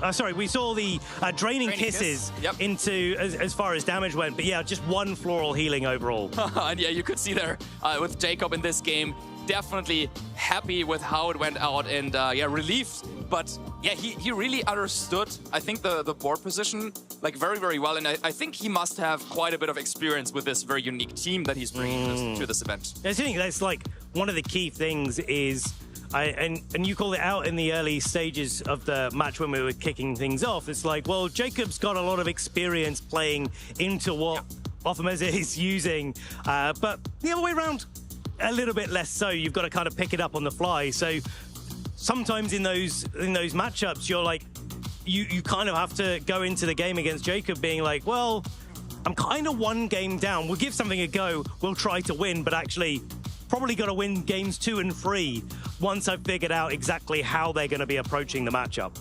Yeah, and one, I think, key moment and the key Pokemon, of course, in this third game was that Toedscruel.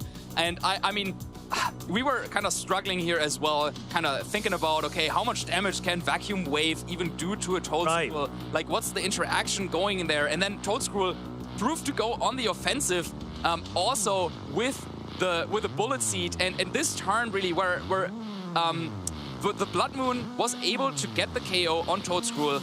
Now, and now I guess in this very spot, we could have seen, or like, Ofemezi was really struggling, where it was like, okay, are we gonna go for the terrestrialization on the Ursaluna, or do you want to go for it on the Golden Go? But I think with the special defense drop that we saw on Golden Go the turn before, it might have still been in range of being knocked out by Earth Power, even if it went for the terrestrialization. I think so, and that's like, I think that's one of the key factors sometimes in those situations where you're really tight. It can sometimes be the right thing to take one of those big risks. You take a swing because actually your position is actually really quite dangerous for you, and sometimes that's the best time to actually play on the offensive and actually go for something, because if you don't go for something, you're probably not gonna get through the game anyway. But if you do and it pays off, then you've got that window that you're looking for. Yeah, and I mean, Jacob just hit that window exactly, and knowing how to use a supportive Pokemon like Toedscruel in an offensive way, even after that first turn, I would say it didn't really work out very well for them, right? Like with a Spore in the Mouse, so that was great, but then the Sludge Bomb to follow it up gave Ursaluna essentially a free turn, straight knockout on Weezing. Yeah. But Jacob didn't give up there. He knew that, okay, my Toedscruel might be a little bit slow when it tries to put something to sleep, but it can still go on the offensive and still attack, and that is exactly what it did. Yeah. And with that, Jacob moving on to phase 2. Yeah, it's really exciting to see, and we've seen it time and again, I think, in Regulation Set H, where you look down the usage stats for phase 2, and you're like, hey, there's a Lucario, there's a Sunflora, there's something else going on there. And I think seeing how that creativity is paying off in this format is really, really nice to see. But not just that, seeing one of our new players on their journey to be one of the best of our community here. And I just shine a light on the fact that you can do something different to those tried and tested teams. You can actually play the Pokemon that you really want to play just as much as you maybe want to bring those tried and tested teams as well. Absolutely. Well, I guess after this one, Jacob definitely might need a short break to recover a little bit. I think so. Maybe use the grassy terrain a little bit to recover that way a bit, or some floral healing. I don't know. Maybe also for us, this is the opportunity to get ready for the final round of phase 1, which is coming up next. We'll be right back with round 8 here at the Lille Regional Championships. Hello, Pokemon trainers, and welcome to Master of Choice, the game where I, Charlie Merriman, as the Master of Choice, ask our two wonderful contestants, Ben Kiriakou and David Partington, to present me with two alternatives for me to choose from. And today, we're going to be debating between Ursaluna and Blood Moon Ursaluna. So, who's going to be representing who? Well, I'll be taking Ursaluna, Charlie. I'm definitely a fan of the originals. Okay, and David, that means? Well, it's got to be Blood Moon Ursaluna. Okay, then. It's very potent in its ability to do so much damage at the moment, and especially on the special attacking side as well. As opposed to Ursaluna, which is more on the physical side, which is very prone to intimidate and reflex and all the physically bulky Pokemon in the format. Ursaluna Blood Moon doesn't care about all of that. Pushes straight past it. Yes, interesting. Ben, what do you have to say? Having the ability Guts is really my response to that, David, because, it can be intimidated, but it's got its own way to power itself up with the Flame Orb and Guts ability. That gives it so much power, but also boosts the power of its Facade, which is a double boost to its offenses. And, you can intimidate it as many times as you like, but eventually it's going to knock out that Pokemon doing the Intimidate, and it's going to be able to break through any team. Question is, David, do you have the guts to come back to that? Well, Charlie, yes, I do. Using my little insight that I've got and Ursaluna Blood Moon's Mind's Eye, it's very useful, particularly to be able to hit ghost types with its normal moves, which is something that Ursaluna cannot do. So Flutter Mane comes in, which is on a lot of teams at the moment. Use the move Blood Moon, it's gone. What is your mind's eye saying there, Ben? What do you have to say to that? Well, certainly, the Flutter Mane can be switching in on something like a Facade, but because of its physical prowess and the Flutter Mane's inability to take physical attacks, it doesn't need all of that power. It doesn't need the big Blood Moon, which you can only use once in a row. You can use Facade or Headlong Rush as many times in a row as you like, and that's still going to be able to knock out a Flutter Mane very easily. Probably the most prevalent ghost type we have. You can use Headlong Rush multiple times in a row, but then you are lowering your defensive stats, whereas Blood Moon Ursaluna doesn't so much have that problem. Well, indeed. And speaking of stats as well, that is something Ursaluna Blood Moon can do very well, is boost them. So Calm Mind is a set actually we've seen a lot of with Blood Moon Ursaluna as well, that does boost up its already very high special attack, and it's slightly lower special defense, which is on the lower side, but it can patch it up with that said Calm Mind move, which is really effective. So suddenly its slightly lower defenses are just astronomical on both sides, and with all the damage behind it on top of that. Ben, I'm giving you the final word here. Anything you want to respond to? Well, you know, I would prefer to just have the special bulk in the first place, to be able to switch it in, because, you know, when you've switched it in, it's still going to take those moves before you get those boosts. And Ursaluna can really tank those hits and be able to do that, but it can also raise up its stats with the Sword Stance, which is much faster at putting offensive pressure on an opposing team. Okay, well, there you have it, Pokemon trainers. Ursaluna versus Blood Moon Ursaluna. Ben and David have done all they can to convince me, and now it's down to me to make a decision. So, David very well argued with Ursaluna, a range of items that it can use, and of course being a special attacker as well that can hit ghost types, that's really nice. Ben, very well argued for you as well. You know, Flame Orb, Guts, Facade is no joke, and so many Pokemon in the meta still have to fear it. So, it's tough. I'm gonna crown the winner as David with Blood Moon Ursaluna. Its Mind's Eye is such a fantastic ability, and the move Blood Moon as well, such a powerful tool. How do you feel? Oh, incredible. Well, I mean, Charlie, I think I knew I was going to win anyway. It was Blood Moon Ursaluna. Ben, what do you have to say to that? I'm going to keep on with Ursaluna. It's the Pokemon that I prefer to use, and, you know, David put a great point together. It is a very viable Pokemon, but for me, tried and tested always wins. Commiserations to Ben there, and congratulations to David. Well, trainers, thank you for joining us for Master of Choice. Now let's get back to the action.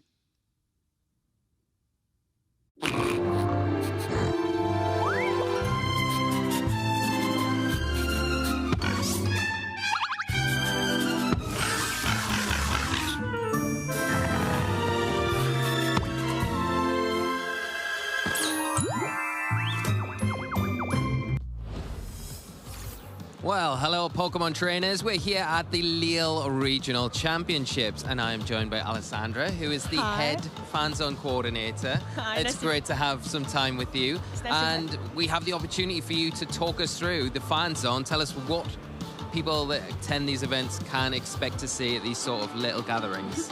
So basically, whether you are a player in between rounds, if you are a parent waiting for their kids, or if you're just a spectator, here you can find fun.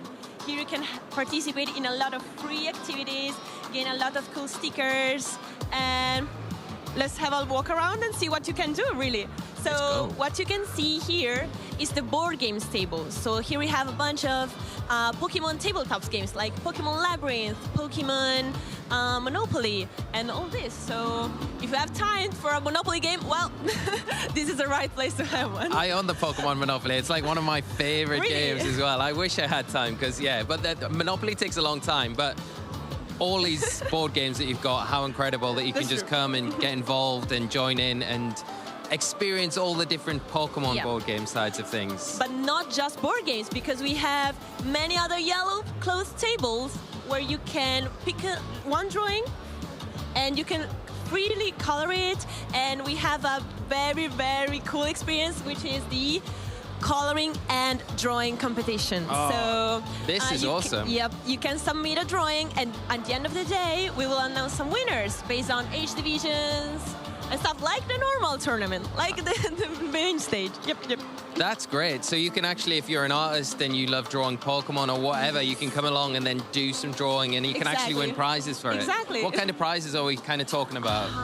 I mean, some events are booster packs, some events are plushies. It depends. Let's see. Oh, wow. It's a surprise. Surprise prize. Yes. So if you're a budding artist, definitely come along to these events. You know, it's something you can do on the side of watching the competition, playing board games, and what else have we got? Because I spot something in the corner over here, which looks... We have our retro gaming area. You don't only find like less retro games like Pokemon Scarlet and Violet, where you can play some metronome battles for some random shenanigans, some random experience, but we also have even retro consoles like the N64, for Pokemon Stadium. Now, this is what I'm talking about. This is like my bread and butter over here. This is like what I grew up with.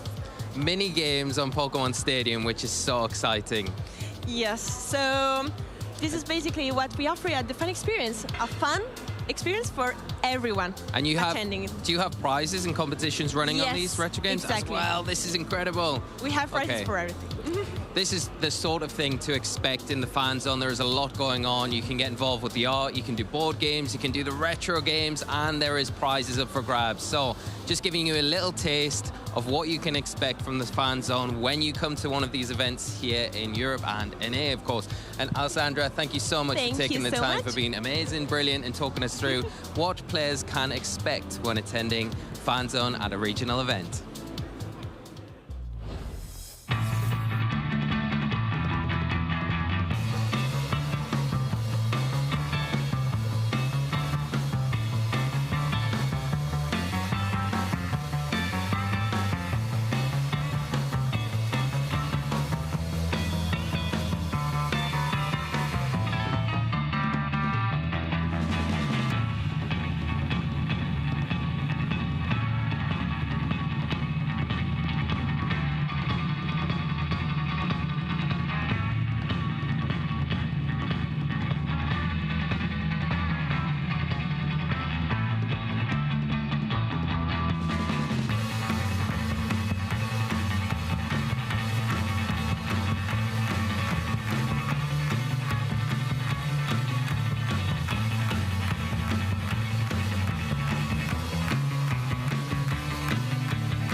Welcome back to Little Pokemon Trainers. We're getting into that spooky spirit, not just the ghost types, but we've got all sorts of Halloween Pokemon flitting around. We've got those Zubats around the venue. And Marcus, what do you get when you cross a Zubat with an Abomasnow?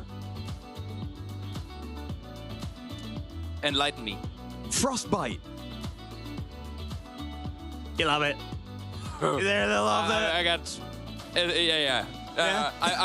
I'm just hoping that we can get Lee back from that fun zone back there. Yeah. Because like he looked, he was having too much fun. He's got to come here and work with us and commentate a couple of games, right? That would be a spooky surprise, wouldn't it? Only 3 casters for the rest of the weekend. Yeah, he's like back there playing Monopoly all weekend. Yeah. I don't know, Lee. I gotta say, speaking of casting that previous game, I gotta be honest, Marcus, I am gutted. I am gutted that I wasn't casting that. Kingdra, your favorite. How often do we see Kingdra? How do you feel about that? Yeah, he missed having me casting him, but you know, you guys did a fantastic job as well. But what about the other matches going on? What we'll be able to feature for you next? Lovely people at home, let's see what matches you can choose from, and it will be a community choice. That's right, you have the power. You can decide which match we'll be featuring. Oh yeah, look at that. Golduck and Oricorio Sensu has made its way across the pond. Luke Ray running that against our Frankfurt regional champion, Emanuele Brigante, and that's just one of the choices you can make. Yeah, so many cool Pokemon on this screen right now, and all of these trainers are currently at a 5-2 record. So that means they will need this next round to stay in the competition, and you have the power to decide which of these matches we will feature on the stream. So head over to twitch.tv/Pokemon, and in the chat you will find a poll where, if you want to see Oricorio and Golduck, then you can vote there. Or you want to see the Flamigo, vote for the same game. Flamigo, yeah, but then there's also Dax Bun that Alessandra is running, that Lee and I were talking about earlier. We've got Blaziken that Leonardo Tadode is running down there. So very cool. We've got Klefki that Alexander Ubar is running there as well. And Louis Fonvier, would be fascinating to see Louis, their first season in the Masters division, having had a fantastic showing as a senior up to now. And Thomas Gravui, that's a name that we haven't seen for a while in the competitive VGC. Yeah, took a little bit of a break as well, but now is back here in their hometown in Lille for their hometown regional, and bringing a team that we've also seen before in similar variations with Hisui and Zorok. A lot of tricks up their sleeves as well. Yeah, absolutely. Which of those Pokemon will Hisuian Zoroark be posing as is the question. Got to be so careful when you're going up against this Hisuian Zoroark team. The power is in your hands, everybody. Get on over to the Twitch channel and make your vote in the chat. And I don't think you can really go wrong with this community choice. It's one of the strongest that I think we have seen. Really, really exciting matchups going on here. You ever dabbled in Blaziken yourself, Marcus, in Regulation Set H? I actually have. Yeah? There is a set where I don't know if it's the exact one, but you can use coaching. And so it turns a little bit into like, you've got speed boost and focus sash, so you can take a hit, and then you can be really fast, and then you can use coaching, for example, on Pokemon like Choice Scarf Basculegion or on King Gambit. So yeah, that's probably the role that Blaziken might have on a team like this. But yeah, I mean, any of these trainers, if they win this round, they will be in phase 2. So it's already decided that some of these Pokemon that we're seeing right now, they will continue to battle in phase 2. Which is so exciting. We know that there's a Kingdra there in phase 2 as well, because of course Jacob won that previous round. Well, Regulations at Age, it is continuing to provide the thrills and spills, isn't it? The creativity out in full force. And it was Elise Johnson, of course, at the Milwaukee Regional Championships a couple of weeks ago, who brought the Golduck and the Oricorio to the fray. And now Luke Ray has adopted that mantle. So fantastic to see. And of course, there's so much more innovation out there. I know that Jacob was the one who innovated this team with the Kingdra and the Comfey that we just saw in stream. So that's just the tip of the iceberg, these community choice matches. There'll be other fantastic Pokemon picks out there. And of course, more established teams as well. So get on over to Twitch and cast those votes. We'll be seeing what you chose very shortly.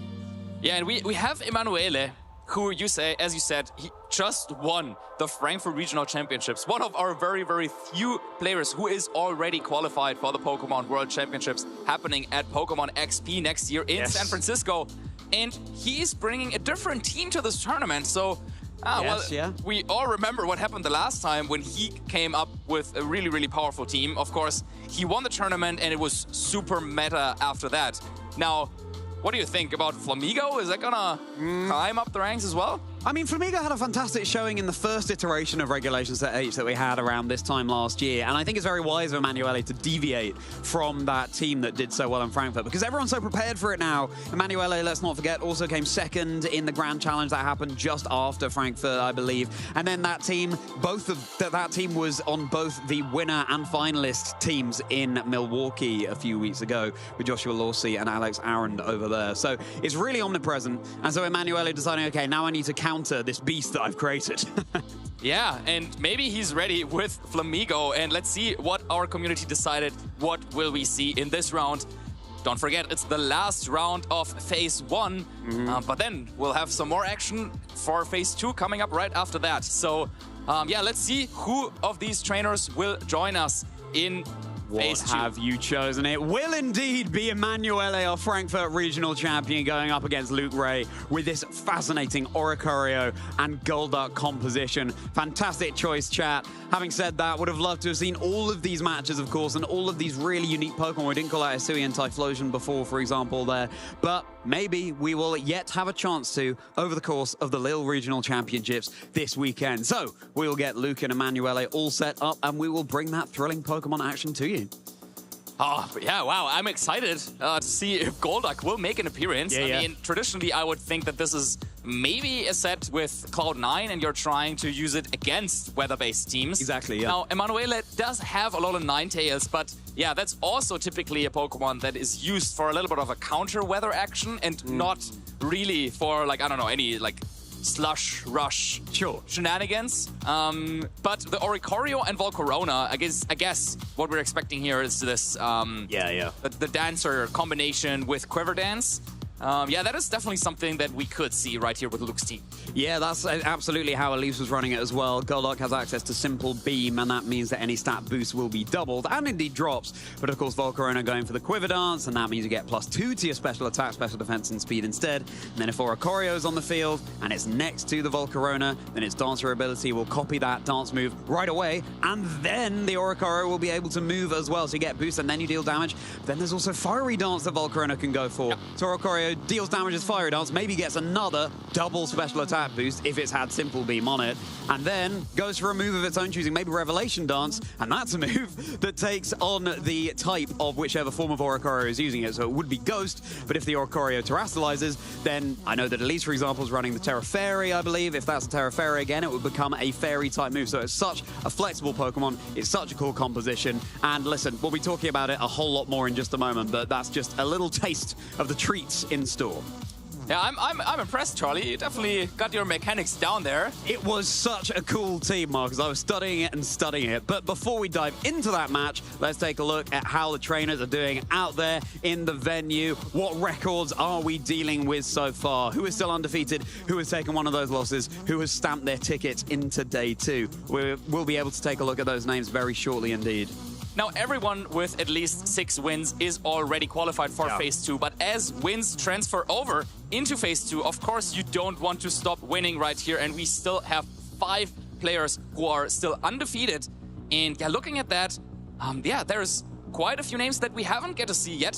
So it looks like, Teo Team and Dill, who are still undefeated going into that last round, they suffered some defeats this round. They suffered some defeats, but still stamping their ticket into Phase 2, which we love to see. And, of course, you want to keep that record as clean as you possibly can to help your chances of getting into Top Cut.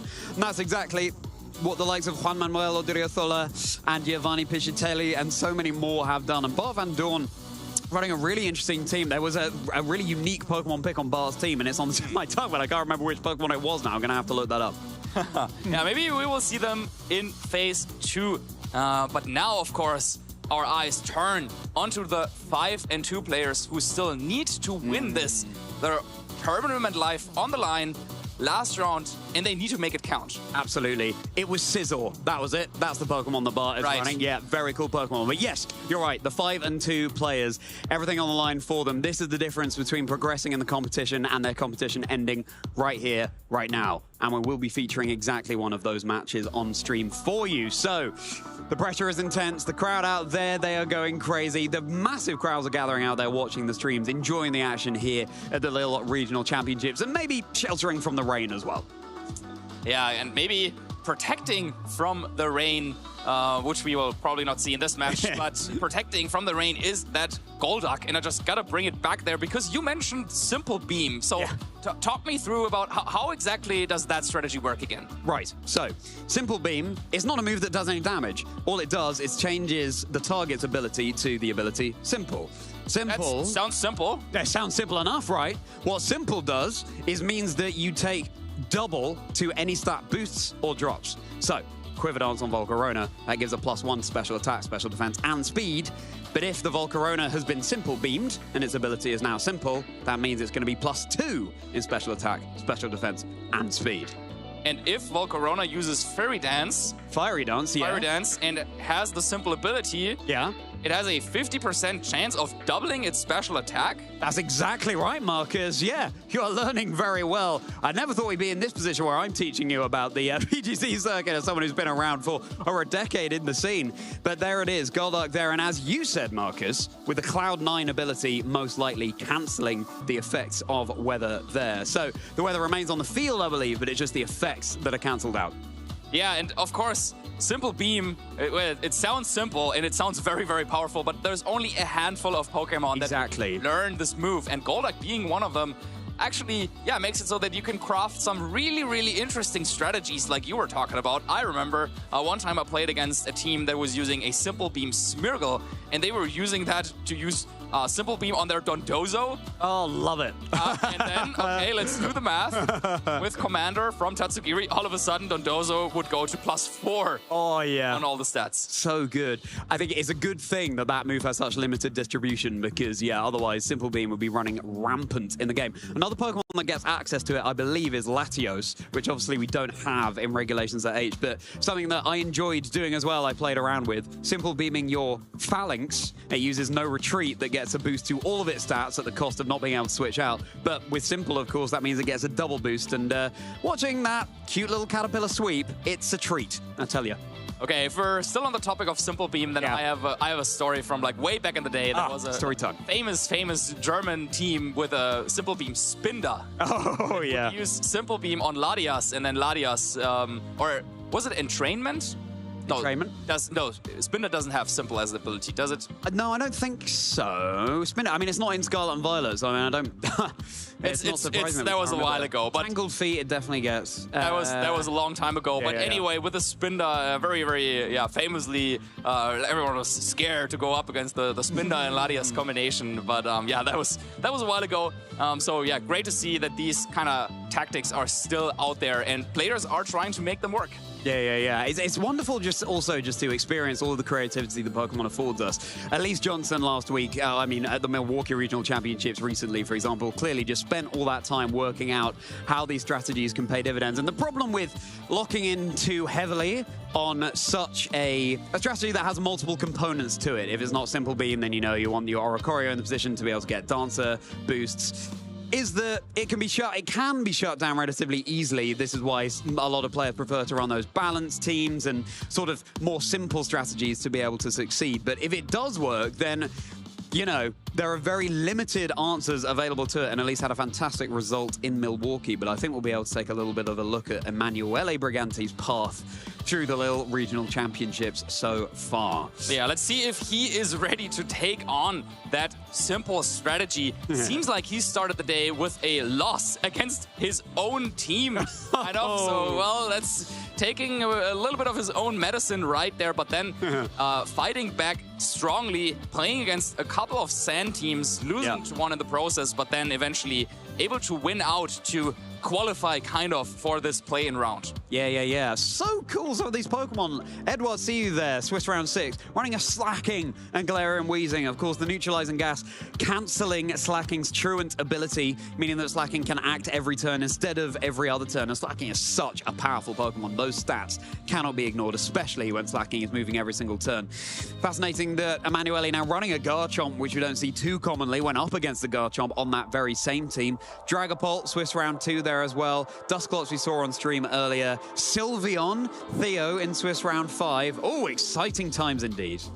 So I was hoping, maybe Emanuele knew exactly which weaknesses the team had that he used to win Frankfurt, and he has built like a perfect counter team. But then, already in the first round, it seemed like maybe that team is still very, very strong. Of course, Juan also a strong player there, coming in all the way from Spain. But Emanuele now with the title under his belt. I think for some players, this could be a little bit of extra pressure that is added. But maybe he's also someone who can be like, okay, you know what? I'm already qualified for Worlds. Let's have a little bit of fun. True. I'll bring a little bit of a different team this time around. I want to use my amigo Flamigo. Yeah, exactly. Or maybe he was just saying, I want to have my face on that regional champions picture as many times as I possibly can. Let's see how we can fill up those slots there. Emanuele, really excited to see how their run develops in Lille this weekend. And looking forward to seeing some of the Flamigo strategies that can come out, because of course Flamigo are Pokemon that has access to the Scrappy ability. That means that normal and fighting type moves can indeed hit ghost types.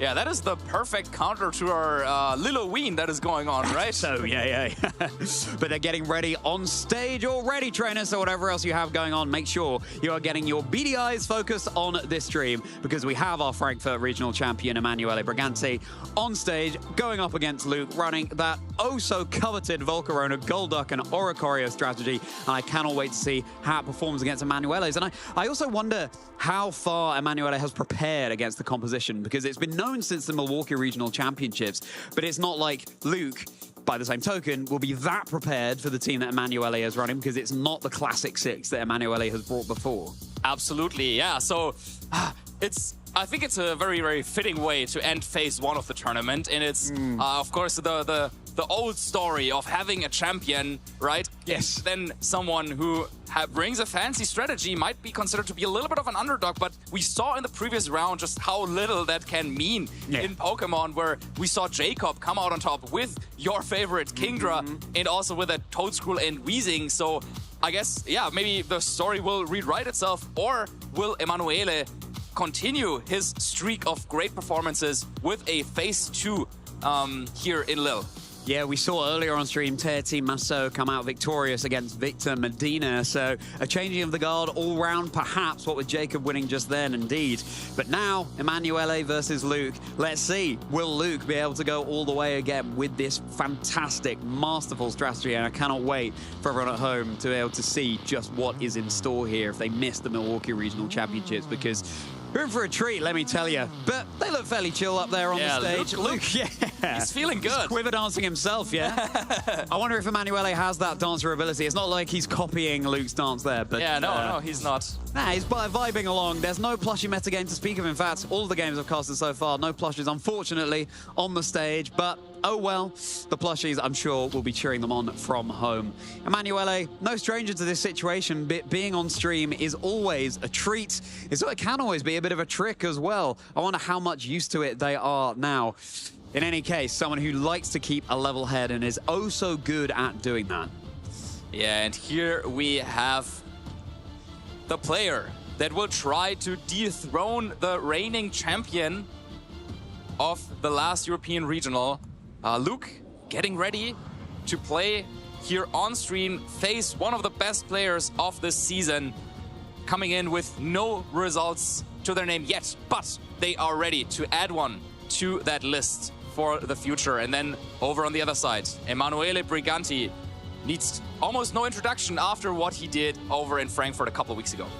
Except that he's clearly someone who's been trying at this game for a couple of years at least. What with the UIC Top 32 in 2024, it just goes to show all that hard work pays off. And Luke, as you say, this is a name that we'll have to have our eye on heading into the future, because day 2 at the Lille Regional Championships 2026 season, that will just be the first of a long line, I have no doubt. And soon, we'll be able to dive into these teams. Here we go. So, Volcarona, Incineroar, Oricorio, Sensu Style, Sneasler, Grimmsnarl, and Golduck. And it's exactly what we were saying before, Marcus. With Simple Beam on Golduck and Cloud9, we've got Dancer and Revelation Dance, and indeed Terra Fairy with Oricorio, Quiver Dance and Fiery Dance on Volcarona. But of course, rounded out by those more familiar faces. Right, so since you are so aware of the mechanics, is there anything else that we kind of need to keep in mind with the dancer ability, or is it really only Oricorio and Volcarona that would form this dancing duo? Well, if the Sneasler had access to Swords Dance, then that would be something, but this one is in fact that more classic Direclaw set. I know you've got your eye on that this weekend, Marcus, but this is going to be Direclaw as opposed to the Swords Dance here. I don't see any other dancing moves here. But with Grimmsnarl able to set up the screens as well, it does afford Luke a little bit more wiggle room to be able to set up this pretty knotty strategy. But again, if it comes out there, if Luke is able to pull this off, then it could be a real thorn in Emanuele's side here. I love to see the Ice Beam on Golduck as well. It means you can hit the Rillabooms that threaten you so much, as well as the Incineroars, thanks to the Muddy Water it has access to here. And the Assault Vest on Incineroar, meaning it can soak up that special attack damage. All the better, and just be even more pesky to Emanuele.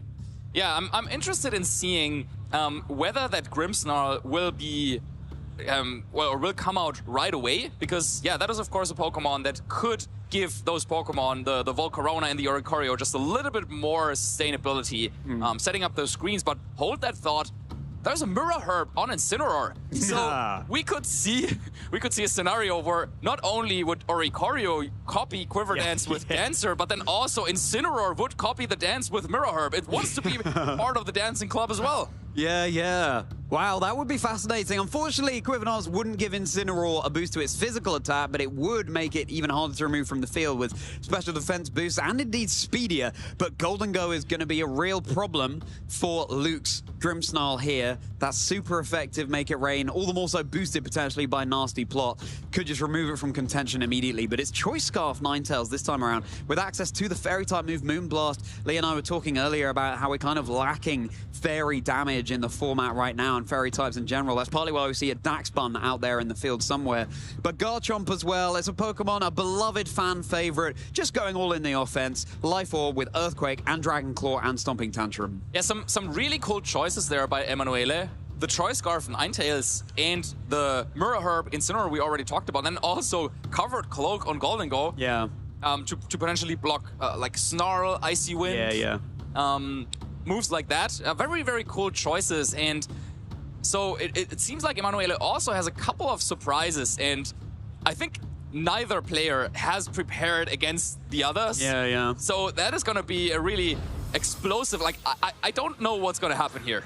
Well, let's find out, Marcus, as Golden Go, as Incineroar hit the field, as well as Shiny Golduck and Grimmsnarl over for Luke. So, getting cheeky already on the field with that Golduck and Grimmsnarl. Oh, wow. Golduck making an appearance. This is what the fans wanted, and Luke delivers, bringing in Grimmsnarl and Golduck right away. I mean, of course you want to try and set up screens, but this positioning is so passive for Luke, as, I mean, your best way of doing damage would be Muddy Water. But this Golden Go, if it manages to set up a couple of nasty plots, that could be devastating. And it is in the back. We've just seen the Volcarona and the Oricorio, so Luke is going all in on this strategy, but is it going to be able to pay off? At least you can set up your light screen with Grimmsnarl before Make It Rain goes off, but debatable as to whether the Grimmsnarl would then be able to hang on for the next turn as Incineroar switches for Emanuele. Yeah, you gotta go on the offense, I feel like, with a Golduck, even if it's just a Muddy Water. But Covered Cloak will make it so that there cannot be any Muddy Water accuracy drops. Light screen mitigating the damage of special moves, which is exactly what Luke wants to see, but Golden Go is just afforded now this nasty plot. Luke is going to want to deal with that ASAP, and certainly has the tools to be able to do so lurking in the back. Muddy Water, not a huge amount of damage at all, and of course the Golden Go's Covert Cloak means that accuracy drops will be null and void here. Luke needs to reposition sharpish. Yeah, nasty indeed, because there's no real way for Luke to contest this Golden Go right away. So I think he really needs to go and kind of get into this positioning with Volcarona. However, as Amoonguss just joined the field, if Volcarona was put to sleep, then the whole plan isn't that simple anymore. Well, is that where Emanuele targeted as another shiny Pokemon, the Volcarona, joins the fray? Golden Go just setting up another nasty plot, offsetting the light screen that Grimmsnarl set up on the very first turn. Simple Beam, here we go. Volcarona's ability no longer Flame Body, it's become simple, getting double boost to any of its stats, or indeed double drops. Oh! Is gonna be... It misses! That's Volcarona and dodge thanks to the Muddy Water drop on the previous turn. That couldn't have worked out more perfectly for Luke. Yeah, that is huge, because not only does Volcarona make it through the turn, but it also now could go for a Terra Grass to avoid Spore in future turns. So now this is an additional mind game that is being added because, yeah, Spore missing there. Now Amoonguss is going to be switching back, and if Luke goes for a Quiver Dance here, or indeed a Fiery Dance, Oricorio will be copying it, and it's exactly the sweep that Luke needs. And they're all the safer behind the light screen that Grimmsnarl set up. The attack drop, but it's two special attackers here. Golden Go just going for a +4 Shadow Ball onto the Volcarona. It's not going to be enough for the KO, but it will eat up a special defense drop. Super effective Fiery Dance now onto the Golden Go. It's enough to secure the KO. Do we have a boost to the special attack? Yes, we certainly do. And now Oricorio should be copying that Fiery Dance. Yeah, let's have a look at that. Dancer on the stream, but force. Oh, the Mirror Herb on the Incineroar. A boost to the special attack, but that's exactly the stat that Incineroar doesn't want to raise. Now Oricorio can go for a Fiery Dance. Will it now have a special attack boost to its name? Yes, it certainly will. So this is the sweep that Luke is setting up for, and the leftovers paying dividends now for this low health Volcarona. Wow, so yeah, Mirror Herb being consumed now means that there's no way to copy Quiver Dance, but because Simple, not only does it double the boost that you're getting, but also the debuffs. So this is actually like a two-stage reduction of special defense. It doesn't matter that much against these two physical attackers right away, but I mean, the dancers are here.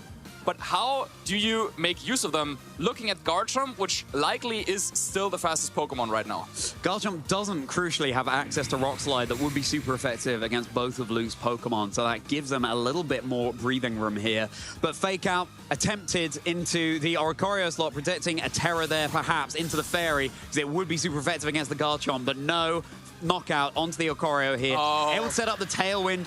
That hang-on was so crucial for Luke, and now Volcarona will be the fastest thing again. It's got that special attack droop and that special attack boost, and now it has even more HP thanks to leftovers. Wow, and now under Tailwind, you have all the options available to you. You could set up a Quiver Dance, which would boost everything on this Volcarona by so much, and then also boost Oricorio, and then you can go for what you mentioned before, Terra Fairy Revelation Dance, which would be boosted and, yeah, certainly would knock out Garchomp. Of course, Terra is still in the picture. Garchomp with a Terra Fire, I think that is exactly the Terra that you would need facing these two Pokemon. So that is, I guess, the way that Emanuele has to play towards. Let's see if Luke and Emanuele called it. It is going to be the Terra Fire onto the Garchomp here, so it's now resisting those Fairy-type moves. A boost onto the Volcarona, going for the Quiver Dance would be a bold strategy here. There's no Terra from the Oricorio. It's just going to be the Protect. Volcarona could go down as a result of going for this Quiver Dance as opposed to going for an attack. It has access to the Giga Drain that we saw, but now with the Terra Fire Garchomp in front of you, you're not healing that much back or dealing that much damage. But there's Oricorio's Dancer, which will still go off despite the Protect. Another way in which this Oricorio gets maximum use out of its resources. Now boosting up all of those special stats as well as its speed. The Dragon Claw into the Volcarona, that's going to be enough now to secure the KO. So finally, a little hole in Luke's armor. Yeah, Emanuele calling that perfectly, knocking out Volcarona, but I think Luke was ready for that.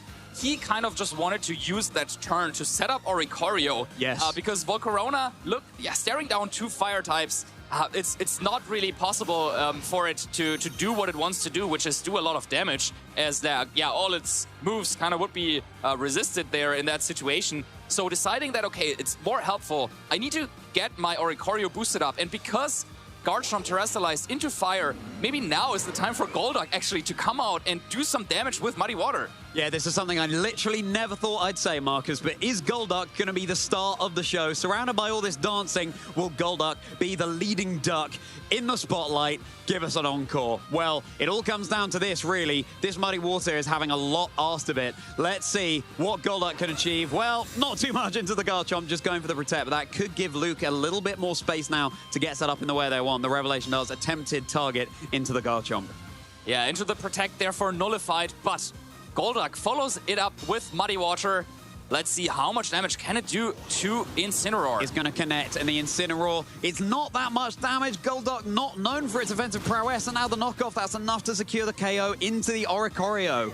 And all the work, all the dances Oricorio did, all the boosts are now gone. Emanuele with Incineroar and with knockoff there, knocking out Oricorio, and I just have to wonder, maybe Oricorio had to try and go for a terrestrialization a little bit earlier, because Terra Fairy could have been so nice. It could have been, but now it's too little too late. But Golduck is still going to have to be the one that turns this around for Luke now. The light screen's still up. It's a shame the Reflect isn't up yet, but it's exactly what you'd want to set up right now in the face of these two physical attackers. Yeah, Golduck is absolutely the threat right now that Luke still has, with both dancers down. But there's still a whole Amoonguss in the back, full HP, and you still need to go through Incineroar.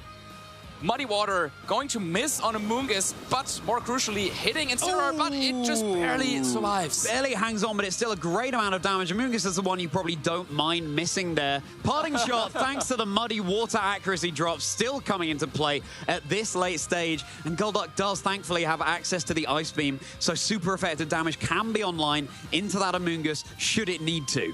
Wow, and now with Tailwind being gone, we know what game we have to play. There's no easy way of removing Amoonguss, but there is Muddy Water for potential accuracy drops, and there is Thunder Wave on Grimmsnarl. So Luke really hoping that Amoonguss will not get to put Golduck to sleep this turn. Well, will it be able to move at all, as another Muddy Water is enough to secure the KO now onto Incineroar? Do we have an accuracy drop as well? Not very effective. No, it seems like Amoonguss is going to stay just as keen-eyed as it was before. Now, the Spore, it is going to go off. There's going to be no full power. Golduck will finally be taking a little nap. Golduck falls asleep. Reflect, though, is still up. And you can just go for a Thunder Wave again. Yeah. And roll the dice a couple times more. So I think that is the name of the game for Luke right now. You gotta hope that you wake up with Golduck very, very soon, and you gotta hope that your opponent does not get to move, but Rage Powder, drawing away the attention from Garchomp. Very nice play by Emanuele. Rage Powder is going to be an issue here. You cannot double status a Pokemon. Of course, Garchomp now vulnerable to that because it's no longer a ground type. there's going to be a hefty amount of damage onto this Golduck. It's going to remain asleep, of course. It's mandatory turn. Around 50% there. Golduck could wake up, however, on this next turn. But even so, does it have enough to be able to get through? The paralyses are going to be huge, and Luke just has to hope that this Amoonguss gets paralyzed, getting it out of a Rage Powder so that Garchomp can be paralyzed. But now another Dragon Claw. That Golduck is not much longer for this game. Oh, wow. Okay, it does wake up. It wakes up, and it gets another Muddy Water off. Super effective into the Garchomp. Do we have an accuracy drop? The Garchomp is going to be hanging on here. Not very effective. Meet super effective. No accuracy drops. The foul play. Okay, Garchomp is down. There's only Amoonguss left for Emanuele.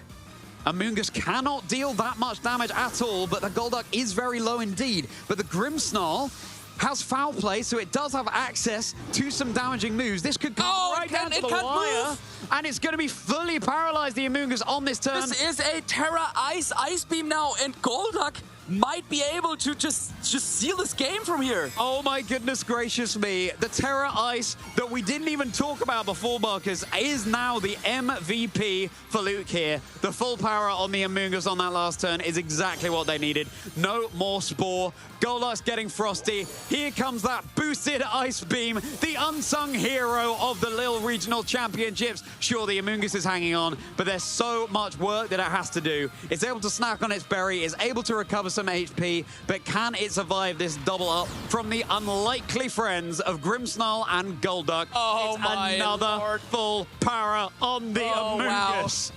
Once again, Amoonguss unable to move, and with one more round of Ice Beam and Foul Play, Luke beats the regional champion from Frankfurt, Golduck. Oricorio, what are we seeing?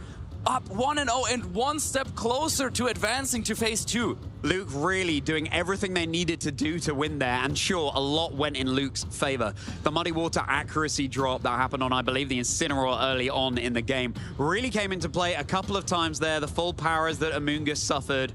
The Terra Ice that Luke had so cleverly kept until the end game on the Golduck. It all just came up Luke. But, of course, you're going to want a surer win condition heading into the next game. Can Emanuele find a way to break through this really, really niche and knotty strategy? Marcus, what do you think? Wow, okay, so I think Emanuele did a lot of things right in that game. It looked like Terra Fire with the Garchomp was the perfect Terra for him to use. He knocked out Volcarona, knocked out Oricorio, and it seemed like the game was over because, well, I mean, what was left for Luke? A Grimmsnarl and a Golduck? But the Golduck and the Grimmsnarl, they had a dream, and they wanted to make it, and they did. Beating some of the most popular Pokemon in the history of VGC, beating Incineroar, Amoonguss, and Garchomp. Just the two of them, two buddies, with Reflect, with Light Screen, and with Thunder Wave, and a little bit of luck. But in the end, Luke takes that first game. Wow, one of the most memorable games in recent history. And that is so amazing what Regulation H has been giving us this weekend. And that's another thing. The fact that, sure, Grimmsnarl didn't set up the Reflect earlier on in the game, but came in and ready to provide that Reflect at exactly the right time it needed to in the face of Emanuele's two physical attackers in Garchomp and the Incineroar there. Elise Johnson, if you're watching, I hope you're feeling very proud of what you've achieved. And Luke is really getting back into that boogie, that quiver dance going off, that dancer ability that Luke has access to, just feeling it, feeling themselves right now on the stage. And Emanuele now has to win this next game to be able to stay in contention to make phase 2. But this is why we are playing best of 3. Doing it once is not enough. You have to prove that you can do it again. And Luke wants to bring out the trusted duo, Grimmsnarl and Golduck. And once again, they're facing down Golden Go and Incineroar. And I think this once again gives Emanuele a little bit of an opening to set up Golden Go.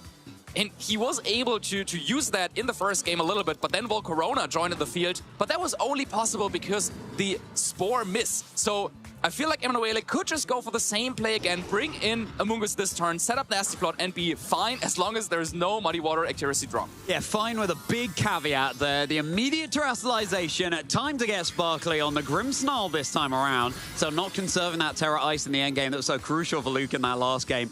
Terra Ghost Grimmsnarl now. You cannot fake it out. Grimmsnarl guaranteed to get a screen up this turn. Of course, Incineroar having switched out to the back anyway. Now the light screen, but no Golden Go Go just going to be setting up that nasty plot. The light screen will be coming into play later on, given that this Golden Go will no longer be hitting as hard. Now another Muddy Water. Do we have an accuracy drop? Not this time around.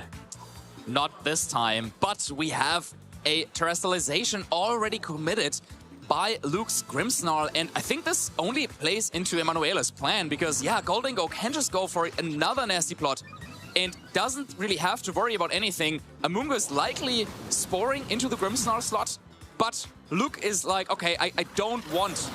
Oh, wow, this whole play actually doing a ton of damage. Golden Go is going to be hanging on just a sliver, and thankfully the Pollen Puff will be able to affect this Golden Go here. Classed as an attack, even though Golden Go is good as gold, makes it immune to status moves. Pollen Puff still going through that, being an attack, even though it heals up the partner Pokemon on your side of the field. It's such a fascinating lead from Luke, isn't it? Because it really isn't threatening that much damage, but at the same time, the Muddy Waters stack up.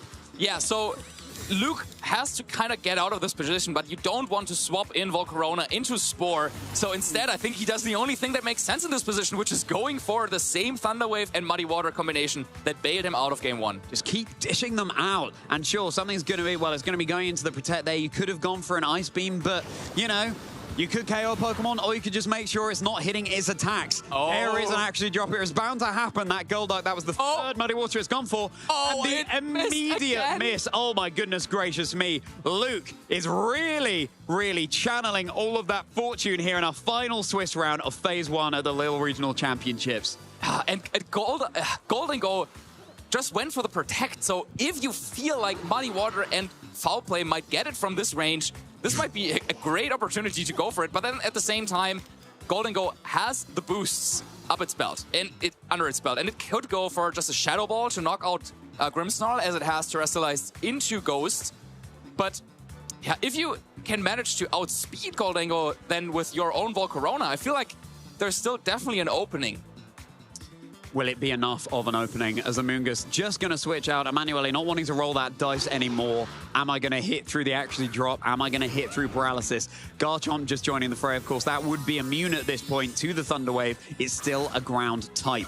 Golden Go now, going for its terrestrialization. It's become a water type. It's no longer super effective damage from Foul Play. It's now not very effective damage from Muddy Water and indeed Ice Beam. So Emanuele should be able to get more out of their Golden Go this turn around. There is the big Make It Rain. Grimmsnarl, it's a good thing it terrestrialized. It's taking neutral damage from Make It Rain and it's hanging on. Another Muddy Water. And yeah, sure, it might not be that much damage, but there's no accuracy drop, fortunately. There's that Foul Play onto Golden Go. And again, it's not going to be able to take one more of those double ups. Yeah, and Grimmsnarl making it through the turn means that now Grimmsnarl can set up Reflect, and Luke's Pokemon will be protected for the next couple of turns at least. Also the fact that Golden Go, it had to go for the terrestrialization that turn, but now that means that Garchomp maybe is a little bit more in danger of, for example, like a Giga Drain later in the game. But because Luke has already terrestrialized Grimmsnarl, there's not going to be any like Terra Fairy Revelation dances or anything like that Garchomp has to worry about. Gold staring down Gold as Golduck and Golden Go on the field, but Dragon Claw, now Grimmsnarl no longer immune to those Dragon-type moves, going down, and that's the Terra option down as well for Luke. But as you say, Marcus, a fantastic opening potentially for the Volcarona to come in and threaten super effective Giga Drains. Now, the light screen not enough to save this Golduck. It put in such a shift in Game 1, but now down to the final two Pokemon. But if there are two Pokemon that might just be able to turn this around for Luke, it's this Oricorio and it's this Volcarona. Joining the dance floor are Volcarona and Oricorio. And the question that I have to ask myself now is Volcarona outspeeding Golden Go? Now, Oricorio probably is. Then what you could do is you could maybe go for a Quiver Dance this turn, get the boosts in, and then also go for Air Slash to knock out Golden Go right away. Or Revelation Dance for that matter. But I feel like you have to go after Golden Go, unless you predicted to go for Protect, of course. Is this strategy going to be able to work out for Luke once more? I am on the edge of I'm not even in my seat. We're standing up. We are so excited to see how this match is going to unfold. But certainly these two Pokemon have a lot asked of them. Oricorio, ooh, that Dragon Claw, bringing it down to about a third of its HP. Revelation Dance, Golden Go. Is it going to hang on? No, it's not. All of those boosts now down and out. But Volcarona not only boosting itself up, but it's able to boost up this Oricorio as well. Let's see if this dynamic duo are able to secure the final Swiss round of Phase 1 for Luke. There is that Quiver Dance. And the dancing is on. Volcarona shows how the moves go, and Oricorio follows swiftly, now also boosting 3 of its stats. And I can only imagine, if Luke still had Terrestrialization open, now this would be such a good spot, because you could threaten the Terra Fairy Revelation Dance into Garchomp. Without that though, Incineroar is gonna be a really tough opponent to deal with. Seems like Luke is just aiming to avoid this fake out here. No, Oricorio Ghost type would be immune, just aiming to see what Emanuele is looking into. Luke has to capitalize on this advantage while they can. They've already won the first game and would love not to take it to a game 3, would love just to seal the deal right here, right now. But let's see, as Luke scouts out, where Emanuele's head is at.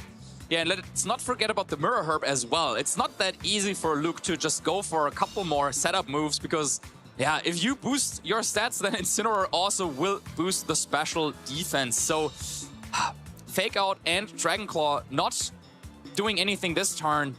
But yeah, now it's time to see. I mean, do you think Garchomp is in KO range for Revelation Dance from here? It's gonna be close, yeah. It's checking the base power there. It is quite a powerful move. It is quite a powerful move.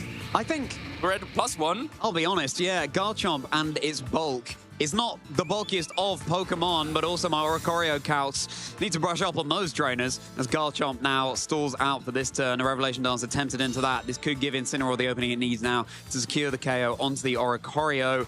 Now, the Fiery Dance. Is Volcarona going to get another special attack boost after this move? You can see even with that one Quiver Dance, it's doing a hefty amount of damage. Now, another Fiery Dance here from the Oricorio. Yeah, still chipping away, but will the Oricorio be able to make use of this boost that it's got thanks to the Fiery Dance? Incineroar now copying that special attack boost, just like what happened in Game 1. But yeah, Incineroar targeting that knockoff into the Oricorio, super effective. Now it's Volcarona against the world.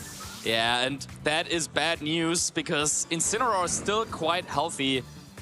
Volcarona, I mean, you could try and go for Giga Drain onto Garchomp. You're at +1, but that might not be enough for the knockout. Maybe you needed to get the special attack boost there the previous turn with a Fiery Dance. Yeah, perhaps. We do still have Reflect up on the field, thankfully, over on Luke's side in the face of these two physical attackers. But, I mean, we have a boost from Quiver Dance at least, so at least you're dealing more damage than you would, even though not very effective, into the Incineroar. As soon as the Amoonguss comes out onto the field, then Luke's in a better position here, just deciding that another Quiver Dance is the way to go. May as well stack these up while the Reflect is still active, but let's see if it has enough gas in the tank to hang on through Emanuele's onslaught this turn. Dragon Claw into that Volcarona. Oh, it's a decent amount of damage, but the Flame Body activation, there it is. This game around, Volcarona's ability has not been changed to simple. Able to burn a target. That goes for a contact move into it. Now the leftover's gone as well, so passive recovery gone. But my goodness me, Marcus, could we just about see Luke stabbing their ticket into Phase 2? Well, I mean, there's still a long and rocky road ahead of this Volcarona, but I like the decision to go for a Quiver Dance, because it means that instead of Giga Drain maybe into the Garchomp, not getting the KO and not recovering any HP, now you could do both, because you're more powerful. Giga Drain at this range would probably be enough to get the KO, so Luke goes for Protect to kind of scout what is Garchomp going to do. And also the Protect correctly to whittle down that Garchomp's HP even more thanks to that burn. But yeah, that Protect as well, meaning that Garchomp will just be taking that damage free this turn, essentially. Incineroar won't be dealing as much damage to Volcarona with knockoff, because of course it's already got rid of Volcarona's leftovers, and that is a move that you need your held item to be able to deal the maximum amount of damage. But now can Luke get off what they need to here? Emanuele, though, seems to be aiming to deny this Giga Drain healing by switching out Garchomp and sending in Amoonguss.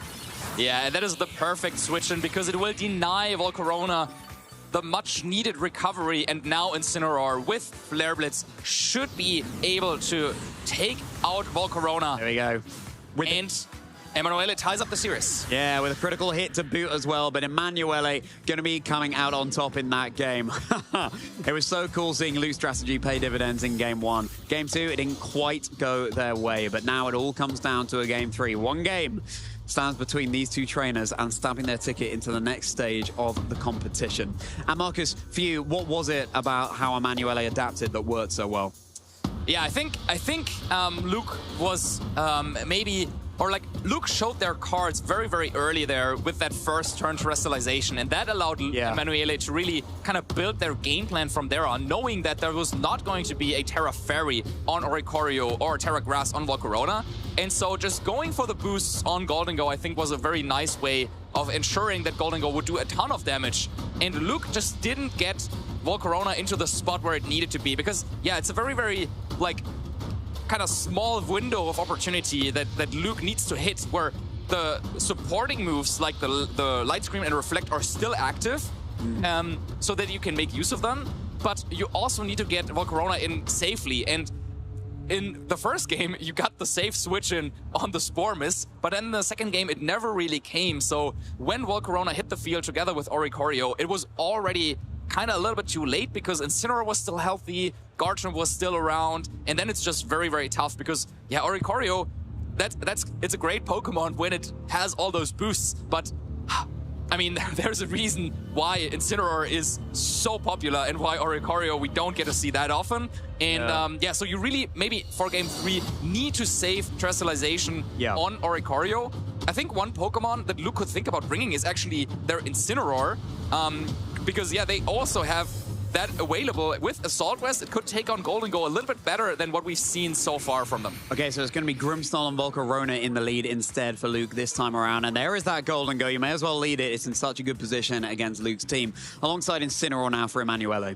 Yeah, and this is a nice adaptation. I guess Emanuele, or just bringing out Incineroar right away, means that, yeah, if Volcarona starts to go for some boosts, then this time around, the Incineroar would also benefit.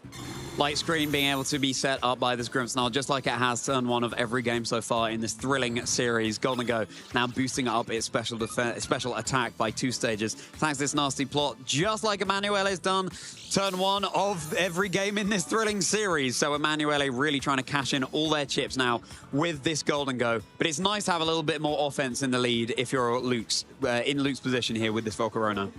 Yeah, and Volcarona now trying to go on the offensive right away, I think. This time around, Volcarona is on the field, right? So the problem will not be to get Volcarona on the board, but the problem, I guess, will be to kind of do it, or to kind of set up while there is Incineroar and Golden Go, 2 Pokemon on the other side of the field that will be able to do a lot of damage. And if this is a Shadow Ball and Flare Blitz combination, I don't know if Volcarona can take it. Well, Golden Go has gone for its terrestrialization now. Earlier on in this game for Emanuele, the Terra Water, here comes that Shadow Ball into the Volcarona. And, ooh, yeah, that is a hefty amount of damage. I mean, a special defense drop to boot. Quiverdar's at least getting that back up to neutral and boosting up the speed and special attack to +1. But as you say, Marcus, can it withstand what Incineroar might be about to go for here? But here we go. That Mirror Herb activation, crucially boosting the special defense and the speed of this Incineroar. It's faster, and now it's going to be able to soak up more special damage thanks to that Mirror Herb. Now, the knockoff follow-up into the Volcarona. Yeah, that's going to be enough to secure the KO, and that could just be a crucial piece of Luke's puzzle obliterated. Yeah, Emanuele leading with 2 Pokemon there, Golden Go and Incineroar, that are both immune to Thunder Wave, and therefore, yeah, no real way to stop that. Maybe Golduck needed to be in there for Luke to support the team with the Muddy Waters, but yeah, very nicely done by Emanuele, and maybe just a little bit too greedy there by Luke, trying to get the setup in the face of 2 strong attackers. Didn't quite work out, and now Emanuele in a great spot. Where there's a Muddy Water, there is a way. If you can get those accuracy drops, enough of them, then it could just go Luke's way. Luke Ray now deciding to go for Reflect with their Grimmsnarl, so that Incineroar not doing half as much damage thanks to that knockoff, and now the Covert Cloak removed as well from the Golden Go. Make it rain, super effective onto the Grimmsnarl, and it's not going to have enough gas in the tank to be able to hang on here. Yeah, and Emanuele really showing in this third game why Grimmsnarl is not that common anymore, because, yeah, just against Golden Go, it just cannot really do that much. Muddy Water coming out, but thanks to Covert Cloak, once again, no way to harm Golden Go beyond just a little bit of damage. Incineroar, though, once again, not the most accurate, but yeah, the Grimmsnarl lead, I feel like, well, if it gets to set up, and we saw this in the first game, then this is such a strong combination of Pokemon. But if you can find the time to set up the Golden Go, then yeah, Make It Rain just straight up knocks out Grimmsnarl despite Light Screen. And now it looks very, very dire for Luke. Looks really difficult, and the Oricorio just doesn't have the damage output that you'd want, given that there's no Quiver Dance sort of secondary boost thanks to the Volcarona there. It just has to rely on its own moves now. Terrestrialization, let's get sparkly. Luke is going to go out with a shine here. Oricorio now has become a fairy type, but of course now you're just weaker to those Make It Rains. Let's see how Luke is able to play this one out. A fascinating strategy, and it was amazing to see that game one as Air Slash just going for those flinches, but not going to get them thanks to the Covert Cloak on the Golden Go. Shadow Ball, that's going to be Golduck down as well. Yeah, and as Emanuele is proceeding to knock out Luke's remaining Pokemon, it becomes clear that Emanuele will be the one advancing into Phase 2 of the tournament. But Luke definitely gave us a big show. Now, well, Rage Powder is not going to affect this safety goggles Oricorio. Yeah, so Revelation Dance might be able to finally knock out this Golden Go that gave him so much problems in this set. Emanuele sort of shaking their head saying, oh yeah, of course, safety goggles. It just goes to show, even in the open team sheet format, sometimes it just slips your mind, or sometimes you make a little misread, but Emanuele still should have enough gas in the tank to be able to secure this. But I mean, taking a game off the reigning regional champion in Emanuele has got to feel good for Luke, and just to have that memory of being up on stream and claiming that win, that's just a wonderful feeling as Oricorio now just stalling out. Absolutely, and yeah, going out there, beating a regional champion in that first game is going to be an awesome takeaway for Luke as they get to Oricorio sitting there. I mean, I would wish that there was like the Volcarona next to it, right? That they would be dancing together, but the Oricorio looking there a little bit sad, like where are my dancing partners? I can't do it on my own. Yeah, the disco seems to slowly but surely be coming to a wrap. Now the safety goggles are gone as well, so the Rage Powder will affect it, and indeed so will Spore. And with that, Oricorio going to sleep. The dance might be over. Incineroar can just follow this up with a Flare Blitz. And yeah, if that doesn't KO, then Emanuele also has their fourth and final Pokemon, Garchomp. Now, this time around, I guess the way the terrestrializations worked, Oricorio had the Terra Fairy to maybe deal with the Garchomp, but just a little bit too late. And yeah, just one more turn of Flare Blitz should be enough to end this game, unless Oricorio wakes up and gets in another Protect. Oricorio, no, is going to stay asleep, but such goodwill on the stage, trainers. Emanuele, with this stomping tantrum, roaring back into action, progressing through to Phase 2 of the Lille Regional Championships. It's your Frankfurt Regional Champion, Emanuele Briganti.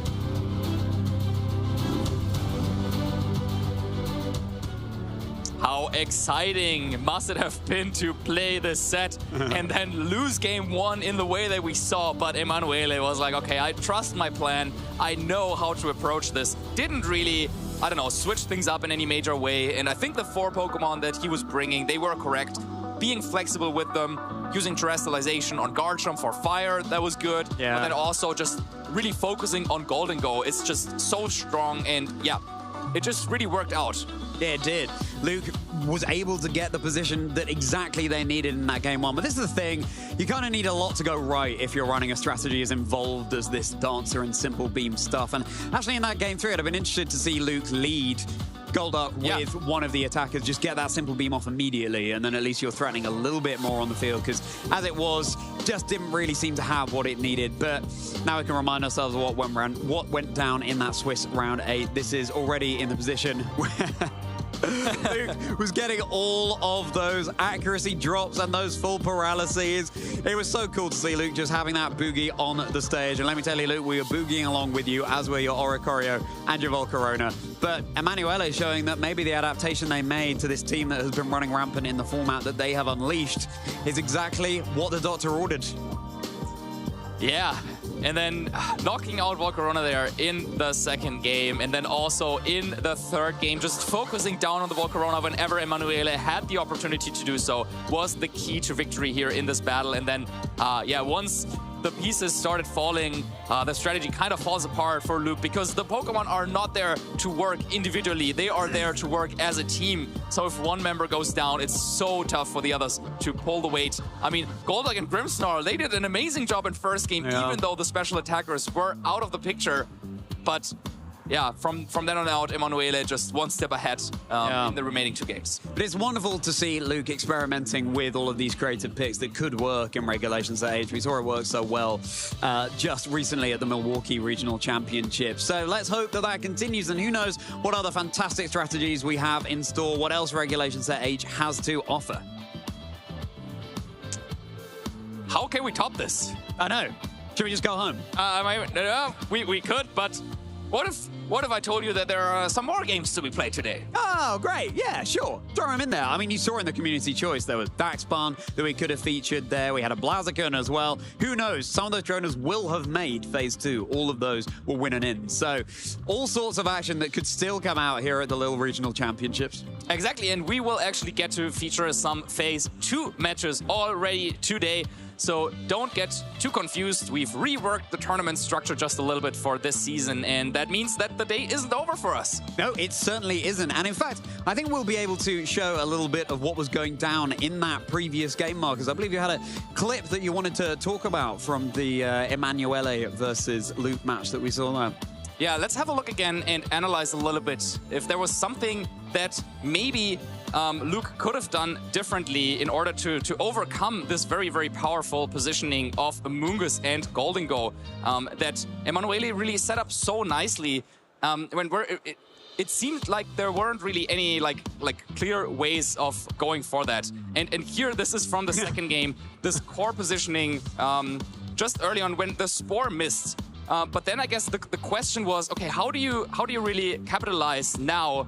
And maybe here could have been a chance for him to bring in Volcarona right away and go for the Simple Beam just to set up Volcarona right away. But that also, of course, comes with the risk of, yeah, Gholdengo, if it decides to go for an attack and it had been boosted at that point already, the Volcarona could have been out and then the game could have been over right away. So in the end, Luke decided to not go for that and instead was trying to do some more damage into Gholdengo this turn. But Emanuele, yeah, was kind of ready for that, going for the terrestrialization for this turn. And I think, yeah, that was definitely key, making it through this turn and therefore, yeah, making it, yeah, through the battle, essentially. Yeah, the accuracy drops. And I mean, while Emanuele was looking frustrated, Luke, of course, was looking thrilled to see all of those Spore misses coming out and really dodging the move exactly where they needed to. Well, congratulations, community. You made a wonderful community choice in that game. I'm so thrilled we were able to feature that strategy on screen and explain for you all one that's a little bit knottier, one that we don't expect to see come out so much in the competitive video game. And again, Elise Johnson piloting a very similar composition at the Milwaukee Regional Championships recently. But who knows? Maybe we'll now find other utility for Golduck in the format, other utility for Simple Beam. I'm telling you, Golduck Phalanx, try it out. Get those double boosts thanks to no retreat. Yeah, the plan is simple, but I don't know how effective it's going to be.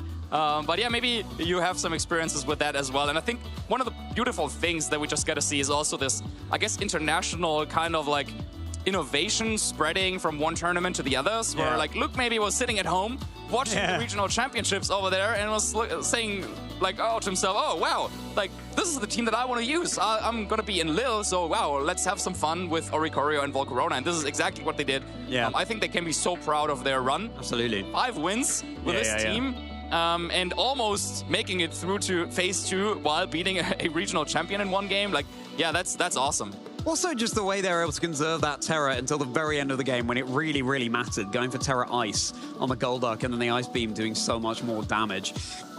I mean, yeah, you wonder, just sometimes, even when it feels so tempting to click that Terra button, maybe it's the right thing just to hold off. And it is often that we see the trainer who withholds their Terra until the very end of the game that is the one that comes out on top. But that's certainly by no means the entire story. But yeah, as you say, maybe Luke will be competing at that next weekend. Who knows? And maybe they'll be bringing a similar strategy. Maybe they'll be able to go even further. But as you say, 5-3, such a fantastic record.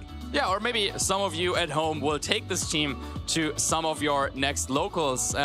But yeah, maybe then you will not only face the team of Luke, but maybe someone is bringing Emanuele's team. And yeah, I wonder what the winner of this set has to think about what went down there, how relieved he is, and how happy he is about making it to the phase 2. So let's hear it in an interview with him.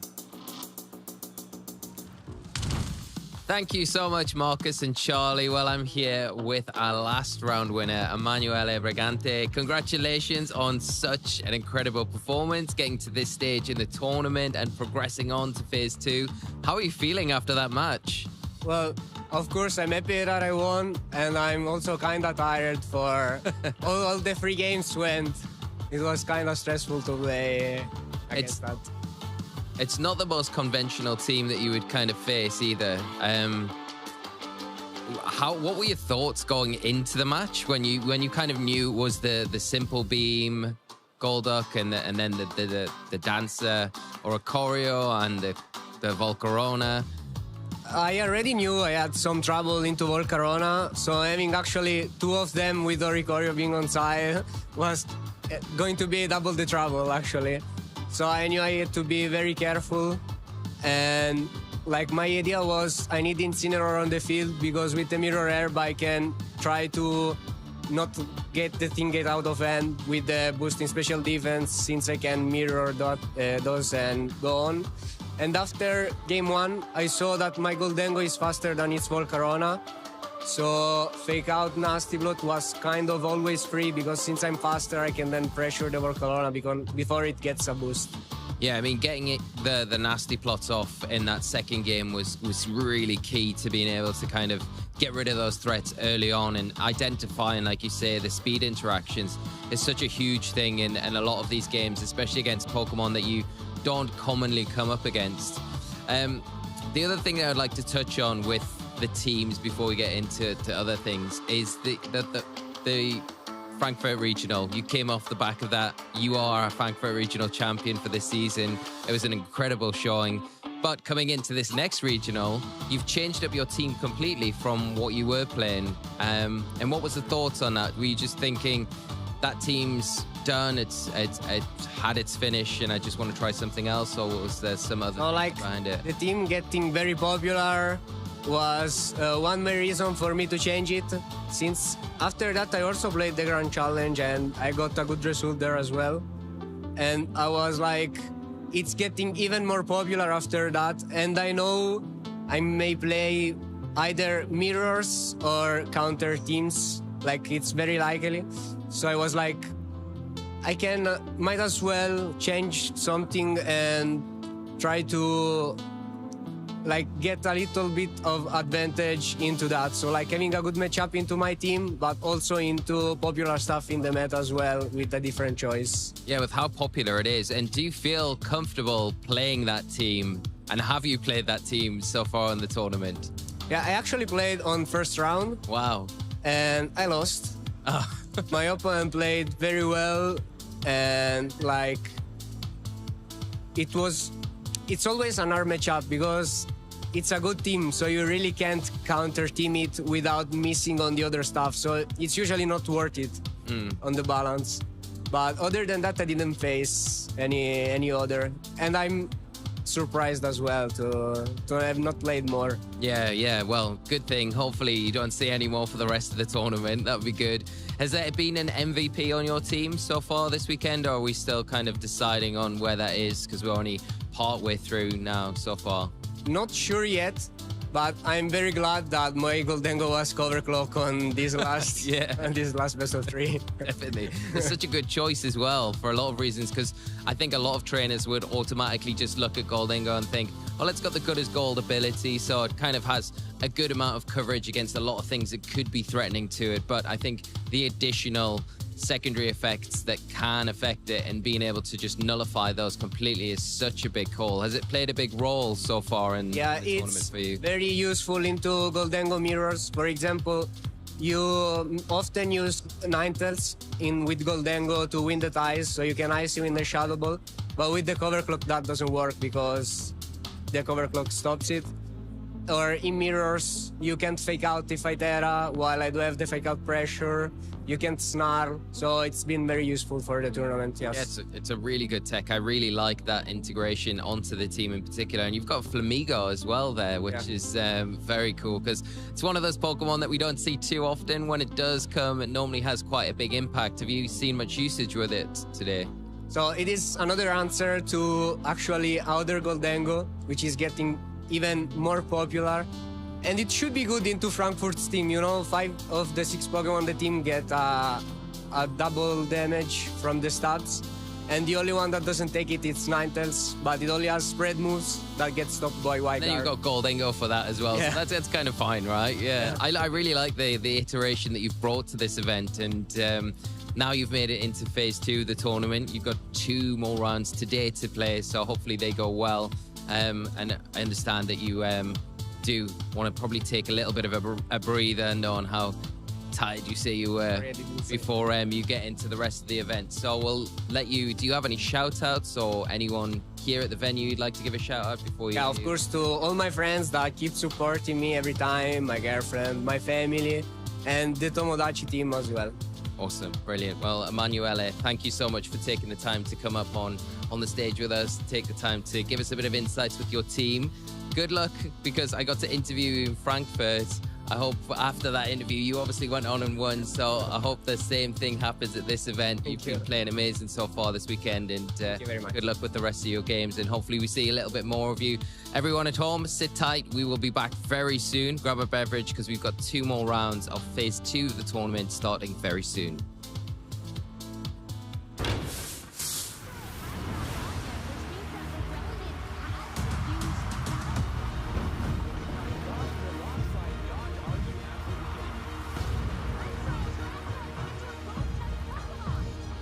Trainers, welcome to our Inherent Skills series, where we dive into advanced battle strategies that can improve your game. Today, we will be exploring Pokemon with the Prankster ability. These mischievous Pokemon love to cause chaos by using their status moves with increased priority to control the battlefield.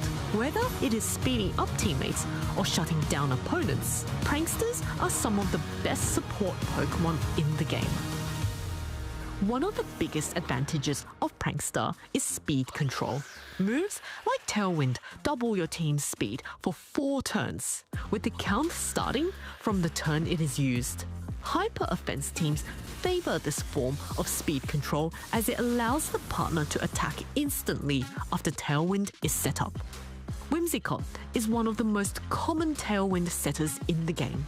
With its natural speed, it often moves before other pranksters and can taunt or encore them before they can act. Tornadus is another prankster that thrives on rain teams. In addition to Tailwind, it can also set Rain Dance and threaten with Bleakwind Storm, a powerful spread attack that never misses in the rain. Many prankster Pokemon also get access to manual weather moves, which allows them to act as backup weather setters and keep field conditions in check. But prankster isn't just about speed, it's about damage control too. Pokemon with access to Reflect and Light Screen, such as Grimmsnarl, can use priority to reduce incoming damage. In doubles, this damage is reduced by roughly a third. This can buy valuable time for an ally to set up. It's no surprise that Grimmsnarl secured 2nd place at NAIC 2024 and top 8 at EUIC 2025. Prankster isn't just about shutting down opponents. It can boost teammates too.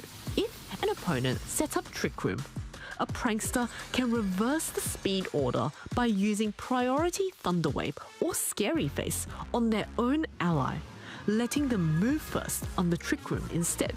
Some strategies get even crazier. Prankster can grant priority to a teammate's powerful attacks too. Imagine a Blood Moon Ursaluna using Hyper Voice, then attempting Vacuum Wave the next turn. If Whimsicott encores it, Hyper Voice will suddenly gain priority. This only lasts for one turn, however, but can win games with the right timing. Of course, Prankster has its counters. Since Generation 9, Dark types are immune to opposing Prankster status moves. That's why Pokémon like Grimmsnarl, Murkrow, and Sableye are valuable. They can't be taunted or encored by an opposing Prankster. The same applies to Pokémon that terrestrialize into Dark types. Wolfglick's 2025 EUIC winning team had 2 Dark Terra Pokémon for this exact reason. Abilities like Queenly Majesty and Armatel can also block priority, making Farigiraf and Serena great counters. Psychic Terrain also does the same, protecting all grounded Pokémon from opposing priority moves. If all else fails, Quick Guard can also stop an opponent's priority move. Just remember, these counters won't work on field-wide effects like Tailwind or Sunny Day. Prankster Pokémon are some of the most disruptive and versatile tools in competitive play. Master them and you'll always be one step ahead.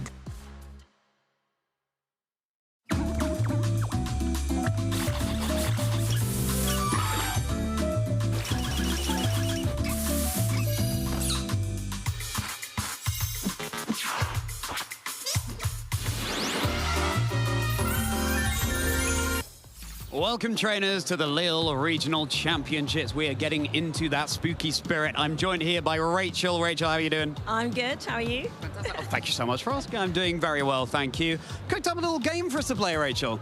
A little game. I have on my card the names of Pokemon, but all the vowels have been taken out, and you're going to be able to see them on screen at home as well. In addition, there are going to be some misleading spaces thrown in. Let's see if you can work out the name of the Pokemon. So the letters are still in the right order, just all the vowels taken out. Okay. So let's kick things off and, we'll go gently in. So this first one, what are you thinking? I think that's Drifloon. Drifloon, D-R-F-L-N. It is indeed Drifloon. Congratulations, Rachel. That's 1 point to you. Let's see if you can keep up this form. So number 2, this one. Lampent. Oh, you're very good. You're very good, Rachel. It is indeed Lampent, L-M-P-N-T. Now, this next one, let's get that up on screen for you all to see. What do you think about this one? Basculegion. Basculegion. Think it's Basculegion? It is Basculegion. Fantastic. B-S-C-L-G-N. And now, got one more here for you, Rachel. Let's see if you can work it out at home. Let's get it up on screen for you. And now, what do you think about this? Tricky. Tricky. Don't let those spaces throw you off. Cofagrigus. Oh, very good, very good. Cofagrigus. Yes, absolutely. Fill in those vowels. And we got Cofagrigus there. Rachel, very, very well played. Fantastic. Thank you so much for joining us. 4 for 4 indeed. You keep that Pokédex knowledge brushed up. I'm sure you'll smash one of these in the future. How's that feel? Yeah, amazing. I love my Pokemon. Fantastic. Well, we all do here at the Lille Pokémon Regional Championships after all. Well, congratulations, Rachel. Hope you continue to get into that spooky spirit. We'll get back to the action very shortly. In many VGC formats, the same Pokémon rise to the top again and again, putting the spotlight on thorough preparation and precise positioning. But Scarlet and Violet's Regulation H told a different story. With no legendary Pokémon allowed, the field opened up, and new strategies and unexpected stars took center stage. Across the first half of the 2025 season, 4 European regionals crowned 4 unique champions. Let's relive the key moments that defined this unforgettable run.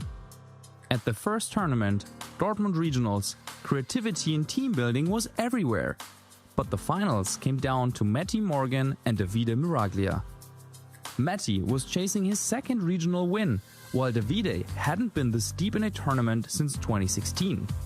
In Game 1, Davide's Golden Go plus Safety Goggles Annihilate completely neutralized Amoonguss and he took the lead. Matty adjusted for Game 2, but Davide was ready.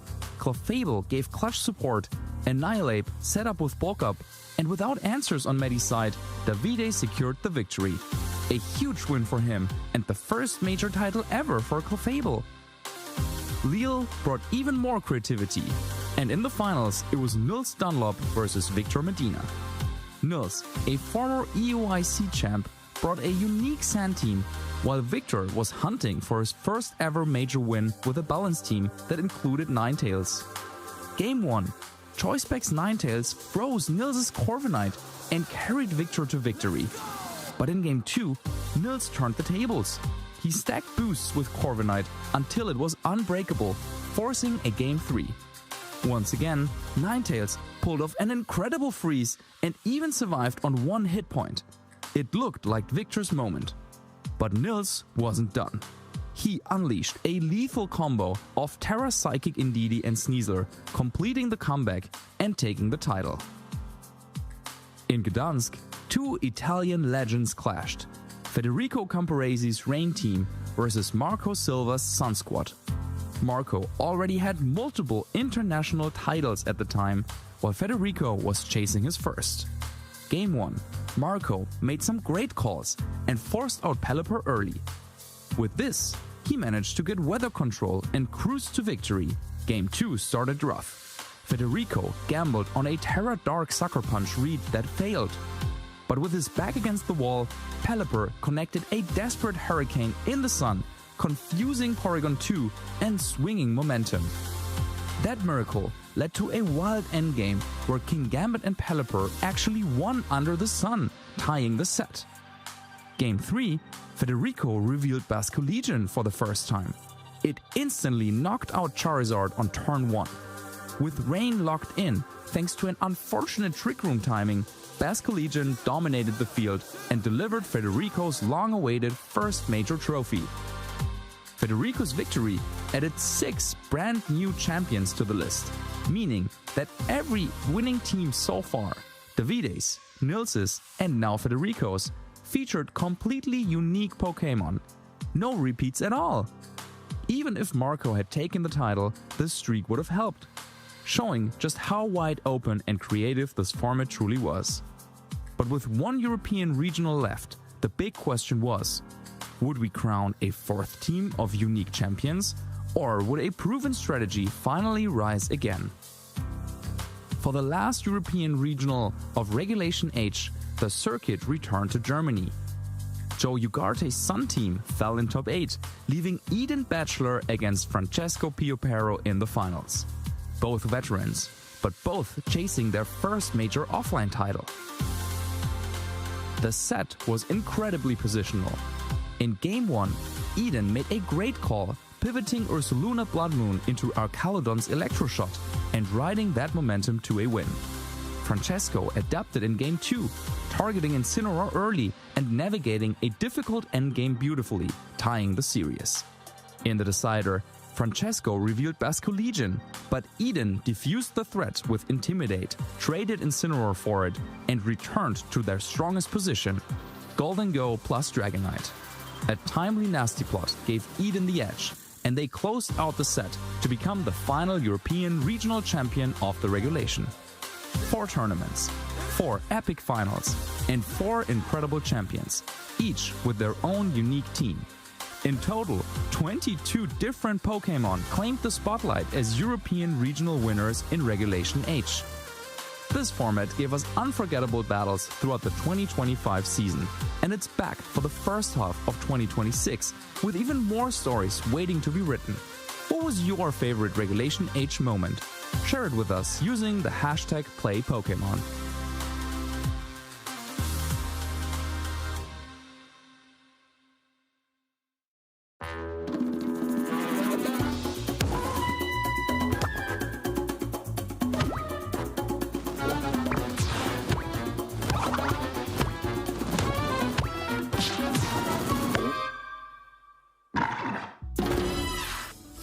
Lee, what do you think about Mega Delphox? I like it. Yeah. It's very cool. It is. Cool. It's got that sort of witchcraft thing going on with its broomstick, but you know the problem with Mega Delphox and its broom? No? Prone to flying off the handle.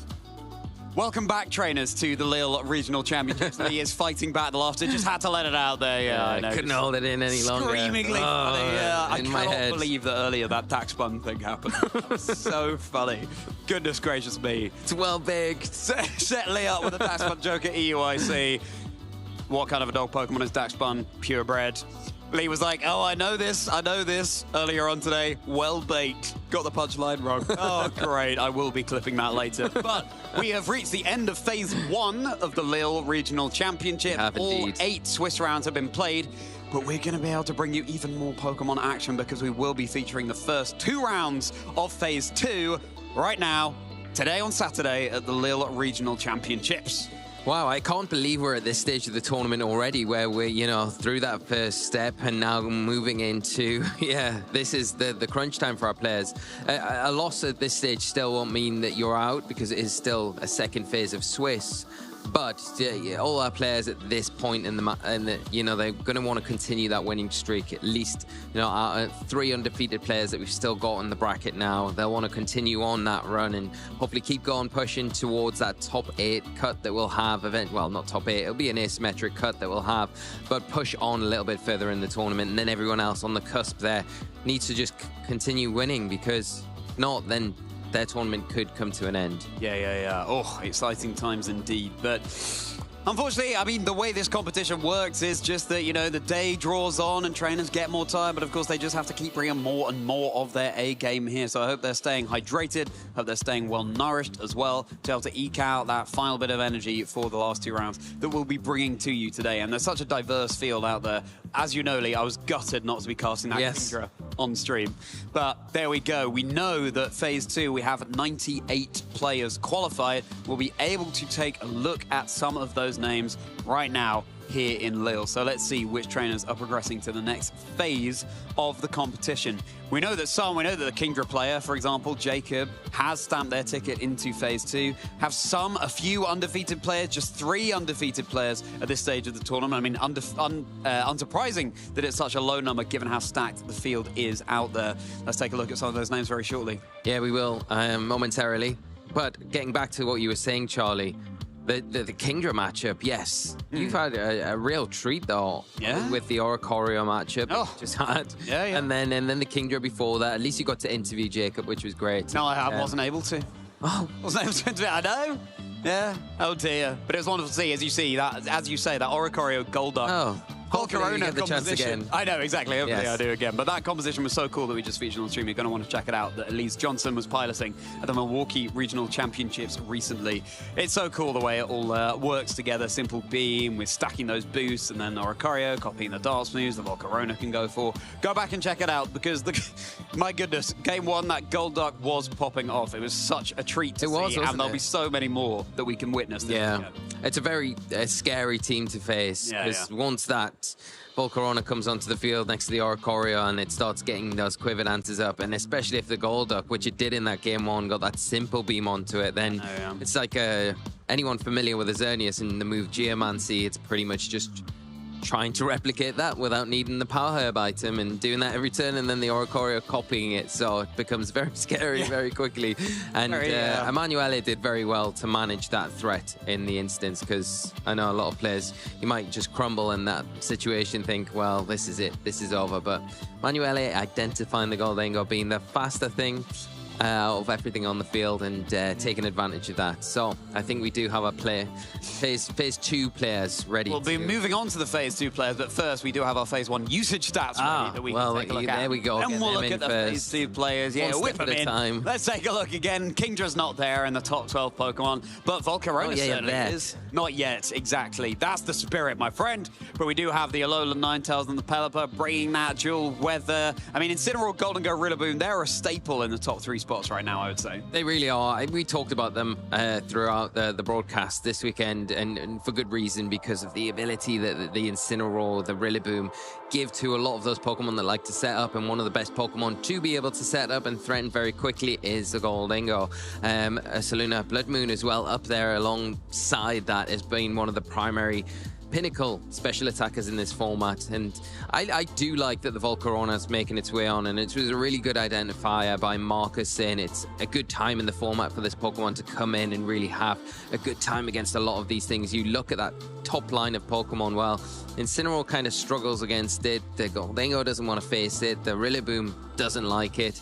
Blood Moon's not too bad into it, but once it's got a couple of those Quiver Dances off, then Blood Moon's still going to struggle against its Sneasler. I mean, it's, not doing really much against it, especially if you're looking at Terastallization, but it can do a good job against it. But all in all, we've got a good selection of Pokemon up there. Good selection of Pokemon and a good selection of players, because now we'll be able to look at those Phase 2 players. 98 of them in total. Let's take a look at some of the names that have qualified here in a moment, because we'll look at the Pokemon first. So here are the Pokemon that have qualified, and no, Kingdra isn't there in Phase 2 in the most used Pokemon, but we'll see how things continue. Archaldon has dropped down a few positions here. Now, Ninetales, Pelipper no longer anywhere to be seen, but Ninetales on the rise. But look at those top 3, Lee. It is once more. In fact, look at those top 6, because they're exactly the same. Incineroar, Gholdengo, Rillaboom, Ursaluna, Blood Moon, Sneasler, and Dragonite. It is surprising that top row has just not changed at all. It is. Yeah, you know, in one respect, not surprising because of how strong all of they are individually and collectively. But yeah, the Volcarona going up in usage, kind of indicating maybe what the successful players at this tournament have been having that success with. The Annihilate, one of those Pokemon alongside the Archaludon that has fallen down, and yeah, Pelipper just nowhere to be seen now. So we've got the Basket Legion coming in, and the other bear, the Ursaluna, coming into its own, really, and that might be an indicator that Trick Room is a lot more potent in this current Regulation H this weekend than it was maybe previously. Yeah, exactly, and we saw Marcus Dion on stream earlier with that fascinating hard Trick Room team, and clearly paying dividends here. Ursaluna, the regular version, is the only new Pokemon on these top 12 Pokemon heading into Phase 2. All the others were there before in some kind of different order. But yeah, Ursaluna has suddenly roared into action, is now the 9th most used Pokemon in Phase 2, having not even been on that picture before. It would be really interesting to see where Ursaluna, that form of Ursaluna, was on Phase 1. Maybe it was just 13th. Maybe it was just lurking in the wings, waiting to leapfrog over into the Phase 2 stats. Or maybe it was further down and it's just whisked its way right to the top. We don't know, but yes, that's why when you said earlier, it would be good to see an extended list, but I'm sure that's something we can maybe request for a future event somewhere down the line, maybe. But I think the Basket Legion is interesting in there as well, with the Ninetales being the premier weather setter of this tournament, really, because Pelipper dropping off, so more players are picking up on that trend of using Basket Legion, maybe not going Swift Swim, going Adaptability instead, and then using the Choice Scarf as their item choice to still have that speed when needed, so they've got that quick pivot when the opportunity's there, and a good Pokemon to bring in an end game and clean up if they need it to. Yeah, 100%. And of course, for Basket Legion, you don't need the rain with it. I mean, we saw that earlier on in the stream. You can just go, for example, with that Choice Scarf and Adaptability, and you're still hitting so hard. The Adaptability, of course, boosting up any moves that are the same type as the Pokemon you are using. You don't need to get that extra boost with Swift Swim with the rain, because again, the Choice Scarf means that you can make that Basket Legion faster. But from the Pokemon now back to the players, let's take a look at the notable matches heading into the first round of Phase 2, overall Swiss Round 9. Oh yes, Juan Manuel Odriozola, an absolutely fantastic player, going up against Angel Servetto, but so many more incredible names jumping out at us here, Lee. Yeah, we got Giovanni going up against Nils there, so a champion from Lille last season going up against Giovanni here. Porygon against Porygon 2 here, so very good. And Dill continuing that great run, going up against Leonardo Bonomi, and what an incredible game that will be. Eduardo Cunha continuing that really good start to this tournament against Samuel Pereira is a cracking match, and I love both of those teams there, and hopefully we can feature that Smeagol at some point this weekend. It would be good to see how that is interacting. Marcus kind of dropped in a hint that there's a bit of a tech on one of the Pokemon on Eduardo's team, so it'd be nice to be able to take a closer look at that, maybe deeper in the bracket, because now we can concentrate on Angel and Juan, which is going to be an incredible game in itself. We've got Annihilate and Mousehold, which I haven't been able to see much of this weekend so far. And it is getting deeper into the tournament at this stage and doing well for Angel. And you know, it's going to be a big task for Juan to overcome in this next one in particular. Yeah, 100%. It's going to be so exciting, Juan Manuel, because we actually haven't seen too many of the Pokemon Juan Manuel is running, even though they've been so prevalent in Regulation Set H so far. Haven't been able to feature them on our Lille stream very much at all. So it'll be interesting to see how this balanced team goes up against this composition that you were talking about there, Lee, with the Annihilate and Mousehold. And of course, that's a combination that did so well for Chopper Cross, who became our Pittsburgh regional champion back in September as well. It is not entirely the same team, but there are certainly some similar tools. So, can't wait to get into this match. Of course, Angel, a newer player as well, looking to make a name for themselves, and they certainly have already done that here on Lille, having made Phase 2. And again, trainers, it could be you. I hope you're taking inspiration from all of these new names we're seeing, because, listen, everyone has to start somewhere. We look forward to seeing you at one of these events in the near future. If you don't come, you never know. You never know how you'll do. You'll test yourself against some of the best trainers, not in just Europe, in this region, around across the world. We've got players from Canada, we've got players from the US here this weekend, so it's just an incredible opportunity to come and not only just get to meet other players that have a common interest, but test your skills. Test your skills. There we go. There we go. Skills. Yeah. Getting a bit tongue-tied. There's some kind of poltergeist in the air here in the spooky season. In Lille. That's what we're going to pass that off as, Lee. But our traders are getting ready on stage. And unfortunately, this is the 4th time I've been on the desk with no plushie metagame to speak of on the desk. But oh well. We've got a war buffet, Yeah, we've got the plushie on our desk who are cheering them on. But I mean, you know, on the player's desk. Yeah. Okay. But oh well, I'm sure they have all the support they need out there from friends. You could take the Kingdra around. Yeah, I could, Well, just sort of bless trainers. There you go, just get a little tap. Kingdra. I would actually, You're welcome. Like mid-game when they're in the middle of like some really intense play. Just, oh, boop, you're welcome. I think they'd really thank me for that. Yeah, absolutely. I like the idea. I like the idea. I don't know if I like it in practice, but can't wait to get into this between Juan Manuel and Angel and see how their teams are going to be matching up into each other. It's fascinating how this archetype that Juan Manuel is running has been so prevalent, and we haven't seen it too much in Lille, and also how, of course, the more prevalent an archetype is, the more trainers are going to be trying to counter it. Yes, I think so, and we've seen a few iterations of those attempts to counter this team so far this weekend, but the fact that this team has been able to get to this stage of the tournament, past and navigate past all of those issues that, you know, it has potentially got on its roadway, then it shows its testament to how strong the team is generally. And, you know, Manuele, who won Frankfurt Regional with that team, did say that they prefer not to have the mirror matches, not have to come up against those counter teams, because didn't feel as confident coming in with that team as they did with the team that they've actually ended up bringing. But Juan Manuel obviously feels very confident that this team is, and showing it with this result that they've got so far in this event. Yeah, a lot of top cup finishes for Juan Manuel stretching back over the years. Angel, nothing there as of yet, but of course making Phase 2 at the Lille Regional Championships is one of those. 8-0 for a trainer who we've barely seen before. That is such a phenomenal achievement, Angel, and I hope you're feeling very, very proud of yourself. And all bets are off. We've seen it time and time again on stream this weekend. The lesser-known player coming out victorious over the better-known player, and it could be you right now, Angel. Yeah, well, I think it's always a case when it doesn't matter who you're playing. Obviously, some players have a very big reputation.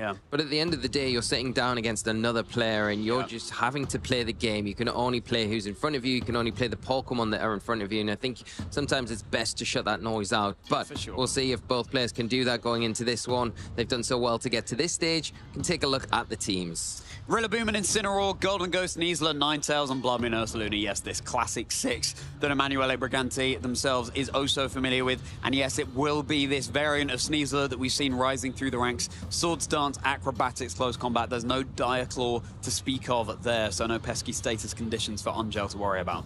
No, none at all. And we kind of know the ins and outs of this team, and I'm sure Juan Manuel knows exactly how this team operates, the combinations, and we'll be able to see it in full action as we get into this. And then Angel has got that Rillaboom, the Dragonite, Goldingo. Bit of a change here with the Annihilate and the Maushold, tried and tested combination alongside that Blood Moon Ursaluna. Angel having such a chuckle on the stage. It's wonderful to see. Clearly smiling at their friend, just helping them feel relaxed on the stage. Well, it's all about the people around us that make us good at this game, make this game so much fun. But Annihilate and Maushold, of course, going for beat up with the Maushold onto the Annihilate, giving stacks to that Rage Fist. Not only that, but the Friend Guard ability on Maushold, meaning that Annihilate can take those hits so much better. And Maushold, my favorite Generation 9 Pokemon, so I'm thrilled to see it. But in terms of how some of these similar Pokemon match up into each other, of course, Goldingo, Blood Moon, Ursaluna, they're kind of diametrically opposed to each other. They definitely are, and I think it comes down to Angel. I feel this is where the Annihilate Maushold might come in and utilizing it in a really good, effective way, maybe switching in, getting the beat up onto the Annihilate so that Rage Fist's powered up, and it's going to give you enough to be able to get rid of those threats on the opposite side of the field. It's another question dealing with the Blood Moon Ursaluna, of course, but you do have fighting type attack there to deal with that normal type. Yeah, of course. Just got to keep that Friend Guard intact as long as possible, but you also have your own Blood Moon, and Angel has got that Assault Vest variant rather than the leftovers, so it is going to be able to take those special attacks from the Goldingo, from the Blood Moon Ursaluna on Juan Manuel's side a lot better, and kind of return with big damage, with that Blood Moon that can do so much when it's into the right target. Yeah, Blood Moon's such a powerful move that you can't use it twice in a row. It's time, trainers. They're ready and locked in. Maushold and Goldingo joining the fray for Angel, and now Ursaluna, Blood Moon, and that Alolan Ninetales for Juan Manuel. Here we go. We're going to get that snow set up on the field. So there is the ability here for Juan Manuel to set up an Auroraville and bolster those defenses for the next 5 turns on the special side and the physical side.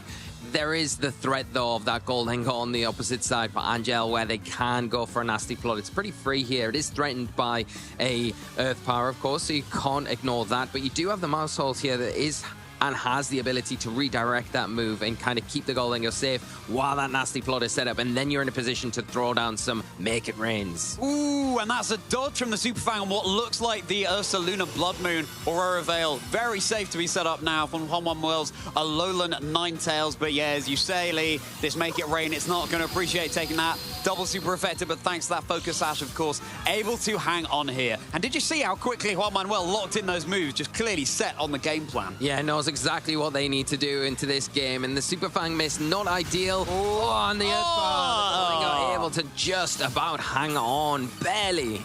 Yeah, the leftovers rather than something like the Life Orb, so not bolstering that offensive output, but 1 HP, infinitely more than 0. That Goldingo, that might just be what it needs to turn this around for Angel right now. But a decisive position for Juan Manuel. Yes, and now we've got the position where the Blood Moon Ursaluna is not in a precarious position. It is going to be able to take another Make It Rain after the drop there. Yeah. But the combination of Super Fang and Make It Rain probably is enough to get that Pokemon. So you have to be very careful of it. And while we might be seeing Juan Manuel just adapt their game plan, bring in that Rillaboom here, maybe a Protect on the Ursaluna this turn. So you've got that Fake Out going into the next turn and utilize those big, powerful attacks. But we'll see how things play out, as it is a beat up from the Maushold. Beat up now, just dealing a respectable chip damage into the Rillaboom over on Juan Manuel's side. Alolan Ninetales lurking in the back once more to be able to switch in and provide some utility on the field, as Goldingo is afforded the opportunity to go for a nasty plot, but it's a really bold call in the face of an Ursaluna that can just secure the KO, but targeting into the Maushold instead with the Blood Moon. So Angel really cashing everything in on that Goldingo there, but it does pay dividends as long as it can't be picked off by a Grassy Glide, but it looks like that's exactly what could happen. It definitely could happen this next turn, and then that would leave the door open for the Blood Moon to get another key Earth Power into that Goldingo, and no matter what it does, Terastallize or not, it will be enough to take that Pokemon down and render it useless. The one thing that Goldingo has access to is that nasty plot, but even if a Grassy Glide goes into that slot, at this stage, it's probably still enough to pick up the knockout onto it before it can get that all-important Make It Rain or Shadow Ball off, and the threat of that priority, the Maushold just protecting Charlie. Yeah, Mousehold not going to take any damage, neither is the Golden Go. Angel able to recover a little bit of valuable HP thanks to the grassy terrain on the field here, but seems like potentially Angel is just prolonging the inevitable now because either of those Pokemon could so easily be picked off. But having said that, Golden Go potentially would be able to hang on through a Grassy Glide with this next tick of grassy terrain recovery, but could be quite a tall order. It's looking fairly slim margins. It's very slim margins. The one thing that you do still have access to is that Follow Me, so you can utilize that to pull in some of these attacks. The Golding are now going to reap the rewards of that recovery from the grassy terrain set up by the Rillaboom, and that might be the difference that's needed here. Now, we are seeing Juan Manuel hovering over that Terastallize button just to kind of get around that Make It Rain damage that could potentially come out. If you feel as though you can't prevent that damage, that +2 attack coming out, then it is going to be a way to at least resist that hit. Yeah, and Terra Electric, just a tech that we've seen coming out on this Blood Moon Ursaluna so much more in Part 2 of Regulation Set Age than we did in Part 1. Annihilate switching in instead of the Golden Go. Could this Mousehold get off one last beat up to be able to set up the Annihilate that could just flip the tables and turn the game into Angel's favor? Well, Blood Moon Ursaluna now going for that Terra Electric. It's not really needing to in this position, given Golden Go has switched out, but of course Juan Manuel was not to know that that was to happen, and there it is. That's Mousehold potentially with one last beat up for glory, but can this Annihilate with all of that anger it's got building up inside deal with it against Juan Manuel's team? Here we go, Woodhammer from that Rillaboom into the Annihilate. Been doing some big damage there, but the Annihilate hanging on barely. There is leaving this Ursaluna free to go for an attack, and where is it chose to go into, and what has it went for? Is it that Earth Power into the Annihilate? Oh, it is the Blood Moon. A Blood Moon, such a powerful move, and all of those beat-up boosts have gone for naught. You don't often see an Annihilate dealt with so swiftly. It's such a terrifying Pokemon getting into the Spooky Spirit, but it's already down and out. You've got a very low HP Golden Go in the back, whereas Juan Manuel has very healthy HP bars over on their side. So let's see if Angel is able to turn it around. And you can see the benefit of that Aurora Veil. And, you know, earlier in the game, Juan Manuel's Blood Moon Ursaluna was down to 50%, so you can see the value of that leftovers in the grassy terrain recovery now back at full health. You've got to do the whole thing over again. And that real the Super Fang miss earlier on really was unfortunate there, because if you just landed that, then you get that extra damage, and maybe it puts a little bit more pressure on the board. Not the case, though. We've got the Ursaluna Blood Moon on the side for Angel now coming in.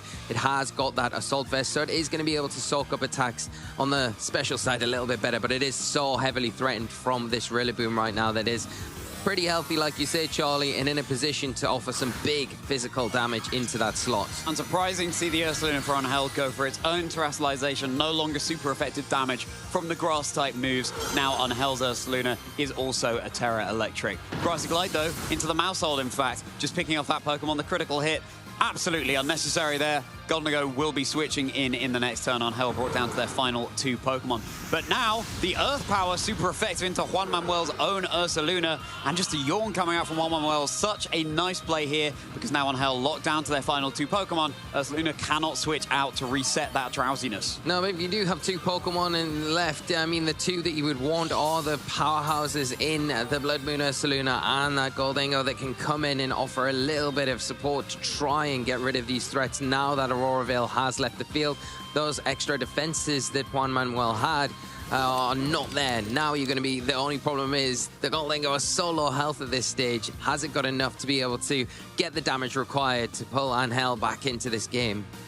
It's looking pretty dire, but maybe there could just be a way. And either way, of course, everything here is best of 3 trainers. So we will have an opportunity for these trainers to go to at least one more game and potentially a third after that. Angel has some outs here. But Juan Manuel can just take the luxury now, taking their time to decide how to just wrap up this game. And also an opportunity for both trainers to continue to harvest valuable information heading into the next game. And that's always the thing. If you come off on the losing end, you want to acquire as much information as possible. So we just do see a Protect here from the Golding and wants to get around that threat of maybe an attack like Grassy Glide coming into it from that Rillaboom, which does leave the option of the Blood Moon on Angel's side to go for a big attack. If they top it into that Rillaboom here, it is going to be really valuable. But no, the Earth Power once again into the opposing Blood Moon on Manuel's side. The lure of the super effective hit just proved too strong. That could have been a little bit of an opening for Angel there, but no, just going into Juan Manuel's Blood Moon Ursaluna that protected instead of the Rillaboom. So, at least now you know, well, Angel is going to want to be somehow trying to reveal what that fourth Pokemon was that Juan Manuel brought, just because, again, it's such valuable information heading into the next game, but that's probably something that Juan Manuel is going to want to deny them. I think so, yeah, and in a way to do this as well is get the Ninetales in to just slow down a turn while you deal with the Goldingo, and then you can get your Rillaboom back onto the field with that Grassy Terrain active. You've got that combination of the leftovers and the Grassy Terrain recovery. You've got Fake Out support as well, and can go from there. As we are going to see that Shadow Ball. Ooh, it's very close to picking up a knockout, but not quite enough. Still not enough, as the Ursaluna for Angel, taking now that Yawn Sleep, is going to remain so. Earth Power easily enough to secure the KO onto Golden Go here, and Juan Manuel is slowly but surely bringing this game to a wrap. Yeah, very, very shortly it will be underway, and the sleep turns are very punishing, and I think that's one of the drawbacks of the Assault Vest item there. You are going to be susceptible to those yawns where you can't protect around them, and then when you've got nothing to switch in the back, you're kind of locked in, so that's where this move really flourishes in these situations to close down these end games. And the Ninetale's going to get a Blizzard off. It is going to do some respectable damage, but set up probably more than nothing else a Blood Moon to end it. But it is just an Earth Power. I mean, there's a hanging on with like 1 HP there. The good news is that you can't be frozen by the Blizzard. The bad news is it's because you're asleep. But will Angel's Ursaluna Blood Moon be able to wake up and try and get something done? It looks like no. Oh, okay. No, there it is. Prove me wrong. Going for that vacuum wave, able to get that one off, that priority move. But with one more Blizzard, that bear has gone well and truly back into hibernation from the winter. So Juan Manuel goes up 1 game in Swiss Round 9 of the Lille Regional Championships. Incredibly done by Juan Manuel. I mean, really well done in that game. Managed the field and just took control and didn't really give any room to Angel to get into the match at all. And you just really look at this. The Annihilape came in at a great time. There was a switch from Angel where they were able to get that beat up off onto it, but at the same time, Juan Manuel identified that there could be a potential switch there, and if there is, I've got to punish that slot, and if there's not, I will punish whatever stays on the field, and making sure they're covering bases the whole way. Once that went down, you got no return for the Annihilape. It was really, really difficult.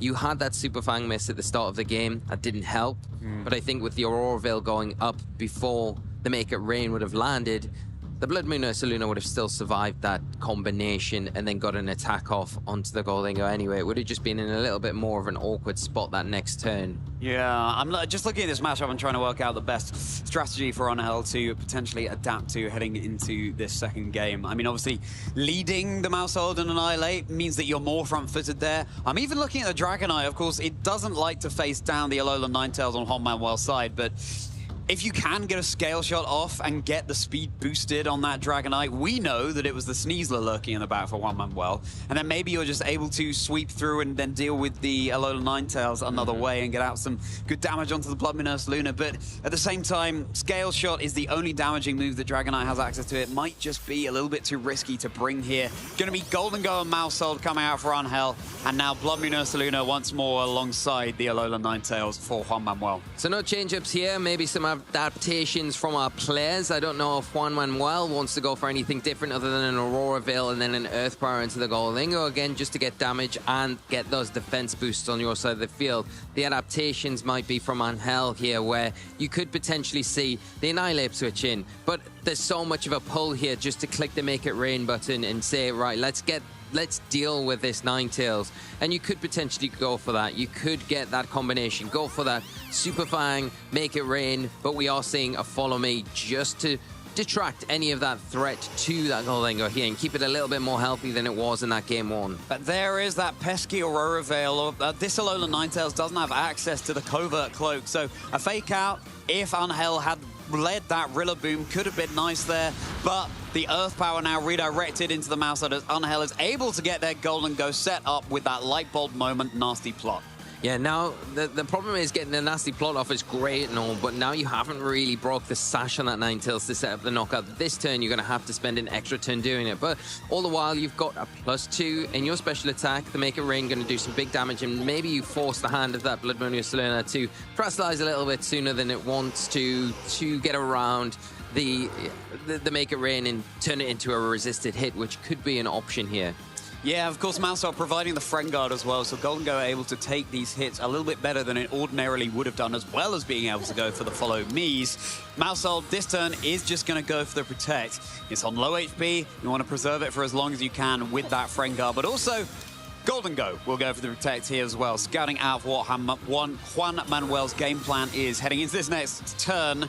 And now Ursaluna Blood Moon also going for the Protect, and an Attentive Blizzard coming out from the Alolan Ninetales. Yeah, I really like this play from Manuel, where they have protected both of their Pokemon, expecting the Blood Moon to do the same. So you kind of burn their Protect, where now you're in that position that you can go for that Super Fang and potentially get that half health down onto the Blood Moon Ursaluna. And if they don't Terastallize here, we know the damage from that Make It Rain after the Aurora Veil from game 1, but this is a +2 Make It Rain, so it's going to be probably enough to pick up the knockout, that combination, if you can lock it in and get it off. But the Terastallization does change the dynamics of that. And then Ninetales, this whole time, it has still got its sash intact, so it is going to be pretty free to fire off one of those Blizzards, and we know what happens when Blizzard is continually fired onto the field. Maybe something might end up frozen, we hope not. We'll have to see, Lee. It's certainly the status condition that induces the most panic, but the Blood Moon Ursaluna now going for that Terra Electric to be able to resist those Make It Rains, like you say. Having its own Light Bulb moment in a different way. The Super Fang is able to connect this turn, but is a +2 Make It Rain going to be enough? As long as there's no freeze on this Golden Go, the Mousehole goes down. That's the Friend Guard down and out with it, but maybe it's done enough. If it is the Shadow Ball, then it is the Shadow Ball. What a call! Predicting the Terastallization. Predicting it to get away from that normal typing and going for its Terra Electric. This is exactly the kind of plays that has meant that Angel was able to make this position Swiss round 9 at 8-0. Brilliant play, brilliant read, because you dread that Make It Rain coming out after you see that Terastallization take effect. You know it's not going to be enough, but seeing through that, going for the safer option in the Shadow Ball, which is so risky, because if it does not Terastallize, that is doing nothing into that slot. So risky, but that's exactly the kind of plays that you have to make at this stage of the competition. More and more and more on the line. Rillaboom the Grumpy joins the field. I'd be pretty grumpy as well if I'd lost my Blood Moon Ursaluna. And it is going to be the Dragonite that Angel has brought, but it's currently facing down this Alolan Ninetales. Does still have the Terra option available to it. Let's see if it was the right call for Angel to bring as Golden Go goes for the Protect. See how things play out here. This Dragonite not in the best of positions right now in front of that Ninetales, like you say, but just wants to burn through this fake out that is on the field for Juan Manuel now, as it is followed up by a Blizzard from the Ninetales, and just going to be blocked for this turn. And every turn we get through where this snow is stalled out, the likelihood is we'll get closer to when that snow ends and that Blizzard is no longer 100% accurate. But it could still hit and it could still freeze, so all sorts of different strategies coming out in this game too, and it's fascinating to see here. Can Angel, though, get the utility that they want out of this Dragonite, facing down such a core threat in this Alolan Ninetales? Right now, it feels like you want to Terastallize the Dragonite, get rid of that 4x ice weakness that you've got, and that's exactly what we're seeing. It's going to be into the Fairy Terastallization, going to take away that ice weakness and allow it to get the scale shots off into the Rillaboom a lot more freer, and once it does, it gets access to the speed boost as well. Here comes another Blizzard. No freeze to speak of. Another Make It Rain. Going to be enough to bring the Ninetales down to its Focus Sash, and Rillaboom not appreciating taking all that damage at all, but Angel in such a more convincing position than they were in that previous game. Now we turn our attention to this Dragonite, able to get that scale shot off. It's going to be able to get at least 4 of these scales fired, but is it going to be all 5? It looks like actually that's not going to matter, because 4 is going to be enough to secure the KO onto the Rillaboom. You get that speed boost and all of a sudden, trainers.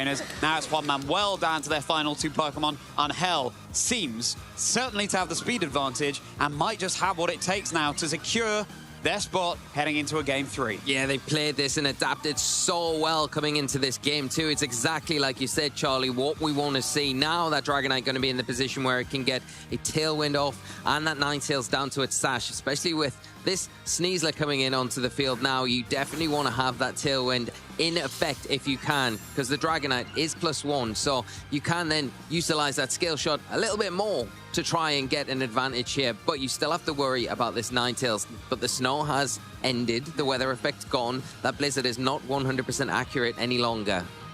Amazing to see how well Angel has adapted here, and yet again, we've seen it so much at Lille so far this weekend. Just the newer player coming out potentially on top of the more established one. But of course, we'll have to get through a third game before we work out exactly what will be going down in that regard. Angel now just taking the time to lock into the moves, and you want to do that. Every win just matters all the more the later you get into this tournament. Got the advantage, but you don't want to squander it. The acrobatics, not enough to secure the KO onto the Dragonite. Here comes yet another Scale Shot here. Looks like it's going to just fall short of the KO, but that's where the Golden Go comes in. Securing it, just closing down the bank, scattering those coins onto the field. It's even going to be at the maximum 5 hits of Scale Shot from the Dragonite here. Another defense drop and another speed boost. Don't forget, this Sneasler doesn't have access to Dire Claw. It doesn't have access to super effective damage. Dragonite is going down, but my goodness gracious me, the MVP for Angel in this game. And now Angel still has another Pokemon lurky in the back. Yeah, and maybe doesn't even need to reveal it, because now the Make It Rain's coming out and they're going to tie this game up, and we are going to a Game 3. Absolutely wonderful scenes here in Lille. This is what we are talking about, trainers. And again, if you're a newer player who's thinking about getting involved, let this be the advert for you. Now the shoe very much on the other foot. In that previous game, it was Juan Manuel who didn't need to reveal their 4th Pokemon to Angel. But now in that game, it was Angel that didn't need to reveal their 4th and final Pokemon to Juan Manuel. Well, the Dragonite certainly came in clutch there for Angel. And Lee, what are you thinking heading into this 3rd and final game? Yeah, well, you know, it's a back and forth. I think going into that Game 1 at the end of it, Angel had to respond in Game 2, did that. Now the ball's back in Juan Manuel's court. I think they need to respond and maybe readjust what they're doing, because it played right into Angel's game plan in that Game 2, utilizing the Goldengo so well in that game, utilizing the Follow Me on the mouse hold to allow that kind of seamless Nasty Plot setup. And once it was at +2, then you still had that mouse hold combination with the Super Fang and then the Shadow Ball, not the Make It Rain. A really big call, and it really paying off in that situation. So dealing with that threat of the Blood Moon Ursaluna so effectively here. Now where the mind games come in, if we have a similar situation between both players, do you go for the Shadow Ball? Do you go for the Make It Rain? And it all comes down to that kind of decision, maybe, who would take this match. You even wonder if Juan Manuel will be incentivized to bring their own Golden Go here, because it would be better into the Terra Fairy Dragonite, but not in the lead at least. Ursaluna, Blood Moon, and the Alola Ninetales once more for Juan Manuel. Gonna be the Mouse Hold and Golden Go once more for Angel. Let's get ready, everybody, for our final game between these two incredible trainers. Swiss Round 9 at the Lille Regional Championships. It's a thrilling set, but which one of them is going to convert it into a victory? See if we see any different players here. I feel like both players kind of figured things out going into that Game 2. Angel went for that redirection, the Follow Me, get rid of the threat of that Earth Power, pull it into the mouse hold, and go for that Nasty Plot. So I don't know if there's any need to go for a deviation here. You need that additional speed boost, knowing that the Aurora Veil is going to be set up. You need that extra power. And the Ninetales has to go for the Aurora Veil. You need that additional power for these big hitters on Angel's side of the field. But we're starting off, Charlie, straight away with a Terastallization. Yeah, this time Angel not pulling any punches, going immediately for that Terra Water. Maybe an indication that they have not gone for the Follow Me with the Mouse Hold, so that they can take not only the Earth Power, but the Blizzard all the better. There it is, Super Fang. Blood Moon already brought down to half HP. Aurora Veil is able to get set up. Very close. But what has this Golden Go gone for? The immediate Make It Rain, or going to get set up with the Nasty Plot? Yeah, going to be that Nasty Plot. I really love this play from Angel, because now on the next turn, you can go for the Follow Me on the mouse hold. As long as this Golden Go hangs on through this Earth Power, which thanks to that Terastallization it does, that could just be what Angel needs to remove both of the Pokemon from the side of Juan Manuel. Yeah, that is a really nice play, and I love the fact it was so tempting in that scenario to go for the Make It Rain and the Super Fang. Thankfully, the Super Fang does hit, and that Blood Moon Ursaluna in a really awkward spot now where Make It Rain is going to threaten it. Do you go for the Terastallization? Do you keep it on the field, or do you switch it out? The Ninetales still in that, it's got the safety of that Focus Sash still, so you have to concentrate down on it. But like you said, with that Terrestrialization now, you do have the ability to go Super Fang and then follow it up. And is that what we're going to see? That's exactly it. The Sash is broken. The Blizzard is coming out. Not very effective damage onto the Golden Go. No freeze to speak of. Thanks for Angel. There's that Make It Rain. That's the double KO. Thanks to Angel's Golden Go, Juan Manuel has lost 2 of their 4 Pokemon already in this Game 3. Angel taking that loss in Game 1 and saying, you know what? I know how to adapt, my friend, and this is exactly the fruits of that decision we're seeing right here, right now. Played so eloquently there, exactly as they wanted to play out. Amazing from Manuel to get that Make It Rain at the key time, thinking, yeah, okay, if you go for the Shadow Ball now, if you're Juan Manuel, then you're going to get no return, but not falling for it. Going for the Make It Rain, guaranteeing the knockout onto both those targets, and now got that huge advantage of 4 Pokemon to 2. Wow, so well adapted by Angel. And Juan Manuel, not that they don't have any utility available, Rillaboom is now threatening that super effective grass-type damage onto the Golden Go here, but they have such a tall hill to climb. Angel still has 2 Pokemon as of yet unrevealed in the back, and if one of them is a Dragonite, is looking pretty good here. Yeah, definitely can come in and have an easier time against this grass and this poison fighting type on the field from Juan Manuel. Now, no Protect here from the Maushold. Protect into that Golden Go. It is pretty heavily threatened from that Rillaboom with its grassy terrain on the field. And now the Sneasler taking the advantage when the room is there to get an all-important Sword Stance, which is going to boost that attack. But in response, Charlie, Super Fang. Super Fang for the Maushold. It's such a wonderful move. You don't have to invest in the offensive prowess of your Maushold. Super Fang always deals 50% HP. Sneasler can set up those Sword Dances all it likes, but if it goes down, then it's not going to be able to benefit from that boosted attack. But Juan Manuel, I think when your back's against the wall, a Sword Dance is what you have to just try and set up here. Yeah, you've got to at this stage. When you've got nothing else to do, you've got 2 Pokemon left, you need to get yourself back into this game and do it quickly, and one way to do that is to boost that attack. Now, the thing is, you need to get rid of that Maushold because it's got that redirection. It's going to be able to pull in these single target attacks that only the Rillaboom, only the Sneasler have access to, and that leaves the door open for the Goldingo to be freed up to fire off one of those all-important Make It Rains, and now the initial damage is there with the Super Fang. The Make It Rain's going to be more than enough to pick up the knockout there, and once that falls, everything else probably falls shortly after it. Rillaboom going for its Terra Fire. That is the Terra option of choice for Juan Manuel. Let's see if resisting the Make It Rains is going to pay dividends for them. Sneasler now keeps those Swords Dance boosts nice and safe behind its Protect. Maushold attempting to redirect attention away from the Golden Go so that it can get off one of those big attacks. The Grassy Glide into the Maushold, still not enough to secure the KO. And now here is this Make It Rain. Rillaboom is resisting it. The Golden Go, however, at that +2 in its special attack, or +1 now, I guess. And now another Make It Rain brings it back down to neutral. Golden Go, bit of Life Orb chip here. So exactly the right terrestrialization option for Juan Manuel's Rillaboom. Yeah, not giving up, and rightly so, I think. A really good terrestrialization from Juan Manuel, where they're now in a position to get the Maushold with the next Grassy Glide. So that is threatened. You remove the Maushold, you remove that Friend God, which then opens the opportunity for the Sneasler to get rid of that Goldingo. Now, it's not a Steel type anymore, so it is going to take damage from that close combat, from that acrobatics that the Sneasler has access to, and easily outspeed. So tying up this game quite quickly with the position that Juan Manuel has put themselves into. And I think if you are Angel, then you just allow these 2 Pokemon to go down. If there's any mistakes from Juan Manuel, you can take advantage of that and punish it. And then you've got 2 Pokemon, once these do go down, to bring fresh in to try and deal with these big threats that are now on the field. Really fascinating play that Juan Manuel has gone for here, seeming to invest even more in their Sneasler. Not before a Grassy Glide that is enough to secure the KO onto Golden Go, protecting the Maushold so it can provide that Friend Guard for whatever's going to be joining it on the field next, taking the place of Golden Go. And Sneasler actually has been afforded the room to go for this second Sword Dance. Now +4 in its attack, and let's not forget, oh so speedy thanks to its Unburden ability too. Acrobatics is dealing huge damage, so is the close combat here, and this grassy terrain paying dividends for Juan Manuel as well. Every bit of HP counts in this thrilling endgame between these 2 incredible trainers. Yeah, now as we do see the Aurora Veil fade on Juan Manuel's side, so that defensive boost there is gone.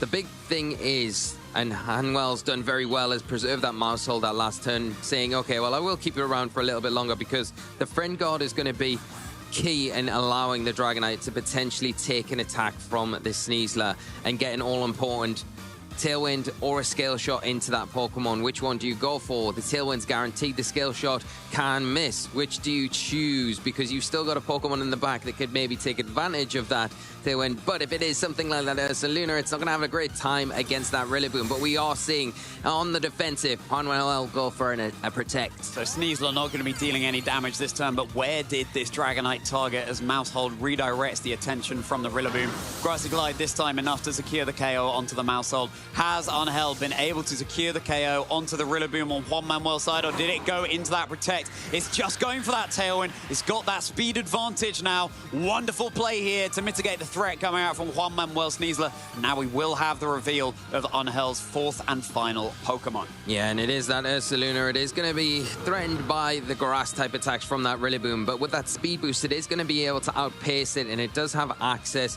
to that Blood Moon, and a combination of Scale Shot, Blood Moon into the Rillaboom will be enough. You know there's no Protect likely there, but I think you can't ignore that Sneasler that's +4 in its attack. You've got to chase that down and try and remove it as soon as possible. But how will it play out? Will Angel be able to secure the KO onto that Sneasler before that +4 attack would come into contention? We're into a thrilling endgame now, trainers, between Angel and Juan Manuel. This, it all comes down to it. Swiss round 9, which of them will be progressing with an undefeated record into the next round of Phase 2 here at the Lille Regional Championships. Juan Manuel bringing it right down to the wire. The Grassy Glide just chipping into the Dragonite here. It does have multi-scale. The acrobatics following up. It's not faster. The Dragonite is down, and now it's going to be the Blood Moon Ursaluna. Is it going to be able to turn this around when Angel will look like they're in such a dominant position? The Earth Power, Sneasler is down. That is certainly the bigger threat. But as you said, Lee, this Blood Moon Ursaluna is certainly not going to want to take a Wood Hammer from this Rillaboom. No, it is not, and that's the problem. But the big key here is that the grassy terrain has dispersed. The Earth Power is going to be super effective. Into the Rillaboom, down to 50% HP. How is the Rillaboom going to be able to respond? The Wood Hammer no longer in the grassy terrain. Oh, Ursaluna hangs on with about 5 HP. Absolutely huge scenes, and thanks to that recall damage, Juan Manuel, in the finest of margins, down and out. Another new winner here in Swiss Round 10. Angel. It couldn't get any closer than that. It could not get any closer than that. Congratulations to both our trainers for an incredible game. Fast-paced, back and forth, and right down to the wire there. And Angel, just incredible to take that game. And knowing that the Dragonite and the Ursaluna were the key there. The Tailwind, not getting greedy, going for an attack with the Scale Shot, identifying, okay, well, I don't want to play the guessing game with the Protects here. I want to get a guaranteed speed control on the field. And then it comes down to, if you want to get the Dragonite with the Sneasler, you have to break that multi-scale, which means committing the double into that slot, which then leaves the Ursaluna free to get rid of the Sneasler and then hope that you can one-on-one versus the Rillaboom. But I don't think Angel maybe thought it was going to be as close as it was. Not only that, but also just timing the expiry of that grassy terrain to perfection. If it had been around for just one more turn, that could have been it. That could have been Juan Manuel securing the game for themselves there. But as it was, huge congratulations to Angel. Of course, losing that first game, let's face it, pretty decisively. Juan Manuel played it so well, but Angel finding the adaptation. And again, it was the Dragonite that really did seal the deal for them. It was completely that. And I think Angel could not deal with that combination of the Alolan Ninetales and the Blood Moon Ursaluna. The Super Fang miss was very detrimental. We saw how useful that was in subsequent games, but then after that, the adaptation was so well done by Angel, where they were able to utilize the Goldingo, get that nasty plot set up, and then drop the moves that were correct at the right time, catching that Terastallization on the Blood Moon Ursaluna when it Terastallized into the electric type, Shadow Ball into that slot. So risky, but such a great play. And then in game 3, going for the Make It Rain when it actually did count. So fantastic, and huge congratulations to Juan Manuel as well. Again, how speedily they locked in their moves, just sure of their game plan, but it was Angel's slightly different composition that was able to catch Juan Manuel off guard. And let's not forget that we didn't really see the Mousehold Annihilate combination come into play at all. That beat up and the Rage Fist stacks Angel relying on the other tools that they had at their disposal, and that's what this game is all about, getting the maximum value out of your resources. Yeah, well, I think from game one, when the Annihilate did come and it came onto the field, but it was just taken down without getting any sort of return when, you know, I think Angel probably identified at that stage, this is not the right Pokemon, whereas the Dragonite definitely felt like the better choice there, and it was so impactful in that game too, and was pivotal in game 3. Yeah, it absolutely was. It's the speed boost that Scale Shot affords, you take that defense drop, and yeah, sure, that didn't tend to come out so much in that set that we saw there, but again, speaking of getting the maximum value out of your resources, not only do you get damage down, but you do get a little bit of speed control. You have access to the Tailwind as well. Such a well-constructed set that Angel is running on their Dragonite, also with access to Haze, so you can remove, if you have the luxury of being able to do it, the Swords Dance boost, for example, onto the Sneasler, or, for example, into the Dondozo Tatsugiri matchups as well, just being able to remove those.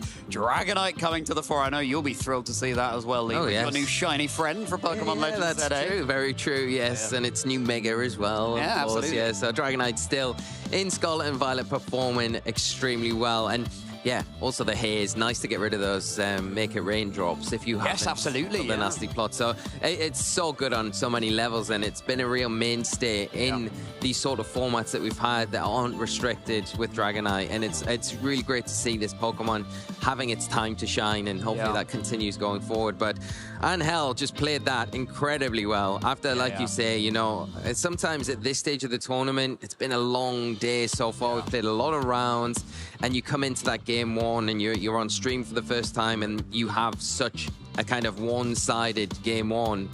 To then come back and say, no, I'm not done. I know how to do this. I can adapt and adjust and then go from there and actually end up taking the whole game, turning it around and coming out the winner. Just incredible. So excited to see more of them as we get into the tournament. And it's not just Dragonite, of course. We've got to give a shout out to the supported piece in the Mousehold as well. Just taking those attacks, providing that friend guard on the field. Not for that miss on the Super Fang. True, yeah. A little bit of stone words to that Mousehold after that, but clearly brought it together for the remaining games. But it's time to hear from our winner. So everybody watching at home, didn't they play so well? It's time to hear from your winner of Swiss Round 9. It's Angel. Yeah, certainly that play was unbelievable. What a fabulous match to kick us off in phase 2. Angel, this is your first day 2. That's right. And let me just say, you've done it in absolute style. How are you feeling right now? I can't believe myself. I ain't gonna lie. Nobody will tell me that when I woke up today, I will like just be in like this. This is crazy. It's my best result ever. I never did day 2, as you said. This is really encouraging. Yeah, it's like, what does it mean coming in from? Because we talked about it before we went live. Like, you played at Frankfurt. That's right. Not that long ago. It didn't go that great for you, but you've come back and you're having a completely different tournament this time round. That's true. I changed. I ain't gonna lie. I came with Archaludion and Pelipper on Frankfurt, and they did the job. All right, they were really great, and with Dragonite. But then I felt like my plays weren't the greatest, so I said maybe I should arrive to what I started, because I started with Annihilate and Mousehold, and they've been with me together from always, and I really love that team. Yeah. And it's like, you can see that in the way that you're playing it, because you're making such crazy reads. And let's talk about this game, because like game 1, after missing the first Super Fang, it went downhill for you pretty quickly. Yeah. But you found a way to adapt in games 2 and 3. Yeah, I felt that I've lost, okay, but I didn't lose because Mousehold missed. He can miss from time to time. He missed like twice this tournament. But I felt like if I'm not able to make it through, maybe I'm not doing the right place. Because sometimes luck is luck. Exactly. It's like, and I think it's really important, especially for trainers at home, it's like learning how to play through that and figure out another game plan. Because you made some really great calls. Yeah. Like, tell me, what were you thinking in the early parts of those games 2 and 3 where you had to make the call on whether the Blood Moon was terroring or not? Well, I ain't gonna lie. I had to check the team list like 10 times because every time I saw like, I can install the Aurora Veil, and then I go like, oh, 2 fake outs. And that doesn't sound pretty nice. But yeah, I had to think how I would like to do. How much can I lose HP? I need that resource after all. and I had to stall the Aurora Veil. And once Rilla came in, I was thinking, I either stall, because I knew Ursaluna wasn't back, I need to either stall that grassy terrain so I can put the Tailwind and then Earth Power. If they Terra, if they don't, I Blood Moon. But yeah, they did the Terra, so they committed Terra, so yeah, I went for that place. That I think it was the best I could do, honestly. Yeah, it's like, definitely, especially that game 3, the last thing I want to ask you about that game was when that Sneasler, Juan Manuel, went to +4, and it looked like it was coming back into the game. Were you worried there, or were you thinking, hey, I've got a game plan, this is totally fine? Oh, I ain't gonna lie. I was thinking, I need to lock in because this can go south so quickly. I have to think, how do I win this? Then sometimes I ask myself, like, I always say myself 2 things. They can do every single thing in a turn, and how do you win this? And it was like, if they protect this turn that they did, that was completely fine because that way I could, the grassy terrain would run out, so I could do the Earth Power. So it went as planned. I would like to go with more space than I did with HP. Yeah, sure. But yeah, it was great. I think that was the best place I could do, honestly. Yeah, I like knowing that your Ursaluna could live the Wood Hammer at the end of that game, and the recoil takes it out, and yeah, because it wasn't that I knew certainly. It's like, I don't know if they KO or not, but I was thinking, if they do KO, that's okay, because if they would hammer that, they don't Grassy Glide, and I get a chance to one-hit KO with a Scale Shot, and then I go with another Scale Shot into Rilla. It's not the greatest plan of all, but it was worth the shot. Yeah, and it definitely paid off for you. Yeah. So we're gonna get you set up for your next round. One more round to play today. It's been a long day. There's been lots of Pokemon going on. You're keeping very well composed for somebody that's already played 9 high-level rounds. Yeah. Before we wrap things up, have you got any shout-outs for friends and family back home that have helped you along? Well, yes, of course. Do I say it in English, Spanish, all?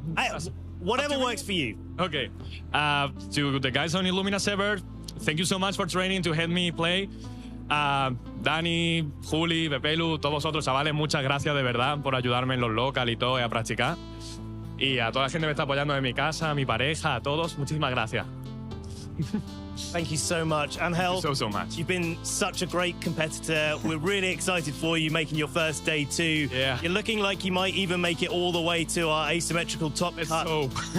We've got a few rounds to go from there. So before we get there, let's kick it to a short break where we'll be back for round 10 here at the Lille Regional Championships.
International Champion! He's already stopped tapping, but he's still got a down poke in the go! Give it up for Pato Man!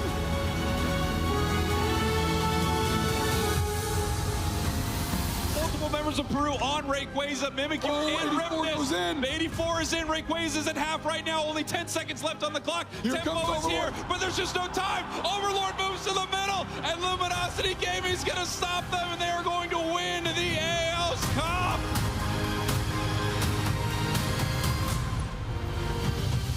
This is so tense. We see the Phantom Dive, 200 damage on Lugia. Oliver draws for turn. There's the boss. There's the Luminium, so he has an Ultra Ball in hand.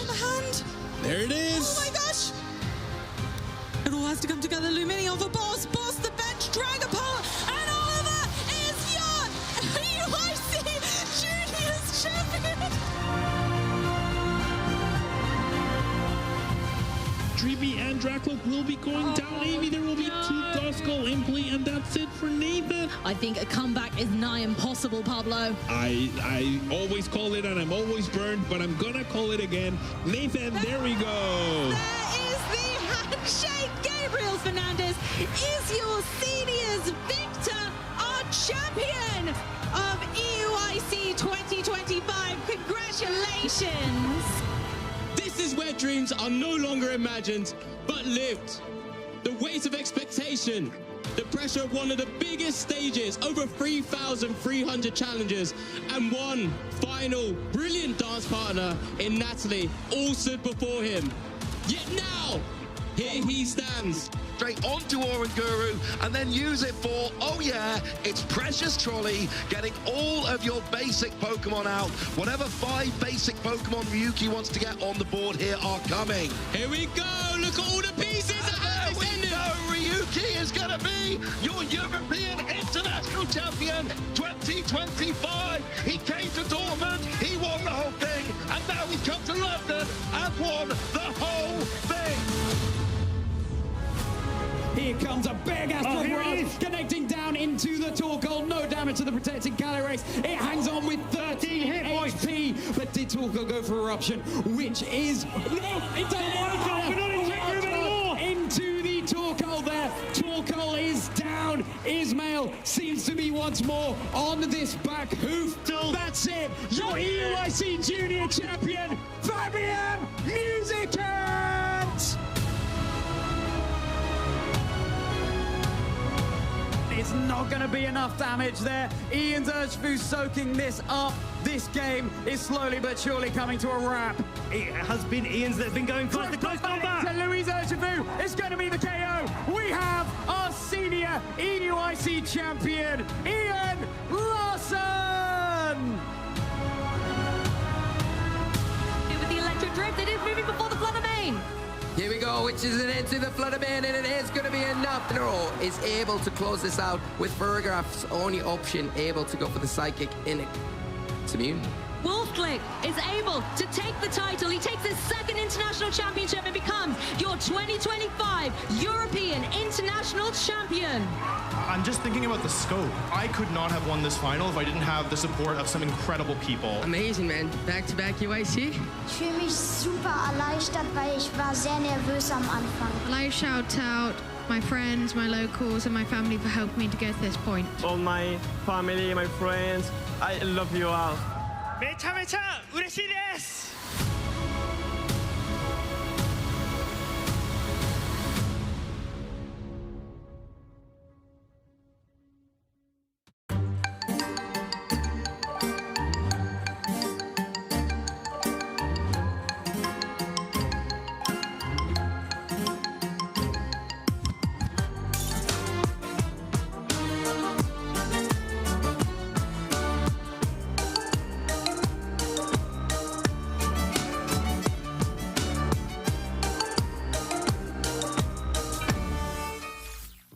Welcome back, Pokemon trainers, to the Lille Regional Championships, where we're all the way into Phase 2 of the tournament. My name's Ben Kiriakou, joined here on the desk by none other than gym leader Morty himself.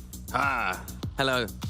Ben, are you here to challenge me in my Gengar? I will challenge you, actually. I've got my Sableye, so I've got the type advantage over you. I've got that ghost type coverage. My Gengar's just so strong. Yeah, it kind of is. I love Sableye to bits, but... You should have said it's a Mega Sableye, and then I would have been like, ah. It's not yet. It's a pixelated Sableye. Oh, okay. We'll find the Mega Stone later on.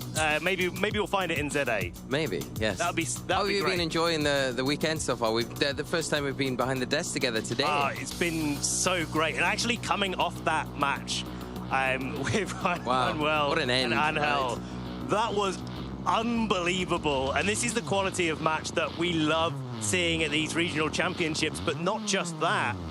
Seeing these players play so much Pokemon and then still be able to dig deep and give us those such fabulous plays, especially coming back as well as Angel did. Not doing too well at Frankfurt whatsoever. Now coming into Lille, just a month later, completely different team, same mindset. Give it another go. Don't give up. Play again, and now is the only undefeated player in their first day 2 ever. That's incredible. It is incredible, and I think it's testament to, you know, if you go out with a team and it maybe doesn't quite do as well as you want that first time, don't give up on it, and like straight away, kind of go back to it. If you have that belief, if you feel like the practice is working out well, then give it another try, because this is a perfect example of that. Or do give up on it and try something else. Try something that maybe fits your play style that can work a little bit better, right? Yes, you've got to do what's working for you, right? There is both sides to it. There is absolutely both sides, and the choice is, of course, on our trainers every single time. But yeah, we are going into the second round of phase 2 here in Lille. Overall, Swiss round 10 of this event, and we are playing 4 rounds of Swiss in phase 2 before we go to our asymmetrical top 8, where there will be a maximum 16 players that will be playing off for the chance at being in that top 8 overall cup. Yeah, but one more win for Angel pretty much guarantees their place in that top cut. So everything on the line for them to play for. But they've got that little bit of wiggle room as well if things don't quite go as planned. So they can still kind of pilot their way to that asymmetric top cut after those 2 rounds, which will be played in phase 2 tomorrow of the tournament. We've got one more round today to play, so we've got that coming up right now, which is very exciting. And if it's anything like the rest of the games that we've had throughout this day 1 here in Lille Regional Championships, it's going to be an absolute corker. It's been such a good day. I think the thing that's really stood out to me, Lee, is just seeing Wheezing Toadstool, Jacob, in our Swiss round. I think it was Swiss round 5 or 6, where they were just playing absolutely crazy Pokemon. We saw Bullet Seed from Toadstool taking a KO out of Alsold. When do we get to see that? Well, today. Just today. Just today. Just today. We may not see it in a while again, but it was so cool seeing that creativity come to the fore. We've seen an Oricorio Sensu from Luke, piloted with a Volcarona, a Simple Beam Golduck, and a Moongus. Pretty deep into the tournament as well, exactly. So they're performing well, these teams. It's not just these odd picks, then you think, oh, well, they're a bit of a novelty, bit of a gimmick. But no, they perform, they can do a job, and against a lot of the kind of common teams that we see in this format. I think so. Like, what's been your standout moment for the stream so far today? It's really difficult to say. I think that last game, I think it has to be how tight it was right down to the wire there, and it could have been closer if we'd wanted it to be. And we can take a look at the standings so far after that last round, and Angel is our only undefeated player, like we've mentioned. And Juan Manuel still in there, second place in the leaderboard there with that 8-1 record. And then we can go down in some real big familiar faces as we go down there. We've got Nils Dunlop, we've mentioned before, Lille Regional Champion from last season. Dill continuing that great run. Edward Acuna continuing their great start coming back into this event. And Marco Silva, say we all know about Marco, how strong a trainer they are, performing extremely well. We haven't seen them so far in the broadcast. And our sort of reigning international champion in Federico Camporisi, that's still playing at 8-1, won the NAIC in regulation set I, and obviously won Gdansk last year in regulation set H, so no surprise that they're coming in and doing well with a bit of a variation of the rain style teams that they were using the previous go round in regulation set H, and just bringing it into the new format, the current metagame. Yeah, and it's nice to see that those rain kind of archetypes are still working, because you know, we've seen a bit of a trend where Basket Legion has been played with the adaptability, the Pelipper's been dropped, something else being kind of subbed in for that, and then the Ninetales being that premier weather setter rather than the Pelipper coming into this format, especially because it's got access to that Icy Wind. It's so useful. It is. With its speed that it's able to hit in this format against all the other kind of common Pokemon and utilize that Icy Wind to give the leverage to its partnering Pokemon to get those big attacks off when needed. Well, Lee, should we see? Should we have a look?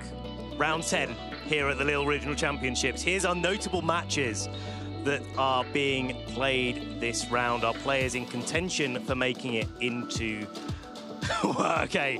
into our asymmetrical top cut. Giovanni versus Giuseppe. I'm really excited to be seeing these two trainers battle it out, but there is Angel against former world champion Eduardo Cunha. Nils Dunlop versus Juan Manuel, and that is a match that I would definitely... In fact, all of these matches, we could even see Federico versus Marco Part 3. Yeah, the repeat from NAIC. And LAIC, wasn't it? The finals. Oh, no, sorry, Gdansk. The regional championship that they played in. So, yeah, Federico always came out on top previously, but is this the time that Marco actually takes a game back on Federico? They've got the Rabombi, and we've seen Rabombi already on broadcast today. Not piloted by Marco, but Marco taking this team of 6 with so much success. Can it overcome what Federico's got in their arsenal? But of course, the match we need to concentrate on is Giovanni versus Giuseppe, and this is going to be a great match. Some good interactions between the two teams here. You've got a heavy Trick Room mode on Giovanni's team with that Torkoal, the Porygon 2, and that Ursaluna. Is it going to be able to overcome the standard 6 that Giuseppe is running to such success so far this weekend here in the Real Regional Championships? Well, this is a team that Marco Silva popularized back in LAIC last season, beating Victor Medina in the finals of LAIC. And it's so strong. It has that usually choice specs Charizard boosted by the sun and solar power, and well, I mean, probably the Charizard puts Torkoal to shame somewhat, so with some of those heat waves definitely coming out. But it's also got that Trick Room mode with the Ursaluna. It's a really nice Pokemon to have as a composition. But on the other side of the field, you've got what we know to be a fairly common archetype, but where there would normally be a Ninetales, there's a Dragonite instead. Yeah, it's a strange adaptation, but one that kind of works as well because it's got that Tailwind to give you the leverage there when you need it. Yeah. You've got the Scale Shot, which is always going to be valuable in a format like this, where that stacked damage of those 5 hits just really starts to add up, breaks sashes, gets around some really awkward Pokemon. Yeah. Then the Haze, and it's such a heavy setup format as well. We've talked about this previously, how important that move can be if you're in the spot where you can get rid of those Swords Dances, those nasty plots, things like that, and you just remove drops on your side of the field as well. It's so valuable. Especially in combination with Pokemon like Golden Go, they make it rains, they drop the special attack, and then early on we saw Murkrow paired with Golden Go get the Tailwind up, go for a Make It Rain, then you haze away the drop, and well, Golden Go's back up to normal. It's hitting just as hard as it did the last time. And yeah, I think all of these things, all of these little synergy packets that you have within lots of different teams really do make a difference to, I think, how a lot of teams are functioning at the moment. You've really got to lean into the combination of things so much more in Regulation Set H. You've got the Grassy Seed and the Unburden. It's boosting the speed and the defense, and then you've got the Sword Stance with the Fake Outs that you can utilize on that particular archetype, and then Blood Moon with the Yawn slowing things down. And yeah, the interactions are kind of endless, aren't they? With that? And I think the one thing that I would say about the integration with the Dragonite over that Ninetales, the Ninetales, it's going to be good at disrupting the weather, taking away the sun, but I think really, when you look at the facts of it, Ninetales is not the Pokemon that you really want to be bringing to this matchup, because it's not going to be able to get that snow up in most scenarios. The Torkoal has an easy time, whereas the Dragonite can come in, resist those fire-type attacks, and really start putting a lot of pressure on and supporting, as well as being that offensive tool that Giuseppe can take advantage of to make it difficult for Giovanni to kind of get going with what they're trying to do.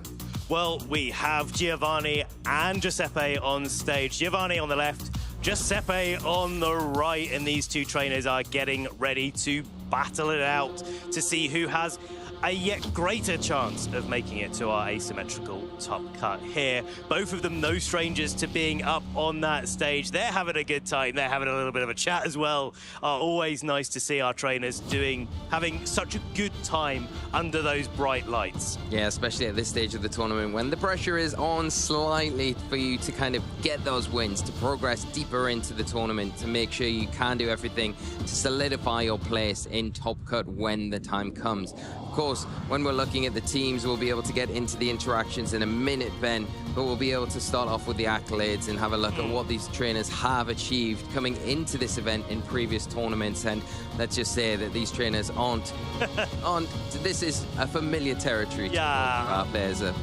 What is this like? Giuseppe coming off the back of a top 16 finish at the World Championships in Anaheim this year, doing very, very well. Equally on the other side, Giovanni last year in Lille got top 16 as well. And so you've got this sort of combination of maybe Giovanni's slightly less recent achievements, but no less impressive overall, versus Giuseppe coming a little bit more recently off of that big accolade at the World Championships. Yeah, and there we go. We can have a look in depth at what our players have been able to achieve so far. No strangers to this sort of setting, and some incredible achievements from both our players. And both the players here will probably be very familiar with each other's teams, I'm sure, and that's what makes it even more of a great matchup to feature, because they probably know how to adapt against each other. Not just on a Pokemon level, but as in a player level as well. Do you like mind games, Lee? Oh, I love them. Well, let's have some mind games on top of mind games then in this matchup between these two players, because I think this is one of those interesting ones where it turns into, because these players are familiar with each other, you have those objective plays. You have those times where, yeah, those are the buttons you need to press to gain a better foothold in the match, or maybe just guarantee that you're going to be winning that particular game of Pokemon. But for everything else, then it becomes that mind game. And maybe they've played up against each other before, but they're both going to be very familiar with his teams. Lee, Giovanni running that tried and tested Sun team. Yeah, we're going to see the Jumpluff there, the Cover Cloak item as there with the Incineroar, the Torkoal, Charizard, Porygon 2, and the Ursaluna. Anything jumping out at you, Ben, it's going to be a huge threat to Giuseppe and what Giovanni can use to real impact in this next game. I love the eject pack on the Torkoal. It gives that automatic way to use get off the field, keep that weather intact, and keep the Torkoal safe as well. But I think the Porygon 2 is the big thing that I'm looking at here as the option for Giovanni that looks really threatening for Giuseppe.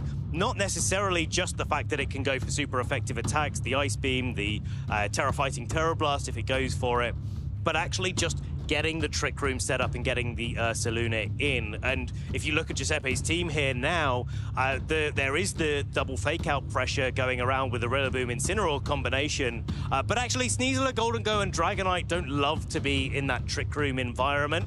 And these Ursalunas, especially when they're paired with a Tailwind team, tend to be a little bit faster in their training. One phrase we say quite often is like, it's always Turbo Bear, isn't it? Always Turbo Bear. We don't know that for sure, but you know, there is a commonality here where a lot of trainers like to be able to actually take advantage of the Tailwind with their Ursalunas. Has Giuseppe got a way to convincingly stop the Trick Room? And I think if Giovanni's clever about it, maybe they don't lead directly with that Porygon 2, maybe get some damage onto the field to bring it in the late game when those answers to the Trick Room have maybe been dealt with, and then you've got a free run at that Trick Room setup, and then unleash that Ursaluna onto the field. Unleash is a very good word. Unleash, let it out its cage. Let it out the cage. Who let the bears out? Well, we're going to be letting all of these Pokemon out of their Pokeballs right now as we're getting into Game 1 here, round 10 of the Lille Regional Championships, and we're going immediately on the offensive with Giovanni and wasting absolutely no time getting that Charizard set up in the sun. Yeah, now that's going to take full effect of that solar power and then the choice specs item that it's got access to. And the other thing you have to think about if you are Giuseppe is you can't freely fake out into that slot because it does have that Ghost Terastallization. Now the Torkoal has been taken off the field because of that Intimidate drop, activating that eject pack. The Ursaluna now forced onto the field, but not a bad thing at all because now it is going to be able to just spend a turn protecting while the Charizard gets some big valuable damage off, and it's risky for Giuseppe to go for that fake out there as we've talked about. One thing that's actually really important about this Ursaluna, and I think is easy to forget given its normal gameplay patterns, is actually Ursaluna's pretty strong. It's pretty strong on its own. And I wouldn't be surprised to see Giovanni actually go on the offensive, just go straight for an attack with the Ursaluna in this spot and try to take out that Incineroar. Overheat going into Golden Go, but it's wisely protecting itself. Yeah, just wants to avoid any of those big threats. As the Incineroar taking the opportunity when it's there to get that all-important parting shot into the Charizard, that's going to lower that special attack and attack stat by 1 stage. More importantly, the special attack, it's not going to be hitting as hard, but still hard enough with that choice specs and the sun still in effect. And the Dragonite now, a better Pokemon to come out. Going to be able to avoid that headlong rush and also take those fire-type attacks that are threatened from that Charizard a lot better. Yeah, that Dragonite's a really good switch in here. A combination of an Overheat plus a Facade would definitely knock out the Dragonite, but you got to expect Giuseppe to be thinking about whether or not they bring in the Incineroar to neuter down the damage potential of this Ursaluna while also providing a really great switch into that Charizard's Overheat. Now, you kind of do that at a little bit of a risk, right? Because Overheat's still going to put a big chunk into Incineroar, and the Ursaluna's going to put a big chunk into whatever it targets down.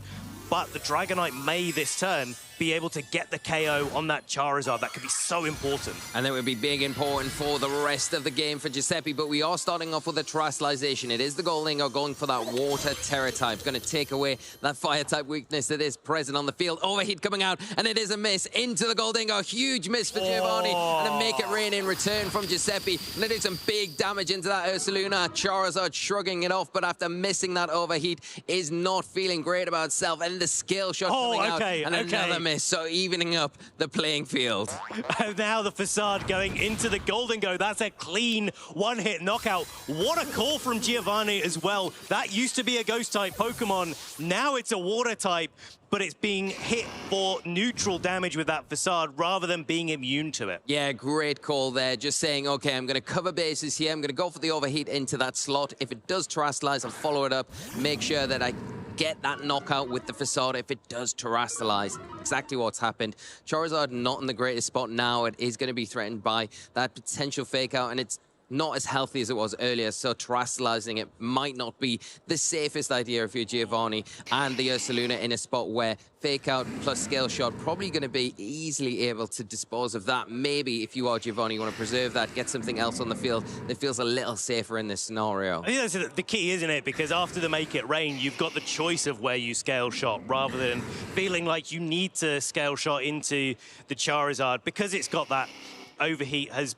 Actually, no, the Overheat is missed. It's still got all of its special attack intact. A -1 after the parting shot. Yes, but it is going to retreat off the field, and the Jumpluff going to make way for it. Now it's going to be able to take advantage of the sun with that Chlorophyll ability, and it has got access to Tailwind as well as Sleep Powder that could be disruptive going into this next turn. But Tailwind...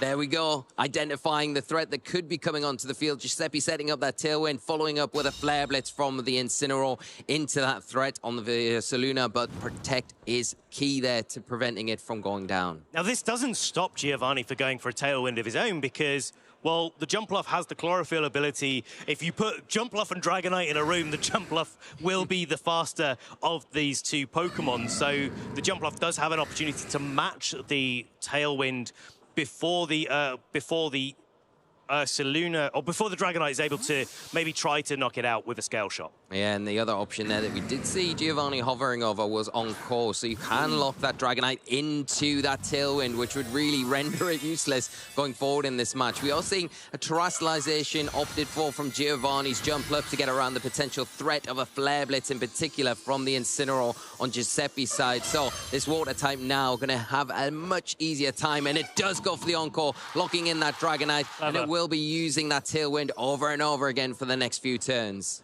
So Dragonite just spreading its wings a little bit further, but no extra speed gained on Giuseppe's side. The knockoff comes into this Torkoal, but it's already had its Eject Pact used, so isn't going to be doing anything on this turn. And now, it's a bit of an odd position, isn't it, Lee? Because there isn't really a great deal of damage that Giovanni is able to do on this turn. He kind of needs those Pokemon in the back to come back out to be able to put on that offensive pressure. Yeah, definitely. And one thing you had to do in that scenario is switch out that Dragonite. You can't keep it on the field locked into that Tailwind. It's not going to be effective.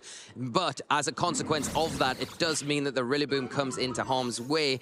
The Torkoal now has the Sun in effect, and it will be able to fire off a Fire-type attack. If it is the Eruption, it's going to do some big damage. But the nice pivoting here is done so well by Giuseppe to get the Incineroar off the field. A nice, valuable parting shot, going to weaken any Fire-type attacks. The Eruption. Oh, it is the Eruption. And it is going to do... Yeah, you can see how valuable that parting shot was, but getting the Dragonite back onto the field now, not encored, and still got that Tailwind in effect, so it can start to do some damage this next turn. Definitely, especially as the Sun has expired from the field. Now, in order to get the Sun back up, Giovanni has to risk two of the big big attackers that they have. They're on pretty low health overall in the back to be able to reset that Torkoal. So I feel like Giovanni may be quite happy to let the Torkoal just sort of take some of these attacks, go for its Heat Wave instead of an Eruption, and just try to keep dishing on the damage.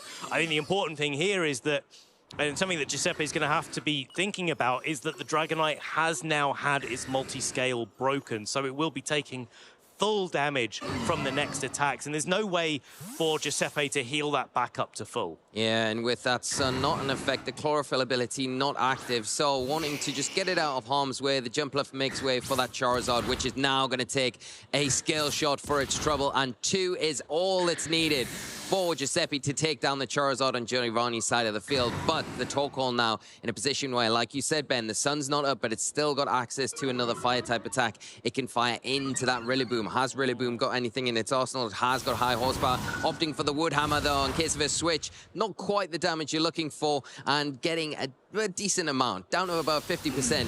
Weakening that Eruption, more importantly, which allows that Rillaboom to just hang tight another turn. Yeah, it's like another turn is really, really big because Giovanni's resources are waning in this end game. Now, the Tailwind has expired. That's going to give Jumpluff a bit of license to be able to set up a Tailwind of its own. But usually when you're setting up the Tailwind, you want something at least middling speed like the Ursaluna to be there to take advantage of it. Torkoal being one of the slowest Pokemon in the format, and not least being trained to be in a Trick Room environment, being pretty slow, is not going to take advantage of that whatsoever. So I feel like what Giovanni may be thinking about doing here is just repositioning, maybe getting the Jumpluff in for the Torkoal, trying to get the Ursaluna into Tailwind. Yeah, that's not a bad idea to do that. You've got to consider, though, that even though the Tailwind has worn off on Giuseppe's side, they were able to get 1 Scale Shot off, so it does give them a speed boost, which is likely going to put them ahead of that Jumpluff now. So if Giuseppe chooses this turn to go for a Tailwind, it really does put them way ahead of where Giovanni can get to this stage without that Sun being attacked, and might be a reason why we see the Torkoal switch off the field. And now Jumpluff coming in, but it's under a lot of threat from that Rillaboom. If this is a Wood Hammer into that slot yet again, it's going to be taking a key amount of damage here, maybe even getting knocked out. But here it is. Okay, Wood Hammer, no high horsepower coming out. The Jumpluff Terra Water is going to be going down. Yeah, great call there, and exactly why we might have seen the same thing happen the previous turn. To catch anything coming in that can can take advantage, pick up a knockout, whittle down the numbers on Giovanni's side of the field. For the trouble of it, you would take it. The Rillaboom going down as well, but the Dragonite and Incineroar left to deal with the Torkoal and the Ursaluna, both saw on such low health at this stage.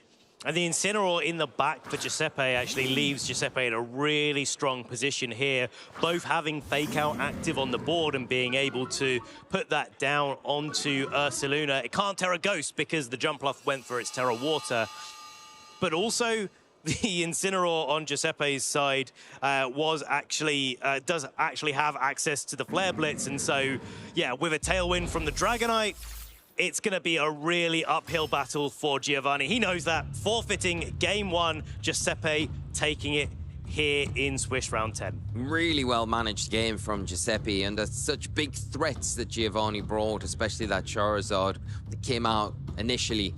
The Torkoal as well, the Eject Pack taking advantage of that Intimidate to get the Ursaluna onto the field, and then you've got 2 Pokemon there that are really powerful, can pick up easily knockouts. The Terrestrialization on the Goldingo was really nice to get around that overheat threat, but it did miss, so that was a bit of an advantage. Giuseppe took full advantage of that, and it can happen. I don't think it was game deciding, but that damage would have been huge even with that Terrestrialization. But also then the Scale Shot didn't connect with the Charizard on that same turn, so I think it's it does all balance itself out. You play enough Pokemon, it definitely does balance itself out overall. What are you thinking for Giovanni though in this match, Lee, as to how he can adapt a little bit better to Giuseppe's team? I think you've got a good threat in the Jumpluff with that Sleep Powder, but we didn't really see an interaction or an opportunity where Giovanni wanted to opt for the Sleep Powder. I know it's not the best accuracy, but I think if you can shut things like that Dragonite down that are going to be susceptible to that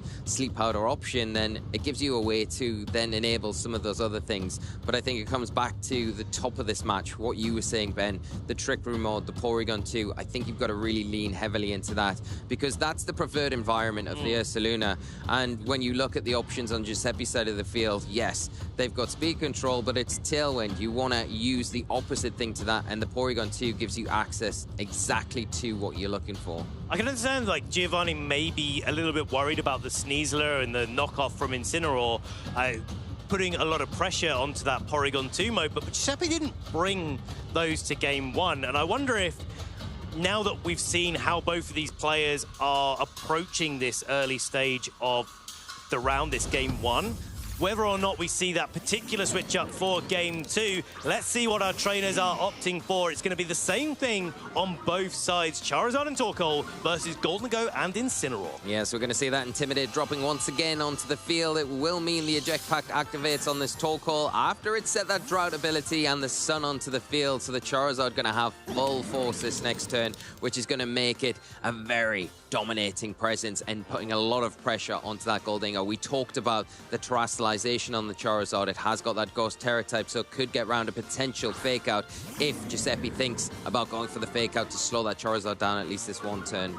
Right, and I think, like, one of the things that now with the Incineroar as a switch up for Giovanni is really important is that you can go for things like Fake Out into a Ghost-type Pokemon that turns into a Water-type, or you can still just go for the knock off a Life Orb and do some significant damage, maybe even locking into an Air Slash with the Charizard onto the Incineroar to just whittle it down that little bit, make it easier to pick off, especially since you know that that Goldingo can go on the defensive and certainly wants to start going on the defensive to know what this Charizard has locked itself into. Yeah, and a really smart Fake Out here from Giovanni to stop the opposing Incineroar going for what would likely be a parting shot into the Charizard to lower that special attack like we saw in that game 1. Not going to happen here. The Eject Pack allowing Giovanni to get that option onto the board in such a seamless way. Now the Goldingo cannot protect this next turn. It is in that spot where it has to switch out or it has to Terrestrialize, has to make a decision either way, Ben,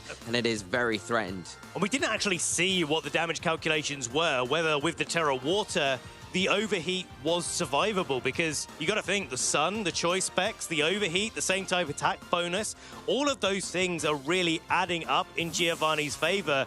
Wouldn't be surprised if even when the Golden Go resists, it might even go down. Yeah, it might do. And for that reason, we are seeing it leave the field. And that overheat into a Dragonite now. Multi-scale intact and still doing it would have gone down. So much damage. It would have gone down. No doubt about it. Parting shot now from the Incineroar on Giovanni's side. Wants to get out of the fray. Just get an all-important attack drop onto the opposing Incineroar when the opportunity is there and allow something else to come onto the field that's going to also help pressure alongside that Charizard. This pivoting is so important for Giovanni.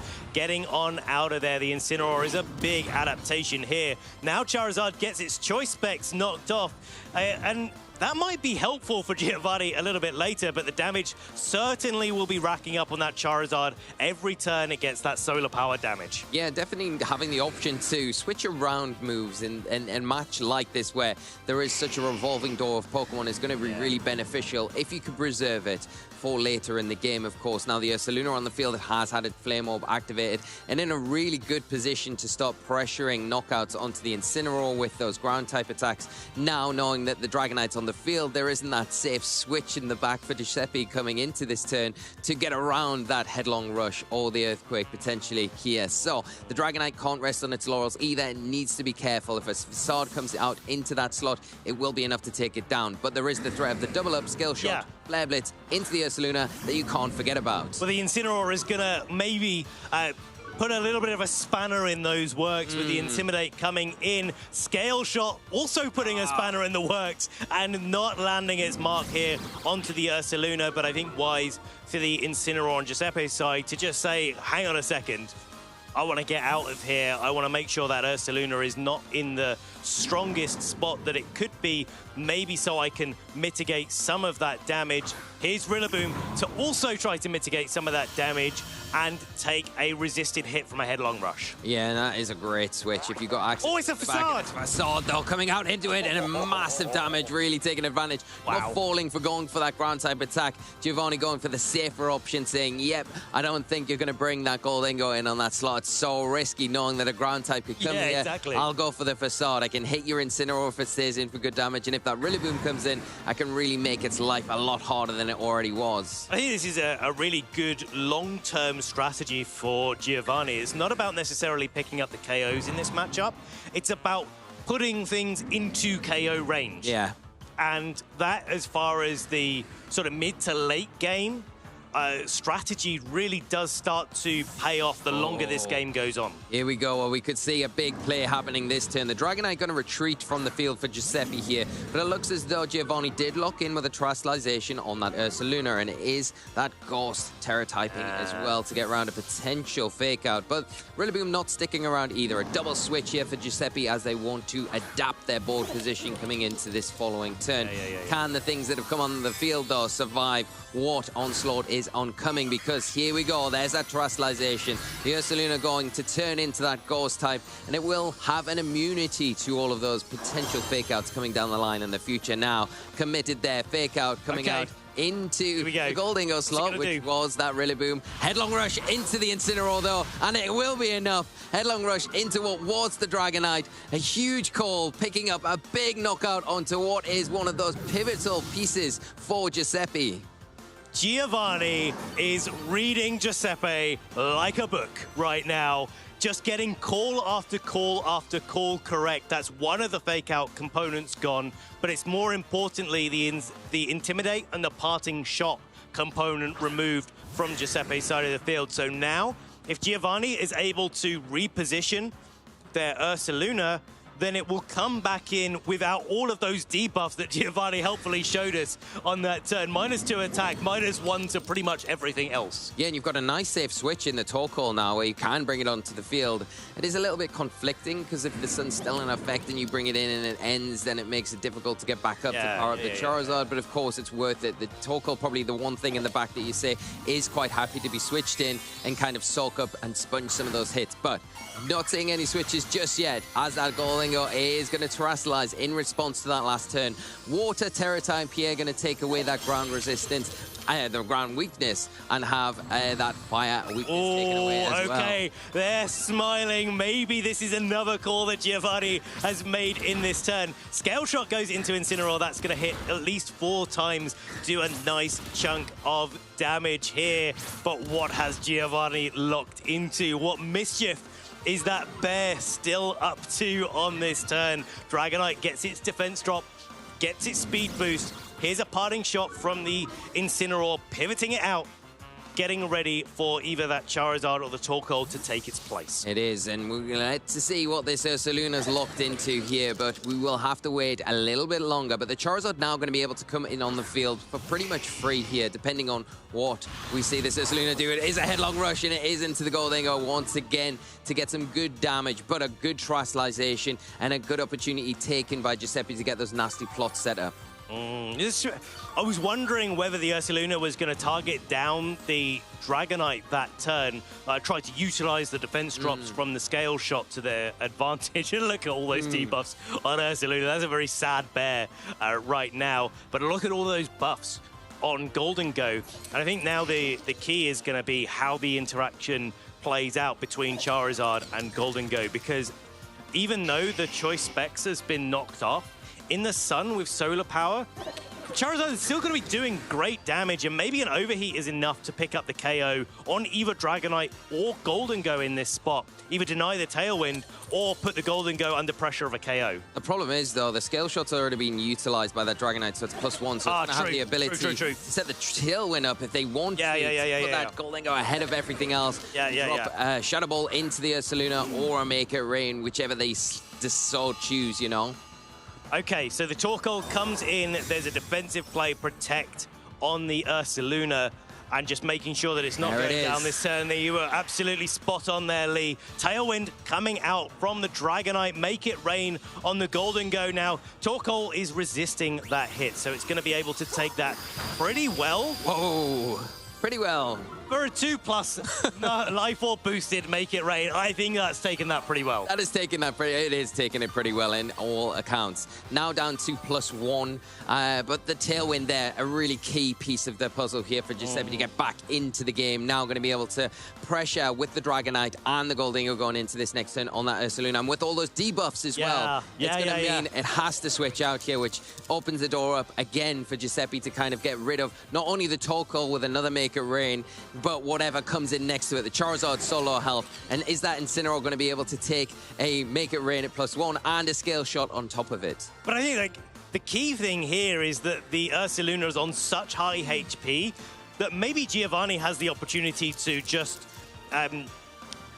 bring in the Charizard, for example, maybe the Incineroar, and reset all those debuffs, but also then put the Ursaluna out later in the game, in this end game, without them, and be able to just attack into Giuseppe's team. I think Giuseppe's got to be really thinking quite hard about like whether or not another Make It Rain goes out. This Scale Shot is absolutely not playing ball this game. Incineroar comes in, lives on 1. If the Scale Shot connected, that would have been a double KO, but Incineroar gets the opportunity now to go for a fake out. That's going to be big for Giovanni. That is huge, and now the fake out going to be active going into this next turn, which is massive. Now you can fake out that Goldingo because it is a water type, not a ghost type anymore, and you can really support that Ursaluna. Like you said, switching out gets rid of all of those debuffs that it had. Now it's coming back onto the field, fully powered up, and now you've got that perfect support option with the 1-turn fake out from the Incineroar. Does it force a double protect though on that Dragonite and Goldingo, and could Giovanni maybe see through that? Could you then switch your Charizard in for the Incineroar this next turn? That's when the Tailwind's going to end. Scouting out the double protect, it could be an opportunity to do that. It is risky though, because if you do that and you don't fake something out, you could get punished in return for it. Okay, Incineroar is going out, so there is the opportunity here, but if Giuseppe does play it safe, as you said, then they will not be taking any damage this turn. Here's the first protect coming out from Dragonite, and going to be protecting itself from any damage this turn. There's the double. So now Charizard is getting into play. And I think If I'm not mistaken, if I'm counting correctly, that is the last turn of Tailwind. Yes, I believe the Tailwind will end now. We're going to take a tick of that solar power damage there and the flame orb damage. No, one more turn here. Okay. So pretty key. But the big thing is switching that Incineroar out means you can switch it back in this next turn, drop another Intimidate, weaken that Dragonite even further, deal with that Goldingo that's on the field, and then the Dragonite isn't really so much of a threat to that Ursaluna anymore. But I wonder if Giuseppe has to think about doubling up with a Shadow Ball and a Scale Shot into the Ursaluna to have a chance to pick up a knockout. But if they do that, opens the door for Charizard to be going for its sun-boosted attack. So here's the Scale Shot into the Charizard. The Dragonite not wanting to play around Giuseppe, just targeting down that Charizard and making sure that it's going down this turn. But I wouldn't be surprised to see this Ursaluna hanging on. Yeah, and it all comes down to whether or not this Shadow Ball will be enough to take down this Ursaluna. Has it got enough in the tank to take at least one hit to get a return knockout onto one of these key pieces on Giuseppe's side? Shadow Ball is the moment we're waiting for, but it's enough to take down the Ursaluna. Big KO there on a big bear. That Life Orb coming in absolutely clutch. It doesn't have any special attack buffs because it went for Make It Rain twice after the nasty plot. So it is trained to perfection there. Giuseppe putting themselves in a perfect situation to double target this Incineroar and wrap things up here in Swiss round 10 of the Lille Regional Championships. Here is the forfeit being locked in as well by Giovanni. So both players playing this so well, but it's Giuseppe Musico that is going to be moving on with a 9-1 record. Wow, what a victory here from Giuseppe. How well was that match played in such... I can't take away how well Giovanni played. The pressure, the calls, and just making it so difficult for Giuseppe throughout that match, but did not give up, did not sway from their game plan, and managed to still come out on top despite everything that came at them. And do you know what? How important was that Dragonite in the matchup compared to having a Ninetales? Oh, yeah, just so much. It was a game changer. I think, like we said at the top of the game, you know, the Ninetales wouldn't have really been effective at all in this matchup when you look at what Giovanni was bringing, whereas the Dragonite was a pivotal piece for Giuseppe throughout, especially with that Scale Shot. Even when it missed, as long as he got one, he got the speed boost, which put it in a position to utilize that Tailwind, which then made it such a threat to support the rest of the team. One Scale Shot is clearly all you need for a player of Giuseppe's caliber. He's able to adjust to that and still manage to find the turns that he needed to. There's that final Shadow Ball that KO'd the Ursaluna. What a key thing. And you think, well, in the early game, Giovanni's playing for that position, saying, well, I don't want to get faked out. I need to get all of this damage onto the field, calling Giuseppe turn after turn after turn, getting damage and hit after hit. But it wasn't enough in that end game. That Shadow Ball claimed the knockout that it really needed to. Yeah, and it really did. And I think that comes back to the really key turn where Giuseppe took the opportunity when it was presented to go for the nasty plot. Yes. Getting that off was so key because then it with the Dragonite next to it as well, and you were in that nice position where you had the Tailwind opportunity to make it rain. We saw how much damage it did to Torkoal that came onto the field. So it would have been enough to get the Charizard in the Tailwind environment. And then just, even though you've dropped two of them, you're still in a powerful position to knock out with that Shadow Ball in the end game. So incredible. Yeah, it's like, what a way to finish off day one of our Swiss rounds, the second Swiss round of phase 2. But it does not end just here. We've got a quick video to show you before we wrap things up for day one on the couch here at the Lille Regional Championships. So have a look at this.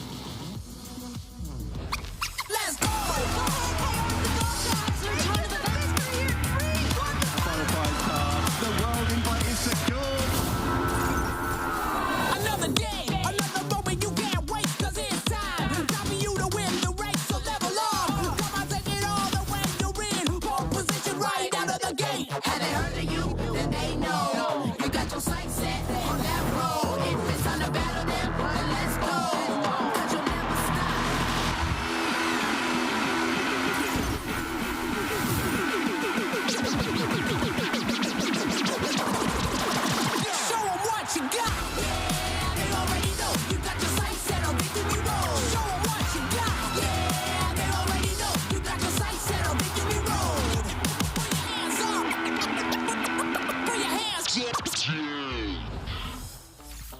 Wow, what a day, trainers, and the spooky action continues tomorrow. My goodness, all the thrills, all the chills, all the spills here in Lille.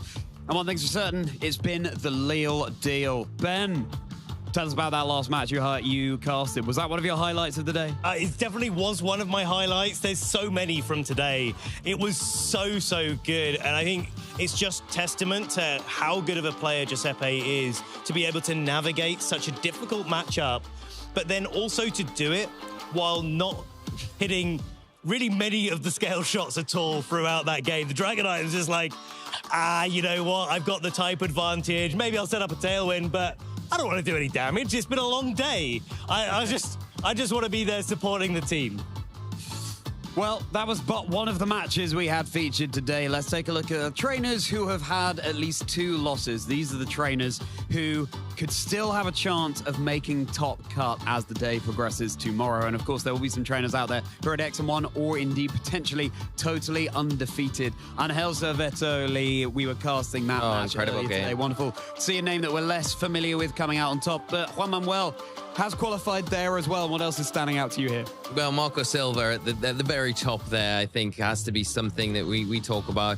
Obviously, Marco, we know the accolades and the ability Marco has as a trainer. So hopefully we can get to see a little bit of Marco tomorrow and what they're playing. As well as that, I'd like to see Eduardo Cunha, former world champion, of course, who is running that Smeagol. And Marcus has teased what is on that team, but we're yet to see what it is. Dill as well, making it through after an incredible performance earlier. So many names and so much, celebratory congratulations to all of the players that have made it this far into the tournament.